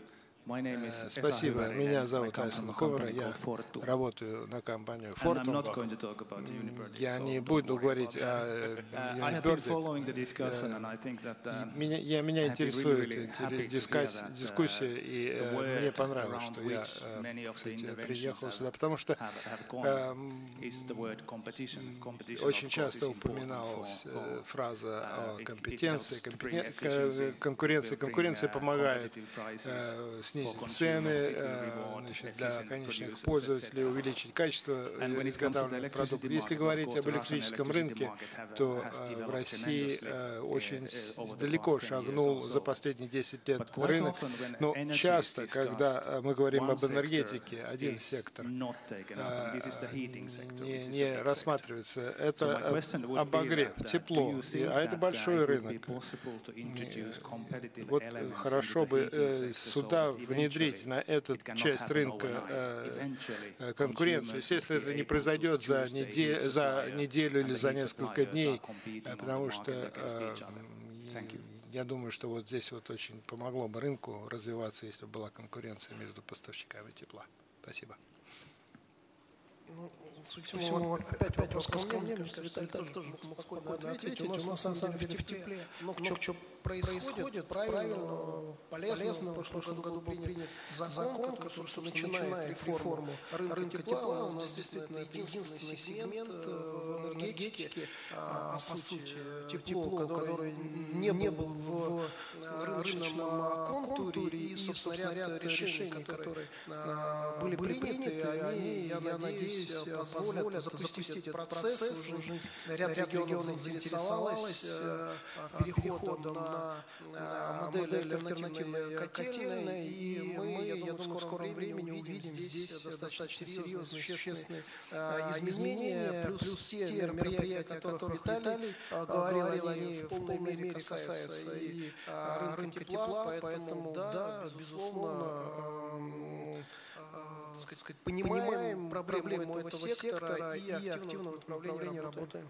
Может быть, Виталий? Я добавил, да, если можно. Мне сказал, что здесь конкуренция не совсем такая, как в электроэнергетическом секторе. Действительно, коллега очень справедливо отметил. Здесь выбрать поставщика будет довольно трудно, но вместе с тем здесь конкуренция другого характера. Здесь конкуренция за заход на этот рынок и за занятие соответствующей позиции единой снабжающей организации и, соответственно, предложение наилучших условий для потребителя, в том числе по согласованию с региональными властями. То, о чем сказал Алексей, это история, связанная с внедрением принципа альтернативной котельной, действительно позволяет привлечь инвестиции в отрасль, и она становится инвестиционно привлекательной. Да, там не может быть конкуренции, когда уже кто-то пришел, но за вход на рынок конкуренция есть, безусловно.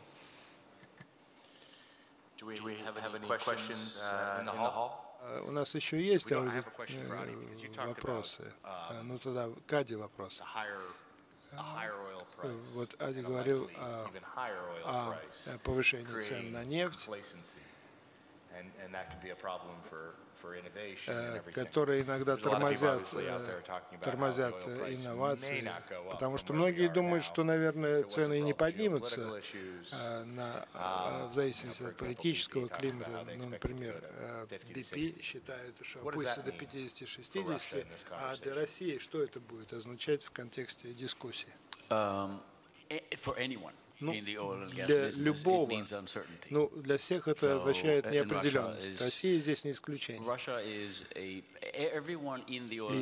все, кто занимается добычей нефти и газа, они, так сказать, ставят свои шансы на то, будет цена расти или нет. Основной рычаг, от которого зависит темп развития, это стоимость ресурса. И если вы не знаете, а решение принимаете надо, конечно, исходить из того, какой эта цена окажется. А управлять этим можно только за счет снижения затрат, повышения рентабельности. Все, что мы делаем, это какие-то методы для того, чтобы сдерживать рост и сдерживать снижение затрат. Но никто еще на самые нижние платы не вышел, и у всех еще есть резервы снижения затрат. Поднимутся ли цены? Я думаю, что потенциал достаточно высокий. России, потому что геополитика к этому нас склоняет. То, что какие-то геополитические решения совершенно не принимают во внимание, что может произойти со стоимостью энергоресурсов. Естественно, спрос может вообще до 80, до 90 может подняться. А BP считает, что нет, этого не произойдет, и все будет зависеть от долгосрочных решений, исходя из того, что цена на нефть будет ниже. В общем, это относится и к России, потому что мы в этом бизнесе принимаем решения на 10 лет или на 20. И вообще на 20 уже никто не принимает, сейчас на 10 лет только. Но когда на 10 лет вы делаете решение, такой горизонт, естественно, вы, так сказать, исходите из того, какими будут цены через 5-10 лет. Но даже если цены поднимутся, они потом опять же стабилизируются, может быть, частично понизятся. То есть, как бизнес, естественно, должен принимать решения, руководитель компании на 5 лет, на 10, исходя из того, что мы будем делать коммерческие такие шаги для того, чтобы мы вышли на более хорошую коммерческую позицию, исходя из того, что произойдет на рынке. Алексей, предоставляю вам последнее слово. То есть вы понимаете, что было сказано, что делаются решения, исходя, так сказать, случайного характера. В России затраты на производство нефти невысокие, что неплохо. То есть если на 10 лет заглянуть вперед, как вы думаете, где вы окажетесь? Все наши инициативы в нефтегазе направлены на определение понятного стабильного режима и правил игры. Это касается и апстрима, и даунстрима. Это первое. Второе. Да, действительно, у нас конкурентные запасы. Это означает, что себестоимость производства, себестоимость добычи относительно невысокая. Надо сказать, что наша налоговая система и та, которую мы используем последние годы, она адаптирована к изменению цены, сразу и быстрее теряет бюджет от снижения цены, чем наши предприятия. Наша задача, понимая то, что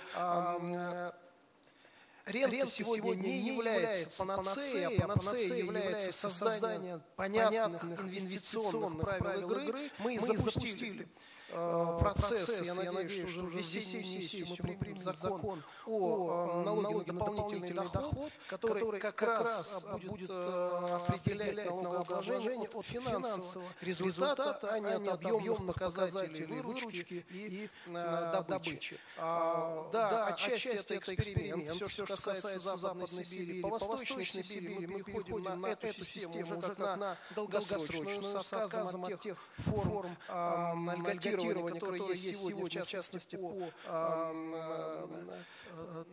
методике, таможенной методике. В этой связи мы понимаем, что, так сказать, эта задача является сегодня ключевой, сформулировать понятные правила игры и дать инвесторам перспективу на 10 лет, может быть, даже и больше, потому что, естественно, инвестиционный цикл в нефтегазовом секторе, он достаточно высокий.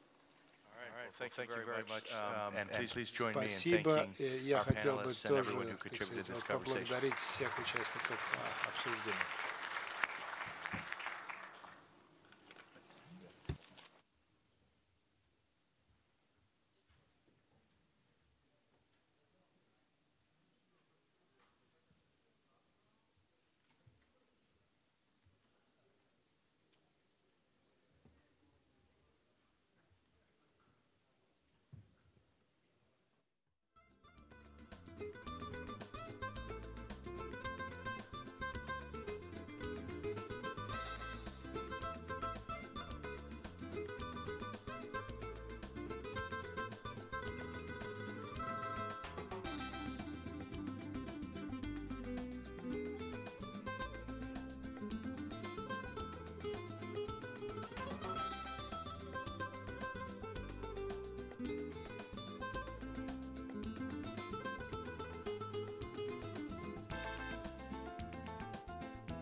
мы не участвовали в информационных войнах в первую очередь. Но первым подняли этот вопрос, почему я обратила внимание. Да, потому что я хотел немножко поддержать дискуссионный характер нашей сегодняшней встречи, и чтобы мы здесь не делились просто рассуждением о терминологии, сразу просто подвести наш разговор к главной теме. Информационные войны, понятно, опять же, они были всегда. Но мы сегодня видим, когда сплошное задействование информационных ресурсов в одних только целях. То есть если раньше журналистика перед собой ставила цель донесения информации, составления каких-то картин дня, то сегодня СМИ становятся инструментом силового воздействия. Но тем интереснее, ценнее ваш опыт, даже, скажем так, наблюдателей, поскольку каждый из нас, наверное, присутствующих, может сказать, что он находится по ту или иную сторону баррикады, в силу исторически сложившихся. Мне кажется, соблюдая нейтралитет, вы можете сказать, что в этой войне негативного для потребителя, для читателя, для зрителя, в первую очередь, задача которого разобраться в том, что происходит. Вот как информационная война помогает или мешает? Во-первых, информационная политика, она является отражением политики, самой политики, внешней политики. Да? То есть, когда государство следует определенным принципам, правилам, соответственно, во всех других направлениях, в том числе информационной политики, соблюдаются эти подходы. Но мне кажется, разговор не о том, чтобы быть нейтральным. Политизация происходит, к сожалению, размежевание происходит активно. Мы еще должны, наверное, немножко, конечно, сложно в сегодняшних условиях, но сегодня, мне кажется, в любом случае мы еще должны говорить об ответственности еще тех самих людей, которые участвуют в этом процессе. Все-таки мы представляем собой интеллектуальный процесс, интеллектуальный класс, и мы не просто сами являемся инструментами, мы еще должны понимать, что где-то мы можем сами смягчать или наводить мосты, способствовать развитию диалога и так далее. То есть об ответственности тех людей, которые участвуют в этом информационном процессе. Пока Ерлан говорил, я вспомнила, как-то мне попадалась статья в издании «Le Monde», которая называлась «Арти нарушил международное информационное равновесие». Это, кстати, информационное равновесие очень хорошо подошло бы к названию нашей сессии, вот в поисках информационного равновесия. Да, и там дальше шел подробный, кстати сказать, не лишенный здравого смысла разбор того, что делает Арти в 19 странах мира, что делает на разных площадках, в том числе интернет-площадках, интернет-ресурсах и в телевизионном пространстве, для того, чтобы подорвать гегемонию западных СМИ. Но важный вопрос, как мне кажется, вот в этом, когда цель всегда оправдывает средства, и остается ли место объективности в ситуации, когда средства массовой информации выступает против такого мощного конгломерата другой информационной политики. Вы чувствуете, что сказали ключевые слова? Значит, они полагают, что гегемония западных СМИ равна равновесию. Да, абсолютно. А мы так не полагаем. Мы не считаем, что только западные СМИ имеют право рассказывать миру, что они думают об этом самом мире. Мы не считаем, что только западные голоса имеют право быть услышанными. Мы не считаем, что только западная точка зрения имеет право быть увиденной. Мы не считаем, что десятилетия абсолютной монополии западных СМИ и абсолютного владения западными средствами массовой информации аудиториями по всему миру привели к чему-то хорошему этот мир. Они довели этот мир до ежегодных войн, они довели этот мир до примеров тому масса. Ирака, Ливии, когда уничтожаются целые страны. Они уничтожаются почему? Потому что политики единолично поддерживаемые этим хоровым пением СМИ принимают ужасные, вредные, идиотские решения, потому что никто им не противоречит. Другого голоса просто нет. И вот появился наш голос. Появилась Арти, ворвалось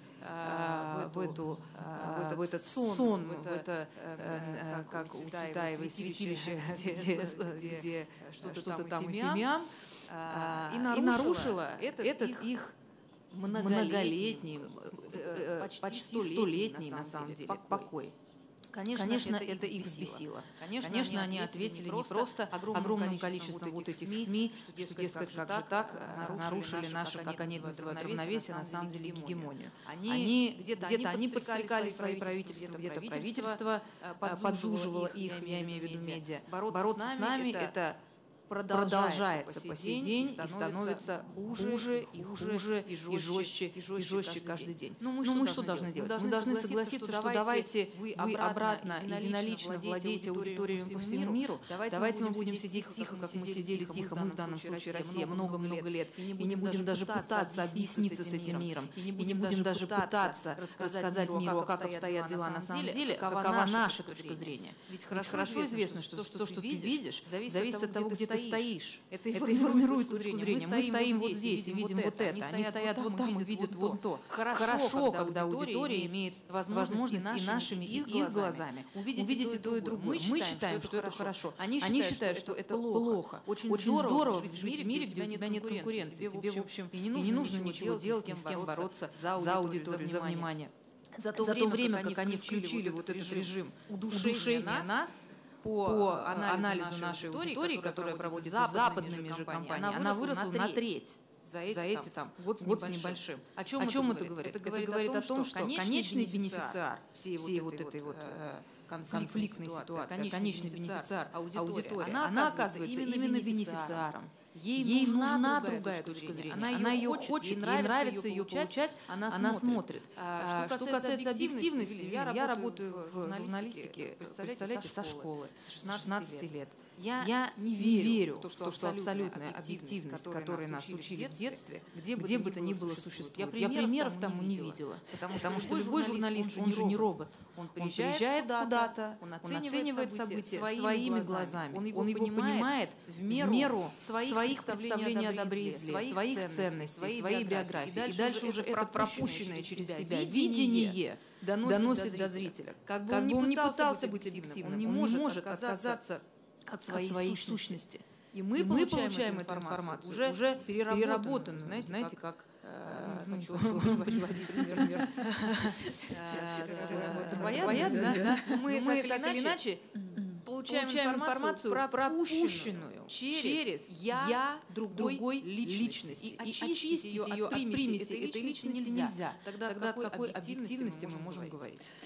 Совершенно справедливо. Тогда мы говорим о том, что сбалансированная информационная картина мира – это картина мира, в которой представлены в равных долях разные точки зрения. Но ответственность за потребление этой информации, за аналитику все равно принимает на себя зритель, получается, исключительно. Согласны, господин Кальво, к вам вопрос с тем комментарием, который дала Маргарита, когда сказала о скажем так, о том решительном бое, который дают в сегодняшний день российские СМИ, в частности, Агентство России сегодня, западной точки зрения. Действительно ли эта точка зрения так непреодолима и так непререкаема, то есть вот не поддается, не гибко? Ну, я согласен по большей части с тем, что сказала госпожа Симоньян. Но, понимаете, нельзя говорить о западных СМИ в целом так огульно. Я, конечно, не собираюсь защищать западные СМИ. Я представляю довольно небольшую страну, и я всю жизнь работаю в информагентстве, в испанском информагентстве. И вот у нас мы всегда представляли новости, и мы всегда считали, что мы, в общем-то, делали это довольно неплохо. Испания — это западная страна, но мы не следуем указаниям. У нас есть новости, указаниям англосаксонских стран. Понимаете? Тут есть разница. В западном мире не все так однородно. Да, Рита, а можно я уточню сейчас, маленькое уточнение сделаю и сразу передам вам слово. Скажите, пожалуйста, как вы думаете, англосаксонские СМИ или кто бы то ни был не диктовал вам условия свои, потому что вы имеете возможность быть независимыми или потому что вы небольшое информационное агентство? Англосаксонские СМИ, они, конечно, мощные в силу экономических причин, потому что у них много клиентов. Но у них тоже есть конкуренция, поэтому нельзя сказать, что есть какой-то объединенный фронт западных СМИ, англосаксонских. Я так не считаю, я с этим не согласен. Спасибо большое. Я принимаю ваш упрек. Действительно, термин «западные СМИ», он не предельно точен, потому что западные СМИ действительно разные. Когда я его употребляю, за неимением лучшего, можно назвать их еще и мейнстримовскими СМИ. Я имею в виду подавляющее большинство, в первую очередь англосаксонских медиа, которые могут различаться по тону, вы совершенно правы, по публикациям, по направленности, конкурировать друг с другом, когда дело касается чего угодно, кроме России. Если вы считаете, что они пишут о России, назовите мне любое издание, которое можно назвать западным медиа, и я вас уверяю, они пишут о России почти дословно то же самое, что и любое другое издание. Вот просто абзацами можно брать и предположить, какое слово будет следующим. От Guardian до Washington-Post. Любое. От CNN до CDF.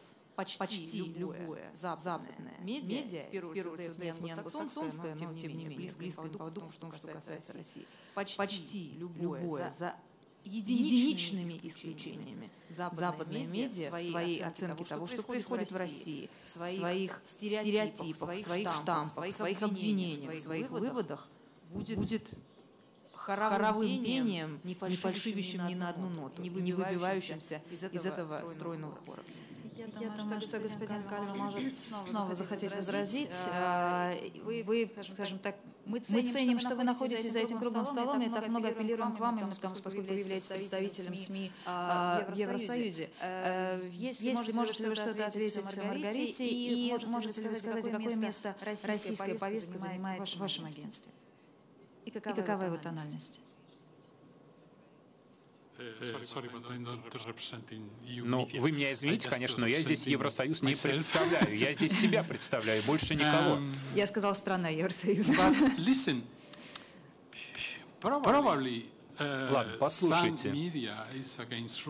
Ну, наверное, какие-то СМИ действительно выступают против России. Наверное, на Западе много таких СМИ, которые что-то говорят против России. Может быть, много СМИ, не просто на Западе, а в мире. Они и про Испанию что-то пишут. Но я не говорю, что против Испании какой-то заговор, сговор в мире. Ну, просто что-то случилось, там есть разные мнения по этому поводу. Но что тут такого? Понимаете, опять-таки, я не считаю, что это какой-то сговор, что все СМИ сговорились и вместе пытаются что-то сделать. Я как-то спросила у одного журналиста, представляющего очень известное западное англосаксонское медиа, я говорю, вы знаете, я же вам могу подсказать каждое следующее слово, которое вы мне скажете, и каждый следующий вопрос, который вы мне зададите, дословно. Потому что ко мне приходят десятки таких, как вы, и как под копирку задают одни и те же вопросы, одни и те же аргументы и одни и те же слова. Я говорю, вам не кажется странным, что в вашем мире, про который вы рассказываете, что у вас существует разница мнений, разница взглядов и свобода слова, вы так все единодушны, дословно единодушны в оценке того, что происходит в России? Он мне ответил, а что в этом странного? Вы же действительно так однозначно ужасны, что мы не можем думать о вас по-другому. Вопрос был закрыт. Да, причем, мне кажется, не всегда даже это связано с тем, что какой-то злой дядя позвонил и сказал, что Россия плохая. Ведь действительно, когда поток информации обрушивается на головы потребителей, среди этих потребителей находятся те же самые главные редакторы СМИ и журналисты, в нем крайне трудно ориентироваться. Как не поверить, когда тебе изо дня в день говорят, что Россия бомбит Сирию, бомбит Донбасс и так далее, и так далее. Здесь вопросы огромной лавины, информационной лавины, в которой для того, чтобы ориентироваться, нужно иметь очень высокую квалификацию, которой не всегда обладают журналисты, в том числе и в мировых СМИ. Пожалуйста, господин Хашими.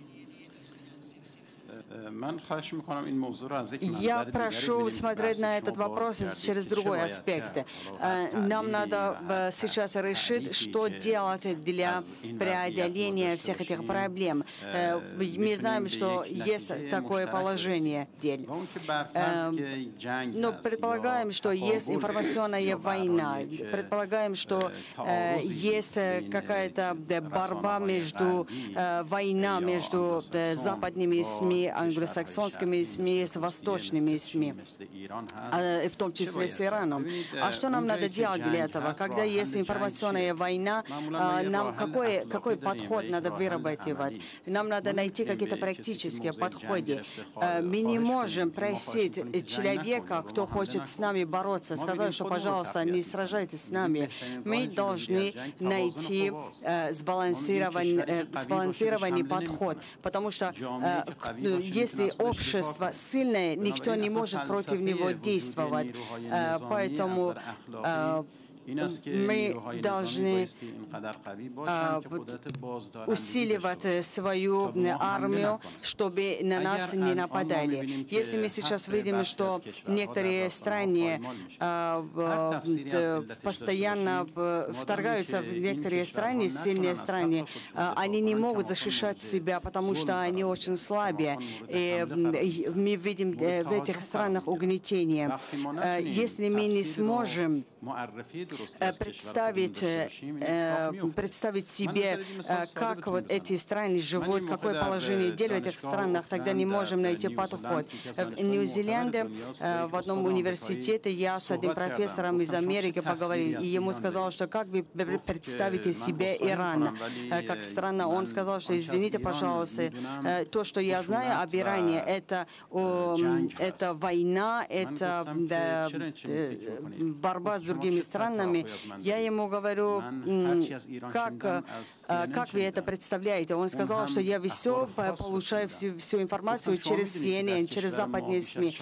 Я ему сказал, что вы знаете, что у нас больше 4 миллионов студентов учатся в университетах, больше 100 тысяч профессоров работают, очень много интересных мест, туристических объектов в Иране есть. Природа очень красивая, история очень давняя. Вы об этом ничего не знаете. Вы как профессор в университете, который объезжает страны, только знает, что вот Иран воюет с другими. Он просил прощения и сказал, что я думал, что все, что я получаю через информационное агентство, это все правда. Мы всегда, когда открываем агентство, видим только о войне, новости о том, что Иран плохо действует, Иран плохо ведет себя. Я не думал об этом, не думал о том, что перед нами цивилизованная страна. И вчера тоже я поговорила с американским профессором, коллегом, то же самое мне сказал. Он сказал, что я представляю Иран как плохая страна, как страна враждующая. Я его просила, что поезжайте, пожалуйста, в Шираз, в Персеполис, и смотрите. Он сказал, что да, вот как раз недавно мой коллега из Британии говорил очень интересные вещи об Иране, и они поразили меня. Я хочу сказать, что, конечно, война возможна во всех сферах, в информационной среде и между странами, но есть какие-то человеческие ценности, есть какие-то принципы, которые привлекают всех к дружбе, к доброте. Но когда две страны находятся на пороге войны, мы должны им сказать, что вот эта страна, вот слабая, должна усиливать себя, должна защищать себя перед угнетателем. Я всегда говорю, что избегать несбалансированного неравенства, это исходит из истории, из всего, что было в истории наших странах. Я думаю, что мы не должны давать другим быть сильнее нас. Мы должны иметь отношения друг с другом. Мы должны с соотношением своим взаимодействием усиливать и себя, и помогать им. Спасибо большое. Формирование позитивной повестки, положительного образа страны – это, безусловно, как говорится, самый прямой путь, который видится, когда нужно решить проблему информационного противостояния. Нужно сказать, что мы его пробовали использовать, например, когда проводили Олимпиаду в Сочи.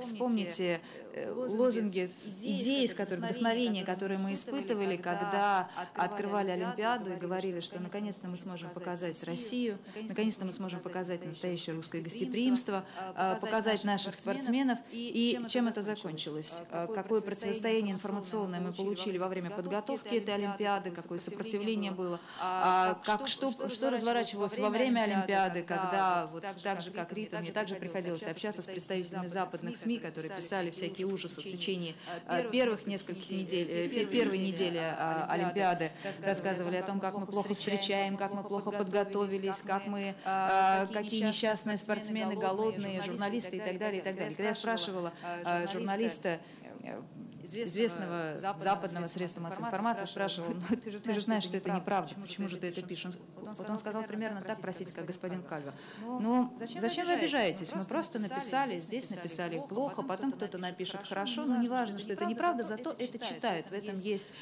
интерес. Поэтому здесь нужно быть готовыми к разным неожиданностям, хотя сейчас они уже вполне ожидаемы. Но вы совершенно справедливо поставили вопрос и напомнили нам о цели нашей дискуссии. Для чего? Что необходимо делать? Что можно противопоставить, кроме как вот такой борьбы в одиночку, как происходит в каждой стране, есть такое средство массовой информации. Андрей Георгиевич, вот вы-то знаете, что делать? У меня нет рецепта. Но я думаю, что делать что-то надо, и с этим я согласен, потому что, подчеркиваю, причин тому, что сейчас происходит, больше, чем то, что их причин больше, чем те причины, что были перечислены. Но что делать? Я думаю, что одна из проблем, суть ситуации в том, что огромное количество людей, обыкновенных людей, но не только их, а в том числе и многие люди, принадлежащие к элите, а элита, мировая элита очень большая, это миллионы, вот сегодняшние оказались в абсолютном таком бушующем океане непроверенной, неточной, часто лживой и противоречивой информации. И как здесь проводить навигацию, принимать решения и вырабатывать политику, совершенно невозможно понять. Вот просто непонятно. Сегодня господин Силуанов на утренней нашей сессии говорил о том, что, многие международные финансовые институты действуют частично под давлением политических мотивов, что с его точки зрения быть не должно. Но что это можно противопоставить? Ну, конечно, бороться внутри этих институтов, но в частности, сказал, что есть инструменты того же БРИКСа, еще создавать альтернативные финансовые структуры, альтернативные, если хотите, проводить своего рода альтернативную глобализацию, не глобализацию, скажем так, но использовать те или иные инструменты. И в этом смысле, может быть, пора подумать, каким образом в профессиональном медиа вернуть их на вершину пищевой цепочки. Ведь проблема еще не просто в том, что какой-то там СМИ ведет себя плохо. Проблема в том, что потом это мультиплицируется, умножается в соцсетях.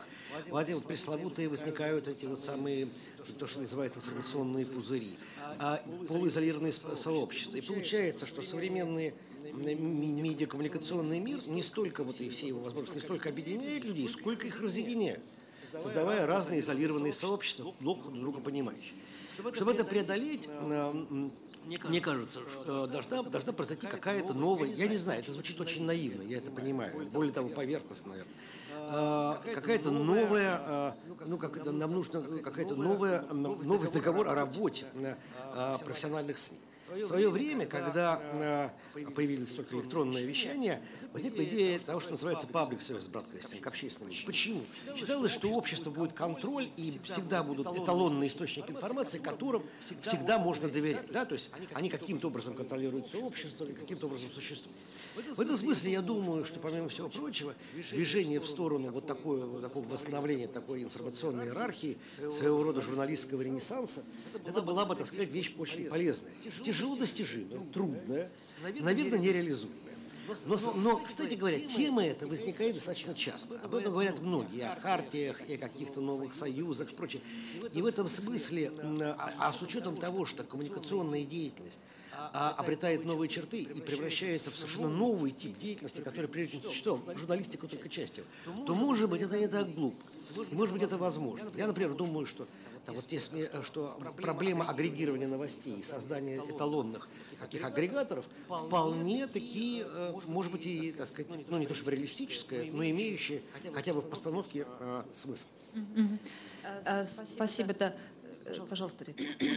Если позволите комментарий по поводу так называемого публичного вещания, общественного вещания, которым очень любят кичиться страны, которые делают вид, что оно у них есть. Например, сейчас я имел в виду довольно прошлое и сам замысел, саму идею. Да. Идея, она, конечно, прекрасна, но пока что она оказалась неосуществима, как большинство прекрасных идей в этом мире, к сожалению. Типичный пример так называемого общественного вещания, который всегда нам в качестве такового представляют, это BBC. Но какое же это общественное вещание? Что значит общественное вещание? Как справедливо заметил Андрей Георгиевич, общественное вещание – это вещание подконтрольное обществу и регулируемое обществом, то есть аудиторией. Каким образом общество регулирует вещание BBC? Каким образом оно на него может влиять? Никаким. Общество вынуждено платить налог за, внимание, владение телевизором. Если ты владеешь телевизором в Великобритании, ты платишь налог, из которого складывается бюджет BBC. Не имеет значения, смотришь ли ты BBC или ты смотришь по этому телевизору что-то другое, исключительно футбольные матчи. И никогда не смотришь BBC. Есть специальная служба полицейская, надзорная, которая ходит по домам и через дверь, через окно смотрит. Если у тебя телевизор и проверяет, заплатил ли ты за это налог. Это что, контроль общества? Это же смешно. Общество не выбирает руководителей BBC. Они назначаются точно так же властью. Общество не может кого-то там сместить, за кого-то проголосовать или проголосовать за выбор редакционной политики. Ну что такое общественный контроль? Это общество должно большинством что-то выбрать. Нет, это просто такое красивое название, красивый ярлык, которым можно хвастаться на многочисленных форумах типа нашего сегодняшнего, что а вот мы не государственные СМИ, в отличие от вас, нехороших. Мы СМИ общественные, нас контролирует общество. Это такое же лицемерие, как и большинство красивых, но абсолютно невыполняемых принципов, на которых построены современные, не буду называть их западные, назову их мейнстримовские медиа. Это при том, что общество не может переизбрать руководство телеканала, потому что оно не предоставляет альтернативной точки зрения, например, информационной. Рит, я видела немало форумов и сессий, в том числе с вашим участием, где сидели за круглым столом, сидели представители мейнстримовских СМИ, в том числе и BBC. Вот здесь их нет, наш круглый стол можно назвать компанией «Не присоединившихся». Все равно расскажите, здесь всегда люди встречаются. Да, я вижу некую эфирную картинку, я вижу, что получается, вижу, как сдерживают эмоции, а что за кадром происходит. Ну вот вы говорите, поздравляю вас, господин Саврамши, да, как герой Булгакова. А вам что? А нам что в каком смысле? В ответ. Говорят, да. Слушайте, они же не понимаем. Во-первых, среди руководителей огромного числа мейнстримовских медиа полно просто откровенных русофобов. Это же тоже медицинский факт. Слушайте, я еще до Крыма, до Литвиненко даже, тем более до Скрипалей, я как-то была на одном ужине в одной из стран, в которой проходил международный форум как раз руководителей международных СМИ. И меня позвали на очень кулуарный такой небольшой по количеству участников ужин, и там была тогдашняя один из супер-топ-менеджеров BBC. И вот мы с ней беседовали о том, о сём. Она выпила немножко вина и сказала: «Боже мой, как я тебе сочувствую, в какой отвратительной стране тебе приходится жить». Ну, я, естественно, встала и ушла, о чем мне с ней разговаривать. Ну, понимаете, она вот с этой своей позиции... У нее картина мира, да, вот у нее такая картина мира, в которой мне приходится жить в отвратительной стране, и я нуждаюсь в ее сочувствии. И таких очень много. Они же, во-первых, это невежество, которое, к сожалению, поразило вообще, в принципе, мир. И в том числе СМИ, и в том числе международное образование. Оно поражено невежеством. Люди не знают ничего ни о чем. Тебе приезжает брать интервью какая-нибудь звезда ведущего американского телеканала. Она представления не имеет ни о чем. Я уже начала их просто троллить. Они меня про Крым, я говорю: ребят, давайте на карте покажите мне Крым, а дальше задавайте мне вопросы про Крым. Давайте вспомним, а Крым до того, как принадлежал Украине, он кому принадлежал? Они должны на этот вопрос ответить не могут. Кому, сколько лет, когда? Это же просто... И раз у меня был случай, когда журналист, который брал у меня интервью, тоже из западной, к сожалению, компании. Я ему все это рассказала. Он вернулся ко мне на интервью через несколько лет совершенно изменившимися взглядами. Он покинул ту компанию, в которой он работал, начал работать в маленькой, не такой известной, но той, где ему позволяли его иметь другие взгляды, и сказал: вы знаете, вот мы с вами поговорили, я после этого нашел книжки, я почитал, я был шокирован, я не знал, что Крым принадлежал много лет России, что там живут русские люди, что они не хотели быть частью Украины. Ну и вся эта очевидная для нас история, они же этого просто не знают. Их можно в этом смысле даже пожалеть. С одной стороны, а с другой стороны пожурить, потому что они не хотят даже. Вы понимаете, люди месяцами получают визы, договариваются об интервью, приезжают сюда в бригады в 70 человек со своими осветителями, помощниками, гримерами. Они не удосуживаются элементарное составить себе представление о тех вопросах, по поводу которых они собираются беседовать. Невежество. А когда человек невежествен, ему легко верить во что угодно. Его вызвали на брифинг ЦРУ. Сказали ему на этом брифинге, что Россия вмешивалась в американские выборы. Он же не будет ничего копать. Он поверил и живет дальше с этой мыслью и с возмущением внутренним. Искренне добавил себе огромную ложку дегтя в эту бочку и так уже дегтя по России. Есть маленький оптимистичный штрих, который все-таки прозвучал в вашем выступлении, о том, что в этой информационной блокаде можно пробить брешь, просто принеся знания туда. Вы побеседовали с журналистом, он даже поплатился, видимо, своей карьерой или какой-то частью ее, перейдя в другую сферу. Самостоятельно принял такое решение. Пробить брешь можно по квартирным обходам. Каждому рассказывать. Возможно, это наш путь. Господин Левин, пожалуйста, вам слово. Расскажите, пожалуйста, а какие западные стереотипы о Китае приходится преодолевать вашим СМИ?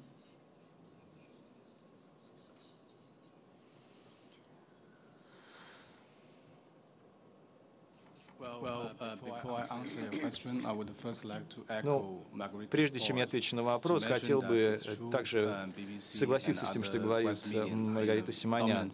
Действительно, у нас наблюдается гегемония западных СМИ, и как заявили мои коллеги из Ирана, на военном фронте вы должны защищать себя, но с другой стороны, даже в информационном фронте мы тоже должны защищать себя. Мы сталкиваемся со следующим. Западные СМИ являются очень сильными. Но является ли это сбалансированным миром? Нет. Мы должны защищать себя, мы должны быть сильными. И как Маргарита уже говорила, RT является новой силой, новым игроком. Аль-Джазира, они представляют арабский мир, и это неплохо. У RT собственная редакционная политика. Они достаточно жестко подходят к тем темам, которые освещают, и жестко реагируют на мейнстримовские СМИ. И так же, как и наш канал, мы хотим стать новой, мощной силой на медиаландшафте. И мы стремимся предоставлять фактологические, точное освещение. Это, конечно, легко заявить, но очень сложно реализовать. нас, конечно, поддерживает наша страна.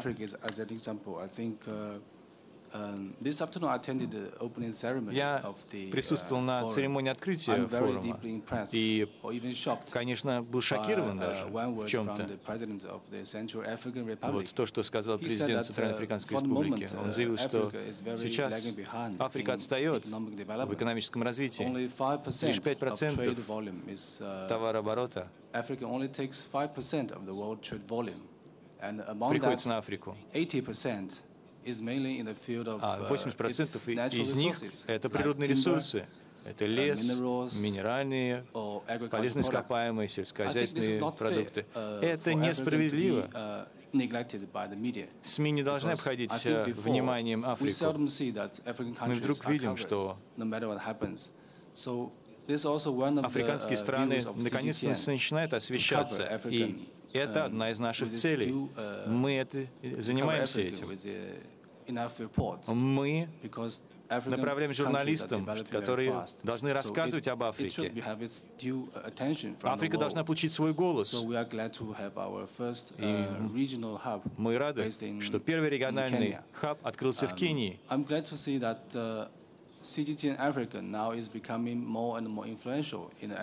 И сейчас мы становимся все более влиятельными на африканском континенте. У нас есть специальный блог Africa Life, прямые новости из Африки, и есть еженедельная программа,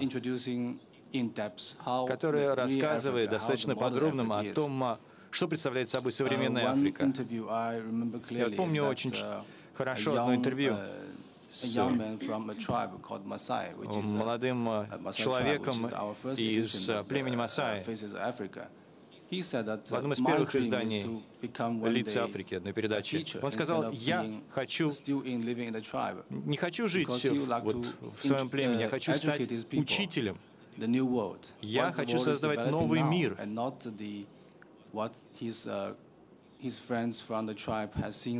Я хочу посмотреть мир, я хочу научить других людей. Мне кажется, это очень хорошее явление. Это означает, что современное поколение африканцев, они более открыты, они смотрят на другие страны. То же самое касается Китая. Вот что касается клише, стереотипов Китая, про Китай, не знаю, на что указывают западные СМИ.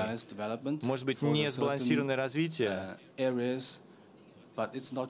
некоторых регионов, но это неправда. У нас 56 национальностей, народностей проживает в Китае. Это то, что называется меньшинство, но мы живем в гармонии.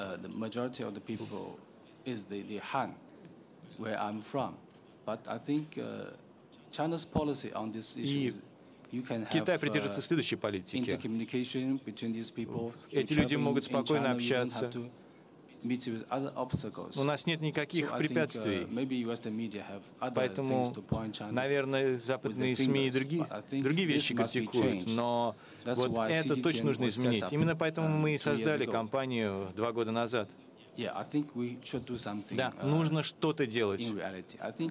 RT, Аль-Джазира сделали первый шаг в этом направлении. Самое главное — продолжать идти в этом же направлении. Не нужно сдаваться.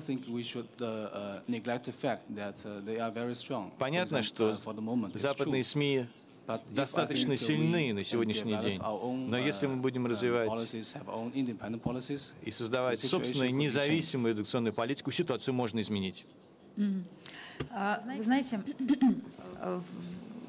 есть такая русская пословица: прежде чем признать болезнь, прежде чем начать лечить болезнь, ее нужно признаться в том, что она существует, и понять источник заражения, чем она вызвана. Вот вы как руководитель СМИ, как менеджер медийный, наверняка можете ответить на вопрос. Вот те стереотипы о Китае, которые появляются в западной прессе, чем они вызваны? Они связаны с тем, что есть намерение кого-то сверху, может быть, это какое-то политическое противостояние, это намерение ослабить Китай, или это связано, как говорила Маргарита, просто с низкой квалификацией, с некомпетентностью журналистов, с тем, что они просто не знают страну, не знают, что о ней можно рассказать, и здесь тогда должен работать разработать рецепт господина Хашеми, как можно больше рассказывать о своей стране, и тогда начнется разворот информационной политики и в освещении Китая в западных СМИ. Ну, я думаю, и то, и другое. Во-первых, это, конечно, тесно связано с бурным экономическим развитием Китая. Китай сейчас стал второй по величине экономикой в мире. Так что я считаю, возможно, западные страны опасаются такого развития событий, как вот так Китай вышел на мировую арену, может быть, это нарушит равновесие. А второе, то, что вы говорили, это тоже имеет место. Мы видим, да, западные СМИ действительно доминируют в мире. И вот наш, например, канал CGTN, мы тоже. У нас есть собственная независимая политика. Мы тоже пытаемся сломать те правила, которые установили западные СМИ. У нас есть своя позиция. Мы рассказываем, например, о том, что происходит на африканском континенте. Про это западные СМИ рассказывают не очень много. У нас сейчас есть корреспонденты практически по всему миру. И мы стараемся как можно более оперативно освещать происходящие в мире события. Например, недавно состоялась историческая встреча между Северной и Южной Кореей. И мы были первым телеканалом в мире, который рассказал в прямом эфире об этой исторической встрече, эти переговоры в маленькой комнате. И вот этот разговор очень дружелюбный. А я отметил тогда для себя, что CNN сделал это позже на 30 секунд, а в BBC еще больше времени потребовалось. Они еще позже нарушили эфир и сообщили об этом. Я там не помню, сколько у них была задержка. Я вот находился тогда у нас в студии, и я с удовольствием сказал коллегам: смотрите, видите, важное событие произошло, и мы были первыми из крупных телеканалов, кто об этом сообщил. Я не помню, как РТ освещала этот эпизод, но я помню, что мы были первыми. В общем, чтобы исправить это неравенство, потребуется очень много работы, потребуется много времени. И мы вместе с РТ делаем первые шаги в этом направлении. Но это очень важно. Нужно помогать друг другу, учиться друг у друга, действовать, с одной стороны, независимо, с другой стороны, проводить собственную политику. Я считаю, вот так и нужно действовать. Те страны, которые чуть менее развиты, чем другие, им нужно создавать свои собственные сильные СМИ. Можно, Евелин, я отвечу на ваш вопрос одной историей? Это действительно такой вопрос постоянный, почему они так пишут и про нас, и про Китай, и про Иран, потому что они получают такие указания прямо или косвенно, или потому что невежество, нежелание знать. И я тут согласна с коллегой из Китая, что оба вида несправедливости имеют место быть. Расскажу одну историю. 10 лет назад, 11 уже, я встречалась с вице-президентом Fox News как раз в разгар, помните, были такие очень серьезные протесты в Грузии, которые многотысячные, они разгонялись акустическими пушками, была совершенно жесточайшая картинка разгона этих мирных демонстраций против Саакашвили. И буквально за неделю до этого были протесты в Мьянме. И это протесты в Мьянме на всех американских каналах круглосуточно освещалось. Естественно, с понятным, абсолютно в одной линии с внешней политикой США по отношению к Мьянме в тот момент ключе. Значит, они утренние шоу, во время которых люди должны завтракать свои развлекательные, начинали с этих протестов. Про Грузию же не было сказано ни слова, в частности, на Fox, ни одного слова, ни разу. Я у него спросила, Я говорю, объясните мне, пожалуйста, почему вот вы сейчас не рассказываете про Грузию? Там такая картинка, не нужно мне говорить, что это не телевизионно, картинка просто, ваши зрители не могли бы глаз оторвать от экрана. Он говорит, нам кажется, что нашей аудитории это неинтересно, потому что это далеко. Я говорю, ну вот вы знаете, Мьянма, она вообще-то еще дальше. И буквально вчера вы все свои выпуски начинали и заканчивали Мьянмой. У вас эти протесты не сходили неделями с экранов, а про Грузию ни слова. Почему вашей аудитории Грузия далеко, а Мьянма нет? На что он, ничтоже сумняшися, мне сказал, ну подождите, про протесты в Мьянме определенно высказался наш Госдепартамент. А про протесты в Грузии Госдепартамент не сказал ни слова. И мы исходим из того, что раз Госдепартамент не сказал ни слова про Грузию, нашей аудитории это неинтересно. Вот картинки нужно цеплять к синхрону, здесь синхрон уже есть, то есть есть комментарий. Вполне понятно. Ерлан, что делать-то будем? Вам досталась роль арбитра. Андрей Георгиевич только что употребил такое слово «пищевая цепочка». Ну, есть она и в информационном пространстве тоже пищевая цепочка. Есть более крупные страны, доминирующие, средние страны, и страны, которые в меньшей степени участвуют в глобальном информационном обмене. И кажется, вы тоже говорили, приводя в пример разговор со своими коллегами, что когда происходили какие-то случаи там несправедливого или там некорректного освещения, что ваши коллеги говорили, ну и что там. Да? Такие же ситуации бывают же и на других уровнях тоже. Иной раз тоже бывает, что в некоторых российских СМИ там появляются какие-то материалы. Мы тоже обращаемся к коллегам и тоже говорят, ну и что? Не обращайте внимания. Так что, мне кажется, еще одна самая главная проблема – это корректность и компетентность, потому что, к сожалению, еще и происходит в определенной степени депрофессионализация.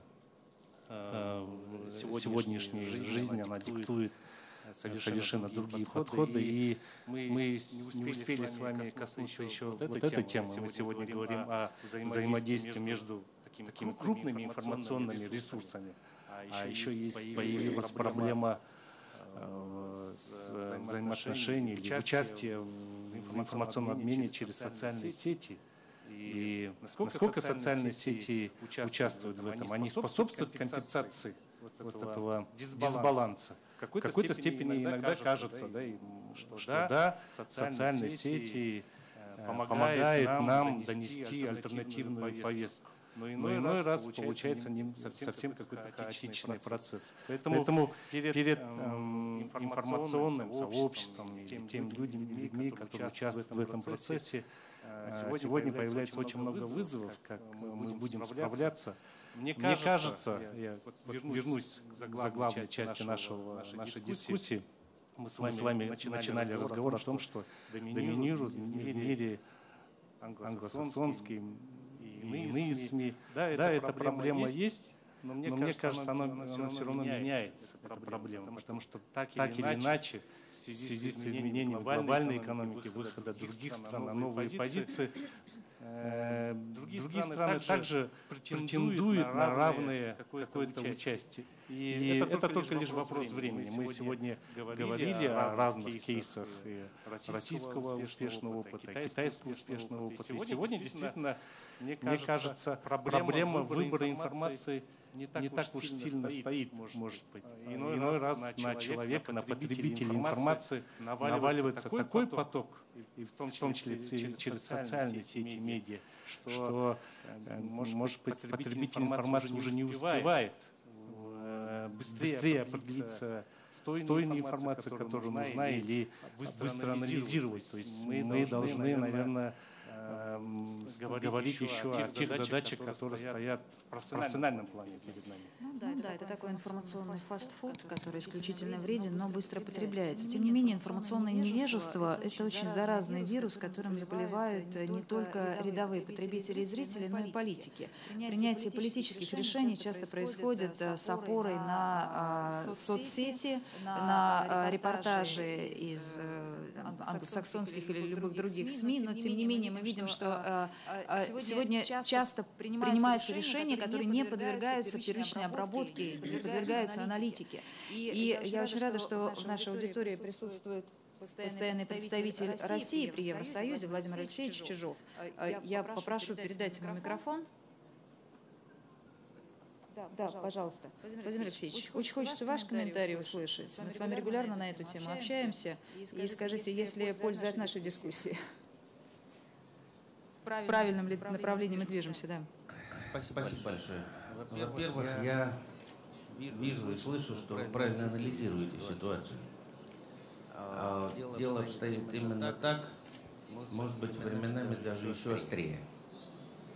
Когда уровень профессионализма, о котором Маргарита говорила, он буквально, так сказать, до плинтуса снижается. Но не только это.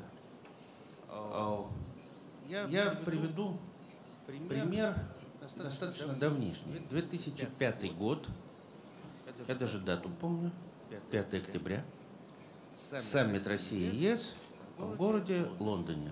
Тогда было британское председательство, а в те поры страновое председательство еще играло намного более существенную роль, чем сегодня. Саммит прошел, я помню, по собственным ощущениям, достаточно гладко. И пресс-конференция. Все, там выступили. Наш президент, выступил Тони Блэр, который тогда премьером был. И первый вопрос от вышеупомянутого BBC, обращенный к Тони Блэру. Господин премьер-министр, не беспокоитесь ли вы растущей зависимостью Европейского Союза от энергопоставок из России? Я наблюдал с первого ряда за реакцией Блэра. Мне показалось, что он был искренне удивлен. Ответил примерно так, я, естественно, цитирую по памяти, что вы меня спрашиваете? Это не при мне началось. Это началось там 30 лет тому назад. И никаких проблем до сегодняшнего дня не было. И дальше дискуссия на пресс-конференции пошла своим чередом. Час спустя я возвращаюсь в гостиницу. Ну и что делает профессиональный дипломат, оказавшись в гостинице? Первым делом включает телевизор. BBC. Не только BBC. Все каналы британские один в один, одними словами. Только эта тема о растущей зависимости Европы уже более широко от российских энергопоставок и что с этим делать, как с этим бороться. Вот с того дня эта тема не сходит с первых фактических полос и с телеэкранов, и соцсетей, добавлю к этому, до сегодняшнего дня. Сегодня, насколько я информирован, несколько часов назад Еврокомиссия приняла решение о закрытии антимонопольного расследования в отношении «Газпрома» и его дочерних фирм, которое было принято, достаточно долго это шло, было принято на основе договоренностей, как говорится, полюбовных, не сопряженных, то есть, если проще говорить, то обошлось без штрафов. Понятно, что это не всем понравилось. Но тем не менее, я предвижу, что тема, опять-таки, зависимости от России в том, что касается энергетики, она как бы получит новый такой импульс. Будем разъяснять. По квартирам, как сказала Рита, да? По квартирам, да. Национальным квартирам, а также по штаб-квартирам. По брюссельскому общежитию. Спасибо. Мы не ищем легких путей. Большое спасибо за ваш комментарий. Вот это был комментарий, как говорится, с переднего края фронта информационного. У нас остается совсем немного времени. Я хотела бы, чтобы мы вернулись к теме, а что же делать? Да, здесь, в общем, каждая сторона смогла поставить проблему и поделилась своими соображениями, но давайте ответим на вопрос, а есть ли смысл в объединении, вот в том, которое произошло здесь сегодня и в дальнейшем, как, наверное, уже более практического свойства? Есть ли смысл и есть ли польза от взаимодействия средств массовой информации, которые не входят в мейнстримовский вот этот круг, и чем мы можем помочь друг другу? Андрей Георгиевич, сознательно вас пропущу, начну с господина Хашимиева, вам предоставлю слово в финале. Спасибо большое. Есть два подхода и два взгляда. Во-первых, мы можем анализировать ситуацию и найти решение. Я вот согласен с госпожой Симоньян, потому что вот структура разные, и мы не можем сказать, что структуру можно менять. Это гегемония, о которой вы говорили, нам говорит о том, что все эти, которые приходят сюда делать репортажи из других стран, они под влиянием гегемонии, западной гегемонии, делают, что хотят. То есть вот они собирают информацию вот по-своему. Эту гегемонию, да.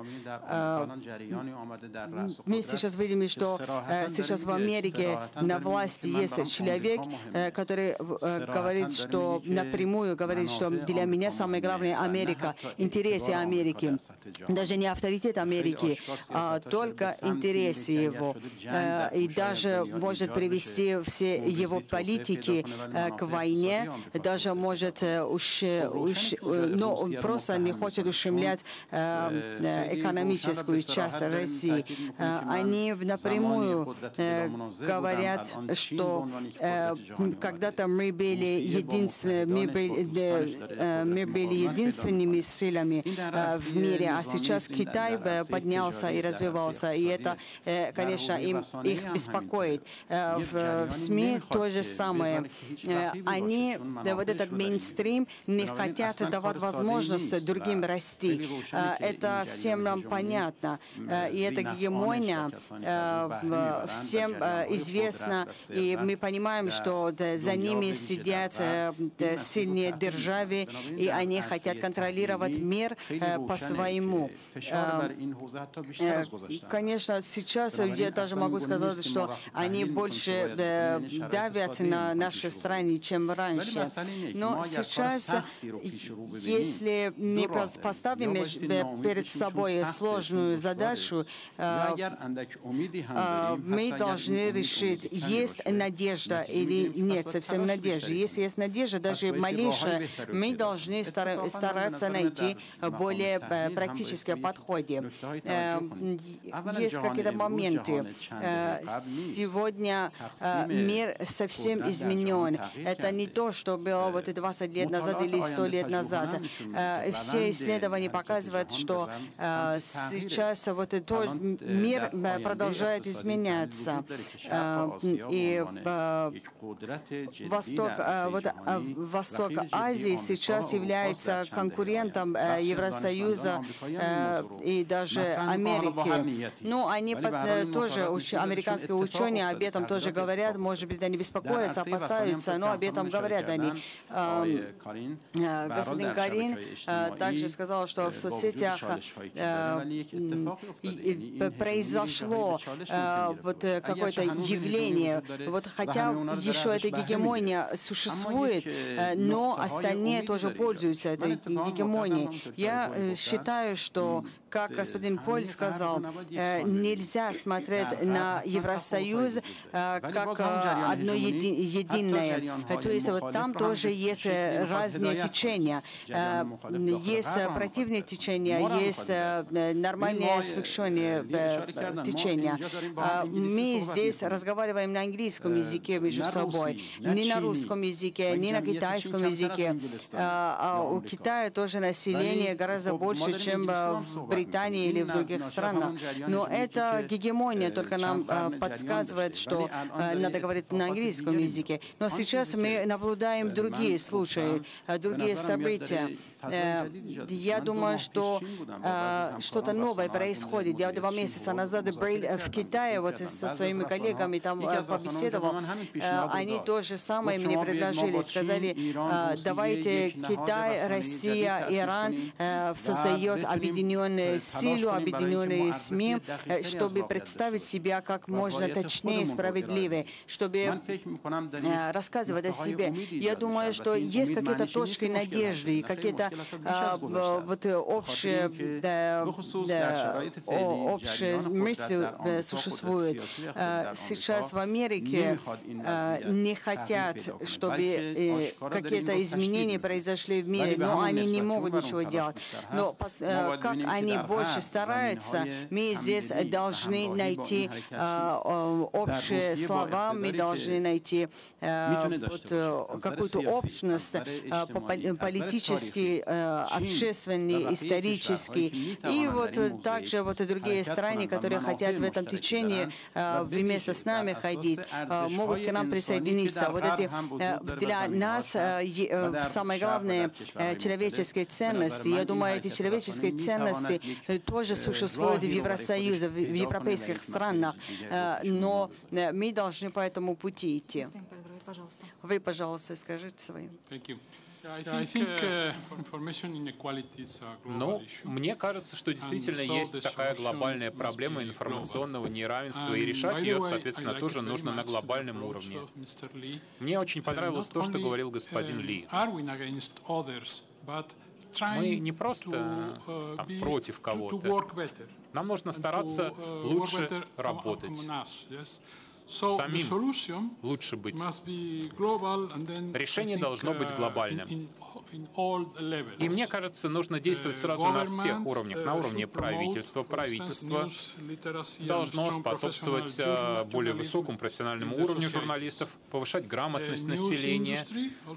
Потом медиаиндустрия, она должна обеспечивать высокое качество журналистики, завоевывать доверие публики, исправлять фейковые новости. Затем технологические компании, они должны вкладывать деньги в инструменты, которые будут бороться с фейковыми новостями и мешать теми, кто наживается на этом, и повышать контроль за тем, как используется информационное пространство. Что касается населения, нужно повышать его грамотность в том, что касается потребления новостей. Но и как отдельные люди, по отдельности мы все должны пользоваться различными источниками информации. И нужно критически воспринимать всю информацию, которую мы читаем и что мы смотрим по телевизору. Спасибо. Пожалуйста, ваши 2 минуты. Мы, чтобы уложиться в регламент, должны уже. Хорошо, я скажу просто. Знаете, когда мы вместе, мы сильнее. Когда мы порознь, то мы слабы. Так что все страны, во-первых, должны развивать собственные СМИ. А на региональном уровне, я считаю, вот мне понравилось то, что сказал господин Хашеми. Нужно объединяться. Вот, например, в Азии у нас есть ABU, Азиатский вещательный союз, и Китай является членом этого союза, и каждый год мы обмениваемся информацией, документами между разными странами, как мы работаем, учимся друг у друга, обмениваемся информацией в нашем регионе. Вместе с тем, я считаю, что можно учиться и у западных СМИ. У них тоже есть чему поучиться. Например, в плане технических каких-то новшеств. Конечно, их политика нас не интересует, а вот технические новинки, да, это было бы полезно. Так что через такое сотрудничество, я считаю, мы можем извлечь для себя пользу. Умение объединяться у них тоже можно было бы поучиться. Да, пожалуйста. Во-первых, мы должны перестать испытывать иллюзии.